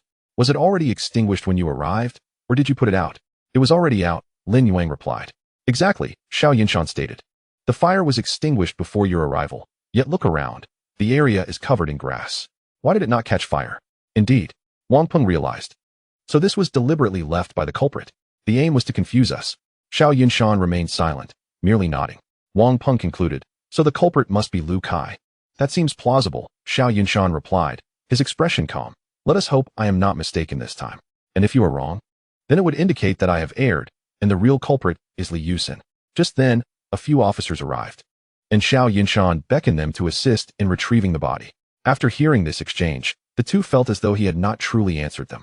However, they were left with no choice and exchanged glances before following the retreating figure of Xiao Yunshan. At the police station, Xiao Yunshan laid 2 sheets of paper on the conference table, inscribed with the names Lu Kai and Li Yusin. Whom do you all believe is the more likely culprit? The officers exchanged glances filled with uncertainty, each pondering the question.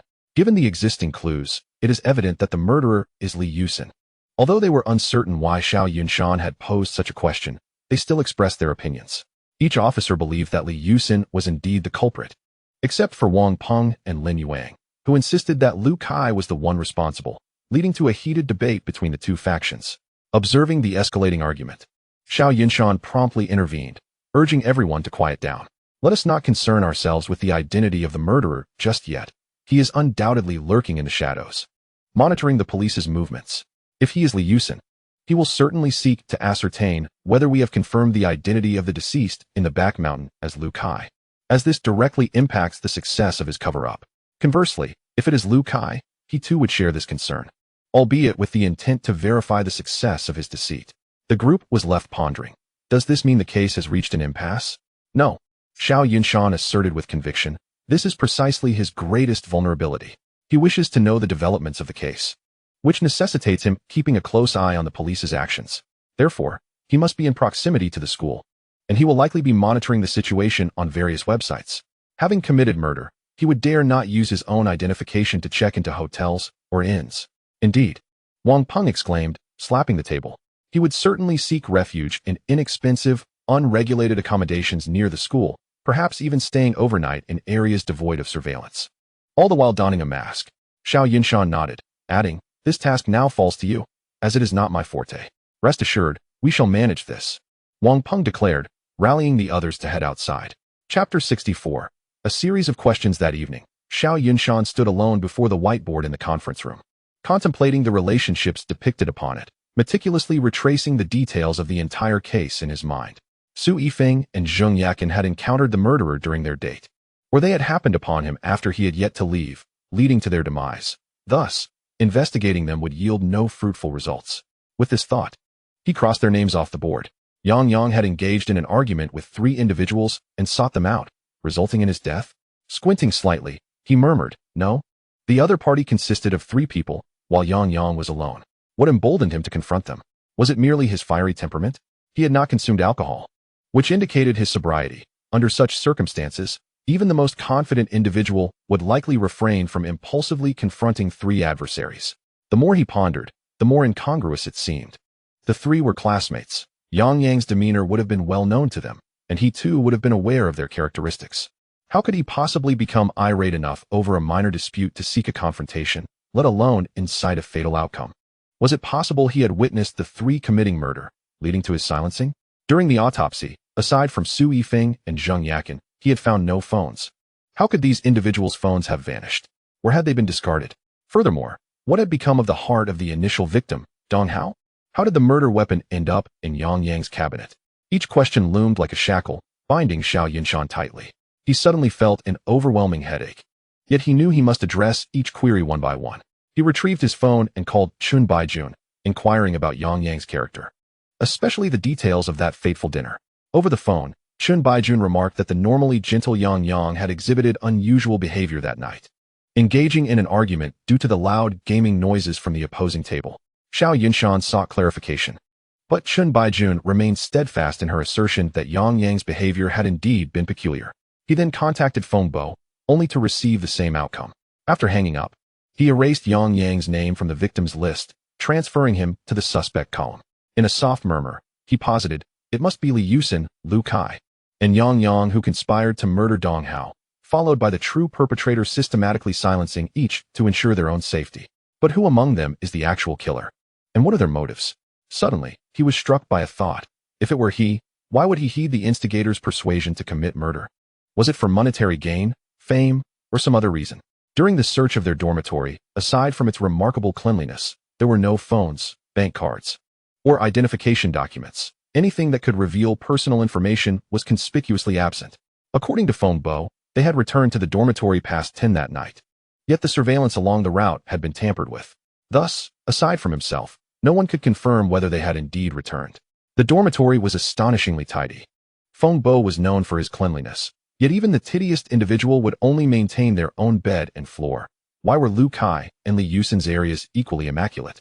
As for Dong Hao's space, it was littered with hair and skin flakes. Having pieced this together, he promptly contacted the technical department for assistance in investigating Feng Bo. He also called Wang Peng, instructing him to find someone from the school to ascertain if they could trace the bank account activity of these individuals. A glimmer of insight shone in Xiao Yunshan's eyes. Feng Bo, are you possibly lying? The following morning, after greeting his colleagues at the police station, Xiao Yunshan headed straight to the Provincial Polytechnic University. This time, he did not seek out Feng Bo.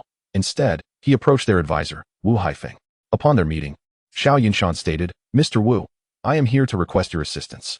Wu Haifeng, well aware of the recent tragedies befalling his students, responded promptly, please, speak freely. I will do all I can to help apprehend the murderer. Xiao Yunshan candidly declared, I require the complete student records of Lu Kai's class, encompassing their backgrounds and academic performance. None shall be omitted. Upon hearing this, Wu Haifeng hesitated. Obtaining records for a few individuals is manageable, but for all, that poses a challenge. I understand this is no small feat, yet it directly relates to the expeditious resolution of the case. I implore you to assist, Xiao Yunshan urged. Realizing the gravity of the situation, Wu Haifeng gritted his teeth. Very well. I shall provide them, but please maintain confidentiality, as this directly impacts my career. Xiao Yunshan nodded, assuring him, rest assured, our department guarantees the utmost discretion regarding this information. As Wu Haifeng began operating his computer, Xiao Yunshan continued, please gather a few individuals who are familiar with Dong Hao, Feng Bo, Lu Kai, Li Yusin, and Yang Yang. I have questions for them. And this matter must remain strictly confidential, even from Feng Bo. Although Wu Haifeng harbored doubts, he acquiesced. After a brief interval, their class monitor, Su Yizha, arrived with 5 or 6 students. Hello, Officer Xiao. These are the individuals I have gathered. He introduced them. This is Zhang Haoyu, Zheng Zihao, Huang Jun, Lu Chenxi, and Zhao Qiming. Zhang Haoyu, Zheng Zihao, and Huang Jun were in the same dormitory prior to the room assignments, while Lu Chenxi and Zhao Qiming frequently visited to play games with them, establishing a degree of familiarity. Xiao Yunshan nodded and inquired, I wish to understand these 5 individuals. From their class participation to their daily habits, none shall be overlooked. The group exchanged glances, and none spoke. Xiao Yunshan reassured them, you need not fear. Please share your insights openly. Noting their hesitation, he pressed, 3 of these 5 individuals are already deceased, and 1 is a serial killer. Do you not fear when he may turn his attention toward you? As the words fell, several individuals were taken aback, and immediately began to chatter away. After a full 2 hours, Xiao Yunshan surveyed the records before him and inquired, are you certain this is all there is? Seeing that everyone nodded affirmatively, he collected a few contact details and cautioned, remember, for the time being, continue with your usual activities, but do not act alone. Especially do not disclose our conversation from today. Just as he stepped out of the school, his phone rang again. It was Wang Peng calling. Xiao Yunshan, hurry over. We've discovered a corpse. Chapter 65. Total annihilation inside a makeshift inn. Xiao Yunshan gazed at the disfigured body hidden beneath the bed, clad only in undergarments, and asked, "How did you find him?" Wang Peng glanced at the others and retorted, "What about you? Why are you just standing there?" The proprietor, trembling, stammered, I stumbled upon it while cleaning." "Stumbled upon it?" Xiao Yunshan scoffed. "Don't tell me you overlooked even the space beneath the bed while cleaning." With that, he exchanged glances with Wang Peng and Lin Yuang, who promptly seized the proprietor's arms. "I believe you are the one responsible for this murder," Xiao Yunshan declared. "Not only did you take a life, but you've also disfigured the face, making it impossible for us to investigate. Come with us." Wang Peng immediately produced handcuffs, ready to restrain him. Terrified, the proprietor begged, No. I will tell you everything. I'm merely a pimp," he confessed. "When men wish to seek out girls, but lack funds, they come to me. I facilitate their encounters with more casual girls from the school and take a cut from their transactions." Xiao Yunshan's expression turned icy as he queried, "Organizing prostitution is still organizing prostitution. Spare me the euphemisms. Who was residing in this room?" The proprietor chuckled nervously, "I don't know." Xiao Yunshan furrowed his brow and glanced at Lin Yuang, who applied pressure with his grip. The proprietor grimaced in pain and pleaded for mercy. "A few days ago, someone booked this room. I saw him arrive 2 days ago and hadn't seen him leave since. Last night, I went to stock up and wanted to check if he needed anything. When I opened the door, I found he had vanished, and I discovered the body this morning. This has nothing to do with me." "Stocking up?" Xiao Yunshan narrowed his eyes. "You went to stock up at night?" The proprietor awkwardly chuckled. "I mean, to find girls." Xiao Yunshan snorted disdainfully, frowning as he asked, "Has anyone come looking for him recently?" Yes. The proprietor replied, 2 or 3 people. "Are they among these?" Xiao Yunshan pulled out his phone, displaying photos of Li Yusin, Lu Kai, and Feng Bo. "Are any of them here?" The proprietor pointed at Lu Kai's photo. "He stayed here."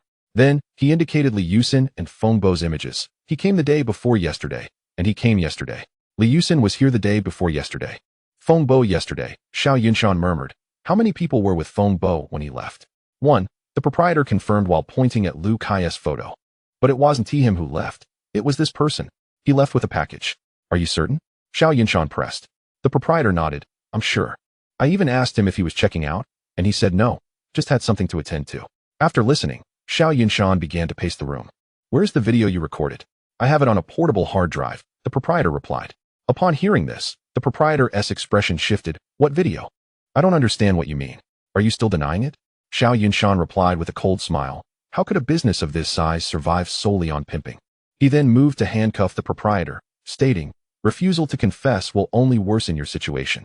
"Please, no," the proprietor exclaimed. "I'll get it for you." He quickly left with Lin Yuang to retrieve the hard drive. Once the two had departed, Wang Peng approached Xiao Yunshan, inquiring, "What video are you referring to? How did you know he had one?" Yet again, Xiao Yunshan found himself exasperated by Wang Peng's lack of insight. "Do you really think those adult videos on websites just appear out of nowhere? They are often recorded in places like this." "Is that so?" Wang Peng responded with a peculiar smile. "Xiao Yunshan, you are truly cunning, knowing even this. Is that how the term is used?" While they conversed, Lin Yuang returned with the proprietor, who was holding a 10-centimeter square portable hard drive. "Quite the inventory." Xiao Yunshan scoffed, then instructed Wang Peng, "Let us retrieve the body and take him along with the hard drive." "Why?" the proprietor shouted. "I've shared everything I know. Why must you take me?" "Your hard drive. How can we trust what's inside?" Wang Peng retorted dismissively as he signaled for others to enter and collect the body. Inside the police station, a dozen individuals were gathered around a computer, their eyes fixated on the screen. "How much have you filmed?" Wang Peng complained. "We've been watching for 2 hours, and nothing has come up." The proprietor chuckled nervously. "I edit videos weekly. This is all from this week, and I haven't started processing them yet." As the technician continued fast-forwarding, the proprietor's anxiety grew palpable. Xiao Yunshan shot him a glance, but remained silent, merely urging them to expedite the process. Soon, Lu Kai's figure appeared on the screen. Although blurry, he was instantly recognized by the crowd. The timestamp indicated this was the morning after they found the body, the second day post-incident. That evening, a girl entered the frame. After a brief exchange, they engaged in an intimate encounter. Xiao Yunshan shot a sideways glance at the proprietor. "Is this someone you arranged?" The proprietor laughed awkwardly, wiping sweat from his forehead, and nodded. Xiao Yunshan snorted. "So, you have sound too." Your equipment is quite impressive. The proprietor's embarrassment deepened. After the girl left, Lu Kai simply laid down to sleep. The footage fast-forwarded to the following morning, when another girl entered the room, leading to another passionate encounter before she departed. Xiao Yunshan glared at the proprietor disapprovingly, but remained silent. The proprietor, trying to appease, said, "It's almost over. That person will arrive shortly." Sure enough, shortly after the proprietor spoke, the scene shifted to reveal Feng Bo. Xiao Yunshan immediately commanded, "Amplify the sound." The technician complied, and everyone could clearly hear the dialogue. Lu Kai spoke first, addressing Feng Bo. "Feng Bo, we've already killed Dong Hao. Why not eliminate that couple too? Have you lost your mind?" Feng Bo snapped, "That couple witnessed our crime. If we don't silence them, they will expose us. This is murder. What if we receive the death penalty?" Chapter 66. The truth unveiled upon hearing Lu Kai's words. Feng Bo grabbed his collar. "Don't forget. You were involved in this too." Lu Kai shoved Feng Bo's hand away, retorting, "Then why did you also kill Li Yusin and Yang Yang?" Feng Bo growled. Li Yusin had regrets. He planned to confess and turn us in. As for Yang Yang, he deserved it for regretting it too and attempting to extort money from me. Don't tell me you regret it now. Lu Kai stepped back, waving his hands. "No, I've always been with you in this." "That's more like it." Feng Bo replied, moving to sit down. "I heard the proprietor here can help find girls. Let us get a couple." "Huh? What do you mean?" Lu Kai questioned. Somewhat perplexed. Feng Bo, however, dismissed the suggestion nonchalantly, saying, "Oh, come on. Don't tell me you haven't sought out any girls these past few days. Hurry and bring a couple over so I can vent my frustrations." Lu Kai replied affirmatively and proceeded to take out his phone to make a call. After hanging up, he announced, "All right, they'll be here in just over half an hour. Do you have anything to drink?" Feng Bo inquired. "Yes," Lu Kai responded, rising to fetch some water. At that moment, Feng Bo swiftly produced a syringe from his pocket and plunged it into Lu Kai's neck. Caught completely off guard by Feng Bo's betrayal, Lu Kai turned in disbelief, pointing a finger at him. However, under the influence of the drug, he succumbed to unconsciousness within a minute, collapsing to the ground. Seizing the opportunity, Feng Bo stripped Lu Kai of his clothing and donned it himself, hiding Lu Kai beneath the bed. Just then, two girls arrived, leading to an intimate scene of one man entertaining two women. Once the girls departed, Feng Bo lifted the mattress and retrieved 2 bottles of liquid from his pocket. He forcefully poured one down Lu Kai's throat and diluted the other with water to splash onto Lu Kai's face. "I merely asked you to kill Li Yusin, yet you disfigured him. Since you did that, why not let you experience the pain of disfigurement yourself?" He taunted. "You've truly inspired me. This way, all the blame will fall on you, allowing me to live freely." He laughed. With that, he replaced the mattress, collected his clothes, and thoroughly cleaned all the items he had used, even putting the used condom in his pocket. After gathering the sheets, he exited with the bag in hand. At this point, Xiao Yunshan interjected, "What about the sheets?" "I've already washed them," the boss replied, visibly distressed. Xiao Yunshan nodded, instructing, "First, detain him. Then we will go after Feng Bo." Upon hearing this, the boss exclaimed, "Officer, I didn't kill anyone. Why am I being detained?" "You indeed did not commit murder," Xiao Yunshan replied, frowning, "but you are operating without a license, enticing others into prostitution, illegally filming private acts, and distributing obscene videos. Aren't these all crimes?" The boss turned pale, resigned to being taken away by the nearby officers. After his departure, Xiao Yunshan sighed in relief, realizing they had connected all the dots. Feng Bo had somehow manipulated Lu Kai, Li Yusin, and Yang Yang, and the four conspired to murder Dong Hao. They began by spreading ghost stories about murders on various campus forums ahead of time. That night, Feng Bo lay in wait in a building, anticipating Lu Kai, Li Yusin, and Yang Yang to bring Dong Hao. Upon their arrival, the four joined forces to kill Dong Hao. Just as they finished staging the scene according to their fabricated narrative, Yang Yang expressed regret. Unfazed, Feng Bo eliminated Yang Yang as well, only to encounter Su Yifeng and Zheng Yakin, who were on a date nearby. To prevent their actions from being exposed, they resorted to silencing both individuals. However, Zheng Yakin's piercing scream drew attention, forcing them to retreat before they could properly arrange the scene as planned. Following the incident, Feng Bo was responsible for cleaning the dormitory, erasing all traces related to the case, and concealing the murder weapon in Yang Yang's wardrobe, intending to frame him. At that moment, Li Yusin had a change of heart and threatened to expose them, leading to his silencing as well. Lu Kai was tasked with disposing of the bodies, while Feng Bo managed to distract the police. After their departure, Feng Bo resolved to eliminate Lu Kai. Once Lu Kai was dead, they would never find him again, and this case would remain unsolved. Xiao Yunshan could not help but marvel. What a flawless plan. Each person had a clear role. It's truly clever. The others nodded in agreement, awed by Feng Bo's cunning. Wang Peng remarked, to still think about finding two girls. This person has remarkable psychological resilience. No, Xiao Yunshan countered, shaking his head. For him, this is the most crucial part. He wants others to believe Lu Kai is still alive. Only then will the police focus their efforts on Lu Kai, as that boss is the best witness. As for himself, he can easily slip through the cracks. But isn't he worried that the boss might wonder why he hasn't seen him leave? Someone inquired. Xiao Yunshan replied, if you own this establishment, would you constantly be watching the entrance? With that, everyone admired his meticulous reasoning.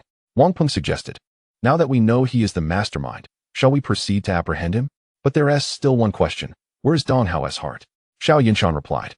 The room fell silent, and he continued, however, I believe that once we capture Feng Bo, everything will be revealed. He is likely enjoying himself in the dormitory right now. Wang Peng and Lin Yuang exchanged glances and quickly departed with the team, while Xiao Yunshan headed to the forensic lab to examine Lu Kai's body. Just as the autopsy concluded, Wang Peng and Lin Yuang entered together. You were right. When we arrived, that kid was playing video games in the dormitory. Wang Peng exclaimed, plopping down into a chair. Xiao Yunshan continued his work. Indeed, this case is impeccably designed. He would never suspect we could trace it back to him, and naturally, he wouldn't flee. Have you finished the autopsy? Yes, came the response as Xiao Yunshan slowly rose. Lu Kai was injected with a large dose of anesthetic. Then he was forced to ingest sulfuric acid, and finally, his face was corroded with aqua regia. Clever indeed. This way, no one will know who the deceased truly is. And Lu Kai will have seemingly evaporated from existence. Lin Yuang, hearing this, inquired curiously, how do you know the murderer also has a connection to him? The doll murder case, Chapter 67, an impossible case to solve. Xiao Yunshan chuckled lightly. It's due to the timing. It takes 50 minutes to walk from the place they were drinking to the dormitory. Surveillance shows they left the barbecue restaurant around 10 o'clock. Yet Feng Bo claims they returned just after 10:30. The only explanations for this discrepancy are either Feng Bo is lying or his timing is incorrect. I asked his classmates, and they confirmed that they did not see them return until after 11. Wang Peng realized, no wonder you are Xiao Yunshan. You can catch such details. Truly insidious. After the case was resolved, Director Sun looked at the report before him, filled with joy. Xiao Yunshan never disappoints. The talents from Wen Haoyan's team are exceptionally capable. Just as he finished speaking, his phone rang. It was Wen Haoyan's brother, Wen Haoyan. Hello, Haoyan. What brings you to call? Wen Haoyan replied on the other end. I wanted to inquire about Xiao Yunshan's situation. I was just about to tell you, Director Sun said cheerfully. This kid has remarkable abilities. His intelligence is truly exceptional. On the other end of the line, when Haoyan nodded, I noticed that years ago, if he chose to become a police officer, he would undoubtedly excel. Director Sun laughed. Now it's almost the same. Although he is a forensic expert, with your recommendation, having him lead a team is a great idea. Especially since he just solved a bizarre case. He then recounted the details of Feng Bo's case. When Haoyan nodded along, and as Director Sun finished, he remarked, it sounds promising, but he still needs some honing. Coincidentally, I have another bizarre case that has just arisen, and I've been too busy lately. You should let him handle it. You're busy? Director Sun asked, slightly taken aback. What do you mean? I'm currently investigating a case that is rather troublesome. You're investigating a case? Director Sun inquired, puzzled. Is it related to that organization? Yes. When Haoyan confirmed. Exercise utmost caution, Director Sun remarked. As for Xiao Yunshan, I will handle the matter. You simply need to ensure he arrives here punctually the day after tomorrow.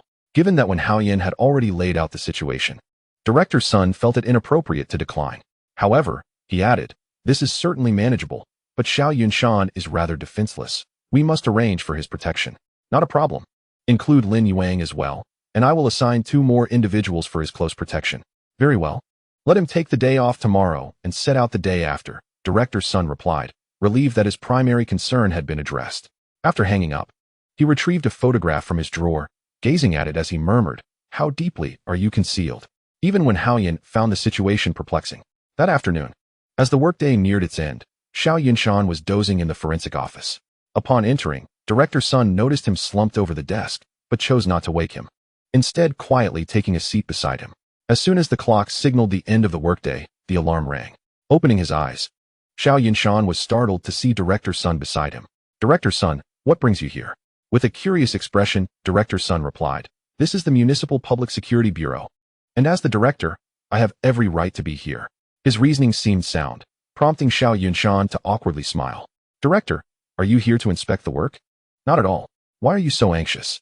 That's a relief, Xiao Yunshan said, patting his chest. However, a peculiar smile crept onto Director Sun's lips. But what do you have to say about sleeping on the job?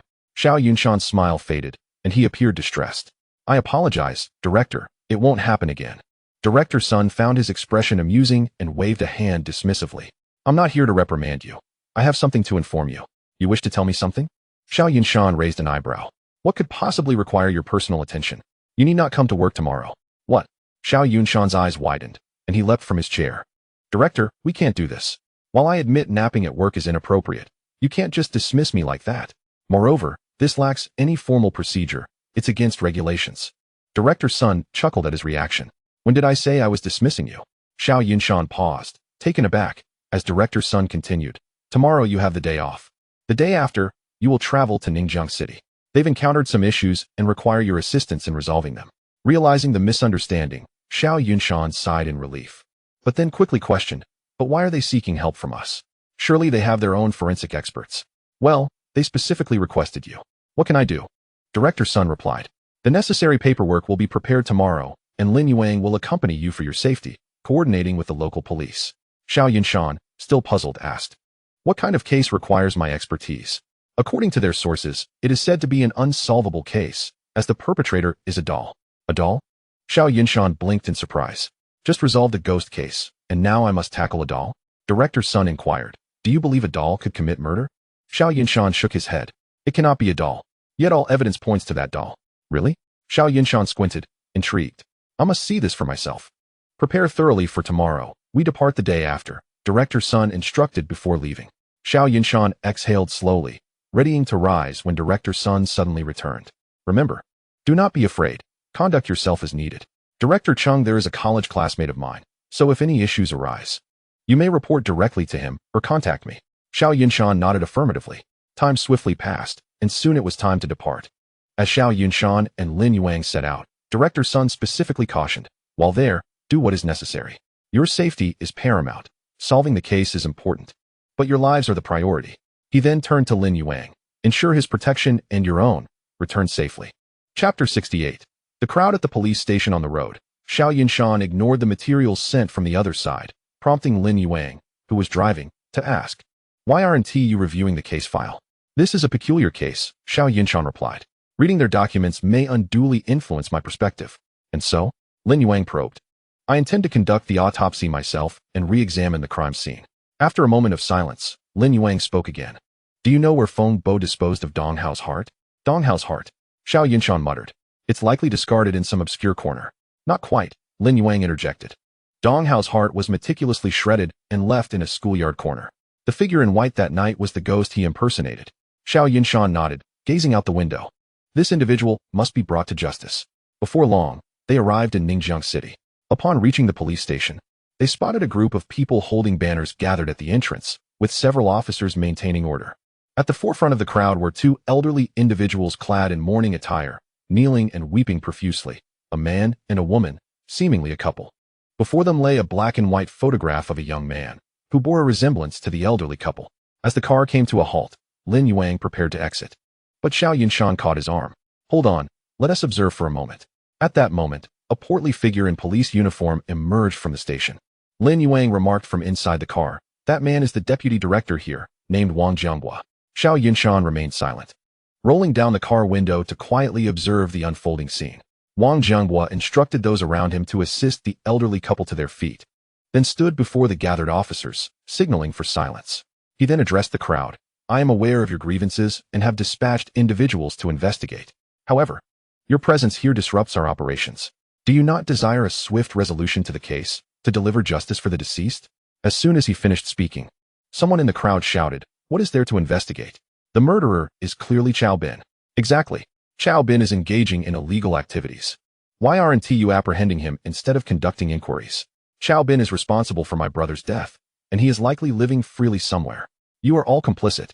Yes. The crowd began to stir restlessly. Chao Bin.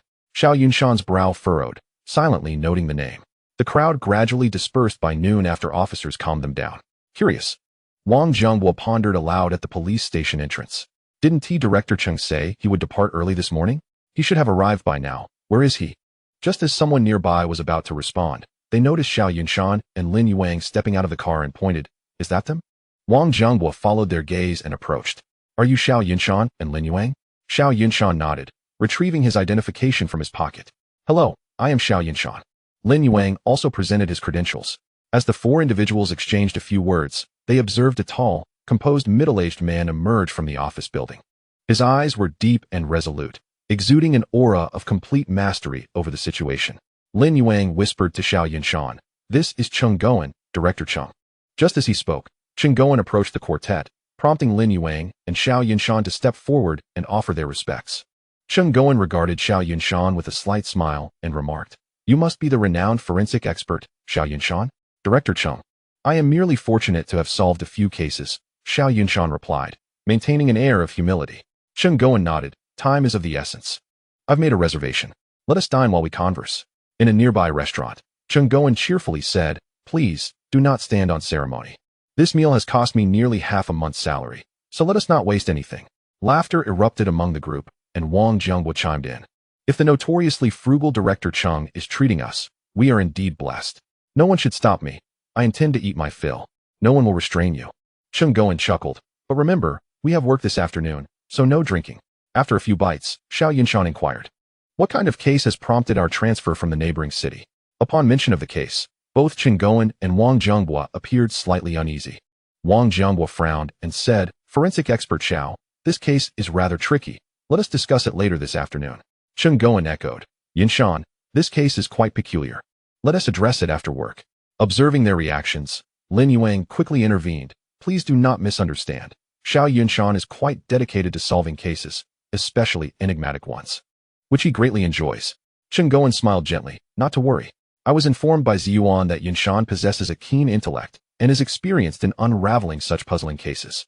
That afternoon, in the forensic office of the Ningjing City Public Security Bureau, Xiao Yunshan gazed at the corpse before him and a nearby doll, perplexed.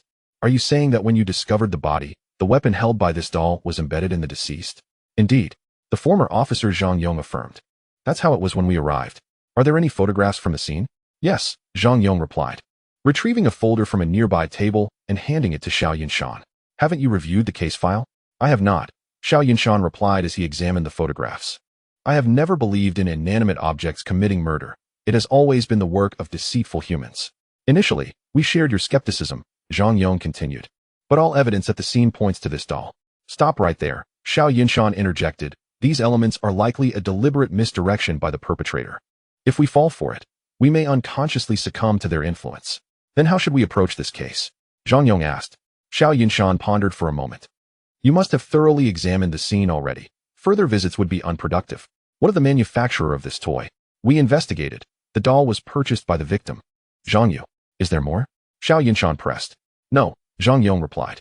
"Our investigation revealed that the delivery personnel brought the dolls to the designated sales location for distribution." As he spoke, Xiao Yunshan turned his attention back to the doll.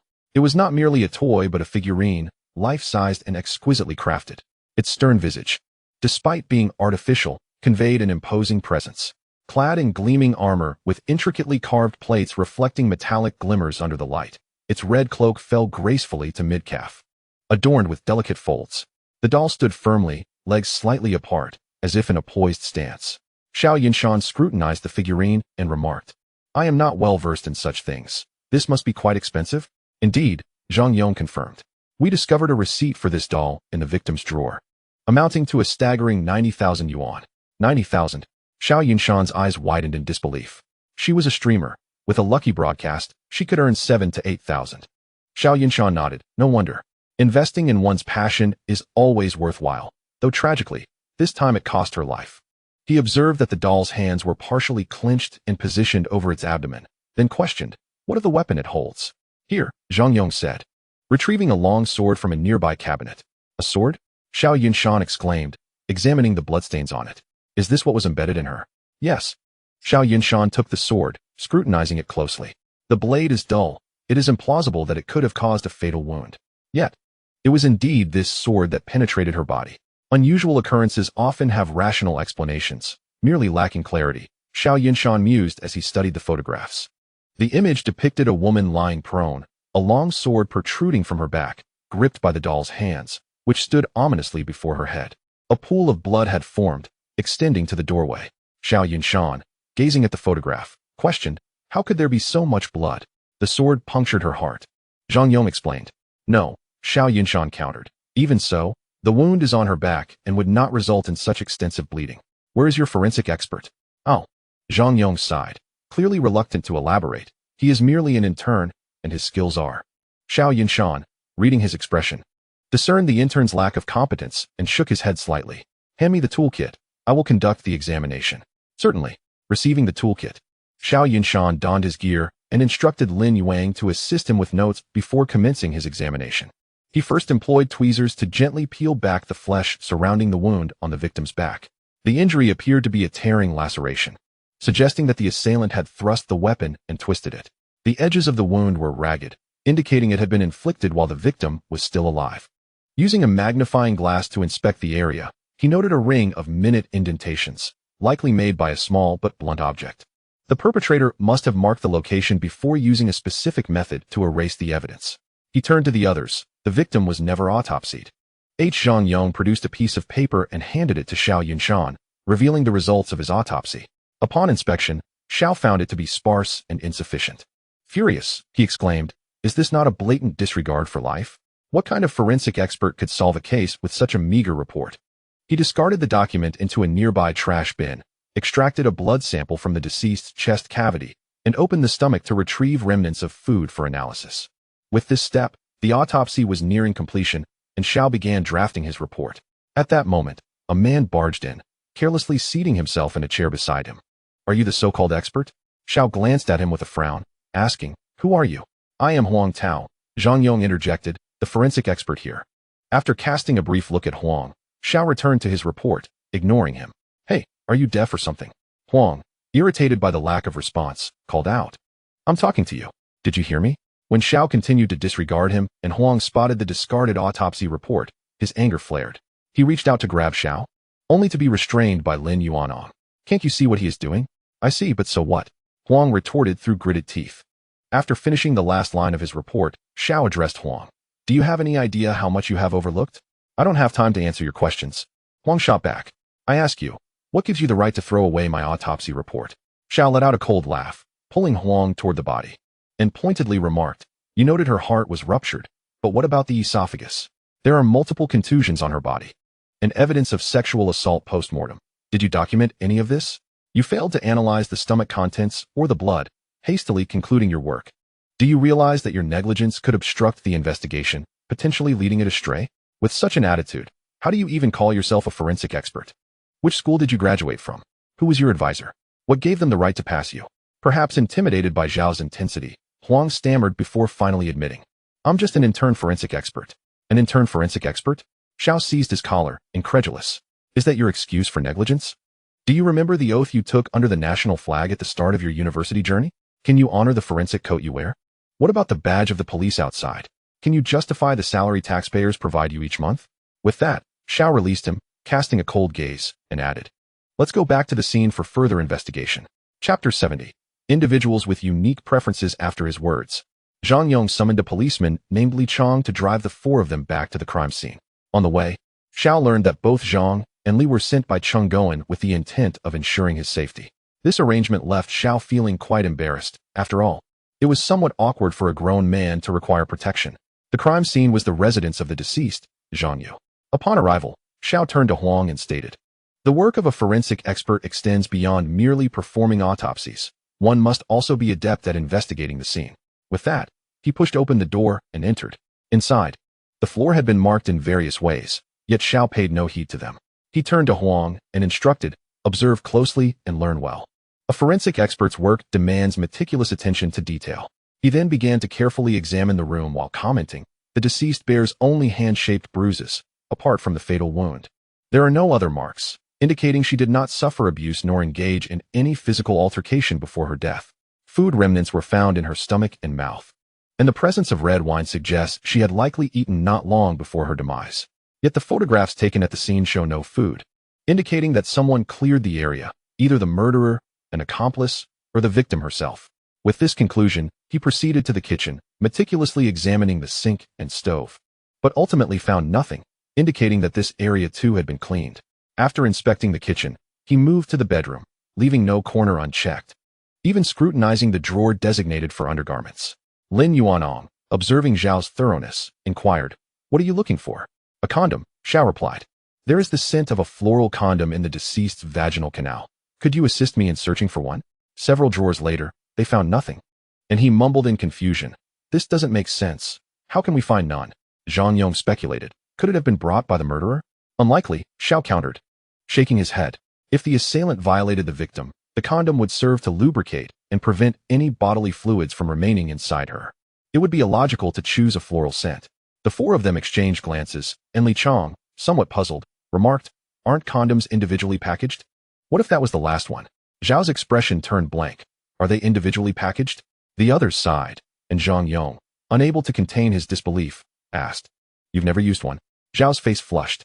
"Well, let's focus on finding other clues." The four watched as Xiao feigned calmness, rummaging through drawers. Despite their amusement, they refrained from expressing it, helping him search instead. After some time, Huang stumbled upon a comic book in one of the drawers. He browsed a few pages before carelessly tossing it onto the table, surprised that someone still enjoyed printed comics. Xiao dismissed it, thinking it was merely a hobby. After a lengthy search, they finally discovered a dusty condom beneath the bed, labeled with a strawberry flavor. Unsure of its age and value, they left it behind. Ultimately, they uncovered no significant evidence. Exiting the room, Xiao quietly sat in the stairwell, replaying the scene's photographs in his mind in search of clues. Meanwhile, the other four stood nearby, sharing their thoughts. Unlike previous cases, the perpetrator had not left an airtight alibi. Instead, they had left several clues pointing toward a doll. For instance, the hand-shaped bruises he had observed during the autopsy were almost identical in size to that of the doll's hand. At that moment, Lin Yuanong suggested, "How about we go for barbecue tonight? Perhaps share a drink." "Sure." Huang perked up at the mention of drinks. "I know a place that's not crowded, has excellent flavor, and reasonable prices." "What did you say?" Xiao abruptly turned to him. Huang, confused, replied, "I said I know a restaurant with great food and fair prices for drinks." "Drinks?" Xiao's furrowed brow relaxed slightly. Indeed, she dined at home before her death and drank wine. Who was that person? Huang, puzzled, queried, "Could she not have had a drink herself?"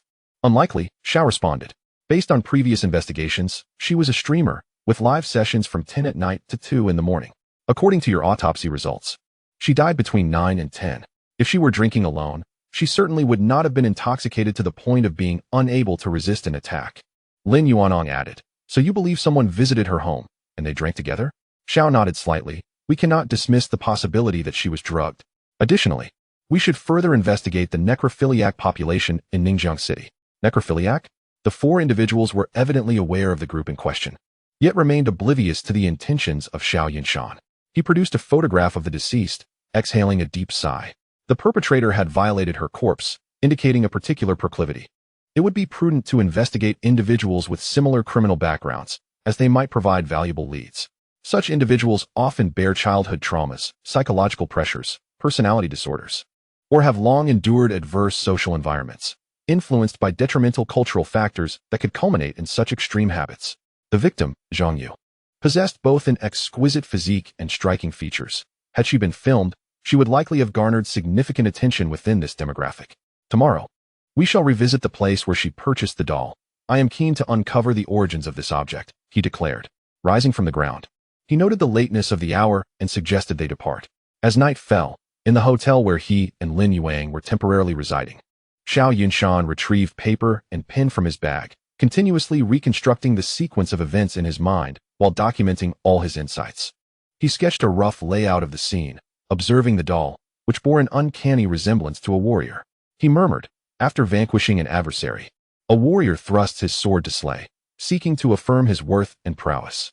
If one were to remove the corpse, it would signify that the warrior is expressing respect, or preparing for battle, or perhaps resolutely recalling his mission. What could possibly be going through the mind of this murderer?" Chapter 71. Jichuang Toy Factory. Early the next morning, they located the shop using the invoice. Having previously visited, they had already asked most pertinent questions. Upon discovering that the dolls were sourced from a company named Jichuang Toy Factory, they promptly proceeded to the factory. Upon arrival, they were met with a throng gathered at the entrance. Parking the vehicle by the roadside, Li Chong intended to disperse the crowd, but was halted by Xiao Yunshan, who advised caution, suggesting they observe for a moment.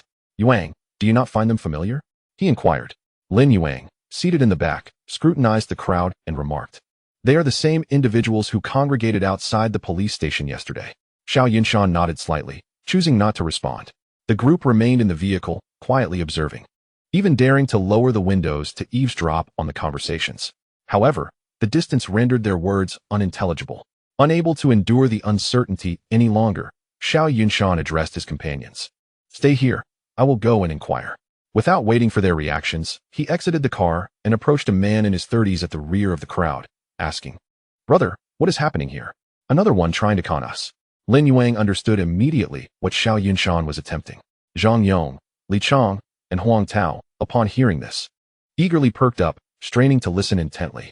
The man turned, sharing, my cousin died in this factory, yet they refused to take responsibility, insisting he caused his own demise through negligence. Exactly. A woman in her 50s chimed in. You wouldn't believe how unscrupulous the owner of this toy factory is. Not only does he pay meager wages, but he also makes us work overtime. My nephew must have perished due to the relentless hours. It was then that Xiao Yunshan noticed the elderly couple from yesterday standing at the forefront. Could the deceased be their son? He gestured toward them and asked, Is that so? Not at all. The woman continued, That was their grandson. Ah, Xiao Yunshan scratched his head in embarrassment. My apologies. I mistook the situation. It's all right. My unfortunate brother has left behind this one male heir, and now he has gone. What are we to do? She lamented, tears streaming down her face. At that moment, a man in his 50s interjected, Hey, young man, what are you doing here? Me? Xiao Yunshan replied, I am considering opening a toy store and am seeking suppliers. Just don't source from their factory. Upon hearing this, the crowd surged forward, each voicing their grievances against Ji Chuang Toy Factory, in an attempt to dissuade him.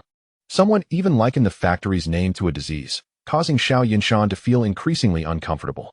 After a while, a police car arrived, from which 5 or 6 officers emerged, while a squad of security guards equipped with riot shields exited the factory, intending to disperse the crowd. On one side stood the police and security, and on the other, the grieving elderly couple surrounded by family and friends. As tensions escalated, Xiao Yunshan swiftly retreated to the vehicle, preventing Zhang Yong and Li Chong from exiting. Let us observe for now. I am curious to see how far these individuals will go. Before long, the police managed to disperse the crowd. A security guard approached Lin Yuang's vehicle and knocked on the window. When it rolled down, he addressed Zhang Yong. Hello, parking is not permitted here. Before he could finish, Xiao Yunshan interjected, If that is the case, kindly assist us in finding a parking spot. Initially irritated by the disturbance, the guard's annoyance escalated as Xiao Yunshan spoke with such audacity. However, before he could voice his anger, Zhang Yong produced his badge. Now can we find a spot? Upon realizing they were dealing with detectives, the guard quickly concealed his displeasure. Good day, officers. How may I assist you? Enough of the pleasantries. Zhang Yong, clearly adept at handling such encounters, furrowed his brow and sternly commanded, Open the gate and let us in. We need to see Xiao Bin. Are you suggesting we either enter to speak with him or await his emergence to converse? Zhang Yong brandished his phone, preparing to make a call. Wait. Please come in. The guard, realizing the seriousness of the matter, hastily allowed them entry and notified the owner, Xiao Bin, of the police's arrival. Once inside, Xiao Yunshan signaled Zhang Yong to park. He and Lin Yuang exited the vehicle, instructing Zhang Yong, You go find Xiao Bin. I will explore here with Yuang. As he spoke, he glanced at the guard. What? Do you intend for us to wander aimlessly like headless chickens? The guard promptly called for someone to accompany them while he led the others deeper into the factory. Once they were out of sight, Xiao Yunshan turned to the guard. What is your name? Wang Chong. The guard replied curtly and fell silent thereafter. Xiao Yunshan exchanged glances with Lin Yuang. How long have you worked here? I just started last week. Last week? Xiao Yunshan inquired, puzzled. Are you familiar with this place? Very familiar. Do you know if anything unusual has occurred here recently? Upon hearing Xiao Yunshan's question, Wang Chong slowly shook his head. Many guards have been inexplicably dismissed lately and replaced with newcomers like myself. Do you know the reason? Wang Chong shook his head again. All right then. Just as they conversed, they arrived at the entrance of a workshop, but before they could enter, a man clad in blue work attire blocked their path. You cannot enter the factory floor. Lin Yuang flashed his badge in front of him. Can we enter now? The man's expression shifted upon seeing the badge, yet he stubbornly replied, No. Xiao Yunshan frowned. What is this? Do you not find this badge sufficient? Are you inviting us to showcase our handcuffs and firearms? He reached behind him as if to retrieve them. Seeing this, the man quickly relented. All right, you can go in. Xiao Yunshan pressed. What about our work uniforms and masks? The man, looking displeased, turned and retrieved a set of work attire and a mask for each of them. Upon entering the factory workshop, even with masks donned, the two could detect the acrid scent permeating the air. The numbed expressions in the eyes of each worker were unmistakable. It seemed we have come to the right place. Xiao Yunshan let out a cold chuckle and stepped further inside. Chapter 72. Another doll murder at noon. 5 individuals gathered at the entrance of Zhichuang Toy Factory, exchanging the information they had gathered. Zhang Yong spoke first, according to Chao Bin. There had indeed been a serious safety incident here not long ago. A worker named Li Rue accidentally fell into the factory's chemical pool. Yet both he and several managers firmly insisted that it was merely a result of Li Rue's operational error. Li Chong interjected. After the incident, Chao Bin reached out to Li Rue's relatives, offering humanitarian assistance, but Li Rue's family was ungrateful, demanding a compensation of 1 million. Xiao Yunshan inquired. How much was he willing to offer? 150,000, Zhang Yong replied. 150,000? Xiao Yunshan's eyes widened. No wonder Li Rue's family and relatives were causing a ruckus here. A life is worth only 150,000. Certainly, they would not accept such an amount. Not only would they not accept it, Zhang Yong continued, but Li Rue's relatives have also hired a lawyer to sue Chao Bin. However, it seems that Chao Bin possesses some influence, attempting to suppress the matter. Had we not come here today, this issue might have been swept under the rug. Xiao Yunshan nodded slightly. Do you have any other findings? None for now. How is your investigation progressing? Li Chong asked. Xiao Yunshan gazed at the factory. The workshop here is exceedingly unsafe, utterly failing to meet standards, even while wearing protective gear and masks. The unpleasant odor in the air is palpable. The deceased relatives are correct. The workers here are continually exposed to toxic and harmful environments, often overworked without adequate rest, making accidents unsurprising. Yet, despite this, their wages remain woefully meager. How meager? Huang Tao inquired. A little over 3,000 a month. What should we do next? Zhang Yong asked. Xiao Yunshan rubbed his temples. First, we should inform Director Chung about the situation here, so he can notify the relevant departments to rectify this factory. Otherwise, similar incidents are bound to recur. Agreed. That afternoon, they relayed their observations and findings to Chung Goen in full detail.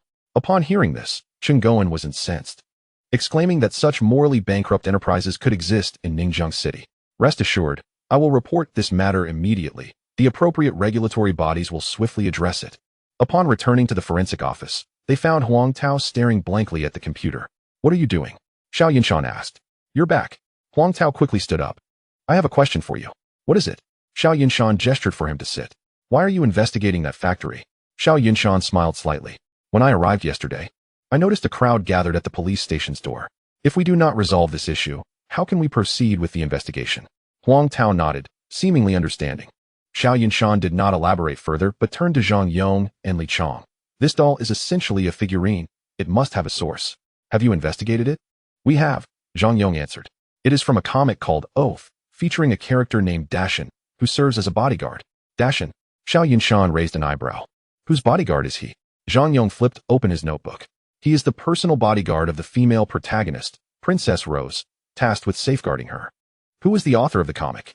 The author uses the pen name Kiki, with the real name Li Minka, only 24 years old. Yet she is already an exceptionally talented comic artist. Xiao Yunshan queried. Kiki? Is she female? Yes, Li Chong chimed in. We inquired about her previously. She has neither a motive nor an alibi. Xiao Yunshan nodded slightly, approaching the doll to examine it closely with a magnifying glass. Eventually, he noticed a faint signature on the sword held by the doll, which unmistakably bore the name Kiki. The others looked on in surprise. Yet upon seeing Xiao Yunshan's enigmatic smile, it was not difficult to surmise his thoughts. Xiao Yunshan asked with a smile, what do you think the presence of this signature signifies? Huang Tao, puzzled, responded, Isn't it normal for an author to sign their character figurines? But this signature is located on the murder weapon. We have investigated, and she has no alibi. Zhang Yong remarked. Moreover, according to the autopsy results, the victim suffered sexual assault, but the author is female. Indeed, Xiao Yunshan felt a headache coming on. In the following days, relevant authorities began a thorough investigation of factories in Ningjiang City, with Zhichuang Toy Factory being the first. Chao Bin, the factory owner, was soon subjected to a comprehensive inquiry. However, while this work progressed fervently, the murder case showed no signs of advancement. leaving even Xiao Yunshan feeling somewhat disheartened. One day, just as Xiao Yunshan was struggling to find a starting point, Zhang Yong entered the forensic office with news of yet another case. Xiao Yunshan raised an eyebrow. Is it similar to this one? Yes, it's another dull murder, Zhang Yong replied with a hint of exasperation. Xiao Yunshan sighed deeply. Why do I always encounter such troublesome cases? Huang Tao, who was organizing materials nearby, suggested, why don't I go? Never mind, let us go together. Xiao Yunshan frowned slightly. I have some ideas I wish to verify. The crime scene was once again at the victim's home, with the alert coming from the victim's neighbor. As with the previous case, the victim's blood had flowed abundantly, even spilling out onto the doorstep. Upon reaching the entrance, Xiao Yunshan suddenly realized, wait, isn't there a threshold? How could the blood flow out? The others behind him expressed their confusion, temporarily regarding this as a point of suspicion in the case. Upon opening the door, they beheld a doll identical to the last one, its hands poised as if to strike with a sword. A woman clad in loungewear lay on the floor before the doll, a long gash from her left shoulder extending to her right ribcage, blood pooling around her. Xiao Yunshan sighed deeply. Has the victim's identity been confirmed? Confirmed, Zhang Yong replied. The victim is named Chu Ruoxue, age. That's enough for now. We can discuss the rest later. Once properly attired, Xiao Yunshan waved his hand and stepped inside. I say, make sure to remember this. After instructing Huang Tao, he commenced his examination. The time of death appears to be between 10 and 11 last night. Gently parting the flesh around the victim's wound, he noted a knife wound on the victim's chest, preliminarily deemed a fatal injury, extending from the left shoulder to the right ribcage, with 10 broken ribs. Chapter 73. The beautiful comic artist. How could you discern that? Xiao Yunshan glanced at Huang Tao. Such a deep wound would be unlikely to remain intact. After speaking, he gestured for those outside to come in. Once the door was closed, Xiao Yunshan used scissors to cut away the victim's clothing, examining the lower body. Using a cotton swab, he gently probed, noting that the vaginal opening was ajar, indicating post-mortem sexual assault, with the scent of a condom present. Huang Tao, witnessing Xiao Yunshan bringing the swab close to his nose, frowned and remarked, you can smell that? Isn't it repulsive? Xiao Yunshan cast him a glance. This expedites the testing process. With that, he took out a magnifying glass and began meticulously inspecting the victim's body. He discovered palm prints on the victim's chest, waist, and legs, devoid of fingerprints. Upon prying open her mouth, he could clearly see remnants of food in her oral cavity, and then, to Huang Tao's disbelief, Xiao Yunshan leaned in to smell the contents of her mouth. The deceased consumed alcohol shortly before their demise. As the words lingered in the air, Huang Tao remained unresponsive. His gaze fixed upon me with an eerie intensity. What is the matter? I inquired. Huang Tao swallowed hard. You can smell it too? He rose to summon the personnel at the door to remove the body. Xiao Yunshan, seemingly unconcerned, remarked, what is the big deal? There are even specialists who study the feces and urine of the deceased. Upon witnessing the conclusion of the autopsy, Huang Tao expressed his confusion. Is that it? Of course. You cannot expect me to dissect her right here, Xiao Yunshan replied, and began to examine the scene. The kitchen, living room, and bedroom were immaculate. Even the trash bin had been tidied. As we awaited the exit from the final bedroom, Xiao Yunshan couldn't help but exclaim, everything is so clean. This cleanliness may lead some to suspect that the murderer is that doll, Zhang Yong interjected. Xiao Yunshan nodded. The blood must have been used to obscure the perpetrator's footprints. In that case, let us proceed with our usual search. With that, he joined the others in scouring the room. In a drawer of the bedroom, he unearthed a comic book, its cover boldly proclaiming the promise of unwavering vows. Inside, the title page bore the author's signature, seemingly handwritten. As Xiao Yunshan leafed through it, he discovered on the final page an armored soldier, sword in hand, its tip resting against the ground. Lin Yuang, observing his fascination with the comic instead of searching for clues, approached him. What have you found? Xiao Yunshan tucked the comic away. I recall discovering a similar comic at Zhang Yu's residence. Send someone to fetch it. He then turned to the busy individuals nearby. How is the search progressing? If you're finished, let us wrap up and discuss our findings back at the station. Upon returning to the forensic lab at the police station, Xiao Yunshan first conducted an X-ray of the body to confirm the extent of any skeletal fractures. He subsequently opened the deceased's chest cavity, revealing a gash in the heart, inflicted by a sharp instrument that had severed the ribs and caused damage to the heart. After making this observation, he approached the doll and scrutinized the weapon it held, which, as before, was a dull sword. Xiao Yunshan could not suppress a sigh to pierce the skin of the deceased with a sharp object, creating the illusion that the doll was the murderer. How cruel. With a heavy heart, he slumped into a chair, massaging his temples. This situation is truly exasperating. Noticing his distress, Lin Yuang inquired, "What's wrong?" Xiao Yunshan pointed at the body. The murderer seems to have a penchant for violating the dead, which is understandable. However, their method of killing is inconsistent. Before he could finish, his expression shifted. "We have been misled." "What do you mean?" "The violation of the corpse is not necessarily an act only a man could commit." Just then, someone entered from outside. "This is the comic book found at Zhang Yu's house." Xiao Yunshan took it, inspecting the cover which read The First Encounter of Vows and noted the author's handwritten signature. Both comic books were authored by the same person, Kiki. "It seems we must pay another visit to this author," Zhang Yong stated. The others nodded in agreement. The following morning, Zhang Yong drove the group to Kiki's residence. Having visited previously, Xiao Yunshan decided not to reveal their presence this time, opting instead for himself and Lin Yuang to press the intercom. After a brief pause, a sultry voice responded. "Hello, whom may I ask you are looking for?" Xiao Yunshan, resting his forehead against his hand, replied, "Hello, I'm a fan and would like to meet you. Is that possible?" "Of course." With that, the door of the building creaked open. The three of them exchanged glances, recalling the effort it took during their last visit. Kiki's home was quite charming, exuding a delicate feminine ambience. The door was answered by her housekeeper, and as Kiki, lounging on the balcony, noticed two visitors, her brows furrowed slightly. However, upon seeing Xiao Yunshan, her eyes sparkled with interest. "Oh my, hello handsome. What is your name?" "I'm Li Minka, but you can call me Kiki," which is also my pen name. She approached the door, taking Xiao Yunshan's hand and pulling him inside, while completely disregarding Lin Yuang. Once in the living room, Kiki flitted around, pouring water and presenting a fruit platter to Xiao Yunshan. Dressed in a flowing white dress, her long legs danced before him, making him feel somewhat bashful.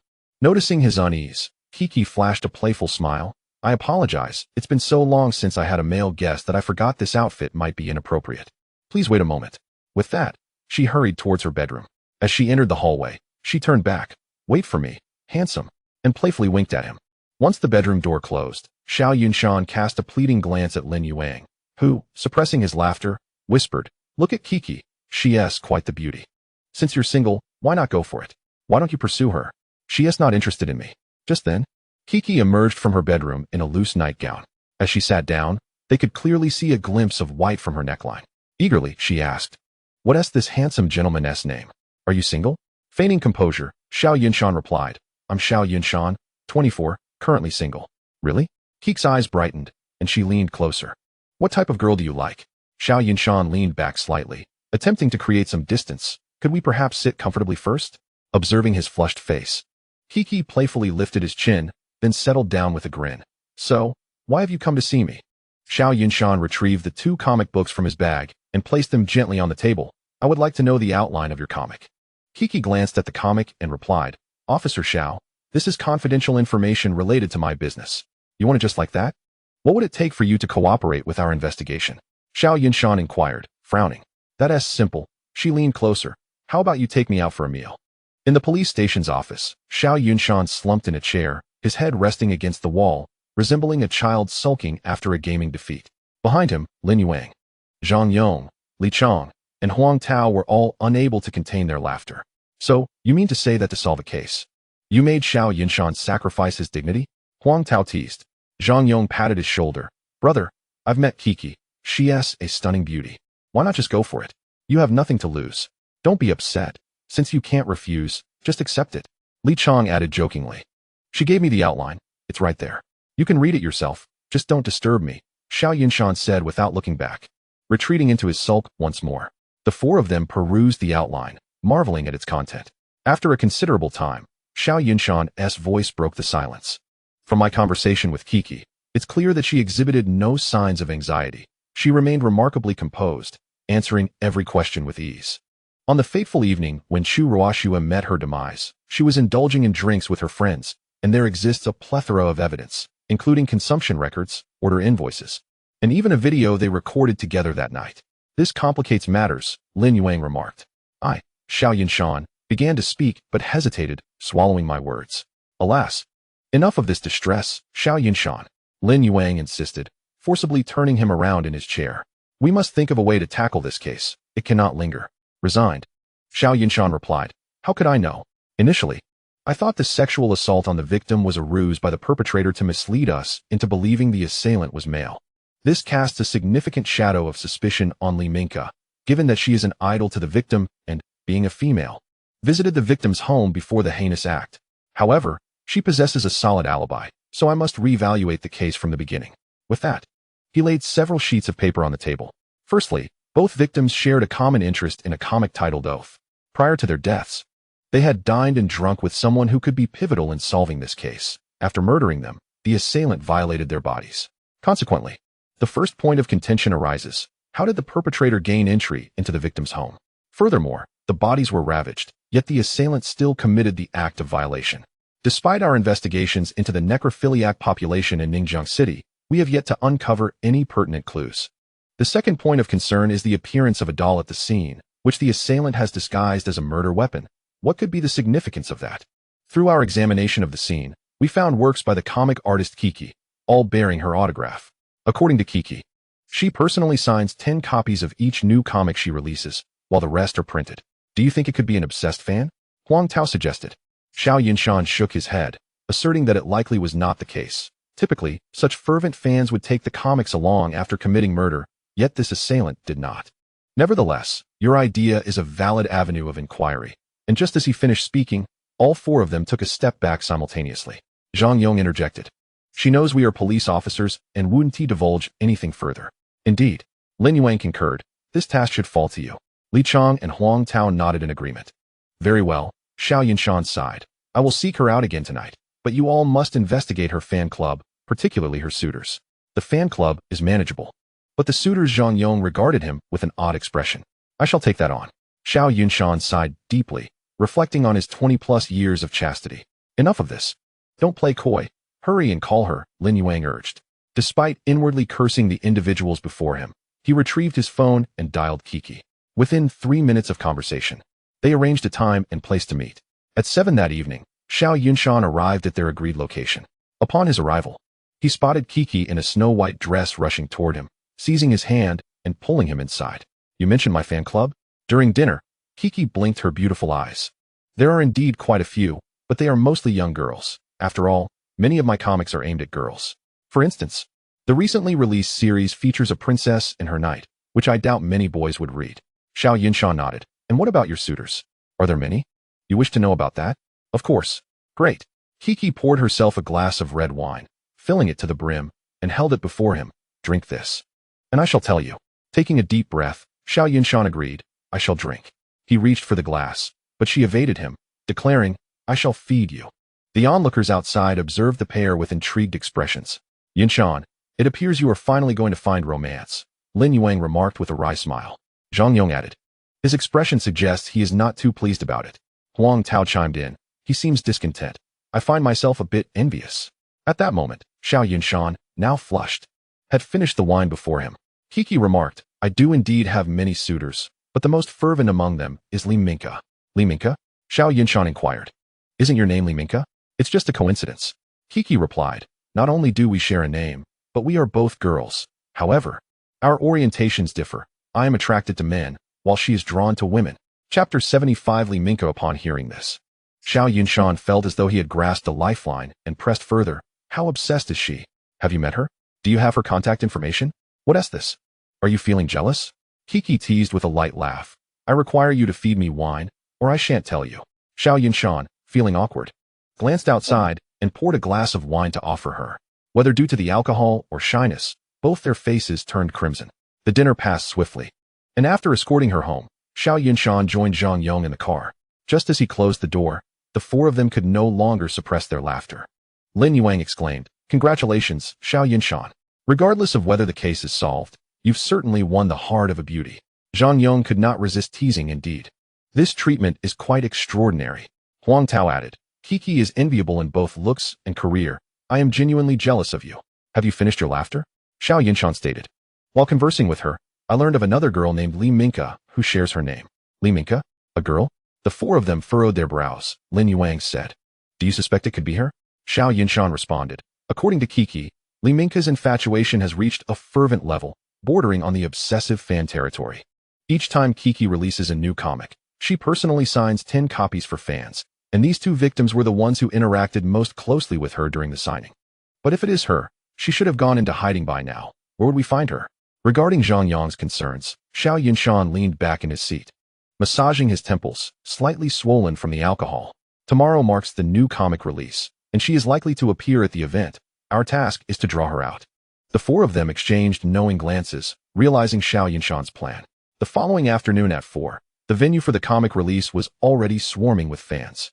Each fan received a number when purchasing comics, and those selected would win a signed comic and a photo with Kiki. Xiao Yunshan and the others hid in a shadowy corner, closely observing the throng of fans.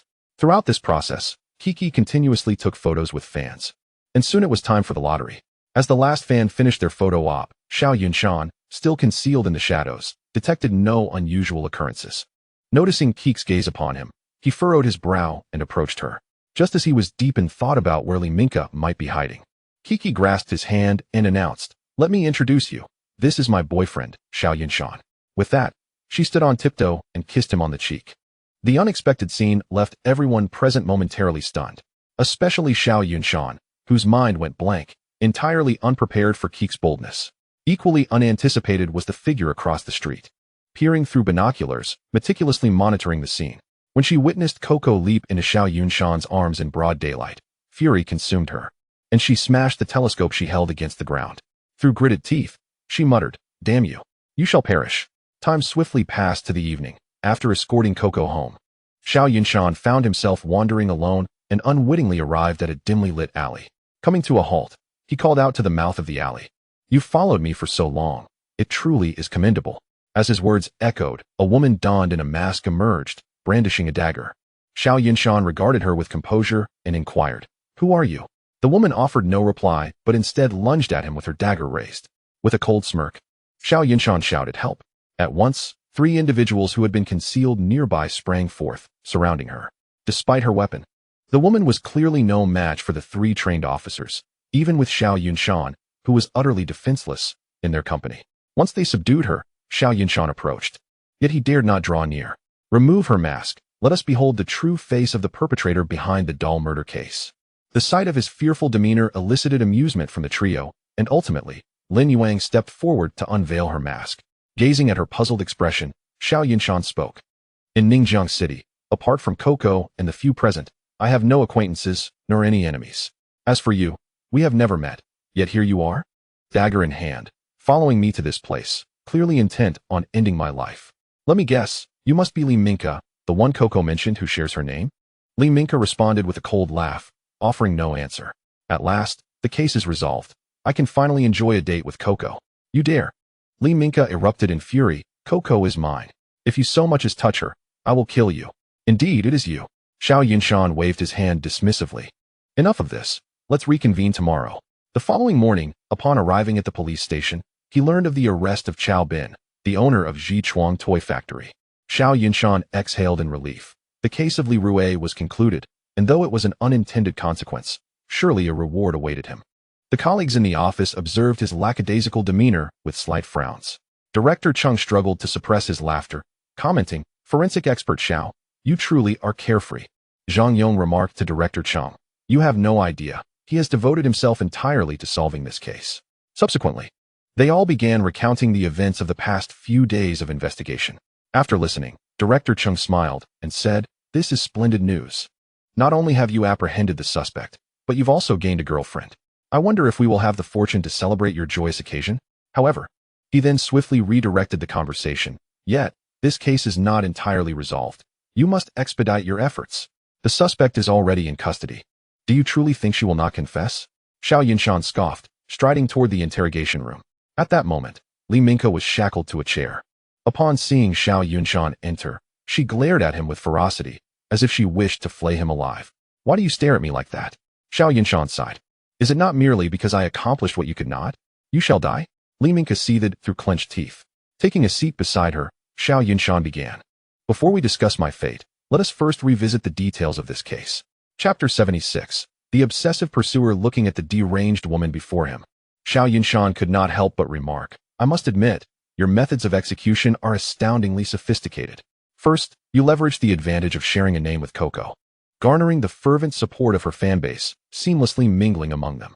Thus, you managed to deceive the two victims into opening their doors and dining with you, completely unsuspecting. Indeed. It seems you are not as dull as I presumed, Li Minka responded with a cold smile. Xiao Yunshan shook his head. Whether I am dull or not is of no concern to you. But I am puzzled by one matter. Why did you stage the scene to resemble a comic book scenario? Are you unaware that this would draw the police's attention toward Coco? What do you know? Li Minka retorted, my actions symbolize my unwavering commitment to protect my princess. Just like Captain Daxian, anyone who dares approach her must perish. Yet, why must this captain violate the corpses?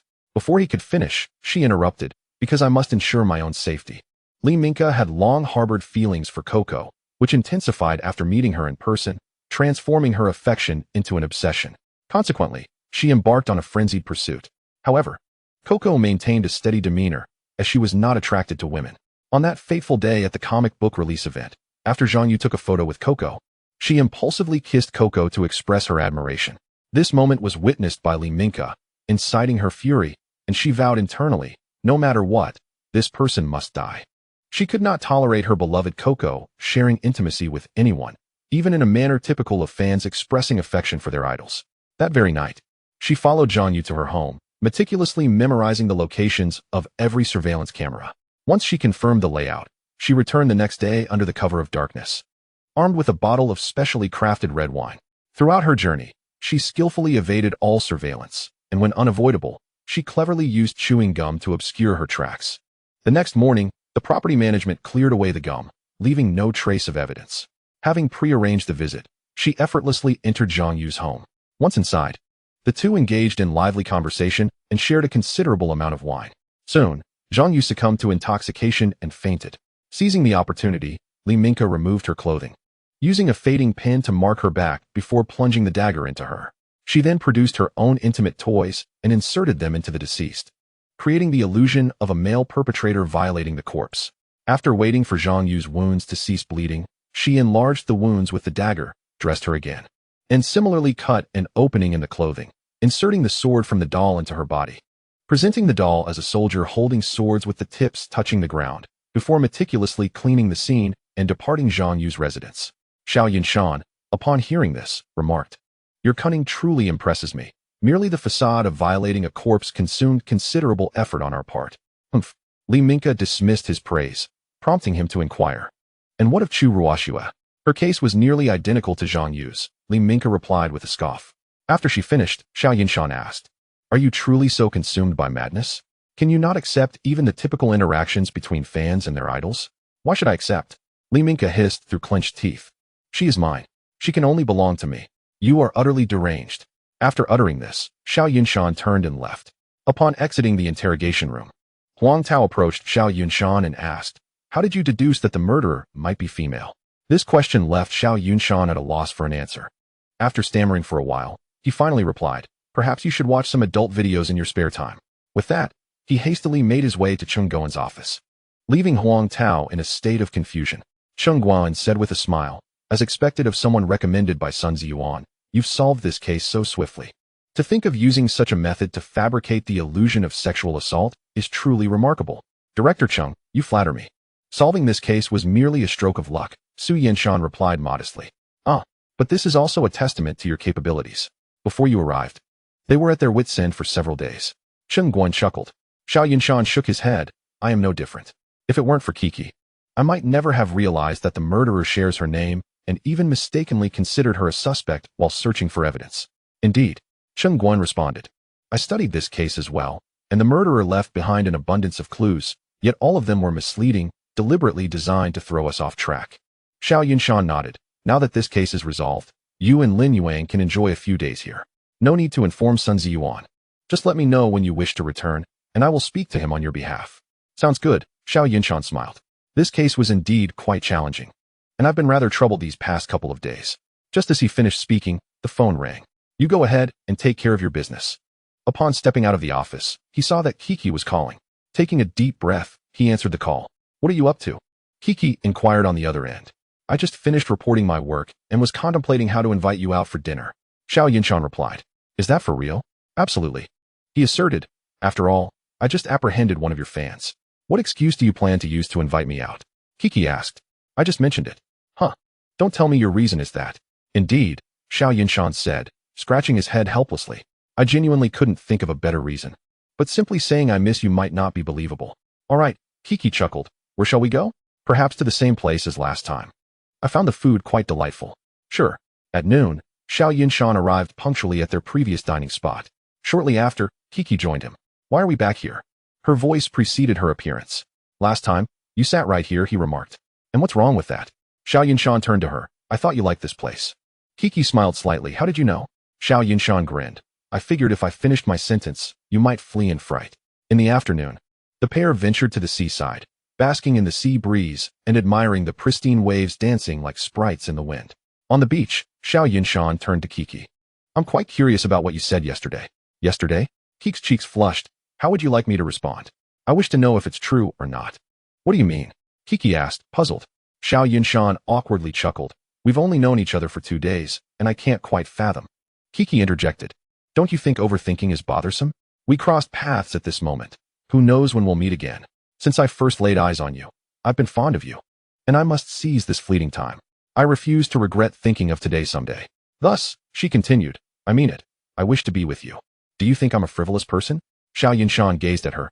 I must return to Bihai City tomorrow. When? Before he could finish. She silenced him with a kiss. After a moment, she released him. That's tomorrow. Today, you are mine. Can you treat me to some barbecue? Reflecting on the softness that had just graced his lips, Xiao Yunshan took a while to respond. Of course. They rose from the beach and headed to a nearby barbecue stand. This particular stand was bustling with patrons, filled with tourists, and the aroma wafted from afar.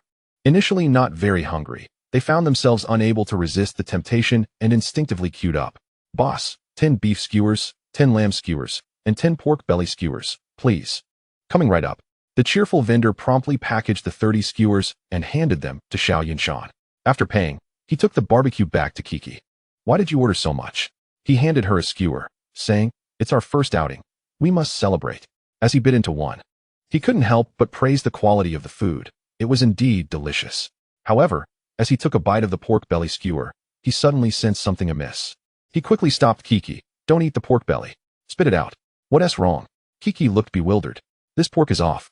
Really? She hurriedly spat out the meat. It isn't fresh, is it? Not sure yet. Xiao Yunshan examined the meat closely, though it didn't appear to be pork belly.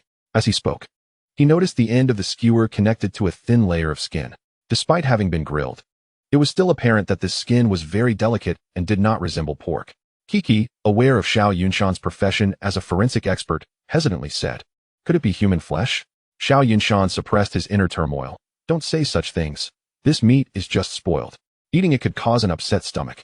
Let's not consume the rest until I can examine it properly. After this unsettling incident, neither felt inclined to continue their outing. They quickly agreed to return home. Once he dropped Kiki off, he hurried back to the police station, arriving just as the officers were about to leave for the day. Upon entering, he encountered Zhang Yong and Li Chong exiting the building. Hey, Xiao Yunshan, weren't you on a date with Kiki? Zhang Yong inquired. That's beside the point. Has the lab team left? Xiao Yunshan asked. Not yet. Good, he replied, dashing to the lab. Upon entering, he immediately inquired. Can you help me identify what kind of meat this is? Inside the lab, only a young girl named Pan Mingyue was tidying up. Hearing his question, she looked up. Forensic Xiao? Aren't you supposed to be off today, preparing to return tomorrow? That's not important, he said, handing her the barbecue meat. Can you help me identify this? That should be manageable. Pan Mingyue took the meat. Just give me a moment. She detached a piece of the pork belly, placed a small sample under the microscope, and began her examination. The fat was a pale yellow and uniformly textured, exhibiting a reflective quality. The cellular structure appeared to resemble human flesh. Suddenly, Xiao Yunshan interjected. Is it human flesh? Yes, exactly, Pan Mingyue exclaimed, her eyes widening. Where did you buy this? Xiao Yunshan smiled wryly. Thank goodness I didn't eat it. It seems I won't be going back after all. With that, he stood up and walked out, promptly calling Chengguan to inform him to relay to Director Sun that he wouldn't be returning for the time being. After explaining the situation, Chengguan readily agreed to allow him to stay and investigate the case further. When Xiao Yunshan returned to the barbecue stand, he found the vendor had already closed up for the day. After inquiring, he learned that the vendor sold out daily. Upon returning to his car, he received a call from Kiki. Since we didn't enjoy much this afternoon, would you like to come to my house tonight? We can cook together. In the police car, there were several people, and Xiao Yunshan, as per his usual habit, was on hands-free. The others in the vehicle erupted into a chorus of complaints. Forensic Dr. Xiao Yunshan, as always, manages to snag a girlfriend while handling a case, Zhang Yong remarked with a tinge of sarcasm. Indeed, Lin Yuang chimed in with jest.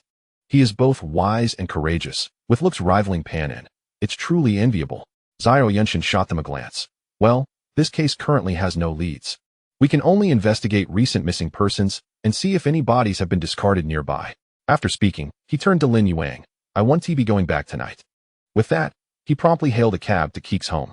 Half an hour later, he arrived at Keek's building.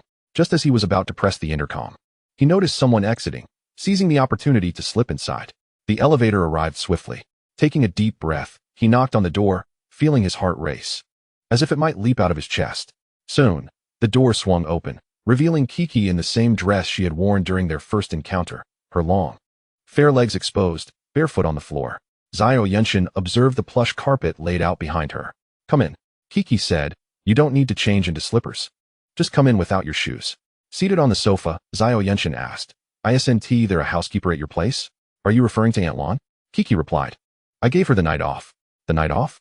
Xiao Yunshan was momentarily taken aback, implying that they would indeed have to cook for themselves tonight. What else? Kiki looked at him. Do you think I'm joking? What do you want to eat tonight? I'll see if I can make it. How about hot pot? I haven't had it in ages, Kiki suggested. All right. Just as they were halfway through their meal, Xiao Yunshan's phone rang. It was Lin Yuang. Yunshan, we've found a skeleton. Xiao Yunshan replied. Okay, send me the location, and I'll head over shortly. Just as he was about to speak to Kiki, Lin Yuang continued on the phone. No need. Come by tomorrow morning instead. What's the matter? Xiao Yunshan inquired. It's just bones, no flesh, not even any organs. Oh, Xiao Yunshan was slightly startled. What is the scene like? Lin Yuang, glancing at the skeleton, replied helplessly. There's nothing at the site, just a patch of sand. The skeleton was carelessly tossed there, with all the flesh stripped away. We examined the area. Only sand remains, nothing useful. All right then, Xiao Yunshan conceded. We'll check at the police station tomorrow. Understood. At that moment, Zhang Yong took over the call. Xiao Yunshan, remember not to cause any casualties tonight. After hanging up, he cast a peculiar look at Kiki, who returned his gaze. What's with that expression? Nothing. Is there work to attend to? Kiki asked, her curiosity piqued. Something happened, but I don't need to go tonight. Setting his phone down, Xiao Yunshan remarked. I have a feeling this case is more complicated than it seems. What case? I suggest you refrain from asking. Xiao Yunshan shook his head. Really, trust me. Fine. Their meal concluded swiftly, during which they consumed a fair amount of alcohol, and Xiao Yunshan, without much thought, laid down to sleep. The next morning, he received a call from Director Sunday Yunshan. I heard from Old Cheng. Stay there and solve this case before returning. Xiao Yunshan hadn't spoken yet when Kiki, lying beside him, murmured in her sleep. Don't make noise, let me sleep a little longer. It was then Xiao Yunshan realized Kiki had curled up against him like an octopus. Director Sun on the other end of the line caught this and exclaimed. What are you up to? Behave yourself over there, don't break any laws. I don't want to have to bail you out. He ended the call. Listening to the beeping tone, Xiao Yunshan glanced at himself and Kiki, clad in pajamas, and chuckled bitterly. The time was already 7 in the morning. After considerable effort to rise from bed, he prepared breakfast, leaving a note on the table before departing. In the forensic room at the Public Security Bureau, Xiao Yunshan stared at the pile of bones before him, overwhelmed with a sense of dread. The bones appeared quite white and shiny, evidently having been deceased not long ago. Sighing softly, he began piecing the bones together, using a magnifying glass to inspect them, noting numerous knife marks. Just as he was about to rise and put away the magnifying glass, he caught sight of several small pits on the pelvis. Huang Tao, who entered the room, observed him studying the bone intently, curiosity piqued. What are you looking at? Handing over the magnifying glass, Xiao Yunshan replied. There are pits on the pelvis. Come take a look. Indeed, Huang Tao exclaimed. It seems like it was bitten by some dog. Xiao Yunshan remarked. We cannot yet ascertain what caused the bites. The crucial question is, where did the flesh go? What is your take on it? Huang Tao asked. What can I say? We should first identify the deceased. While speaking, Xiao Yunshan harbored a vague suspicion, though he was hesitant to confirm it. That afternoon, everyone arrived punctually at the barbecue stall by the seaside. Pushing through the crowd, Xiao Yunshan announced. Hello, we suspect that the barbecue you are selling contains a batch of illicit pork. Please cease sales immediately. The surrounding patrons were immediately alarmed. Why? How can you be sure? This barbecue is the best. On what grounds do you claim the meat is problematic? I've eaten here for ages without any issues. The stall owners, an elderly couple, interjected, Officers, you can't just make baseless accusations. We buy our pork fresh from the market every day. In the midst of her words, she called over a young man responsible for skewering the meat. Xiao Yunshan scrutinized him. Do you buy the meat every day? Yes. The young man replied, I drive to the market early every morning to purchase fresh pork. There can't be a problem. Where do you buy it? Upon hearing this, the young man's gaze faltered. From the market, I don't have a fixed stall. I buy from whoever has the best quality and reasonable prices. Xiao Yunshan nodded, instructing someone nearby to record their personal information, then pulled the young man aside for questioning. Honestly, where do those meats come from? As soon as the door to the car was closed, Xiao Yunshan's demeanor turned frosty. Just bought them. Xiao Yunshan frowned. What is your name? How old are you? What is your relation to the owners? I'm Changyu, 19 years old. The owners are my parents, the young man replied. Xiao Yunshan said, observing the scene outside. The meat you purchased is from dead pigs, and they were diseased. Don't tell me you didn't know what that means. Changyu's eyes widened. No way, I know the owner. And so what? Who told you he couldn't sell you that meat? Changyu was clearly agitated. That scoundrel dared to put me in this position. Xiao Yunshan gently patted his shoulder. Calm down, tell me where you bought the meat. At a place called Ma Ji Meat Shop in the market. Their son, Ma Mingwen, is a good friend of mine and owes me money. We agreed that he would sell it to me for a discount of 1 yuan per pound, so I've been buying from them for the past 6 months. Ma Mingwen. Xiao Yunshan frowned. Do they keep dogs? Of course. Changyu replied. They run their own pig farm, so they must have dogs to guard it. Chapter 79. The fierce woman, Zhang Ro, after inquiring about the location of Ma Ji Meat Shop and obtaining a photograph of Ma Mingwen from Changyu. He sent Changyu on his way. Just before leaving, Changyu turned to Xiao Yunshan and asked, Brother, could you please refrain from telling my parents? What?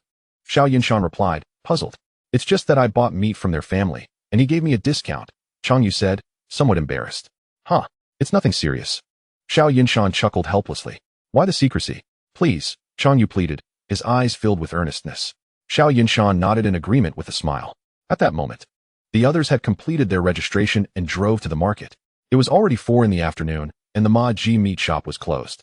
After asking around, they learned that it only opened in the mornings and around 5 in the evening. Following the address provided by Changyu, they proceeded to Ma Mingwen's residence. As expected, they found a pig farm at the location he mentioned.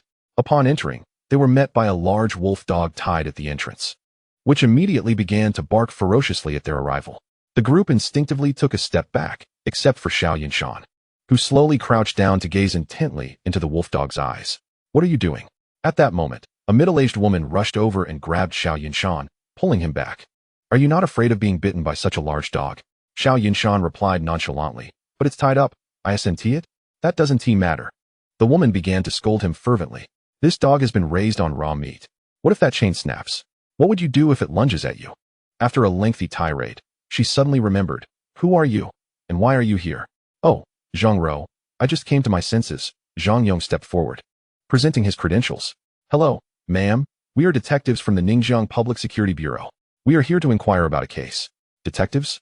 The woman took his credentials, glanced at them, and shouted towards the back, Old Ma. Get out here right now. Moments later, a man in his 40s emerged from the inner room. The woman approached him, gripping his ear and dragging him before the group. What trouble have you caused now? Why are the detectives here? Old Ma, shielding his ear, protested. I haven't been out for ages. You know that. How could I get into trouble? Not you? Absolutely not. Old Ma exclaimed. Look at me. I'm just sitting at home every day. How could I possibly cause any trouble? The woman considered his words for a moment, then said, Fine. I'll deal with you later. She turned back to the investigators. Please wait a moment. She then called out loudly, Ma Mingwen, come here. A skinny young man, appearing to be around 20, emerged from the inner room, visibly trembling as he approached the group. Before anyone could speak, the woman barked, You little rascal. What trouble have you been up to these days? I didn't do anything. Ma Mingwen protested. You little brat, don't you dare lie. The woman picked up a stick from the corner, ready to strike him. The group quickly intervened, with Xiao Yunshan saying, Ma'am, we're just here to gather information. We haven't determined if they've done anything wrong yet. Yes, please calm down, others chimed in, and after some coaxing, she reluctantly lowered the stick but continued glaring at Ma Mingwen. You little scoundrel, I'll deal with you once they leave. Once inside, the group began their customary inquiries. The young man was identified as Ma Mingwen, and his father was Ma Jun, while the woman was his wife, Zhang Ro. Zhang Jie, Xiao Yunshan began. I've heard your earlier words. It seems both father and son have been quite unruly. Indeed, Zhang Ro replied. This old man spends his days smoking, drinking, and gambling. If it weren't for me, he would have gambled away everything, even ending up in the bed of that widow Lu. And the son, she continued, is no better. He neglects his studies, wasting his days with his dubious friends. Seeing Zhang Ro's unfiltered tongue, Ma Jun quickly interjected, mind your words. Can't you see the detectives are here? Zhang Ro, upon hearing this, immediately became incensed and pointed her finger at Ma Jun. And what of it? You two are hardly exemplary, so why can't I voice my opinions? Seeing the impending quarrel, Xiao Yunshan, with a sigh, suggested, let us separate them for questioning. One can remain here, another in the courtyard, and the other in the back shed. After they dispersed, Xiao Yunshan turned to Ma Mingwen. How long have you known Changyu? With a hint of fear on his face, Ma Mingwen replied, we've known each other for several years.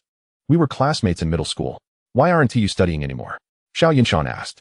We got expelled for fighting during high school, Ma Mingwen admitted. Xiao Yunshan nodded slightly. You sell the meat from your family's shop? Yes, Ma Mingwen confirmed.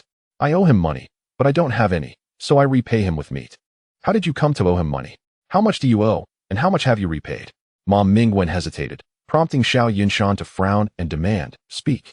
Startled, Ma Mingwen stammered. Once, I lost over 10,000 while playing cards with him. I've repaid about 2,000 so far. Xiao Yunshan's gaze intensified. You lost over 10,000 in a single game? Yes, we played all night. Ma Mingwen's face reflected his dread. So you were gambling? No. It was just a friendly game. Ma Mingwen rushed to clarify as he saw Xiao Yunshan's narrowed eyes. Enough of that. We're not here to discuss gambling. Xiao Yunshan said, furrowing his brow. Where do you get the pork you sell to Changyu every day? From our own shop, Ma Mingwen explained. I wake up early to prepare the pork as we agreed, and after he takes it, I go back to sleep. Is that so? Xiao Yunshan inquired. How much do you prepare for him? Does he come to collect it, or do you leave it somewhere for him? How is the payment made? Where are the invoices and orders? The barrage of questions left Ma Mingwen flustered, and he stammered, I prepare 25 kilograms of meat for him daily, and I leave it in our shop. He transfers the money to me via WeChat. Just as Xiao Yunshan was about to press further, his phone rang, and he was informed that another corpse had been discovered. Chapter 80. Animal hair temporarily detaining Ma Mingwen on suspicion of gambling. The team hastened to the new location. This time, the remains were found in a grassy area outside a village. Upon arrival, the police had cordoned off the area, and a crowd gathered, whispering among themselves. What is the situation? After pushing through the throng, Xiao Yunshan spoke to one of the officers on the perimeter. The officer recognized Xiao Yunshan, having participated in the previous doll murder case. It's just a pile of bones. There's no flesh left. Xiao Yunshan nodded and glanced at the darkening sky. It's getting late. Let us wrap this up and discuss it back at the station. With that, he stepped past the cordon and crouched next to the skeletal remains. Examining them closely, it was evident that there were bite marks on the skull. This shouldn't be, Xiao Yunshan murmured. Lin Yulong approached and asked, what's wrong? Look at this skull. Doesn't it resemble marks made by a wild beast? Li Xiao Yunshan gazed at the skeletal remains, momentarily setting aside the pressing question of the beast's whereabouts and its next potential victim. At that moment, Zhang Yong received a phone call and approached, stating, we've clarified the situation. Recently, there have been numerous missing persons in Ningjiang City, making it impossible to ascertain their identities. Xiao Yunshan glanced at the bones on the ground, poised to speak when he noticed a strand of gray hair with black tips lying nearby. What is this? The group gathered around, their curiosity piqued by the hair. Xiao Yunshan did not respond immediately, but instead held it in his palm, rubbing it between his fingers. It felt coarser than typical pet fur, with sharp tips and a scaly structure, indicating it belonged to a mammal, likely a predator. A mammal? Li Chang inquired, intrigued. What are you thinking? Xiao Yunshan shook his head, expressing concern about the beast's potential movements. If it is domesticated, it wouldn't be found in a bustling area, as the sound of a beast is easily recognizable. However, if it is wild, we may be facing significant trouble. The police officer's expressions turned grave at this realization. The presence of a wild predator roaming around Ningjiang City signified a looming threat of potential harm to the populace. Xiao Yunshan continued, I lean towards the former hypothesis. After all, a beast that preys on humans would not reach this extreme. As dusk approached, he advised the nearby residents to remain indoors after dark. Aren't you going to examine the body? Lin Yuang called out to Xiao Yunshan, who was preparing to collect the remains. He turned back, noting the deceased is female, missing a hand. Based on the wear of the joints, she appears to be between 20 and 30 years old and has not given birth. The bones are still fresh. indicating death within the last week, and there has been no significant processing, so DNA should be recoverable. Is that all? Xiao Yunshan shook his head, adding, along with what I mentioned earlier, that's all we have. On his way back, he made a point to call Kiki, advising her not to venture out at night. Inside the police station, once everyone had departed, only Xiao Yunshan, Lin Yuang, Zhang Yong, Li Chang, and Huang Tao remained in the conference room. As the lead investigator, Xiao Yunshan organized the case details while Lin Yuang, Zhang Yong, and Li Chang accompanied him. Huang Tao was there under duress, forced to work overtime. Standing before the whiteboard, Xiao Yunshan outlined all the gathered information. First, the source of the meat from the human barbecue remains uncertain, and after cooking, DNA confirmation is nearly impossible. The initial set of bones showed no signs of disturbance, appearing to have been carelessly discarded without even a bag. Today's remains included only a single strand of animal hair, likely from a canine. Those specifics remained unconfirmed. No, this isn't right. Xiao Yunshan abruptly wiped the board clean and began anew on a fresh sheet of paper. According to the skeletal analysis, the victim's height was approximately 1.65 meters. He immediately began sifting through missing persons records, narrowing it down by age, gender, and disappearance date until only 3 females remained. Adult bones account for roughly 15 to 20% of body weight. After death, a corpse typically emits a foul odor within 1 to 3 days. Observing Xiao Yunshan's relentless activity, the others felt somewhat awkward but were unsure how to assist. Finally, Zhang Yong could no longer contain himself, saying, Xiao, why don't we call it a night? It's getting late. Without looking up, Xiao Yunshan waved them off. You all go ahead. I need to confirm the identities of these 2 victims first. Though they longed to leave, they resignedly stayed with him. As the clock approached 8 in the evening, Xiao Yunshan exhaled deeply, confirming, it's them. The others quickly gathered around to see the 2 papers before him, densely filled with notes. Xiao Yunshan explained, based on the skeletal remains we discovered today, we can estimate the victim's height to be approximately 1.65 meters, aged between 20 and 30. Through filtering, it appears to be one of these 2 women, Wang Cuizue, and the other is likely Wang Man. Furthermore, through the analysis of skeletal weight relative to body weight, her estimated weight falls between 50 to 60 kilograms. Excluding the bones, there is still a substantial 40 to 50 kilograms of flesh. Based on earlier deductions, these 2 victims likely had their flesh removed.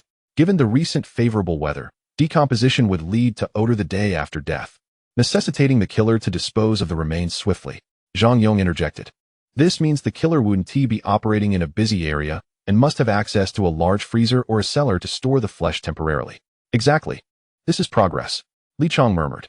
No, it's a significant breakthrough, Xiao Yunshan asserted decisively. The hair found at the scene, although its origin remains unconfirmed, undoubtedly belongs to a predator. Whether domesticated or not, such a creature is primarily nocturnal. It would make noise and experience hunger, indicating it must be kept in a remote location to avoid detection.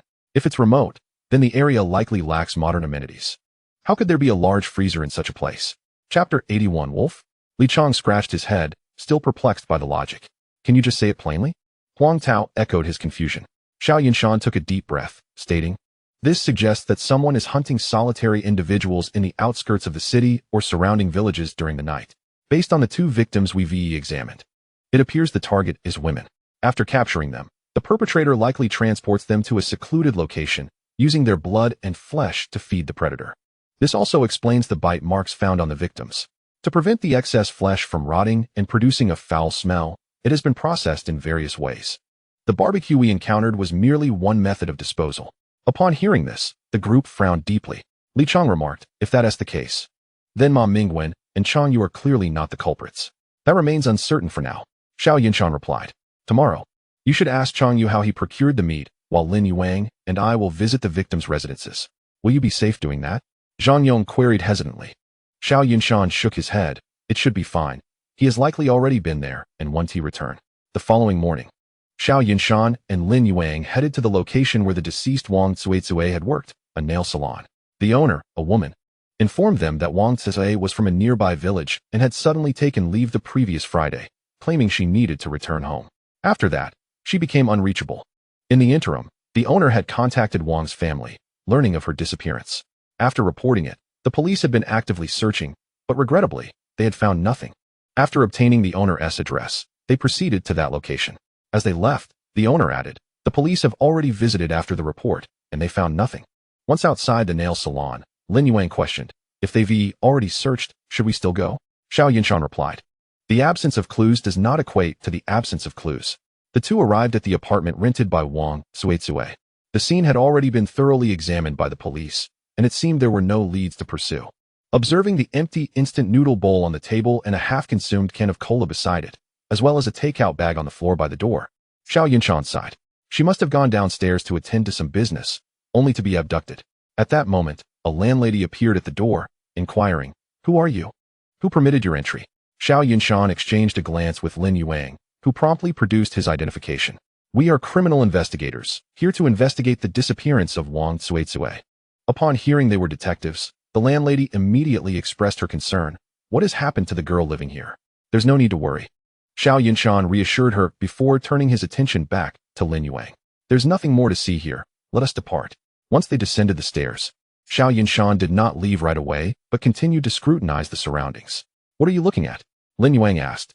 "Yuang, this is the edge of the city, where many migrant workers reside. If you were the perpetrator, how would you know she would come out?" Lin Yuang pondered. "If I wanted her to come out, I would certainly devise a reason she could not refuse." "What reason?" Xiao Yunshan inquired. "Perhaps it could be takeout or a delivery." "Delivery?" Xiao Yunshan frowned. "Takeout is right at her doorstep, so that excuse is clearly inadequate. It must be a delivery. Are you suggesting?" Lin Yuang questioned, a look of confusion on his face. Xiao Yunshan scanned the area, concluding that the perpetrator must have followed her for quite some time, understanding her habits intimately. Otherwise, how would he know she would expect a delivery? "Let us inquire at the delivery station," Lin Yuang suggested. "A splendid idea." Wang Suizue lived in a relatively secluded area, where the delivery personnel usually left packages at the station. Only a few residents requested specific drop-off points. The individual responsible for deliveries was named Lu Xing. When Xiao Yunshan asked him about Wang Suizue, Lu Xing remarked, "Ah, I know her well. A girl living in such an area leaves a lasting impression. Please elaborate." Xiao Yunshan prompted. It turned out that Wang Suizue resided in an inexpensive rental district, primarily inhabited by those working in nearby factories who preferred not to stay in dormitories. Many of these individuals had peculiar habits, and numerous incidents of package theft had occurred, including those involving Wang Suizue being one of the few females in the vicinity. Eventually, she found a more discreet corner to have her packages delivered, which, although lacking surveillance, was seldom visited by others. Last Friday, Lu Xing had placed her package in the designated location as usual and left. However, this time, the package remained uncollected until the following day. Feeling uneasy, Lu Xing attempted to call Wang Suizue, but there was no answer. The same occurred on the third day, fearing someone might take her package. He called again to remind her, but once again, there was no response. Ultimately, he sent a text message and took the package back with him. As he spoke, he retrieved a package box from a nearby shelf and handed it to the two, saying, "Here, this is the package." Xiao Yunshan took it and confirmed it bore the correct address. Exiting the delivery station, they noticed a surveillance camera by the roadside. Lin Yuang proposed, "Shall we check the footage?" Xiao Yunshan shook his head. "We may view it, but its value is limited. After all, the perpetrator has been stalking her for quite some time. I believe he is well versed in evading surveillance." They then proceeded to the residence of the second victim, Wang Man, and the outcome was similar. She had merely stepped out briefly, only to vanish without a trace. They reviewed the nearby surveillance footage from both locations, and as Xiao Yunshan had predicted, it yielded no useful information. Meanwhile, on another front, the team examining the hair found at the scene had reached a conclusion. It belonged to a wolf. "A wolf?" Li Chang exclaimed, his eyes wide. "How could there be wolves in Ningjiang City? Perhaps it has been raised by someone as a pet. Where else could it come from?" Xiao Yunshan replied calmly. "Moreover, there is a more troubling issue. The perpetrator is constantly on the lookout for new prey. Anyone residing on the outskirts of the city could potentially be his target." Chapter 82. A dilemma. Everyone present furrowed their brows at this revelation. Li Chang spoke up. "A wolf raised as a pet? How is that even possible? Why not?" Xiao Yunshan scoffed. "In a vast forest, there are all sorts of creatures. Raising a wolf is nothing extraordinary. The crucial question is, where is it being kept?"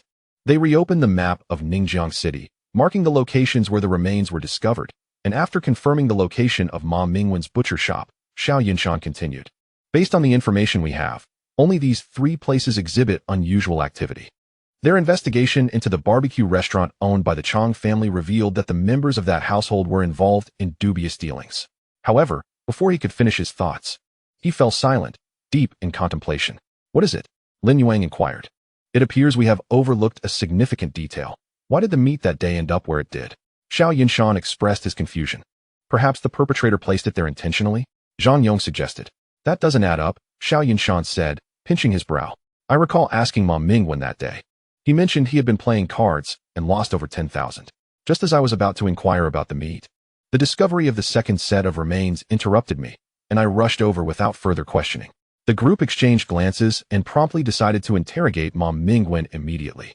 In the interrogation room, Ma Mingwen confessed to his actions but maintained ignorance regarding the meat. In the monitoring room, Xiao Yunshan observed the screens and remarked to Li Chong. This individual is only 19 years old and is naturally timid. He should not withstand the pressure from Lin Yuang and Zhang Yong. If he is unwilling to cooperate even under interrogation, he likely knows nothing, Li Chong responded. What now? Ask him what transpired that day and where the meat originated from. Xiao Yunshan instructed before stepping out to replace the two in the interrogation room. Fixing his gaze on Ma Mingwen, he asked, Ma Mingwen, when you last made a transaction with Changyu, how did it proceed? Just as it always does, Ma Mingwen replied, money exchanged for goods. Did you keep the meat in your sight the entire time? Ma Mingwen nodded silently. Xiao Yunshan exited and summoned Ma Jun and Zhang Ro. I refused to believe this bag of human flesh could simply materialize. With that, the group prepared to leave, while Xiao Yunshan returned to the interrogation room. Fixating his gaze on Ma Mingwen. Ma Mingwen, I will ask you one more time. Where did your pork come from? Part of it is from the slaughterhouse. And part is from pigs we raise ourselves, Ma Mingwen explained. And what about the meat from that day? Xiao Yunshan pressed. That day, I took it from our shop. Ma Mingwen replied. Xiao Yunshan frowned. Where was that bag of meat stored at the time? In the place where we temporarily store meat, Ma Mingwen answered, looking puzzled. Was it just that one bag, or were there more? Just that one. It was left over from the day before, Ma Mingwen clarified. Left over from the day before? Yes, he confirmed. My parents know about my debts, so they always save a bag of pork for me, specifically for the Chong family. Xiao Yunshan nodded. Turning back to the conference room, contemplating the whiteboard before him. The creature known as the wolf is notoriously difficult to tame and poses significant risks. One must ponder how this individual dared to raise one. Could it be that he possessed a young wolf? That seems unlikely, as such an act would invite the wrath of an adult wolf. If he had raised it from a pup, then why has the incident only recently occurred? Ningjiang City is vast, with ample open spaces. Where could this wolf be hiding? The more I ponder, the greater my headache becomes. Shaking my head, I sank into a chair. Perhaps my approach was misguided. Soon, Ma Jun and Zhang Ro were summoned, and two individuals were casually assigned to interrogate them. The group convened in a conference room to deliberate. Zhang Yong spoke up. I can't shake the feeling that we've been going around in circles. It's not we, it's I, Xiao Yunshan replied, shaking his head. Having cracked several cases previously, I became overly confident. This time, I fixated too much on the issue of the meat, neglecting many vital clues, such as the surveillance footage from the victim's residence. Didn't you say that the footage wouldn't hold any value? Lin Yuang interjected. Xiao Yunshan sighed. While it's true that the process of the victim being captured wouldn't be recorded, the murderer had to arrive and devise a way to transport the individual. I wasted everyone's time. This is my fault. Now is not the time for self-recrimination, Lin Yuang reassured him, patting his shoulder. We still have time. Let us think of a solution. Xiao Yunshan stated, what we need to do now is to promptly review the surveillance from that area. Looking for vehicles that appeared daily in the week leading up to the victim's demise but have not been seen since. We can eliminate those that were consistently present, leaving behind a manageable number for focused investigation. Cases involving random victim selection by the perpetrator are notoriously challenging to solve. Do any of you have additional insights to share? Zhang Yong offered. I believe the murderer must have employed some unknown method to control the wolf. But a wolf is not a human. How could it be controlled? Li Chong countered. Why not? Xiao Yunshan replied. Wolves have both elders and pups and possess a sense of gratitude. How can you be certain that this one cannot be managed? What method do you propose to find him? Zhang Yong inquired. Xiao Yunshan responded.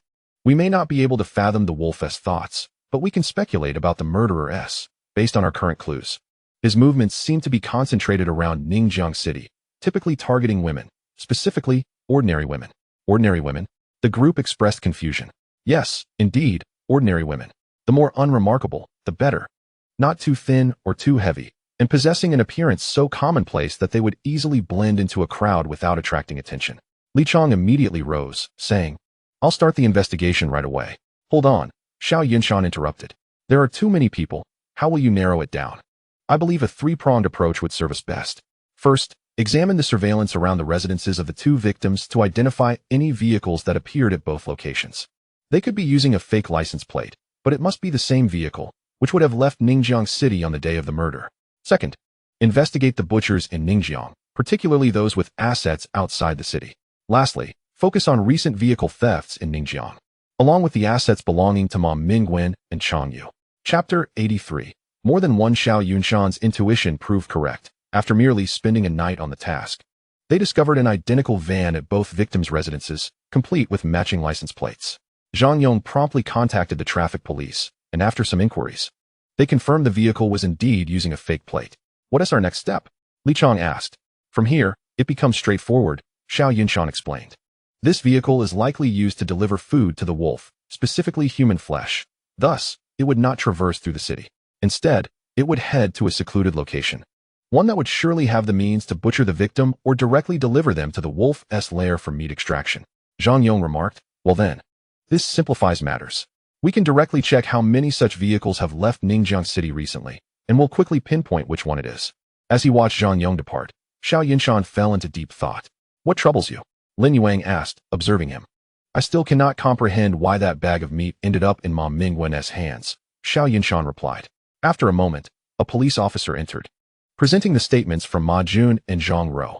Xiao Yunshan took the documents, flipped through them, and discarded them on the table. We can ascertain whether he had an alibi by visiting the meat processing plant and interviewing those who frequently ordered pork from Ma Jun. Additionally, when they visited that day, they would have seen the signs of the meat shop on their vehicle. Does that imply someone placed the bag of meat in their home, mixed with the pork? Lin Yuang suggested. It's possible that it was a deliberate or accidental frame-up against Ma Mingwen, Xiao Yunshan offered. Frame-up? Xiao Yunshan nodded. Indeed. Our investigation into Chang Yu confirms that he consistently visits Ma Mingwen at a fixed time each day to collect meat. Following that, he returns home to assist with cutting and skewering the meat before setting up a stall. Upon returning, he would rest and prepare for the following day's tasks. According to Ma Mingwen's account, he was handling that bag of meat that morning, yet this increasingly complicates matters. Could it be that someone deliberately left it there the day before? Lin Yuang proposed. Exactly, Xiao Yunshan exclaimed, smacking his forehead. How did I not consider this? You've been quite fatigued lately. Perhaps you should take a short nap? Lin Yuang suggested. Leave this matter to us. It's nothing, Xiao Yunshan replied with a yawn. I'll first inquire about Ma Jun. Without hesitation, the two returned to the interrogation room, and after some questioning, they learned that a person named Su Yang had visited their home the previous day. This individual had initially gone to the butcher shop looking for Ma Jun, claiming he needed to order pork for a birthday banquet. However, the pork had already sold out, prompting him to seek out Ma Jun's residence. It turned out that Su Yang had a prior record of theft. He had previously worked as a locksmith and often exploited his job as convenience to steal from clients' homes. After being discovered, he served 3 years in prison and had only been released for less than a year. During the investigation into his personal information, they also discovered that Su Yang had inherited property from his father, located outside Ningjiang City. As they exited the interrogation room, Xiao Yunshan sighed, recalling the ancient saying, "A humble heart leads to progress, pride leads to downfall." Truly, it was no exaggeration. Enough of this self-reflection. Let us focus on locating this individual, Lin Yuang urged. Xiao Yunshan replied, let us prioritize investigating his assets, especially to see if he owns a vehicle. Lin Yuang nodded and departed, while Xiao Yunshan sat back down, contemplating what could have compelled the wolf to spare this murderer. Suddenly, he seemed to recall something, his eyes widening with shock. Yet a lingering doubt held him back from fully trusting his thoughts. Perhaps fatigue was taking its toll, for before long, he had succumbed to a deep slumber at the table. Time swiftly passed, and by afternoon, Lin Yuang and Zhang Yong returned. The sound of the door startled the slumbering Xiao Yunshan awake. Did you find anything? Yes, Zhang Yong replied. Most of the vans leaving the city have been converted into cargo vehicles, while others are private cars. We've traced most of them, but only one left the city on the night of the incident and returned the following evening. Xiao Yunshan nodded. That must be the one. Were you able to determine where it went? Not yet. We're still investigating, Zhang Yong answered. Xiao Yunshan gazed at him, recognizing that this would complicate matters significantly. Indeed, Zhang Yong agreed. There are many forks in the road, and we can only proceed with our usual method, investigating each one systematically. Xiao Yunshan nodded slightly, warning that they must exercise caution. If that individual were indeed nurturing a wolf, it could spell considerable trouble. Why? Zhang Yong inquired, his face a mask of curiosity. The wolf is a protected species, inherently dangerous, especially one raised on human flesh.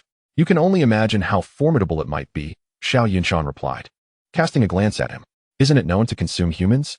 Xiao Yunshan pressed. Have you seen it? Zhang Yong, flustered, exclaimed. But didn't we discover a wolf hair at the scene? Could it not have been swept away by the wind? Xiao Yunshan continued to probe. Moreover, how can you be certain it was fed by someone rather than having hunted a human itself? Taken aback, Zhang Yong stammered. What should we do then? We shall search in the more desolate areas. The more arduous the terrain, the better. It would be prudent to bring along a couple of police dogs, Xiao Yunshan instructed. Why? Zhang Yong asked. Because it is a wolf. Who can predict when it might emerge and attack? Zhang Yong nodded, acknowledging Xiao Yunshan's sagacity. You truly are the cunning Xiao Yunshan, he remarked. Xiao Yunshan shot him a glance. I appreciate your assessment, but could you perhaps use a more flattering term next time? After Zhang Yong departed, Xiao Yunshan gazed out the window, contemplating the motives behind murder, be it wealth, lust, revenge, or some other peculiar obsession. Yet, what could this individual possibly desire? Shortly thereafter, he received a call with the shocking news that Ma Jun had been killed. What? Xiao Yunshan responded incredulously. Li Chong's voice on the other end confirmed. Yes, his throat was torn apart. This is dire. The wolf has escaped. Xiao Yunshan furrowed his brow. Quickly send me the location. I need to investigate. Before long, he arrived at Li Chong's position, which was situated in an empty courtyard outside Ningjiang City. In the dim light, a corpse was visible lying in the center of the path, its throat a gruesome mess, with flesh torn away from its body. A single glance left Xiao Yunshan's expression grave. Is it possible there is more than one wolf? Chapter 84. Lost upon hearing his words, the others were visibly alarmed. Zhang Yong frowned. Are you certain? Xiao Yunshan pointed at the deceased's throat.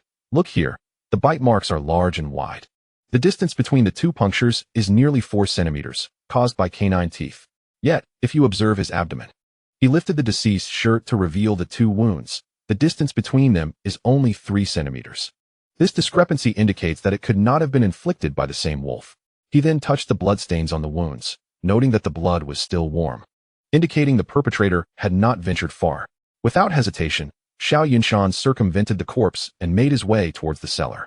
There, a broken iron chain was affixed to one of the columns, beside an open cage, with bloodstains scattered across the ground, along with some white fragments. Xiao Yunshan picked up one of the fragments, examining it closely before sniffing it. Tooth fragments. Tooth fragments? The group murmured in confusion. Let us not dwell on how they came to be here. We must search for any hair, Xiao Yunshan ordered. After a thorough search, they finally discovered a small tuft of hair at the base of the column. Zhang Yong spoke up. Where are the police dogs? We need to bring them in. We must deal with these two wolves today, or it will become exceedingly troublesome. The police dogs sniffed the small tuft of hair on the ground and promptly dashed outside, with the group following closely behind. As the least capable fighter among them, Xiao Yunshan felt compelled to keep pace to avoid being left behind. Can we take a break? After running for 20 minutes, Xiao Yunshan plopped down on the ground. Can't we drive? Must we run? It's not about having to run. It's about your lack of fitness. Zhang Yong replied. How about I drag you to the gym every day starting tomorrow? Lin Yuanong said, pulling him up off the ground. We need to hurry. We can't let those two wolves escape. What if they attack someone else? But this area is desolate. Where could they possibly escape to? We could drive. Xiao Yunshan waved dismissively, pointing to the ground. Aren't those paw prints? Did you not mention there were two wolves? Zhang Yong questioned, perplexed. Yes, there are two. What's the matter? Xiao Yunshan responded. Why is there only one set of paw prints? Only one set. Xiao Yunshan looked down and, to his surprise, confirmed, indeed. But why are these prints so deep? Isn't it reasonable for a wolf that consumes human flesh to be heavy? Xiao Yunshan shook his head. Something is amiss. Wolves are social creatures, and there should be more than two in this vicinity. They typically do not separate unless what? The group urged him to elaborate. One wolf is carrying another, Xiao Yunshan speculated. One is carrying the other? Zhang Yong exclaimed, incredulous. Is that even possible? Why not? Xiao Yunshan countered. Wolves are remarkably intelligent and share a strong bond with one another. Just observe the formation of a wolf pack during their travels. So, one of these wolves is injured? Li Chong asked. Xiao Yunshan nodded. It may even be disabled. Without further elaboration, he urged them to drive forward in pursuit. After considerable effort, they finally managed to drive ahead, but soon found themselves confronted by a treacherous mountain path. We cannot drive any further. We must proceed on foot, Zhang Yong announced. My goodness, what kind of road is this?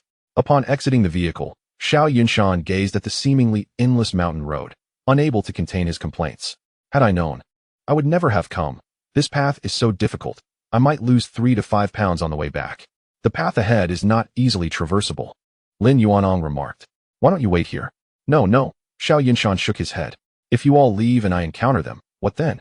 I must follow you. The others found his demeanor amusing, continuing to forge ahead. As darkness gradually descended, anxiety gripped each heart.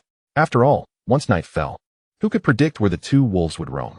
By the time 10 o'clock arrived, the surroundings were enveloped in darkness, and they could only proceed cautiously with their flashlights. Suddenly, the police dog at the front of the line began barking at a thicket, its body tense and poised for attack.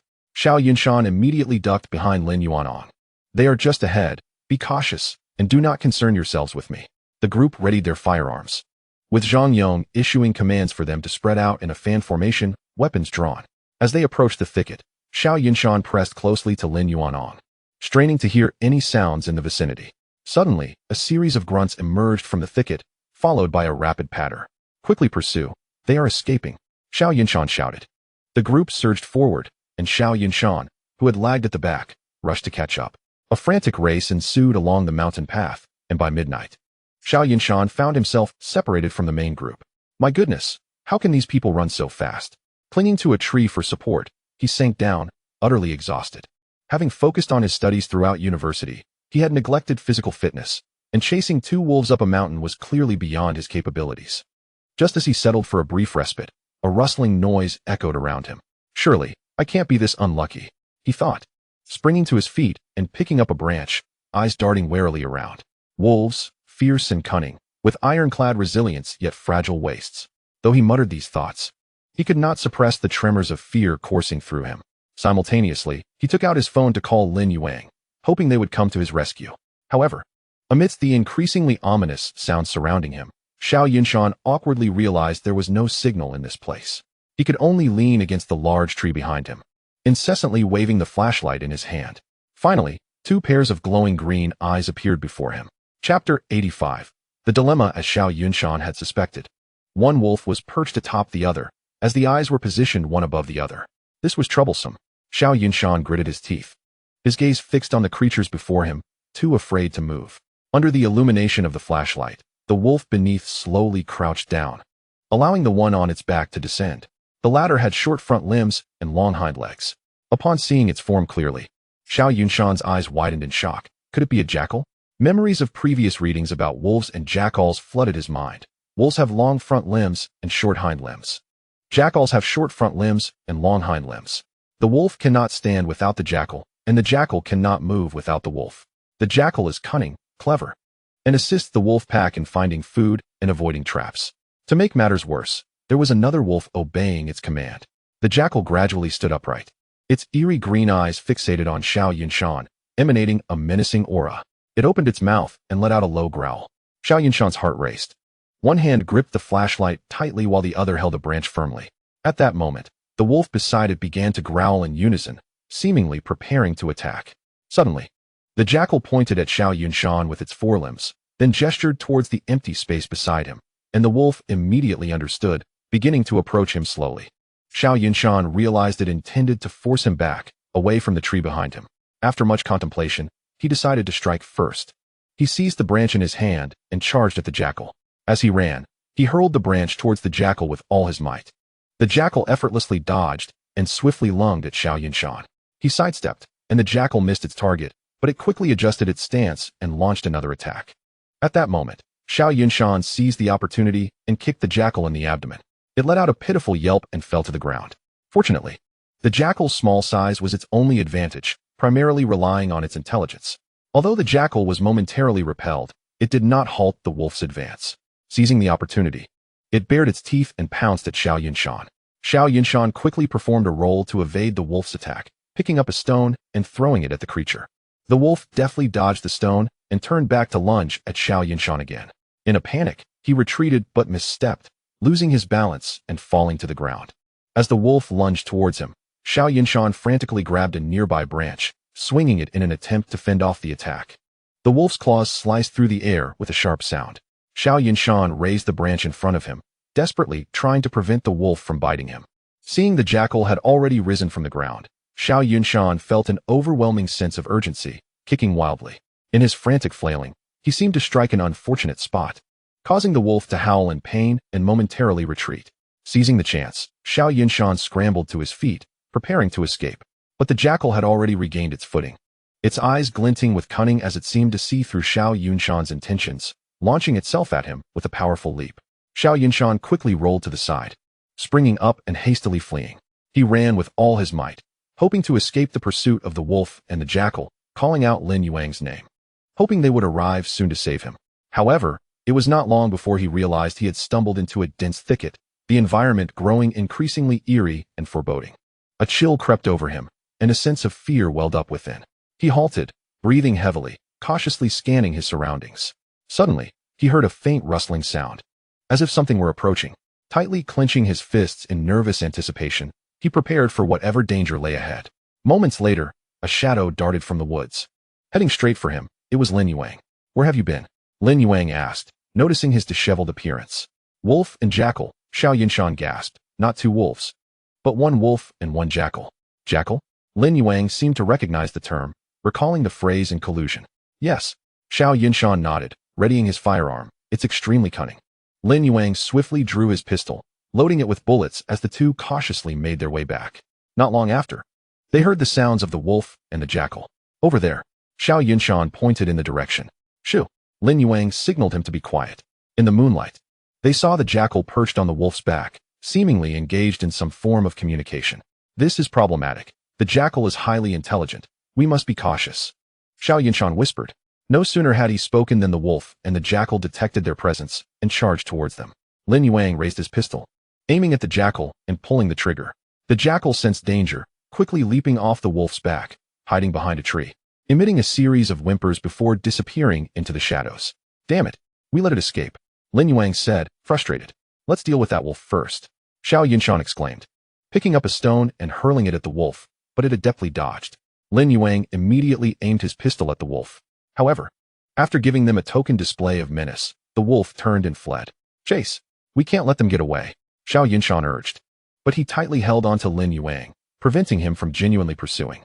In the blink of an eye, the wolf vanished from their sight, leaving Lin Yuang looking puzzled at Xiao Yunshan. Xiao Yunshan shook his head and turned his gaze towards the direction the jackal had disappeared, whispering, "A mere scratch is better than a severed finger. That wolf will soon find the jackal. We must eliminate the jackal first."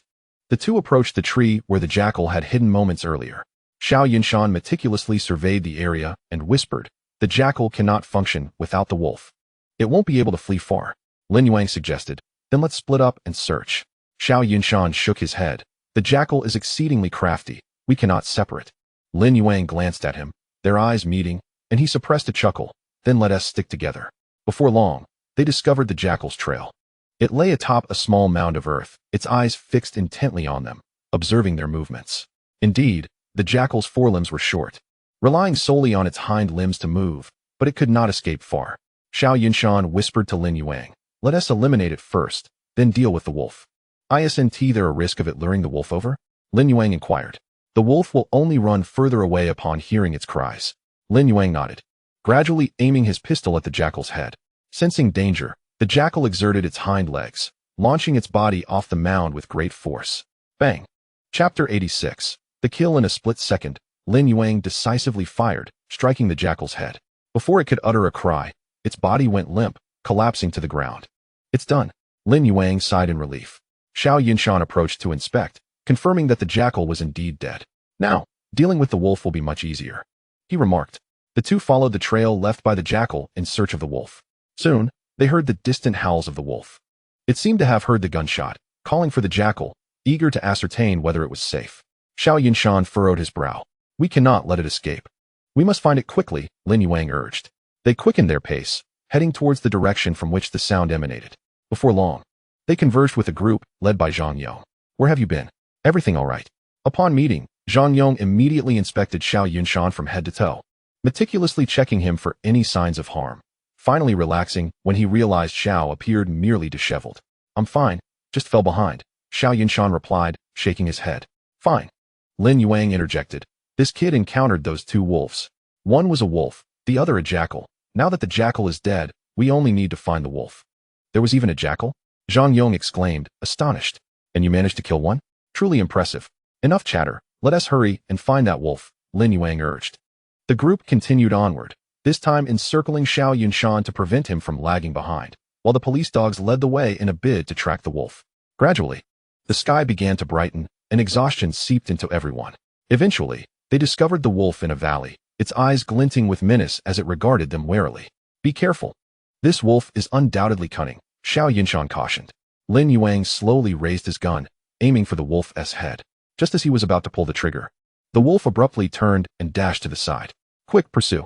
Lin Yuang shouted, and everyone hurried after it. The wolf sprinted swiftly, weaving effortlessly through the mountains. But the officers were relentless in their pursuit. Suddenly, the wolf vanished into a dense thicket. It must be hiding in there, Lin Yuang declared. Everyone cautiously entered the woods, spreading out. At that moment, a scream pierced the air. One officer had been attacked by the wolf. Lin Yuang rushed to the scene, engaging in a fierce struggle with the wolf. In a crucial moment, Lin Yuang shot the wolf in the leg, causing it to collapse. However, it still attempted to resist, providing Zhang Yong the opportunity to charge forward and shoot it in the head. The wolf finally ceased its struggle, succumbing to death. At last, we dealt with this creature. The group sighed in relief. As they gazed at the rising sun, Xiao Yunshan remarked, the wolf is dead. This case is likely to become quite challenging now. Shouldn't this be the end? Zhang Yong asked. Xiao Yunshan shook his head. We lack a complete chain of evidence, and the suspect is already deceased.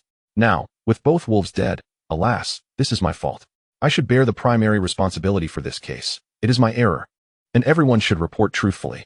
The group felt a sense of regret upon hearing this, yet after spending several days together, they understood Xiao Yunshan's character. He had made his determination, so despite their desire to dissuade him, they felt compelled to let it be. In the police station's office, Chen Goen frowned after listening to Xiao Yunshan's report. Why do you claim this as your responsibility? Xiao Yunshan replied. I neglected to investigate who had been in contact with Ma Jun and his group recently. Such a significant oversight should not occur within our ranks. I was indeed overconfident, too trusting of my own judgment. I admit my mistake and accept criticism. This case should not attribute accolades to me. I accept punishment. Don't say that. Chen Goen interjected. Without you, this case might not have been resolved so swiftly. It could have taken longer. Because of my error, the suspect is deceased, leaving many unanswered questions, even the complete chain of evidence missing, Xiao Yunshan lamented. Chen Goen reassured him. Enough, those two wolves are dead. You have contributed, so let us not dwell on this. But I mistakenly thought that Xiao Yunshan. Do you know why we invest so much energy in a nurturing young talent? Chen Goen interrupted. Cultivating newcomers is essential. The older generation will eventually retire, and we need fresh talent to replenish our ranks. Additionally, as time progresses, our opponents will also advance, necessitating the incorporation of new blood. Xiao Yunshan acknowledged. Indeed, but there is another point. Newcomers require time to grow. You have only been out of school for less than a year, and in that time, you have solved numerous cases, each one showcasing your remarkable performance, which naturally leads to a bit of pride. Having a sense of pride is commendable, yet if it turns into arrogance, experiencing some setbacks can be beneficial for your future development. Xiao Yunshan conceded. Yes, I recognize my faults, and I am willing to accept any penalties. Chen Goen agreed. However, you have also contributed, so it balances out. I contributed? Where's the merit in that? Xiao Yunshan questioned, puzzled. Chen Goen replied dismissively. Because you apprehended Ma Mingwen. We dismantled a gambling den. Because of you, we eliminated those two wolves that fed on human flesh. Isn't that merit enough? After hearing this, Xiao Yunshan felt a slight alleviation of guilt. He understood Chen Goen's good intentions and recognized his own shortcomings. Thank you, Director Cheng, for your guidance. I will adjust myself and ensure I never repeat such mistakes again, Xiao Yunshan asserted firmly. Well, after you've adjusted yourself, dive back into your work. By the way, regarding this case, there are still some concluding tasks that require your attention. Chen Goen handed Xiao Yunshan a document. As Xiao Yunshan accepted the file, he began to read it intently. The document outlined the need to comfort the victims' families and further clarify the details of the case. Understood. I will give my all to complete these tasks, Xiao Yunshan said seriously. Good. Communicate any issues promptly. Remember, learn from your lessons, but do not dwell on past mistakes. Focus forward to achieve greater distances, Chen Goen advised, patting Xiao Yunshan's shoulder with earnestness. Xiao Yunshan nodded, and Chen Goen continued. Once this matter is resolved, return to Bihai City. There have been some issues that require your attention. Chapter 87. The death of old Zheng Chengguan's words filled Xiao Yunshan with confusion. Considering the timeline, when Xinyan's work should have concluded by now, yet he had received no updates from that side regarding any issues. The fact that Chengguan was now saying there were problems needing resolution indicated that the situation must be quite troublesome or significantly impactful. Xiao Yunshan, filled with urgency, swiftly resolved the matters concerning the victims' families and prepared to leave. Before departing, he once again approached Kiki's home. Just as he was about to knock, Kiki emerged, dressed in a lovely dress. She paused upon seeing Xiao Yunshan. "What brings you here?" "I finished my business here," Xiao Yunshan replied, scratching his head. "However, something has come up in Bihai City, and I need to return shortly." "All right, do what you must," Kiki nodded. "Can you once I've wrapped up my affairs?" "I will come to see you," she said, giving him a brief hug. After exchanging farewells, Xiao Yunshan set off on his journey back to Bihai City. "Yuang, what is your take on this?" In the car, Xiao Yunshan remarked while examining the materials received from that side. "Not sure," Lin Yuang replied while driving. "Usually, I'm the one asking you. Why are you asking me today?" Xiao Yunshan sighed deeply. "I don't know. My head still hurts. I'll review it when I return." After saying that, he fell silent. After a while, Lin Yuang suggested, "Yunshan, let us head straight back to the police station." No sooner had he spoken than a faint snore was heard. Turning to look, he found Xiao Yunshan had already dozed off in the passenger seat. Lin Yuang shook his head slightly and chose to remain silent. In the Public Security Bureau of Bihai City, when Xinyan, Zhongli, and Wang Peng sat in the forensic room, each wearing a frown. On the dissection table lay a corpse, that of the previous forensic expert, old Zheng. Director Sun entered, inquiring about their solemn expressions. Zhongli propped her chin on her hands and spoke. "The autopsy results are in. He died of asphyxiation, with no signs of poisoning. There are traces of sedatives in his blood, leading us to suspect foul play." "Then why the long faces?" Director Sun asked, intrigued. When Xinyan replied, "But old Zheng lived alone. His parents have passed. His wife divorced him and took their child away. At the time of the incident, he was miles away at his hometown, and no one saw anyone visit his home that night." "Have you conducted interviews?" Director Sun inquired. "Yes," Wang Peng affirmed. Old Zheng frequently visited a hair salon and had a flirtatious relationship with the owner. However, that night, they had just completed an event at the salon, celebrating late into the night, leaving her with no opportunity to commit the crime. "I see," Director Sun nodded. "How did he meet his demise?" "From a fan blowing air," Zhongli replied. "What?" Director Sun widened his eyes in disbelief. "He died from a fan?" Zhongli nodded. Director Sun sighed. "How are matters with the provincial department progressing?" "All resolved," when Xinyan responded. "Zhongli is astute, unlike Xiao Yunshan, who is cunning and malicious." This remark incited laughter among the group. "I thought I was sneezing due to allergies, but it seems you were slandering me behind my back." With that, Xiao Yunshan entered when Xinyan. "I always knew Ollie was clever, but why do you think I am cunning and malicious?" Laughter erupted once more. Director Sun gestured for silence. "Yunshan, I've reviewed your recent activities. Some matters are not worth your concern. It is normal for young people to face setbacks." Xiao Yunshan shook his head. "I'm fine. What has transpired here?" "See for yourself." Director Sun pointed to the corpse on the dissection table. Xiao Yunshan approached the table. "Isn't this old Zheng?" he asked, puzzled. "How do you know him?" When Xinyan queried. Xiao Yunshan smiled. "I've reviewed previous forensic records. I had to familiarize myself with my predecessors." "You have quite a remarkable memory." When Xinyan remarked. Xiao Yunshan shook his head. "It's not a matter of memory. He left a deep impression on me, particularly as a predecessor who was far from competent." "Examine how he died," when Xinyan urged. "There are no external injuries, suggesting poisoning or suffocation," Xiao Yunshan noted, glancing at his nails and the color of his face, lips, and nail beds, which had turned purple. He donned gloves, gently opened the mouth, and swabbed the nostrils, finding no foreign objects or bleeding, indicating he likely did not drown. After scrutinizing his face and neck with a magnifying glass, he concluded, "It doesn't appear he was smothered with a pillow or similar object." "Have blood tests been conducted?" "Not yet," Zhongli replied. "What about the scene photographs?" When Xinyan shrugged, "I don't want to show you. Guess first." Xiao Yunshan rolled his eyes. "Asphyxiation. With no damage to the neck or nostrils. He couldn't have died from being placed in a vacuum, could he?" "Impressive." When Xinyan turned to Director Sun, "See, I told you he was cunning." "Really?" Xiao Yunshan's eyes widened in surprise. "All right, I'll leave this matter to you. I must take my leave," Director Sun announced, beckoning Yuang to follow him. After they departed, when Xinyan handed the photographs to Xiao Yunshan, "Take a look." The images revealed old Zheng lying in bed in his pajamas, appearing as if he were merely asleep, with electric fans blowing at either end of the bed. Oh, Xiao Yunshan exclaimed in astonishment. How clever to devise such a method of murder. He then turned to Zhong Ali. He must have ingested sedatives, right? There was indeed a box of sedatives on the bedside table, Zhong Ali confirmed. Exactly, Xiao Yunshan continued. The murderer clearly anticipated that old Zheng would take the sedatives, preparing accordingly for his slumber. This implies the perpetrator was well acquainted with old Zheng's habits, when Xin Yan observed. Not necessarily, Zhong Ali interjected. He might have informed the perpetrator himself. Xiao Yunshan nodded, scrutinizing the photographs, noting the spotless floor and tidiness of the room. Don't you find it odd? What is strange about it? Zhong Ali asked. Old Zheng was a forensic expert. Shouldn't his home be tidy? Xiao Yunshan turned to Wen Xinyan. What do you think?